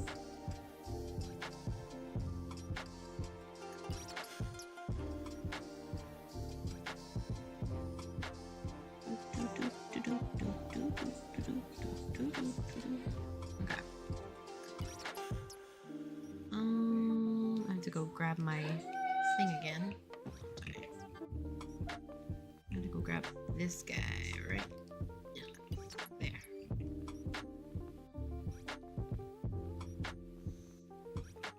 No, he's so far. Come back.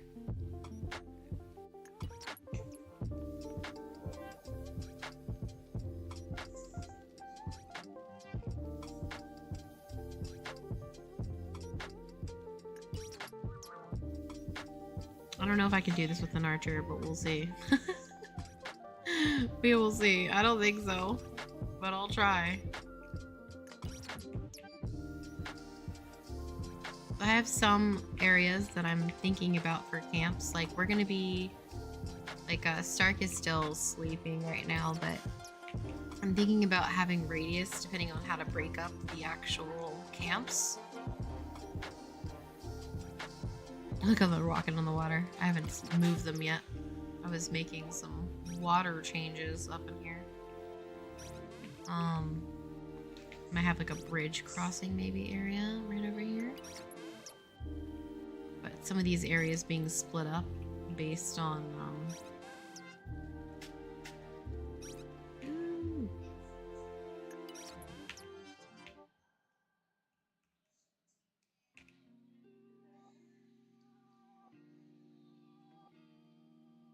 Oh, I gave him I just realized I gave him the wrong thing. It's so hilarious.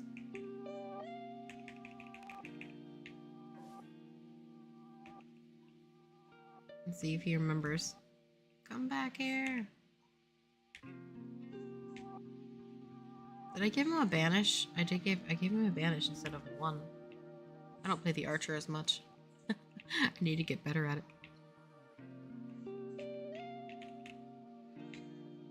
Come on, archer.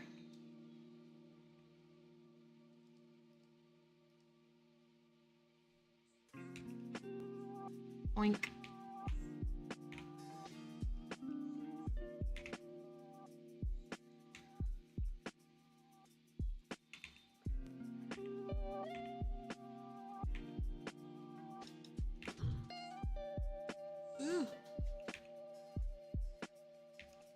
Yeah, I'm still in the... I'm not in the play box mode. I am in the complete editor version right now.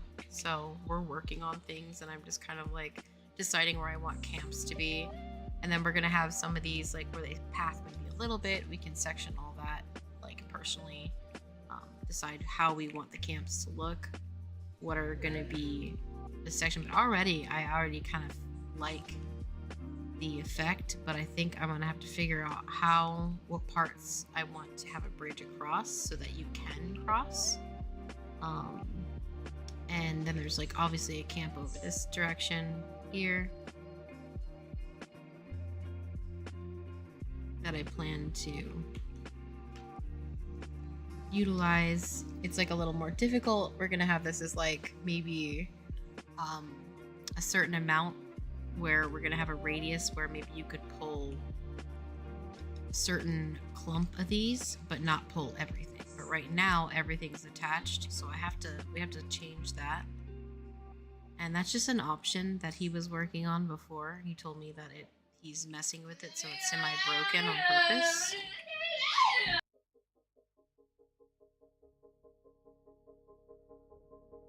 It's like semi-messed up right now because it's like he has it broken on purpose when he's fixing something. But yeah, I think it's kind of feeling at least somewhat cool.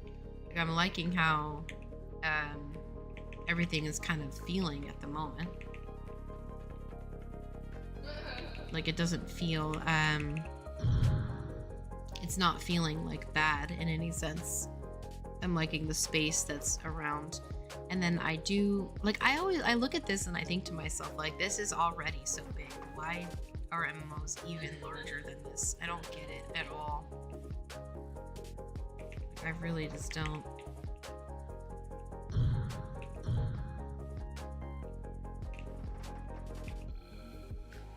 Oink.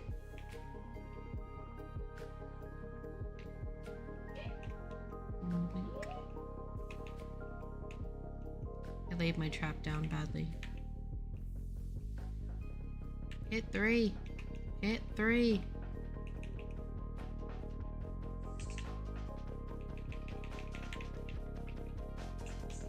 Back up. Ooh. So I have a lot more health in this one just because it's in the editor. It's not the build version. So he's breaking it on purpose right now, working on it. But he is sleeping. So I am just ultimately trying to figure out best spot for things. And I'm planning to put something here. I'm not sure exactly where I want to put here. But I am figuring it out. I know I need to probably like make an area here that's craters up and comes up this location, like up the step, because I do have something over here. This is just, you know, what's in here. It's not a thing. I have like this section that's going to be something, so I probably will make something down there that's similar.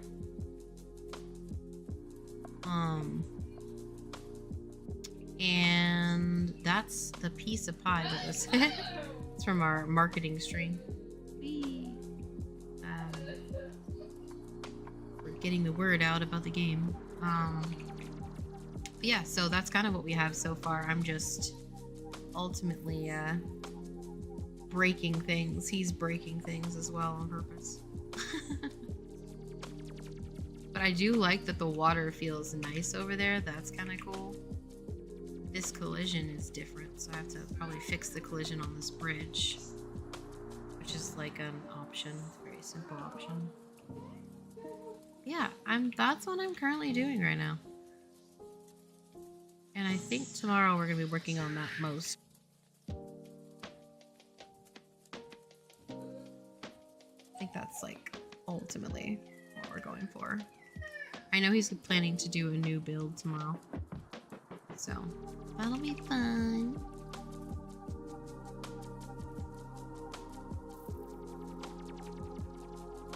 Boink. And then I'm back into my environment area.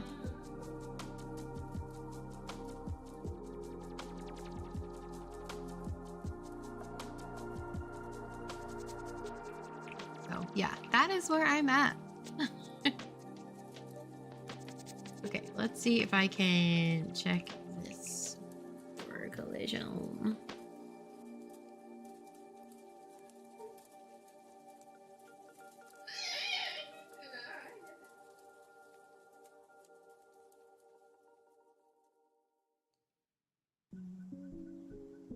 Let's see.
I might want to put one over there for now.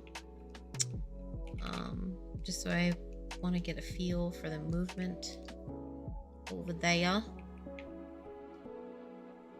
think I want to put it maybe over here. I feel like that's a good spot to go.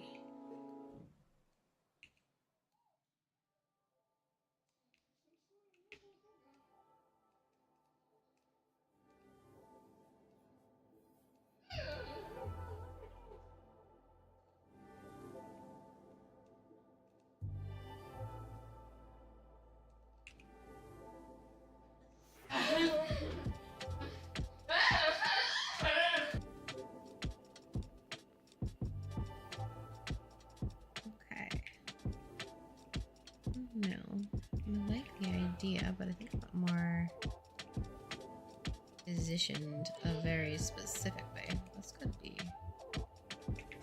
might be a good option.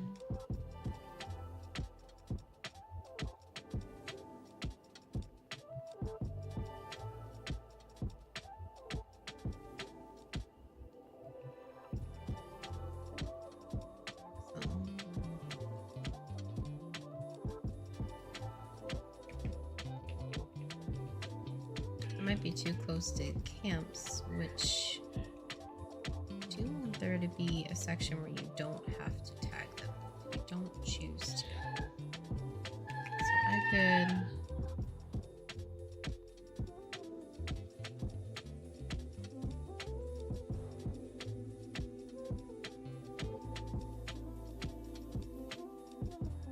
let's see.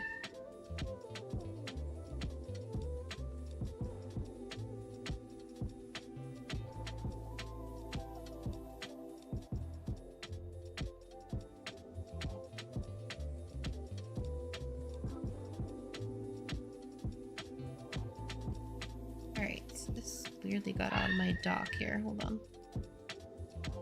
Where the hell did I think got pulled out of my dock? I thought I could like lock it, but apparently I can't.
Okay, I'm back.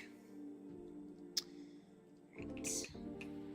Yeah, I need to probably lower this section a little bit. But I don't know. This might be okay.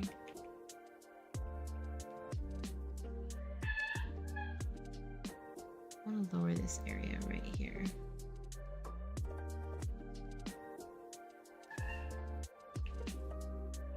I might think about making a path over here just to like make it through here.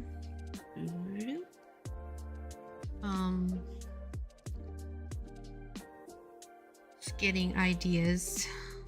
That's basically what I'm planning to do because it's all forming into the locations I want you to go on the outskirts. But if you want to go through this area, that's a big part of it too. So going through here. Around if you want to walk up, get different spots for you to go to, basically.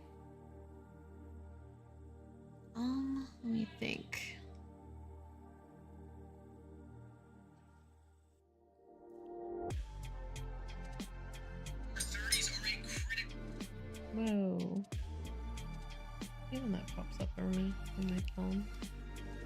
I can't see it, and then it's like, oh, what's that? All of a sudden, I'm clicking a video I didn't even know I was clicking. Like, oh, okay.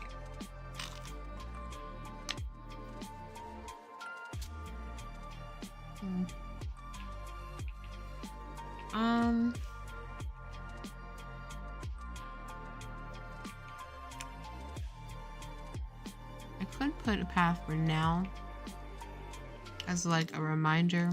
I'll go try this. Probably put it down as a temporary option for myself. That's probably what I will do.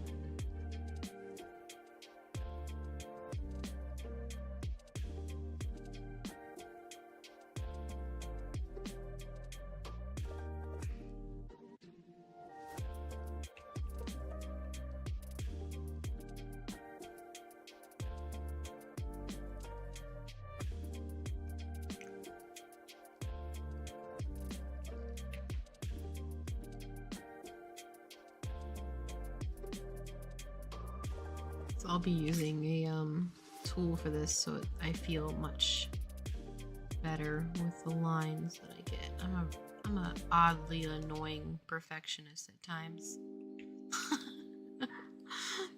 I'm an oddly annoying perfectionist for sure. It's annoying, I know. And all of these are just like, I love when they're looking like pristine. I know it takes time and all that jumbo mumbo, but and I know it's temporary. I know, but it is something I tend to. It's like a thing I can't help but like poke, you know? Like pick at, like, oh, that's a bad line. I don't like that line.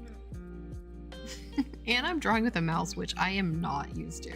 Like, I hate drawing with a mouse. Like, I can paint rough, but not like draw. Like, it's like, so like, right, like that is just, I'm so basic, you know? Just a different movement fluent where I'm used to drawing with like, you know, a digital pencil or a pencil. not as much. Painting is just, it's so different. Done with a mouse at least. Okay, I will flatten this area.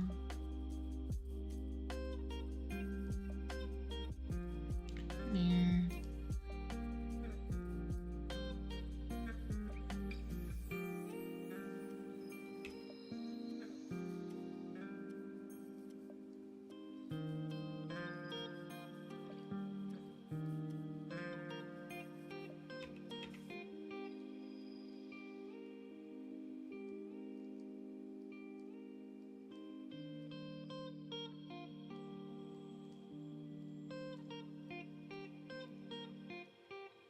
I love using these weird things. They feel like putty. It's like so pretty.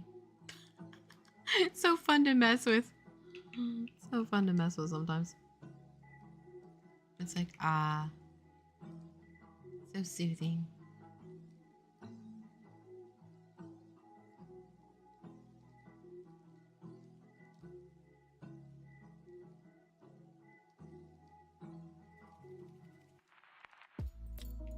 It's like, say, what was there? I don't even remember. There was chaos going there? Nah, not at all. I don't believe it.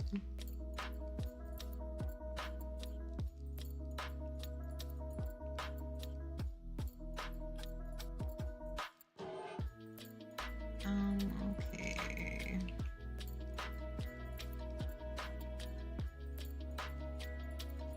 Let's just save before I forget.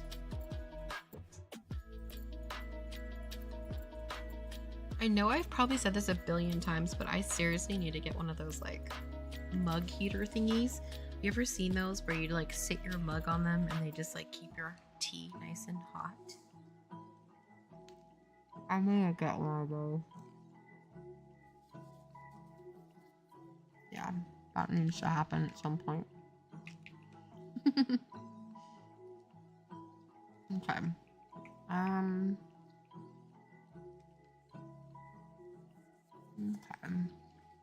I think I want to do.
Definitely like, want some of the dirt around here.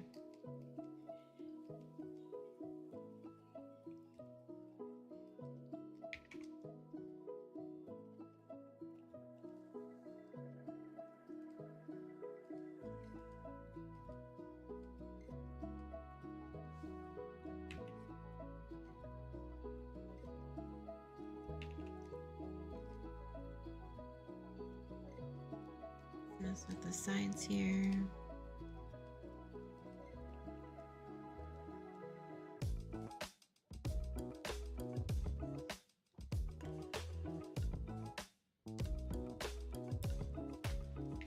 It's so bright. It's so bright.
Make it darker.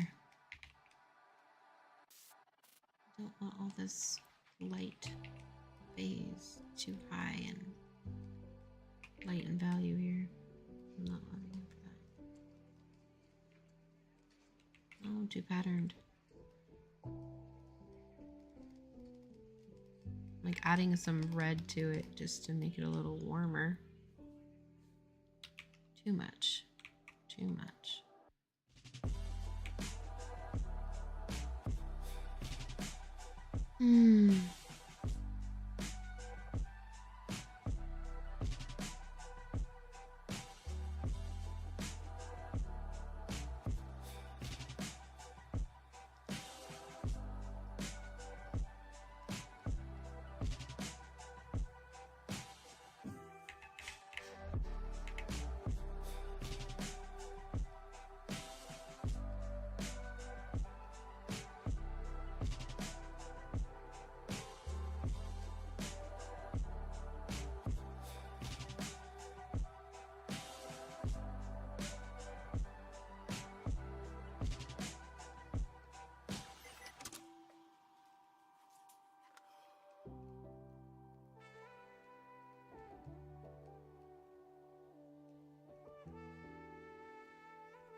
All in doubt, blend it out.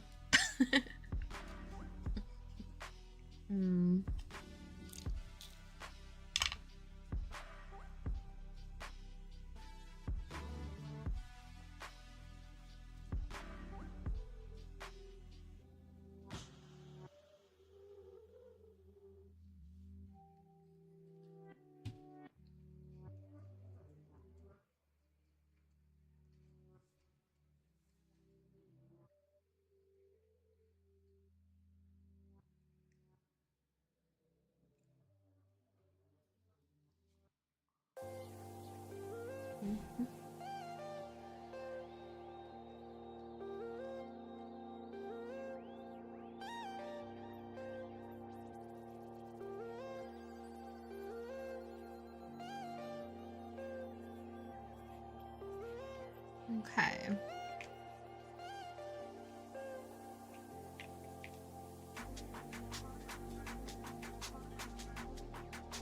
I do like the look of that. It's pretty. Alright, let's see what that looks like from the character perspective.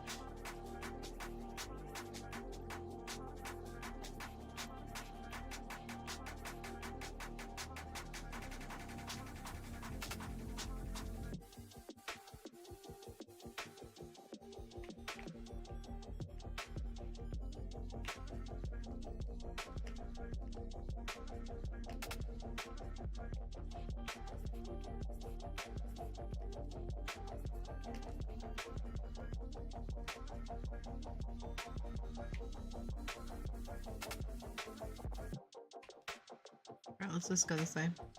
Let's go the route, people.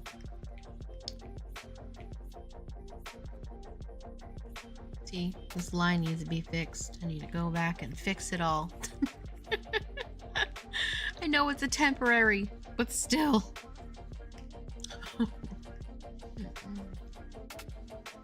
My fixation on it.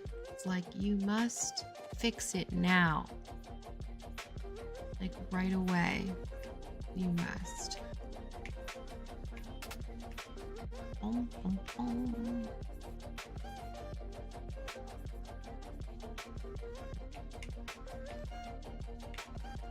It's a cool space. I'm not hating it. And that's gonna be a camp where there's like, the only reason you don't see it is because I'm in the environment level right now. But this is looking cool. I don't hate it at all. Alright. I will call that looking good for this moment. For this moment, might I add? This moment. This moment. Yes. Just this moment. Okay. Let's go into this one real quick.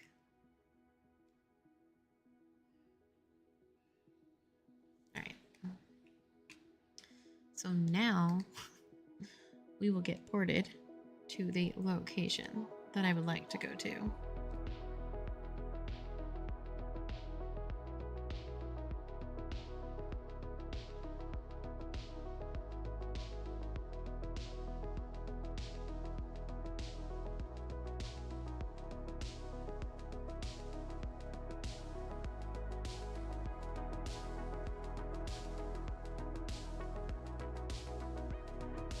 Okay. Now we are back here. So let's change this real quick. Because I just need to at the moment. Shall we be a night enchanter? This sounds fun.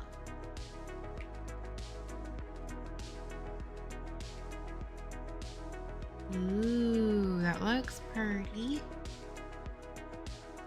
I'm liking the feel of that. That's looking nice. So everybody gathering up over here. Let's see if they can see me from here. Nope. Look, see? This is the, yeah, yep, I'm liking it. Okay. How's this feel? Oh, why, hello, mage. I'm just on my fancy way up. I need to do this collision, it seems. On this bridge. Oh, that's kind of cute. I like this area. It's like by the bridge. Camps 1 and 2 by the maybe like East Bridge or North Bridge. This could be looked upon as the North Bridge. This is fun. I'm liking the feel, guys. I'm liking the feel. It's feeling warm and fuzzy to me. Warm and fuzzy is good, right? Warm and fuzzy's good. Yes. Now, obviously, they're not going to be walking on the water. We know this, but it's good fuzzies. Good fuzzies. Because basically the idea is I'm planning to do maybe like, I don't know, calling this called Misty Lakes or something. I think that'd be kind of cute. And like, maybe this whole area has a section to the lake that literally goes from, you know, like up, down, right to left. And maybe this one goes around, you know, maybe splits or something. This could be like the split. Something like that. That's my thought. And then this could be like the actual, like one bridge that's over here. So there'd be camp 1 and 2 by the bridge. And then there would be, so I don't know if we're facing which way is north for us. I don't know.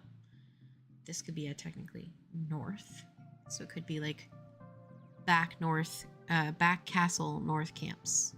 This could be back castle north camps.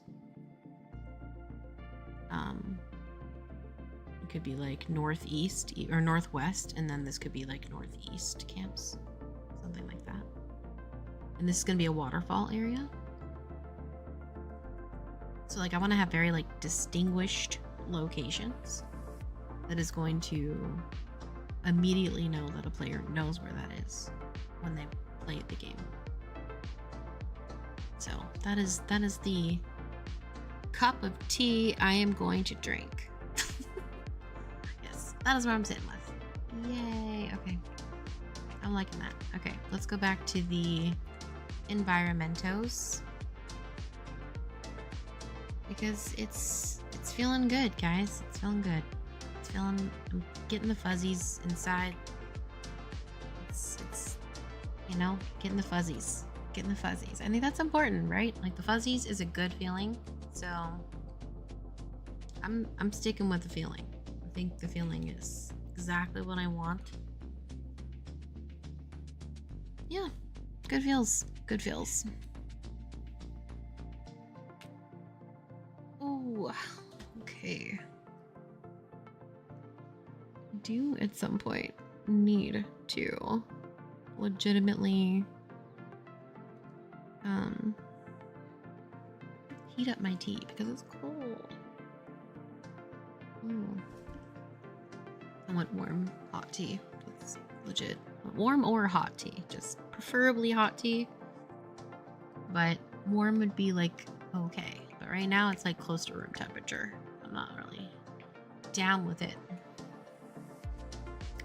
Okay, so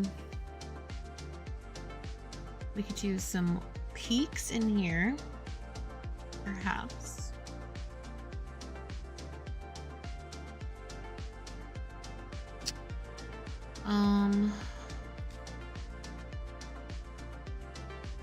Let's see.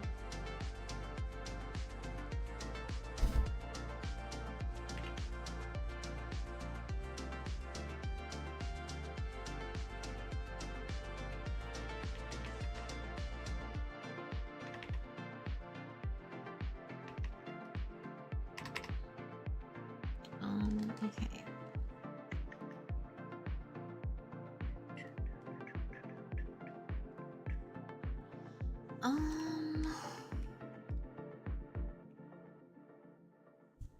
Okay, so I'm liking this camp. Feels nice. Do I want to? I think I want to bring this up some level wise. So let's do that.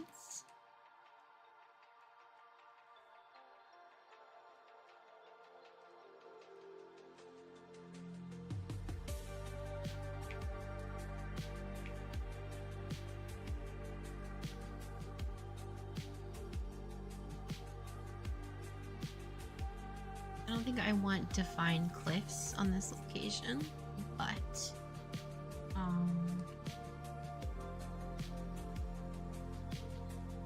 it could be some like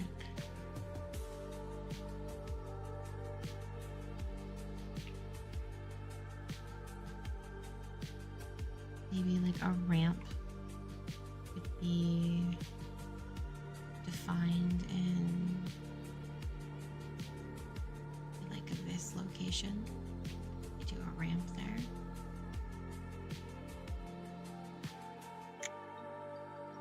Okay.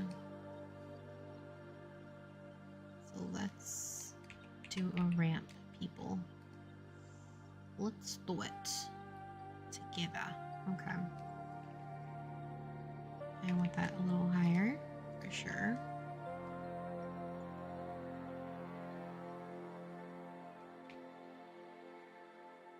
Do I want it angled? That's the question. I think we could make it a little larger, like width-wise.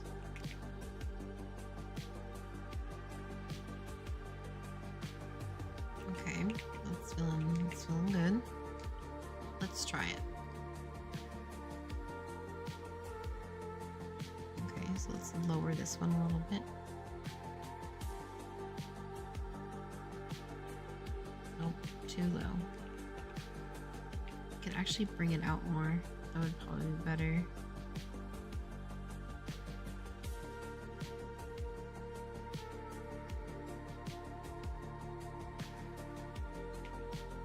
That is low.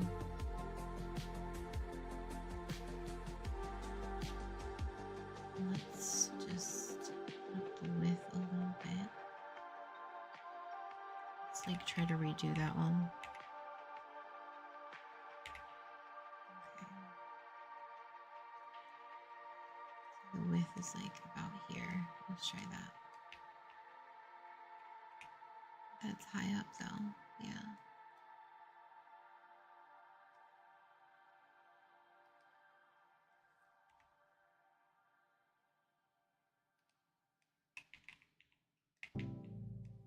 Okay, so that one's a little bit too.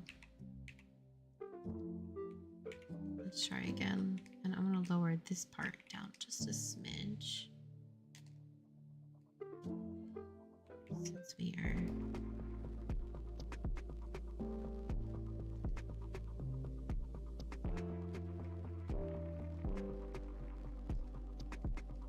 okay, let's try that. Let's re-ramp.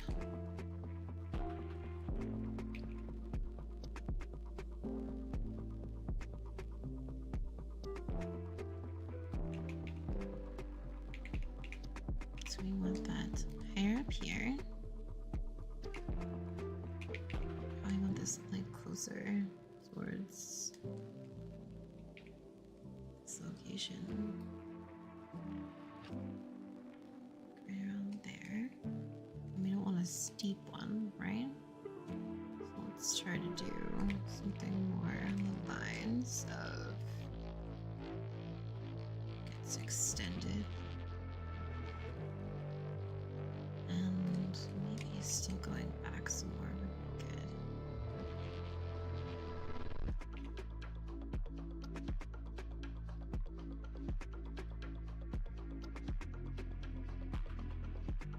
Just give it a go. See what we're thinking. Yeah, I don't hate that. Okay, I can mold the rest of it.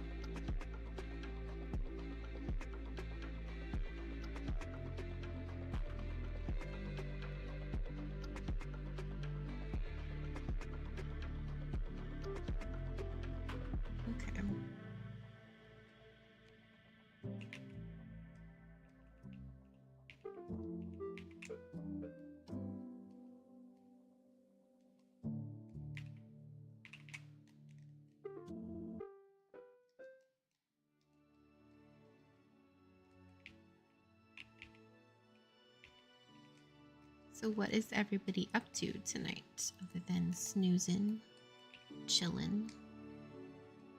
I wish this was just a tad bigger. Like, I want it wider.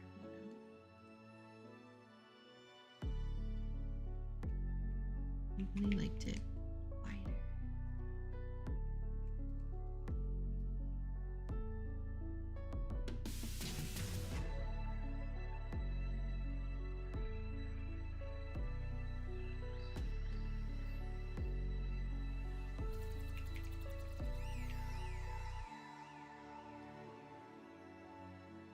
Yay.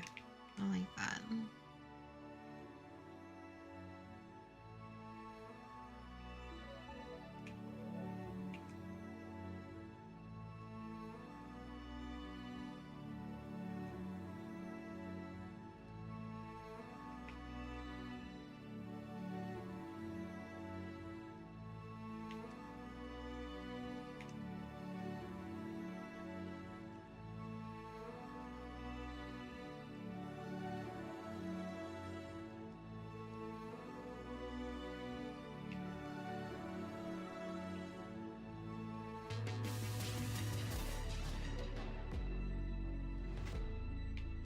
Yeah, I like that. Okay.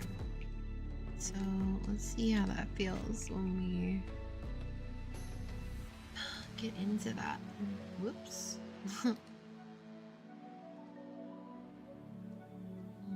Disable real quick.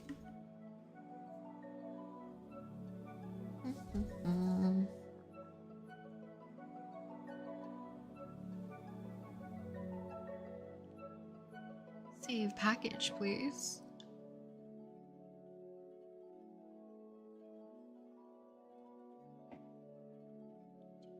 Do.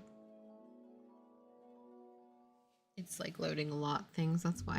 It's like, Christen, seriously. Okay.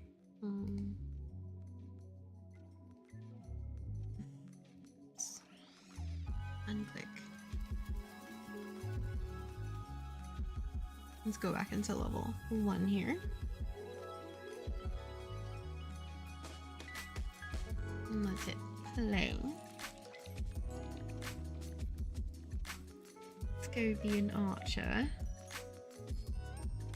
Get popped back. Okay, let's see. Alright, so this is like the area up in here. Okay.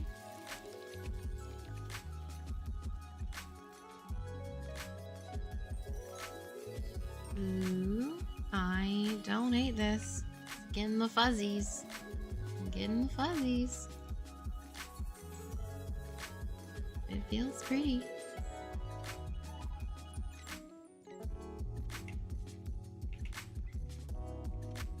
Oh, snaps. Don't eat me. I don't want to die. Oh. No, wait. Oh, shoot. Good thing this is not real water yet. Ooh. Otherwise, people be swimming. No. Go away. Oh, I know what to do. Take that. Banished. Oh, did I hit the wrong one? They didn't go through it. They didn't go through it. I didn't wait long enough. Oh, you resisted. Oh my god. Come through that. Ha! Banished. What up? People.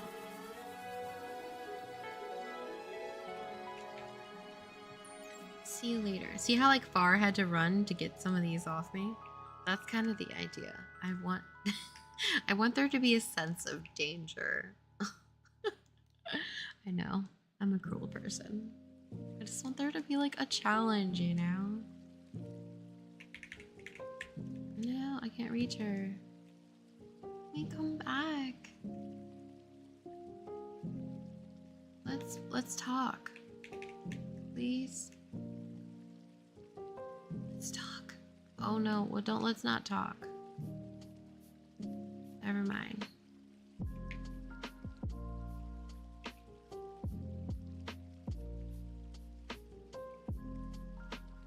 We've done it.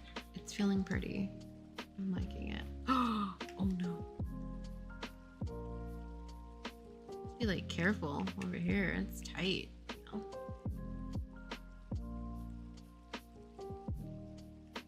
It's a tight crunch.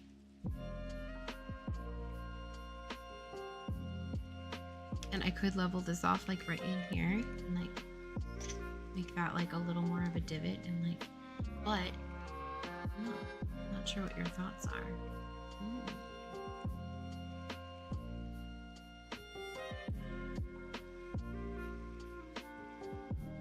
I'm thinking about flattening like just this little area right here so you can't come up it right away. Maybe like pull it back just a smidge or something. Oh my god, it's still for me. It's coming for me still. Fine, I'll just go to town. There's lots of people there. So, not yet, but you know. Hypothetically, it's a town, so you should stay away.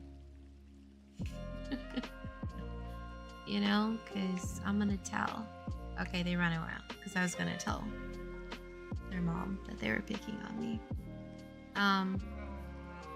It's been a snitch. Let's see. I am thinking. Cute. Wink.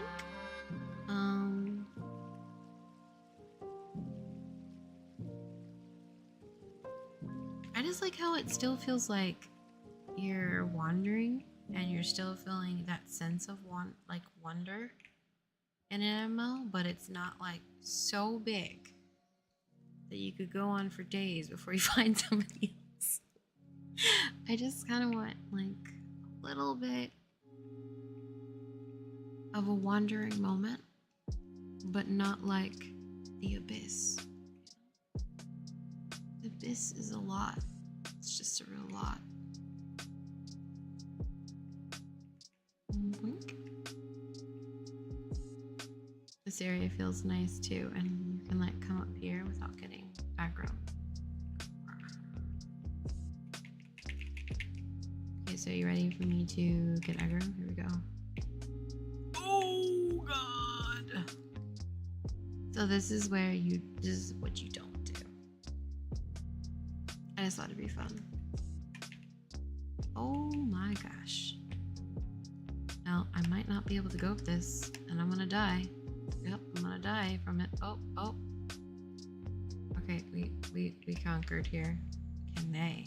See, they can. See, I made it not the collision, not allowing them to. Look where they're going. That's so great. It's a bug report right there. Complain. Bye, friends. I'll talk to you later. Bye.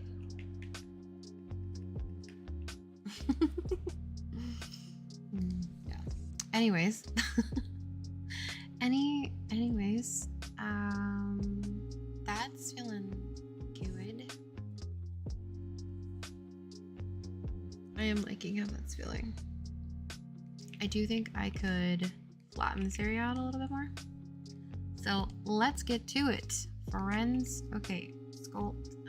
Let's go like here, maybe. Oh no.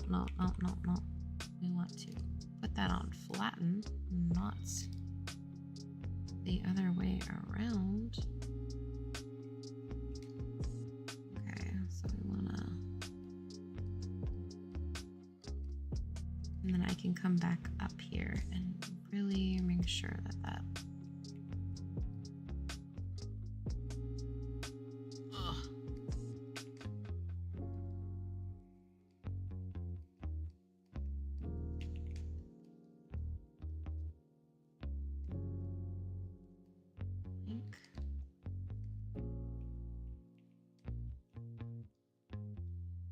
maybe going a little bit more this way, I think would be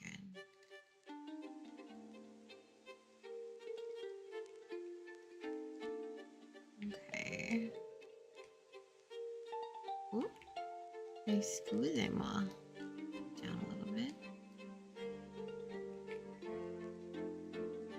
Feels like, you know, the snow, like I loved actually being able to like kind of like move snow around, you know, in real life, but it's like freaking insanely hard to do. And this is the kind of like same feeling except not even close to the same amount of effort. Not even close. So this is easy plowing.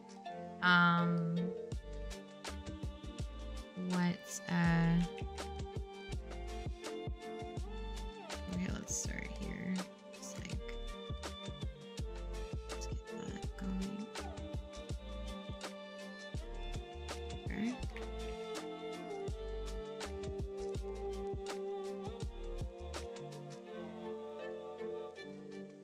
Alright, so now we're gonna smooth things out. So let's go smoothing.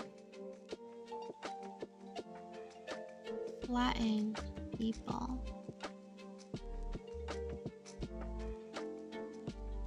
It'll create some like irregularity, which is nice. Because you know the ground isn't perfectly flat. So unless you know it's a farm and they made it on purpose. But you know. You get my drift.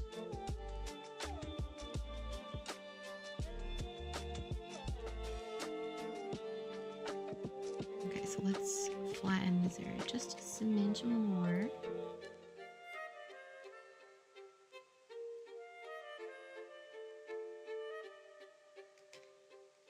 Oh.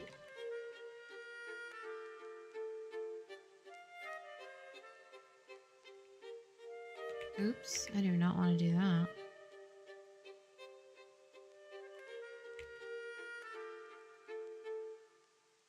Right, that's like that there.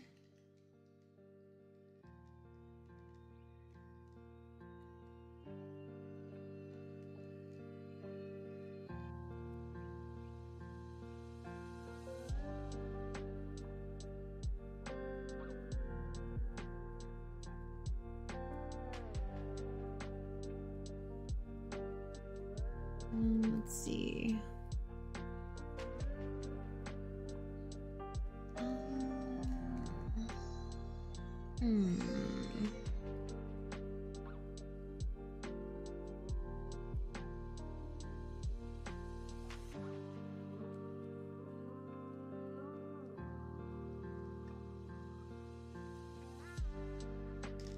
Alright, let's see. Right, and select and place this here. And I might actually raise this a smidgen for now to give like a sense of height so I can feel what that would be like. Like, do I like it that high? Because these aren't like what we're planning to always use. I just want to be able to feel like, how does the height feel? So that is what I am currently looking for. Oh my gosh. This isn't like World of Warcraft or not. Like, what is this? This is like, wow. Look at this. This is like straight up wow. Like, I just saw this. I've never seen these pieces. Look at this. It's like, hi. Hello, World of Warcraft. Right here, right? Oh my gosh. That is freaking huge. That's a big one, guys. That's a big one. Oh, that one's kind of cute. It's like a little more, slightly taller. The color mix-ups are adorable. I like the red. Okay, let's see. TT, turn it down.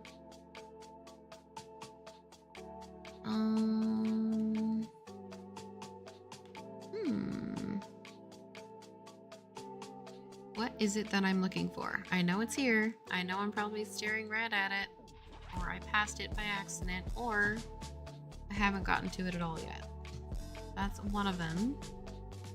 That kind of looks like it's big enough for that platform. Let's check. Let's, whoop. Let's see. Boink. Okay, that one doesn't look half bad. But that little base is so tiny, so I'm gonna make this just like a little bit wider. Size-wise, it just looks a little silly.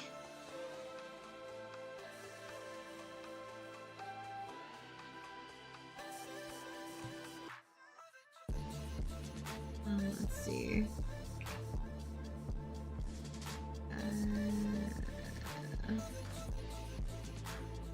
Ooh.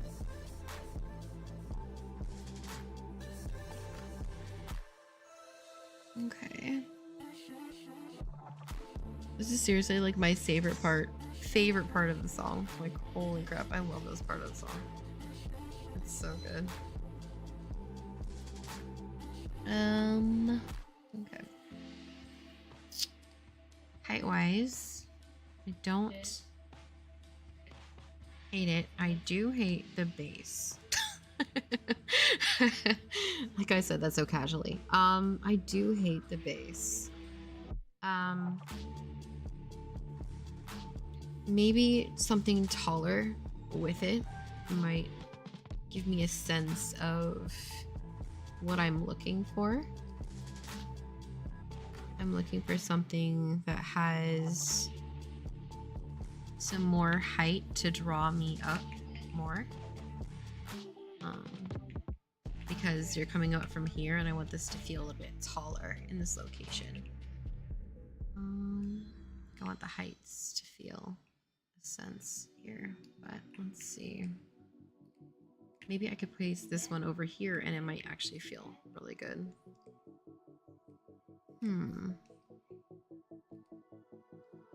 Let's attempt. Let's attempt, okay? Let's attempt. Right. Ooh, okay. I'm liking the height here. I feel like composition wise, this has got good height. I do like that.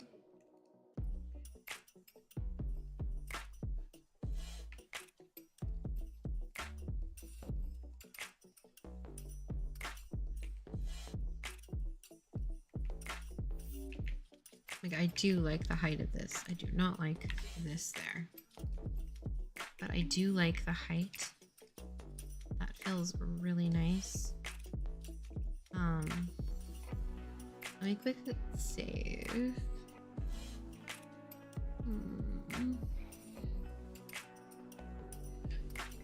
And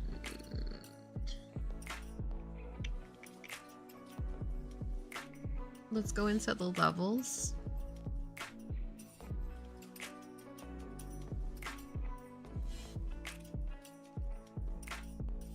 And let's go into level 1 real quick.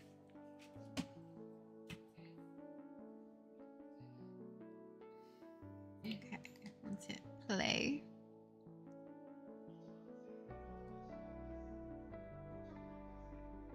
Let us pop over. Ooh. Okay, so there's some height here. I like that. I like feeling like I'm having levels and feeling like that the dimension.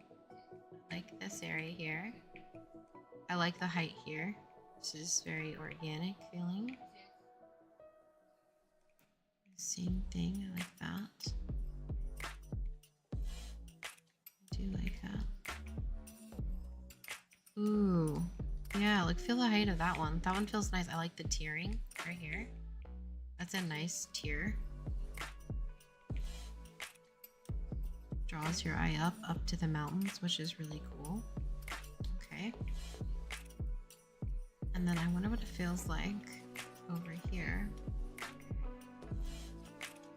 Let's attempt. And I could put some rocks here to give a nice like defining point again. which I think will really complete this space. Will make it feel a lot more, at least like complete the layout. Okay. So now we need to figure out what we want to put here. Do we want to split the camp up into like a large location to where like maybe you start here, go into here to go up? That could be an option. It's a thought. It's a thought.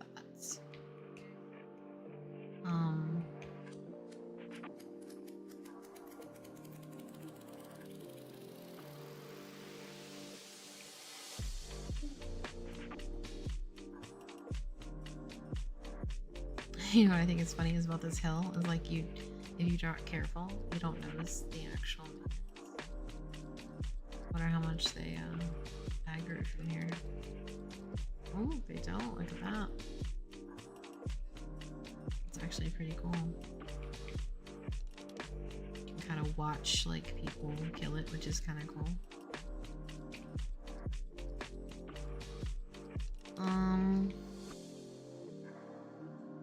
I don't hate that. It's feeling really feeling good. Getting the fuzzies. Getting the fuzzies, people. All right. I am liking this feel.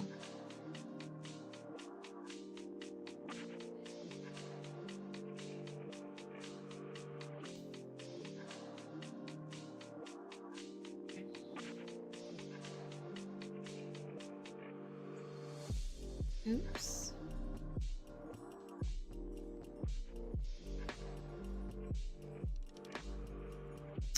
Okay, now let's just like figure this out for now.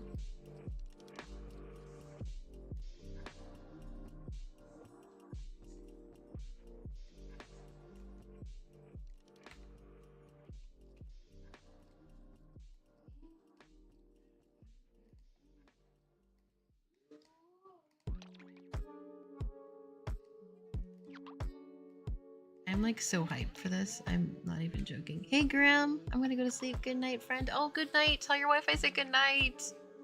Give her a big hug for me.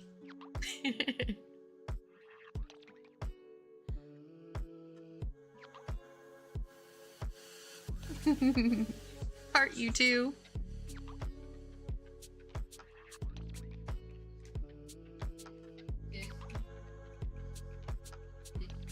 Tell her I can't wait till she comes and like plays, and then we can all like have a group together. That would be incredibly dope.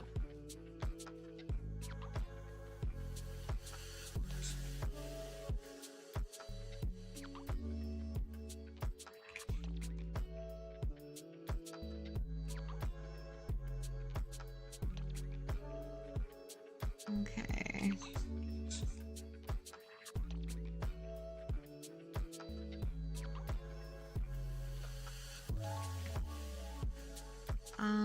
Let's see.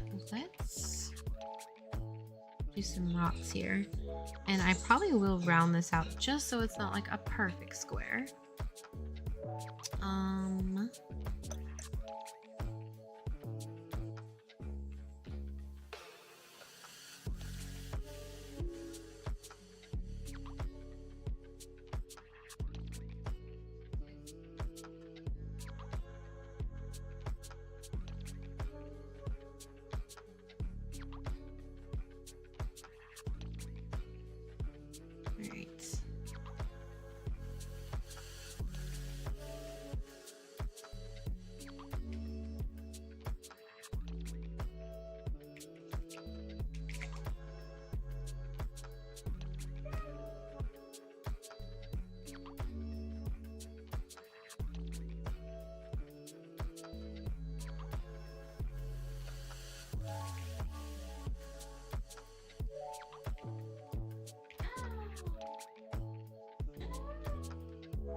Great.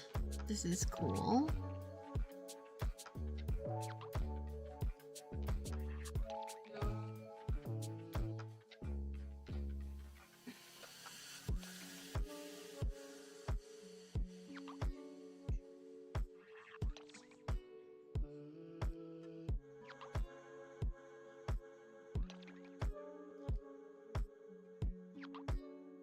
saving package. Yeah, I have a couple levels loaded. That's why it's taking so long on that. Okay, now let's try to put rocks there. just to solidify what I'm trying to do here. I'm gonna see if I have anything similar to it that maybe I can come and like go, oh, let me just take this real quick, hook it up. I might have something. Let's see. Let's try and like hook some of these up and see if I can get a little head start, if you may. Get a little head start here. Especially since Graham's not here to just absolutely love my rock laying. Now, maybe if Otto was here, you'd be like, wow, that's some nice rock boulders, you know? Maybe. Okay, let's see. Not too shabby. It is very awfully close. Look at this. Yeah, what up?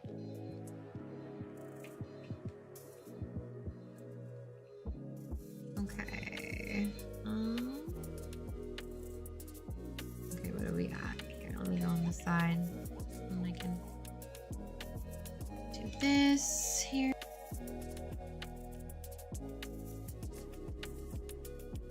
Oh, are you? So what you're saying is you're here to watch some boulder moving. Oh, perfect. Perfect. I did it just for the two of you.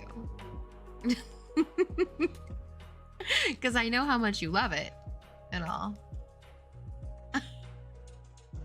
Yeah, I like big rocks and I cannot lie. Oh my god. I just like let you have that, didn't I? I just like fell right into that.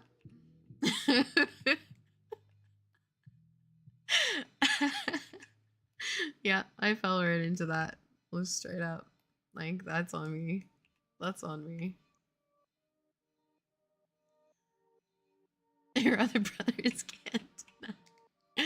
Yeah. Oh my god. I literally fell right into that. I was not expecting it, but I should have. I should have been expecting it. I should have. Shame on me. I should have known better. I just let you have it. Okay, let's see. Oh no, my boulders. They took off. No, I want to select you.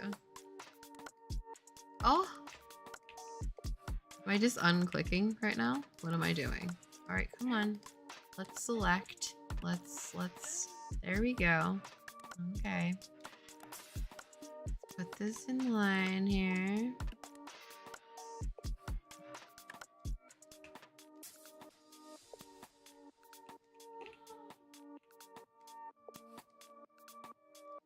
Alright. I am doing this here. Okay, I'm definitely gonna put this in here, but I'm gonna put this one first, I think. Or I will switch this around here since it's like a little corner unit. Seems a little bit taller than the others. So let's heighten that a bit.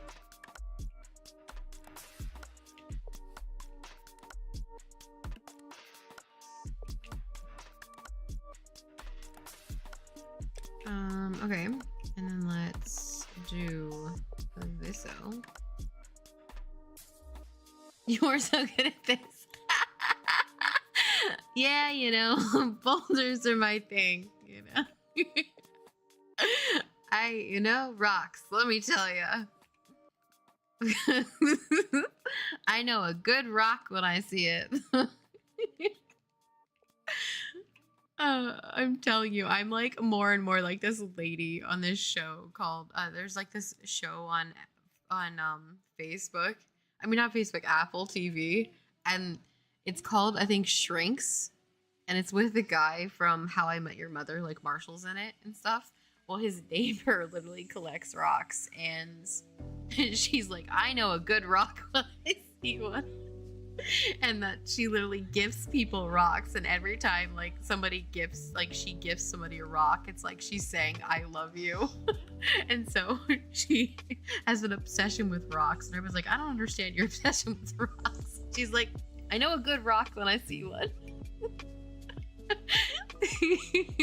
I feel like I might be her in training, you know?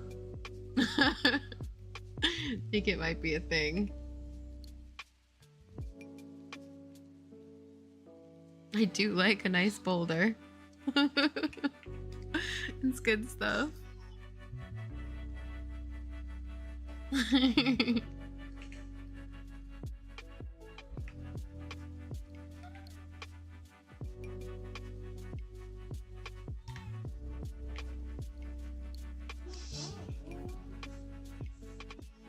That would be my home. Oh, and it is lovely. Just beautiful. You know you are quite a decorator. It's amazing what you've done with such a modest budget. I like that boulder. That's a nice boulder. Yes. Yes. Yeah, I'm donkey too. That's a nice boulder. Yeah. Absolutely. Oh man. I can't help it, guys. The rocks, I love them. They're beautiful. You know, they're just pretty. They're so pretty. So pretty rocks. Like, look at these. Oh, just my heart just sings. Chlorophyll rocks. They're just beautiful.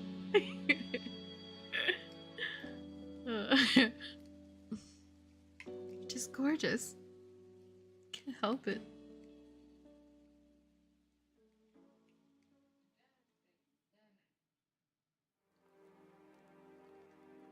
It's one sexy looking rock, that's all I gotta say. Oh, that's a pretty one. Look at that. Beautiful rock. It's perfect. It's a perfect rock. 1,000 bits. Thanks for the cheer, Graham. I appreciate it.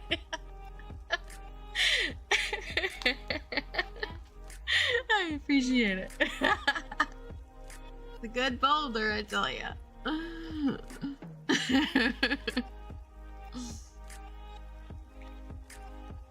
I have a thing for rocks, it seems. I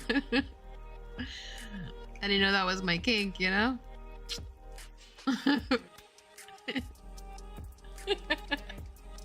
Oh my god.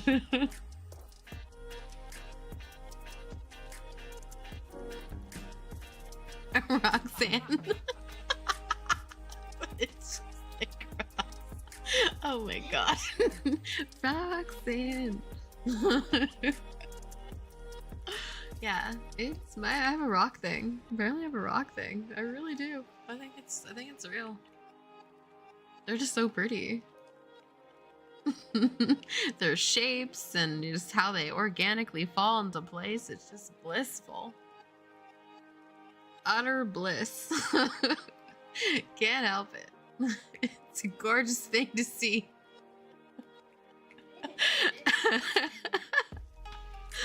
Oh god. It's facts. These are facts. Look at these beautiful rocks. I mean, oh. Take my life away right here. Take it. Just take it. My heart sings, flutters for a rock. It just does.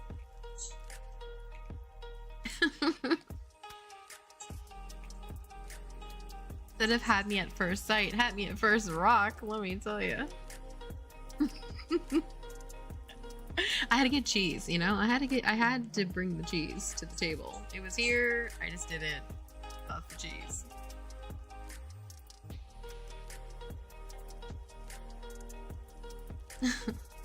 Okay, let's see. What other boulders may I place? hands. We know that's not enough boulders. I'm not sure if you guys were AFK during the time, but we created a very good quest for my boulders, and there's gonna be a quest, and I'm thinking about placing it right over here. Where you go and you have to place a very range amount of rocks to be able to complete that quest because I need to make sure some damn good boulders over here. It could be like, I don't know, Shiny Rock City. I don't know, something like that. That would be great. I'd totally be into that. I really would. Like, I didn't realize how much I like them, but I really do. They're fun. And I just feel like the world doesn't look right without them. So, I can't not love boulders. Here's the thing. Just the thing.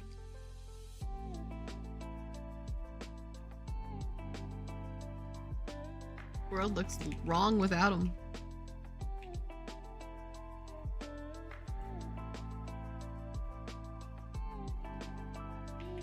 Oh, so pretty. It's a nice, I'm telling you, it's a nice boulder. It's a nice one. It's a nice one. I know I have a problem. I am fully aware now that this is a problem. I need to go to rock therapy.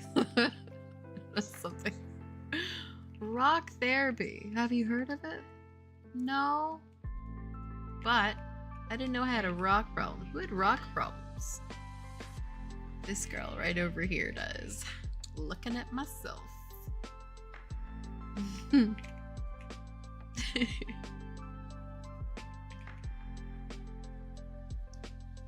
A rockologist. Rock psychologist for sure. Yeah, rockologist. I agree. I think this is true. I do. I fully do. I'm hoping that when I get there, I can talk about boulders all day long. Like, you know what? This girl really likes rocks.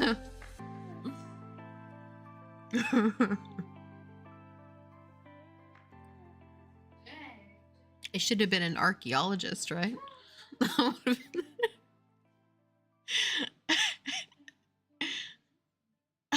This boulder, it's in the room with us now. It's exactly what they'd say. So this boulder that you speak of, does it have a voice? Does it talk to you? Are you feeling a sense of closeness with this boulder? Yes, yes, yes, I am. This boulder is deeply important to me. And are we okay with this? Sort of. Feels wrong, feels a little dirty, but I just can't help myself. Really pretty boulder.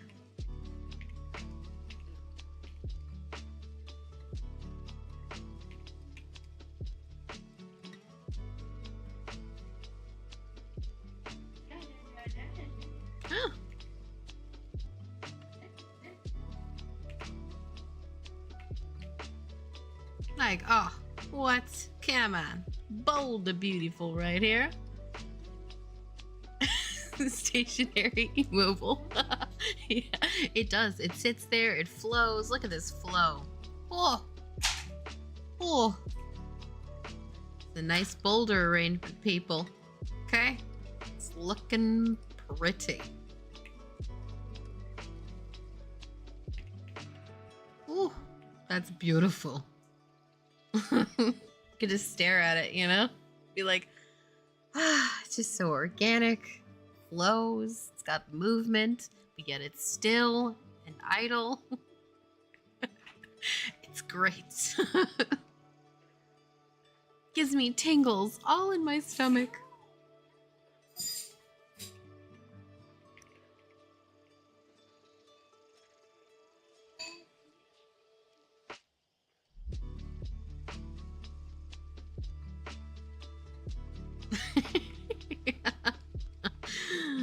it's a real thing. I feel bad that your wife has to listen to this. Tell her this is my problem with rocks. I like them. It's a problem. Tell her I'm so sorry. I don't know what happened to me. It's the rocks. They're just so pretty. Can't help it. They're just so nice.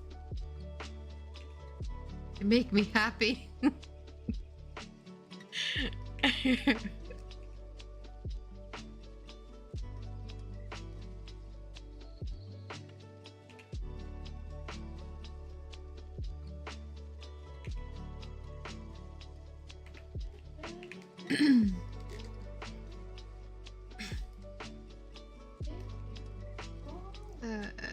Let's see.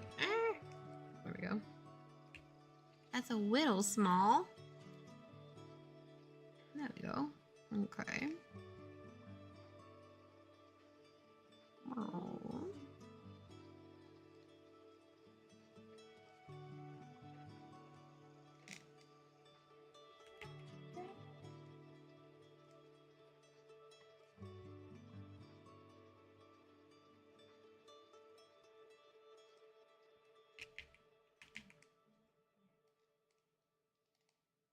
Okay, I think this is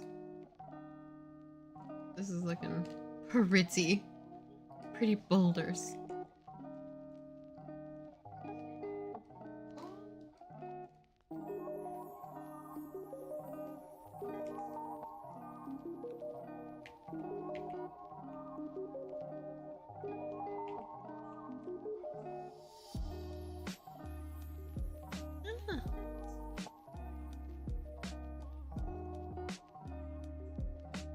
Ooh, let's see.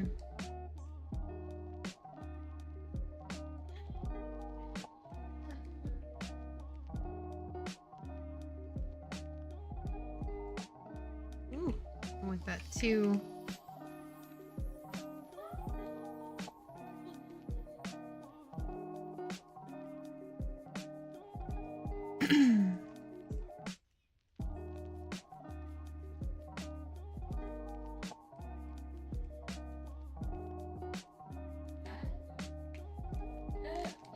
Alright, that's looking beautiful. Okay. Now, if only I can finish this rock area here. Yes. Oh, yes. The kiddo that never sleeps. Her name is Tiffany.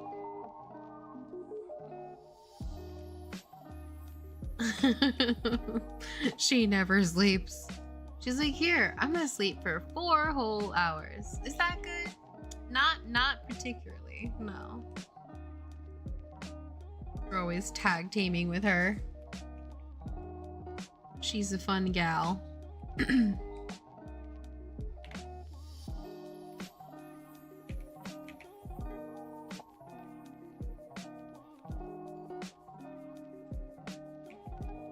Yeah, it's literally just her making sounds. She is just making sounds. Just talking to her, like, herself. She's a goofball. In a good way, obviously. But we always call her goofball because she's just like, for somebody that has, that's nonverbal. Tifa, you talk an awful lot.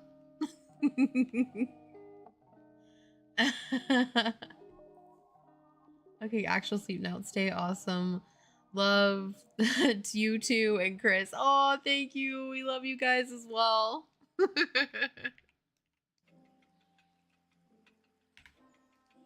I will keep at it with my boulders. I promise. I won't give up. They're mine for life. Night, you too.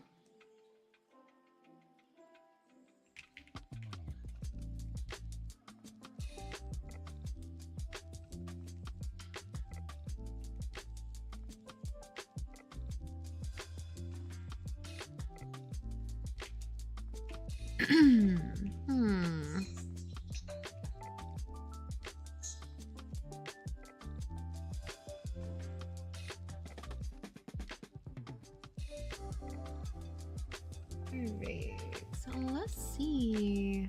I need to put something right in the corner here. Which one do I want? I mean, this might work. This one? It might be too short for that spot. Oh, maybe turning around would be good. Let's think about it like Legos, people. But rocks. Alright, let's see. Ooh, a little too high there.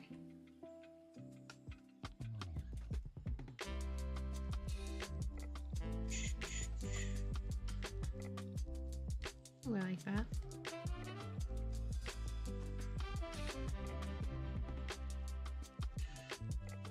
Get it back in the spot. Make sure those areas feel nice. Probably drop that just a smidge.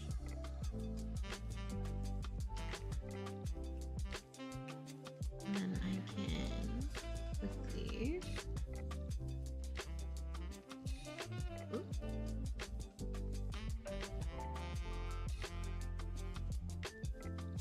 Ah! That's too much. It's too much. Oh my god. Oh my god. So that's too much. Let me just get a little bit right there. Oh, it's too much. Ah.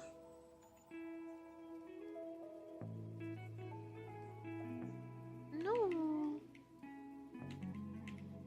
It's too much. I did it too much.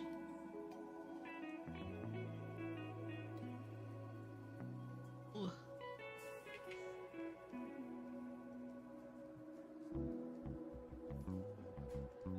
Alright, let's smooth that out. Oh, let's make this a little bigger.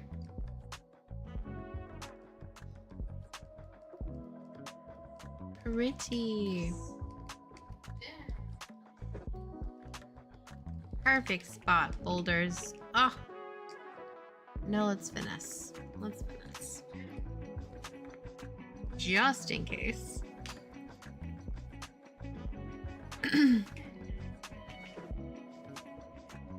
Alright, just in case. Let's see.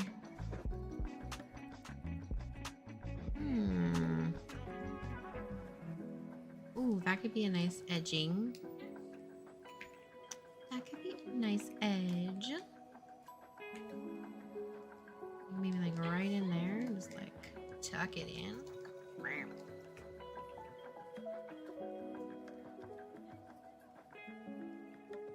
Like, ooh, that's pretty. Okay.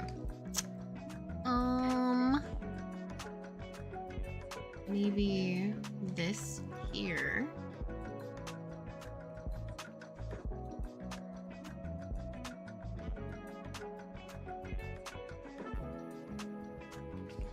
He's just so cute, a little cute. How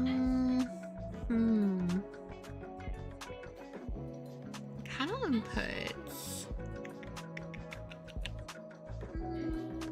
Maybe I want like a little. I think I might with this one. Maybe like make him a little bigger. Be like, ooh.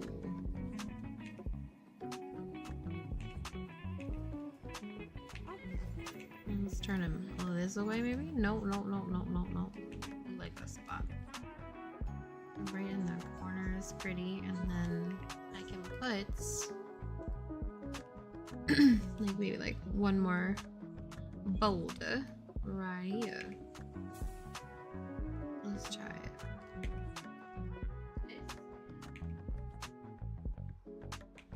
Let's try to like pivot it maybe like here. Oh, he's cute. He's cute. He's looking fresh. All right.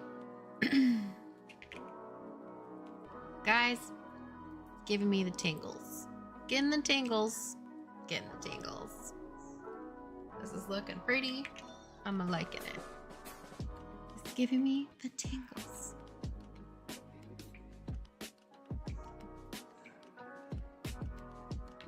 You know, I'm getting the tingles. Ooh, so pretty. Ooh. All right, let's hit the save button. Let's go into the world and feel what I am feeling right now. Let's look.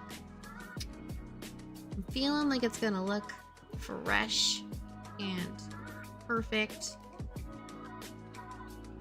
And if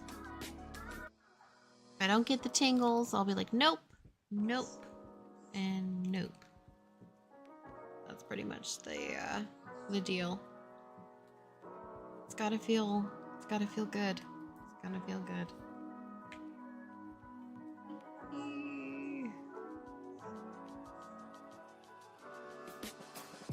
Ooh, okay, let's hit play. I think I'm gonna pop in right where these beautiful boulders are gonna be. Here we go. Ooh, pop me up. Oh, oh wow. That looks fancy. And I feel like if I just like go and mold this just a smidge, it won't be like perfectly symmetrical, right? Oh, so good. Like I feel like that's gonna look, and I think it's gonna look so much better once I put like paint on it. Like I just need to put like paint on this, and oh, yep, I'm liking it. Oh, look at these boulders. Oh, there's a little bit of a crack here. I gotta fill this crack. I gotta fill that crack. Okay, I'll fill that. But yeah, this is looking fresh. I am liking this. This is so pretty. Okay. Yay. Hi, warrior. Can I interest you in a visual of my boulders? I just wanted you to sit here and look at them for a moment with me. Yes. Yes, if you could.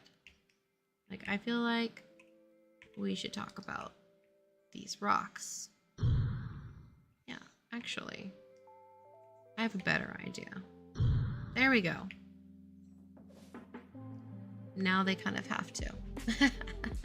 They've been banished and immuned and captivated into stunification of these boulders. It's looking good. All right, I'm liking it.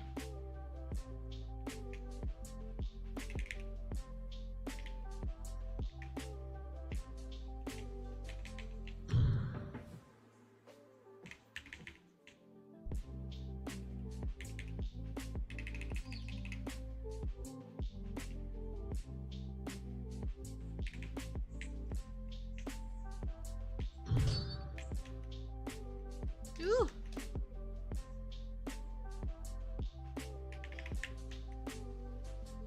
No. You missed it. Gotta go through it. It wasn't activated yet. Snare. Snare. Ooh.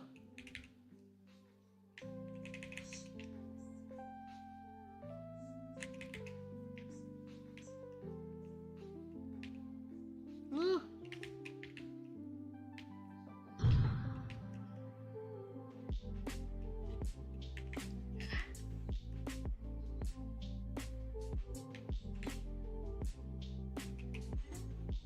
Ooh, we did it. Oh, this looks cute. I like it.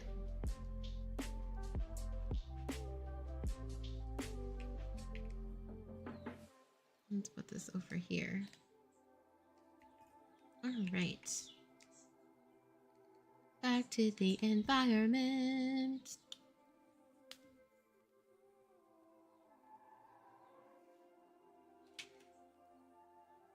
My hands are frozen.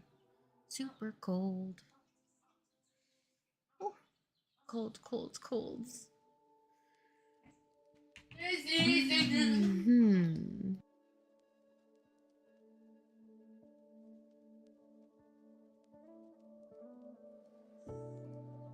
My Tiffany Duda. Let's see.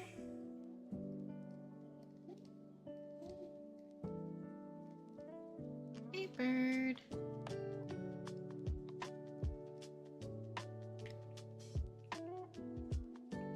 Okay, now we need to fill this little spot here. So I'm thinking I could probably.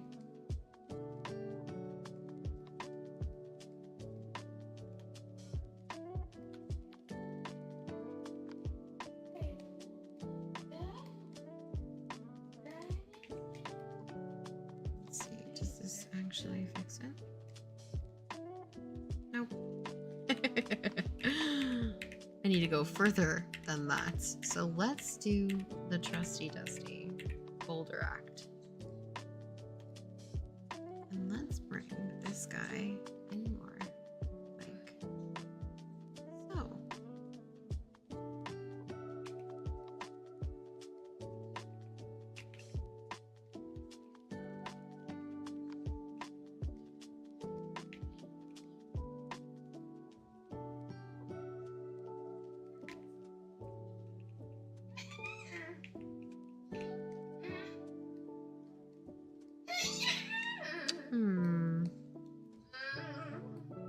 Great. Okay.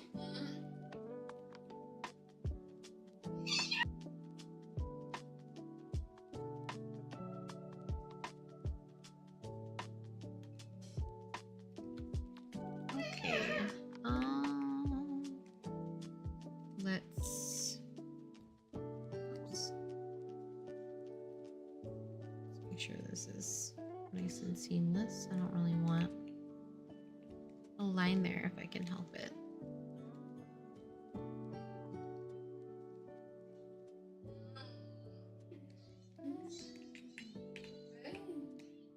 That's good. All right. I do like the feel of it. It's feeling really pretty.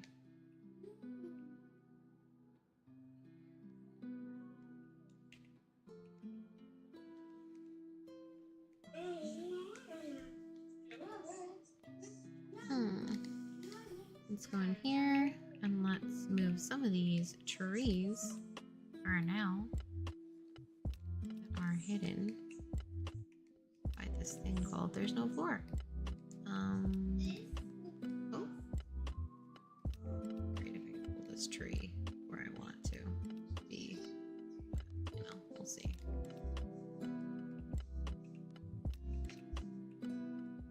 Is this in a spot? Oh, that needs to be. This needs to be moved because this here needs to be flattened some more. This is kind of why I go around sometimes and like check things like very thoroughly. Is because sometimes just things are missed, you know. Just some things are missed. So it's kind of important to just, you know, give it a minute and. Oh, too much. Too much. All right.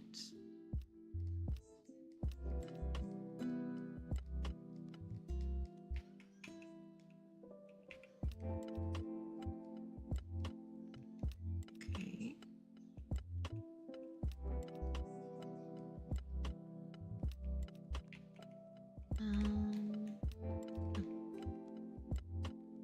All right, let's do that.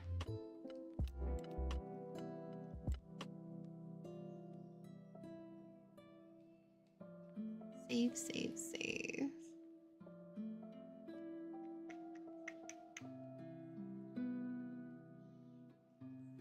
I'm so excited to put some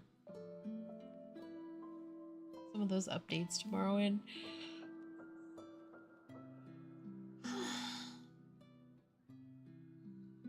Oh, I can't wait for. Honestly, I can't wait for April the most, because I really want to do this playtest so bad. I'm really looking forward to it. Oh, actually, this is kind of small, so let's maybe like place him somewhere else. Let's place This right about here. I'm just like ready to freaking level in here. I know when Chris wakes up, probably like make him come level with me.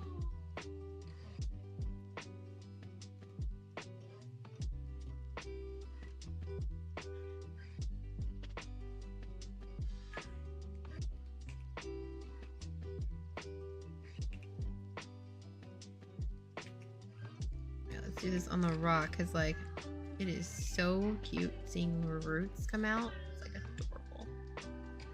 I love plants. They're so awesome. I know, I'm a plant nerd. I'm well aware. I'm a plant rock boulder nerd. That's what I think I am. A plant rock boulder nerd. Yeah, it's official.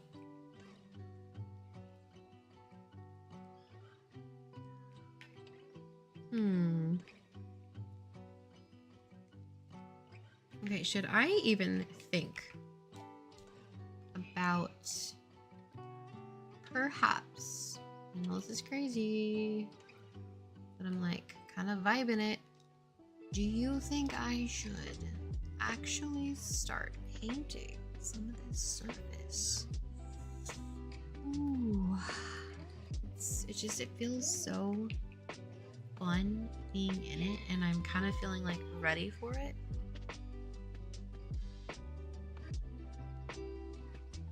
So I'm not sure if, like, I feel like I'm ready to start doing it 100%, but like, should I paint some of this? Like, I'm feeling like this area could use a nice like paint job. I'm feeling it. Obviously, I don't have all my foliage in yet, which I do want. I'm gonna have patches in it because it's not gonna be like covered with it or anything. That's just like too much. But I'm gonna have it in patches, and thinking about getting the base painted. I don't know.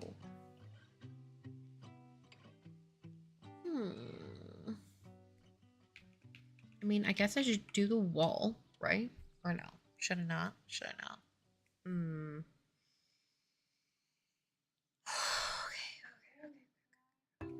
Okay. Any thoughts? Anybody's thoughts? I am considering this. Okay. Considering it hardcore right now.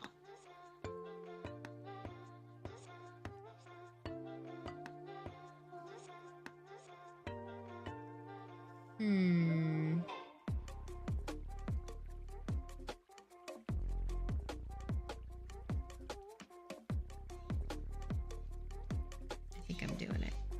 Alright. I'm gonna go with my crazy gut and say yes to painting.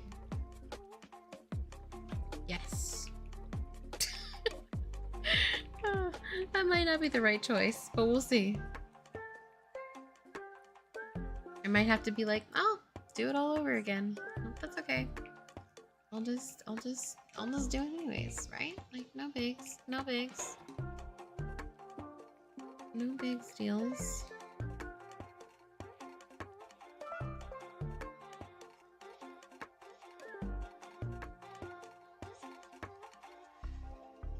No big deals, right? Just a little paint, you know? Like, psh, that can like, you know, be done again.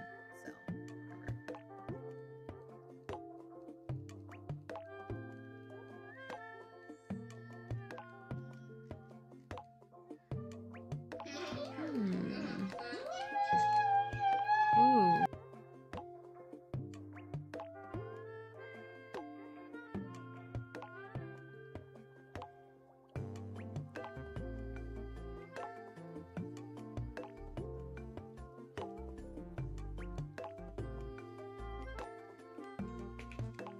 Okay, let's see.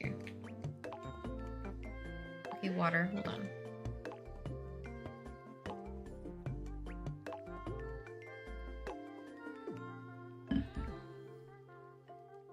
trying to be better about like actually drinking water when I should be drinking water. I'm pretty bad at that, not gonna lie. At least during streaming. I'm terrible at it. And then all of a sudden I'm like, oh, I'm so thirsty. Why am I so thirsty? Oh, right. It's because usually I'm like doing something in the process. So it's like I'm feeling like, oh, I'll get that in a second. Let me just finish this or that, you know? And I just don't do it. Yeah, I'm gonna go this way, right in around here. Okay, that's fine. I'll just green that other area around. Oh, that's too close.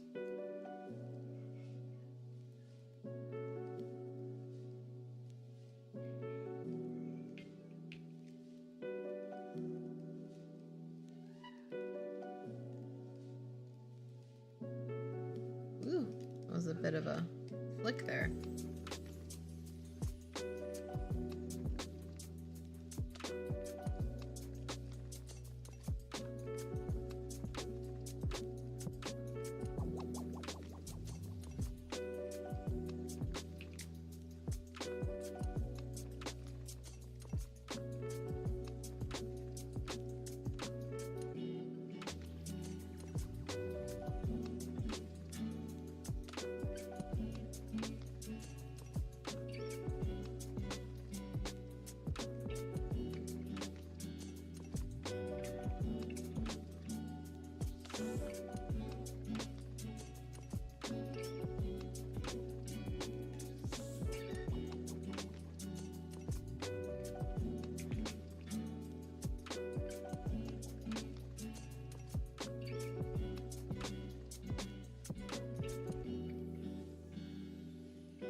Okay.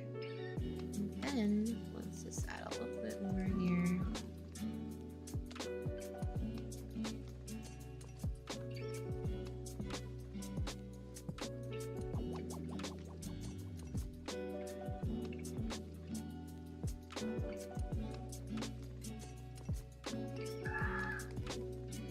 I am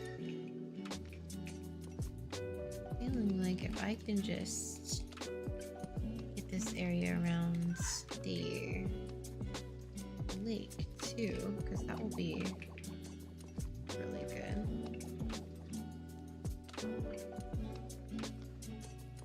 I have to remind myself that it can all be redone again if I really don't like it, but sometimes I don't know, I'm rough on myself, people, okay? It's a thing, I know.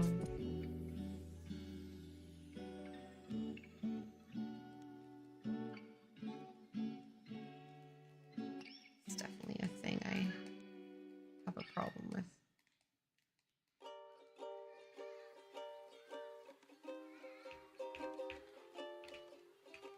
So on this part, I can definitely like peel off that a little bit. Like, you know, blend it out a bit. Go back here.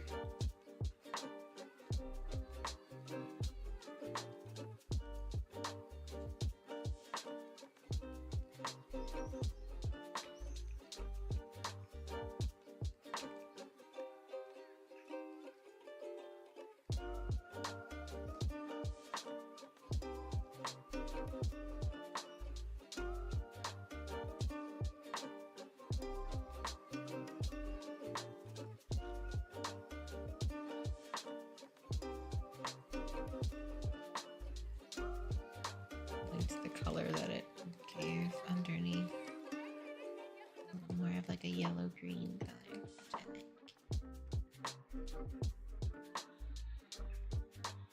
In a second, like, well, not a second, but like in a minute, I'm so gonna go heat up my tea because it's so cold now. It's like freezing tea.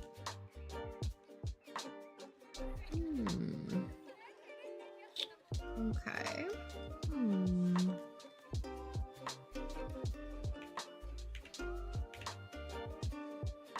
Make this a little bit smaller here.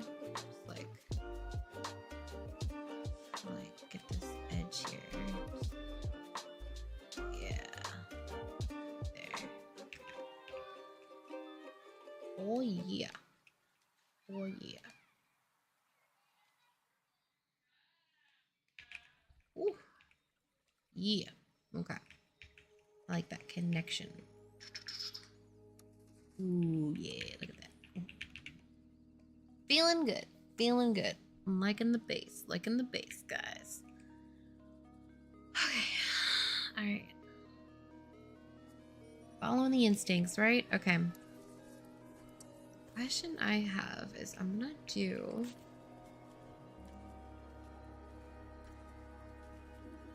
I can't remember if I did this one for that. Let's check.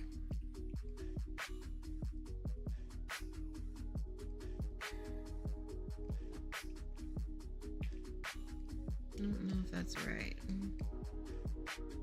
No, it doesn't look right to me. So let's do... I don't think it's the one with the grapple, is it? This might be good for this section because I do want to have gravel in here. Let's see what it looks like underneath. Be a good base to start with. My Tiffany is so loud. She's just jumping around. She's like, ah!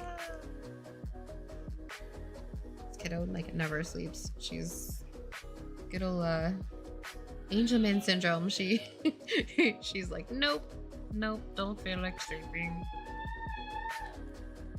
Yeah, she's been like that since she was a baby. But I kind of look at it as, you know, as crazy difficult as it can be, because it is super difficult. I know, she's just made us strong individuals and patient people. That's, you know what, like, everything happens for a reason, so I have to say I'm grateful that she's around and the way she is. Okay, let's see. Because I know a lot of people don't particularly love that special needs kids, and it's a hard one to have, but it's they teach you so much. Teach you so much about like humanity and caring about others and patience, all the things I feel like make a good human. So I'm gonna have to give that in the thanks, Diva, but I do end up having to constantly tell her to turn it down from her iPad. Like, that's her iPad right now. It's so loud.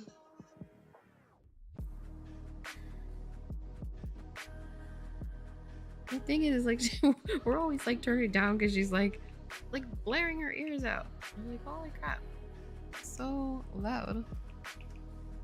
I'm like, oh Diva, oh Diva. Okay. Let's see. So we're gonna be changing this water and all this stuff later. It's just there for, you know, temporary resources. Okay. I am gonna do the paint around the water. I'm thinking.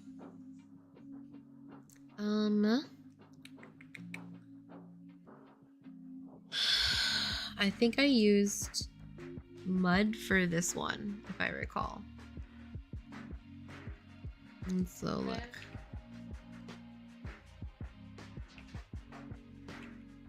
I don't know about that.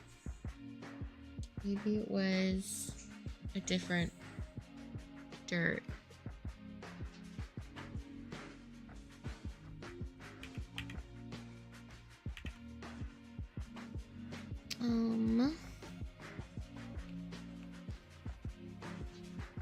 Is it this one? Nata. Okay. I know this. Which one is it?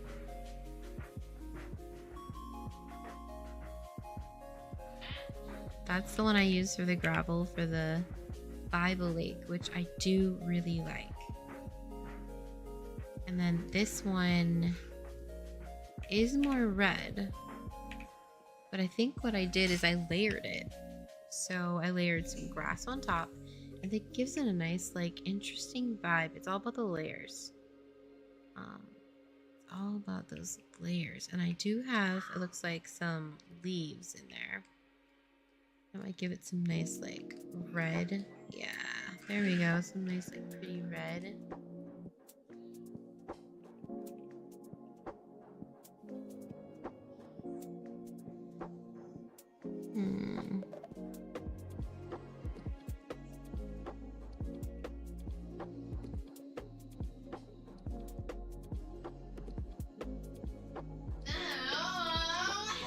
Let's see from here on the edges, and just make this a little smaller so I don't go on the other side. I do like the red undertone. It's so pretty. When you layer it, it just looks so warm and like cozy. It's got a vibe. Okay, it's got a vibe. It's got a vibe. I love it. I love the vibe. I don't really like it here because it's against this. So let's, that might be later. So let's do this one first.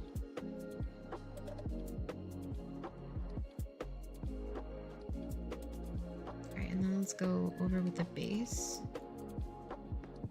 And technically, if I go just a little bit more like darker, like the dark green, just around here a little bit, I give it a nice little like bit of a depth shadow to it, like a little, see that green, yellow kind of tint.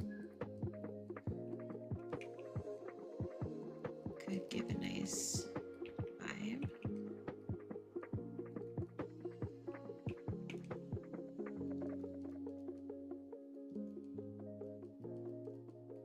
And then let's go over with the base again.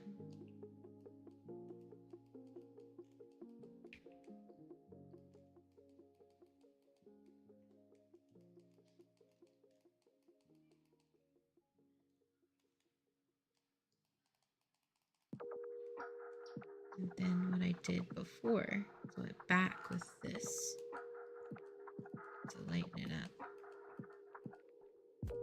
But like having those see-through is really nice. It's like all about kind of like just blending in the portions.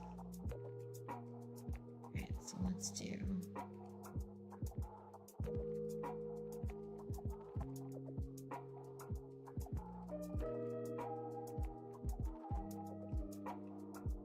that is not the part I want there.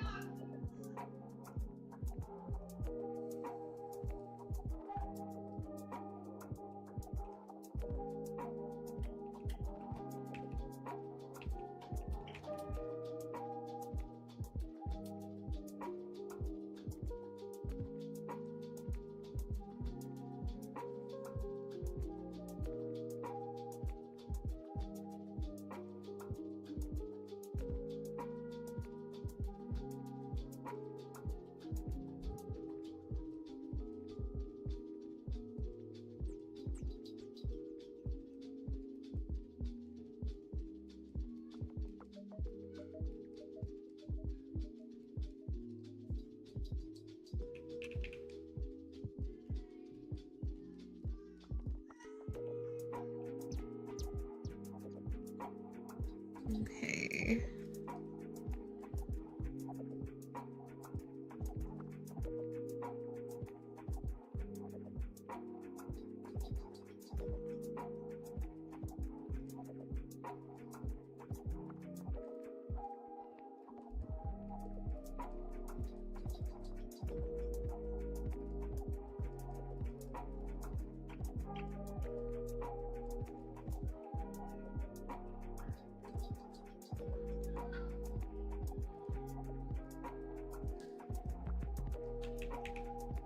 I don't like this one bubble that it's giving me. So let me make this a little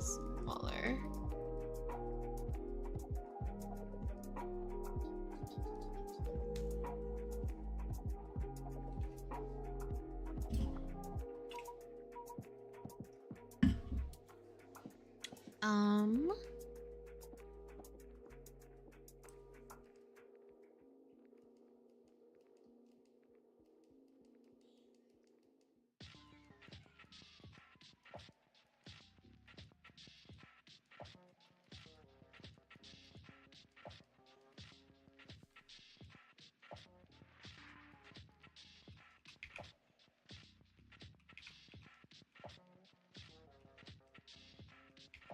Okay. Let's do.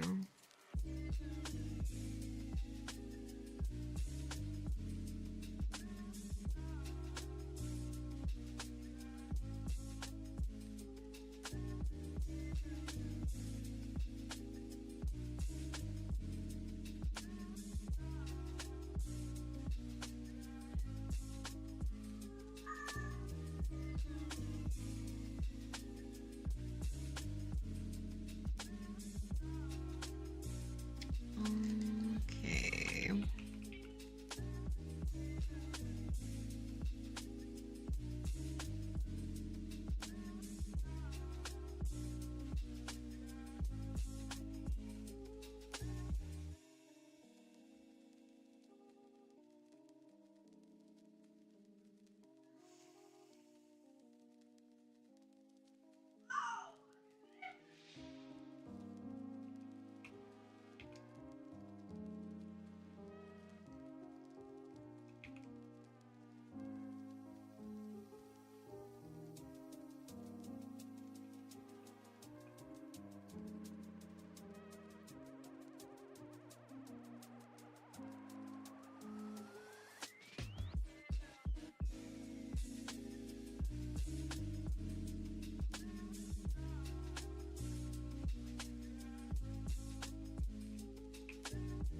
It gives such like a nice little pretty green like pop with like a little bit of yellow. You get some good color palettes out of that.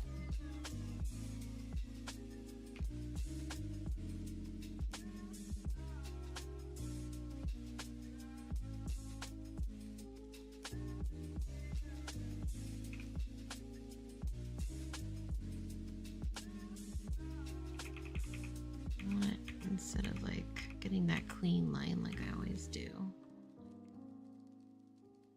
A little more faded.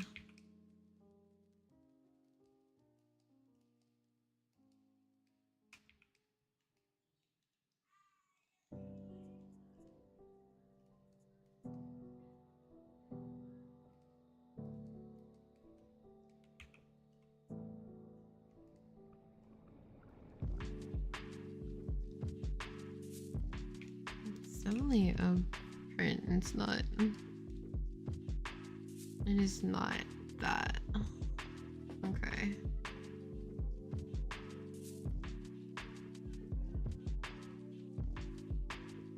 Yeah, it's definitely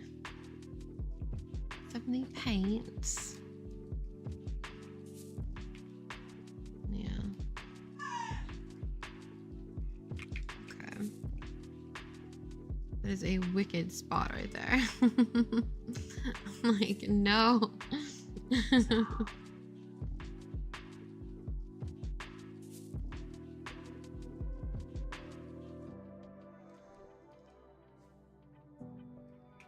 Yeah. Just put the base back and make it like a little darker.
Let's see.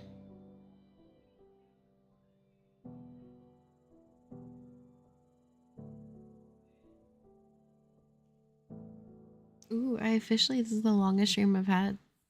Crazy. 11 hours and almost 30 minutes, guys. Damn. Damn.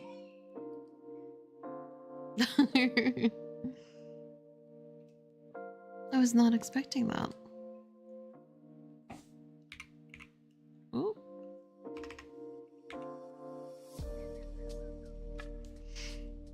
Let's see.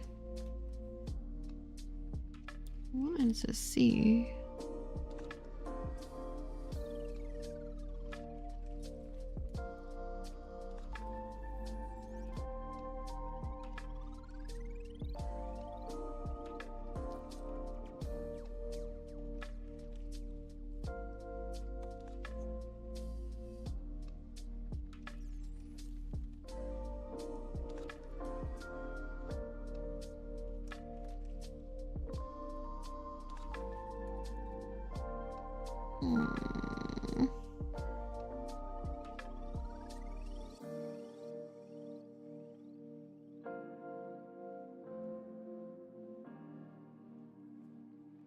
Let's see.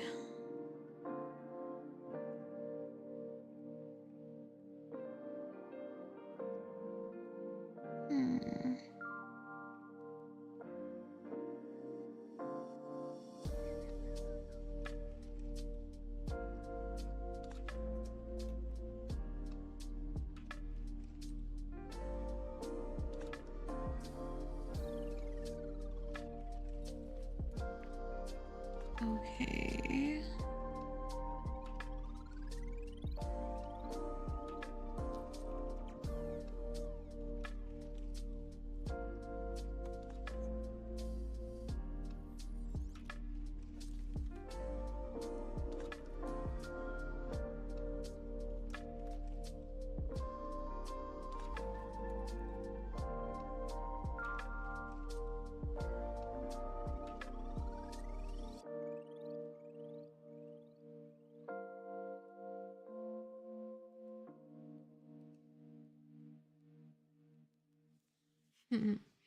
Okay, let's see. Sorry about that.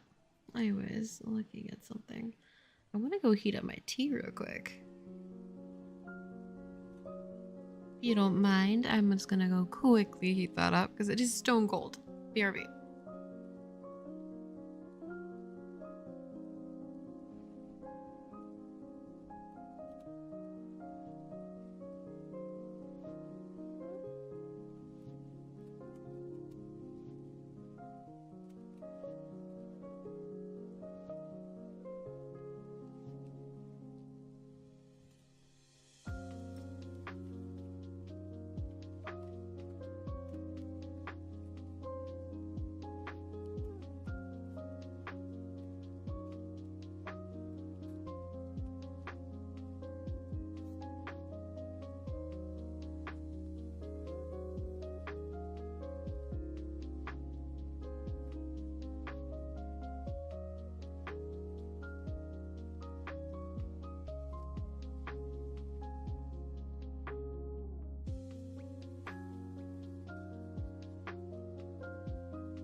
Okay. I got my warm IT up and I got myself an Asian pear. And it's delicious. Delicious. Oh, so warm. This tea is so warm right now.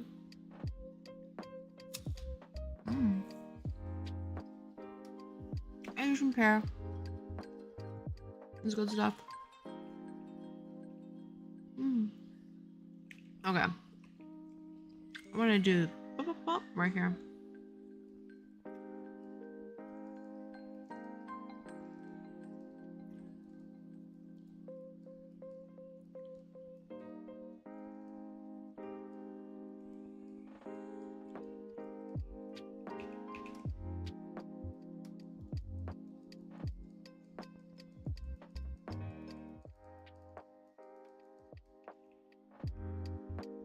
It's so bright. Let's tone that down.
Sorry for the snap and crackle.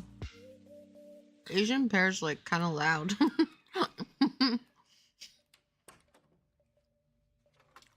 I feel like it's way louder than an apple. I don't know what it is, but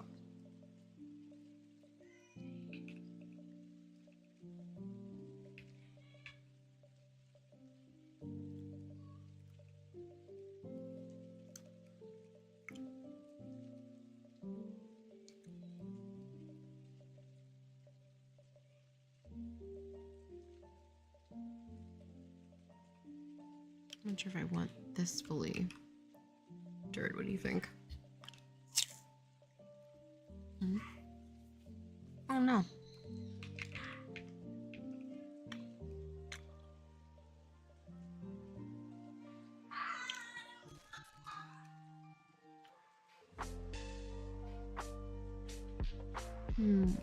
Okay.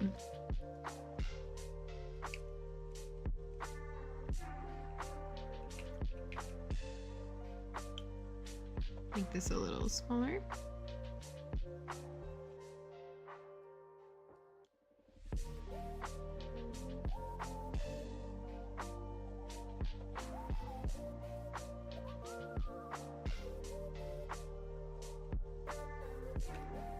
I did not get that right. There we go.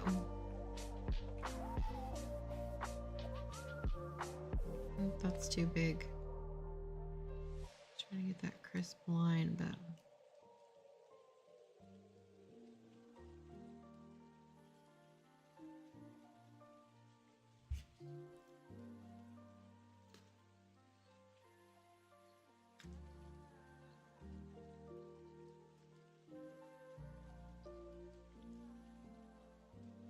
I hate how like some areas will just like paint more opaque than others. Drives me crazy.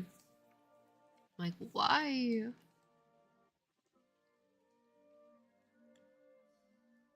I want some consistency.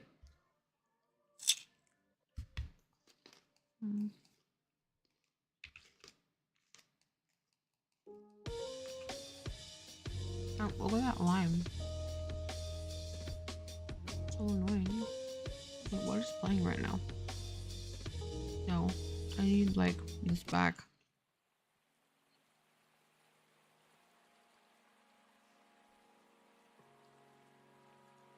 Okay.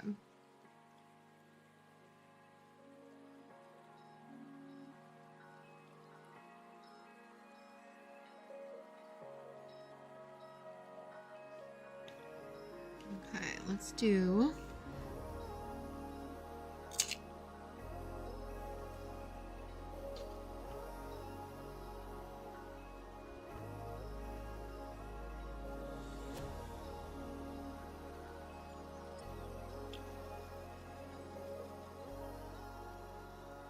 Hmm.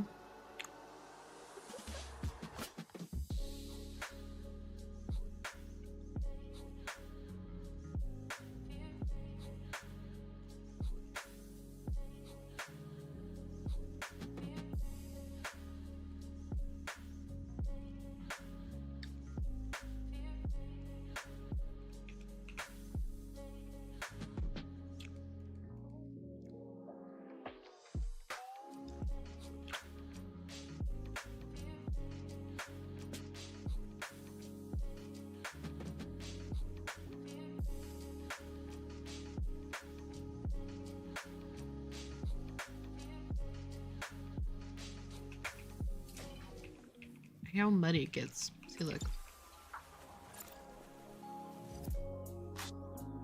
So, in order to refix this, I'm going to do this.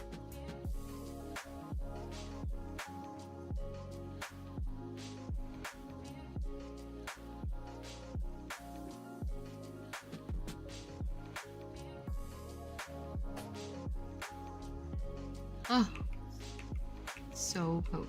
I don't know why.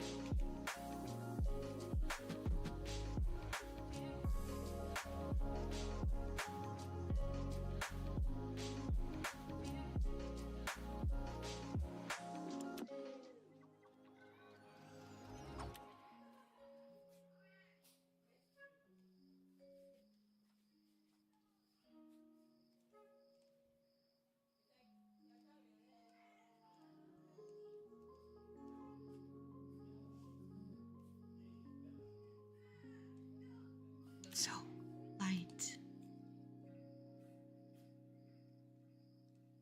It's so light. It drives me crazy. So light. Okay, let's do this.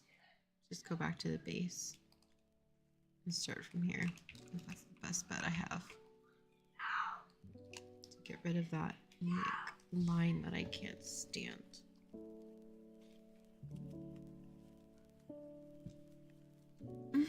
Hmm.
I'll just like grass on the outside. That'll be good.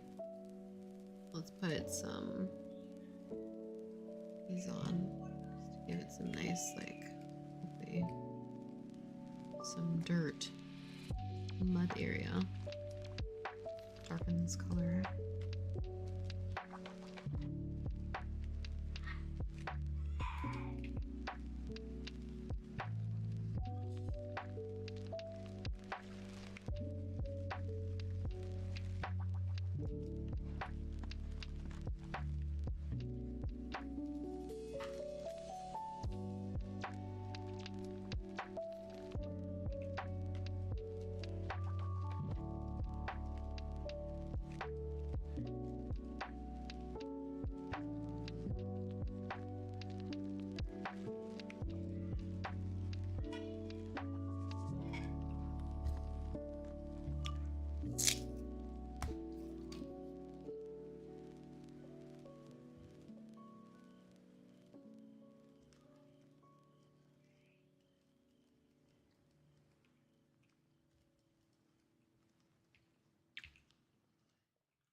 Ooh, a nice cup of tea to warm your hands is dope. Not gonna lie. Ooh, feels good.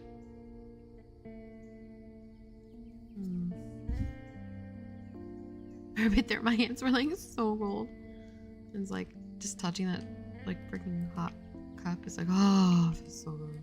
I'm like, ooh la la la.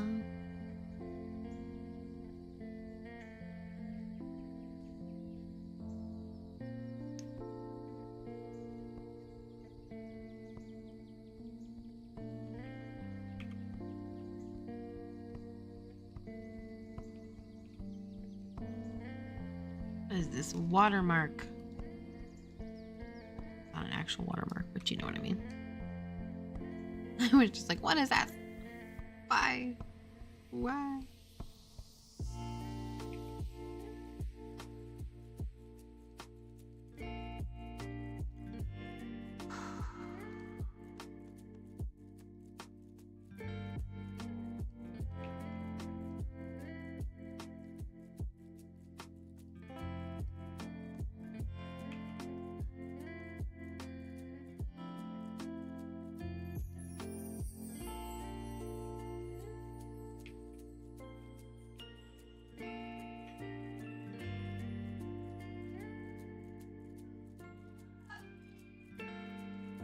Alright. Let's get some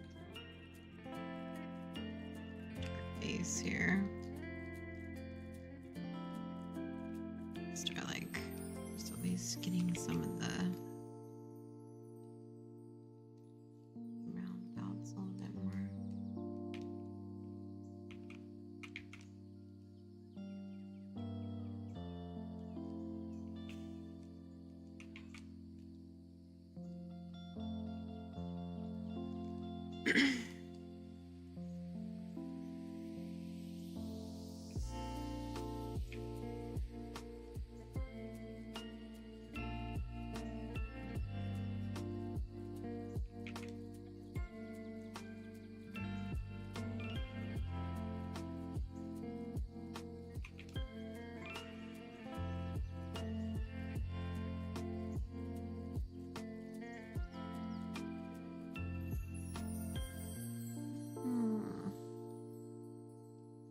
Mhm.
I hope everybody is having a relaxing day, because I know right now this is very relaxing to me.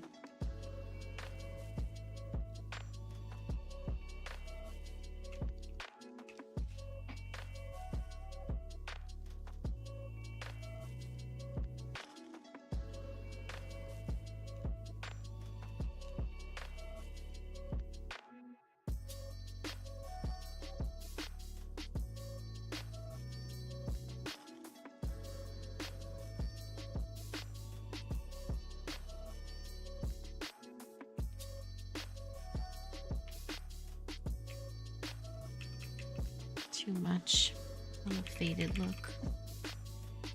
Went too hard.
Too high in value.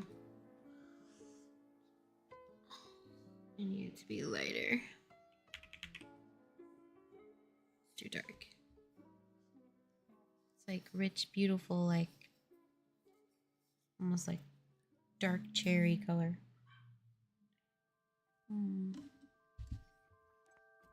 But I need it more like soft walnut. Yeah, that's what I need.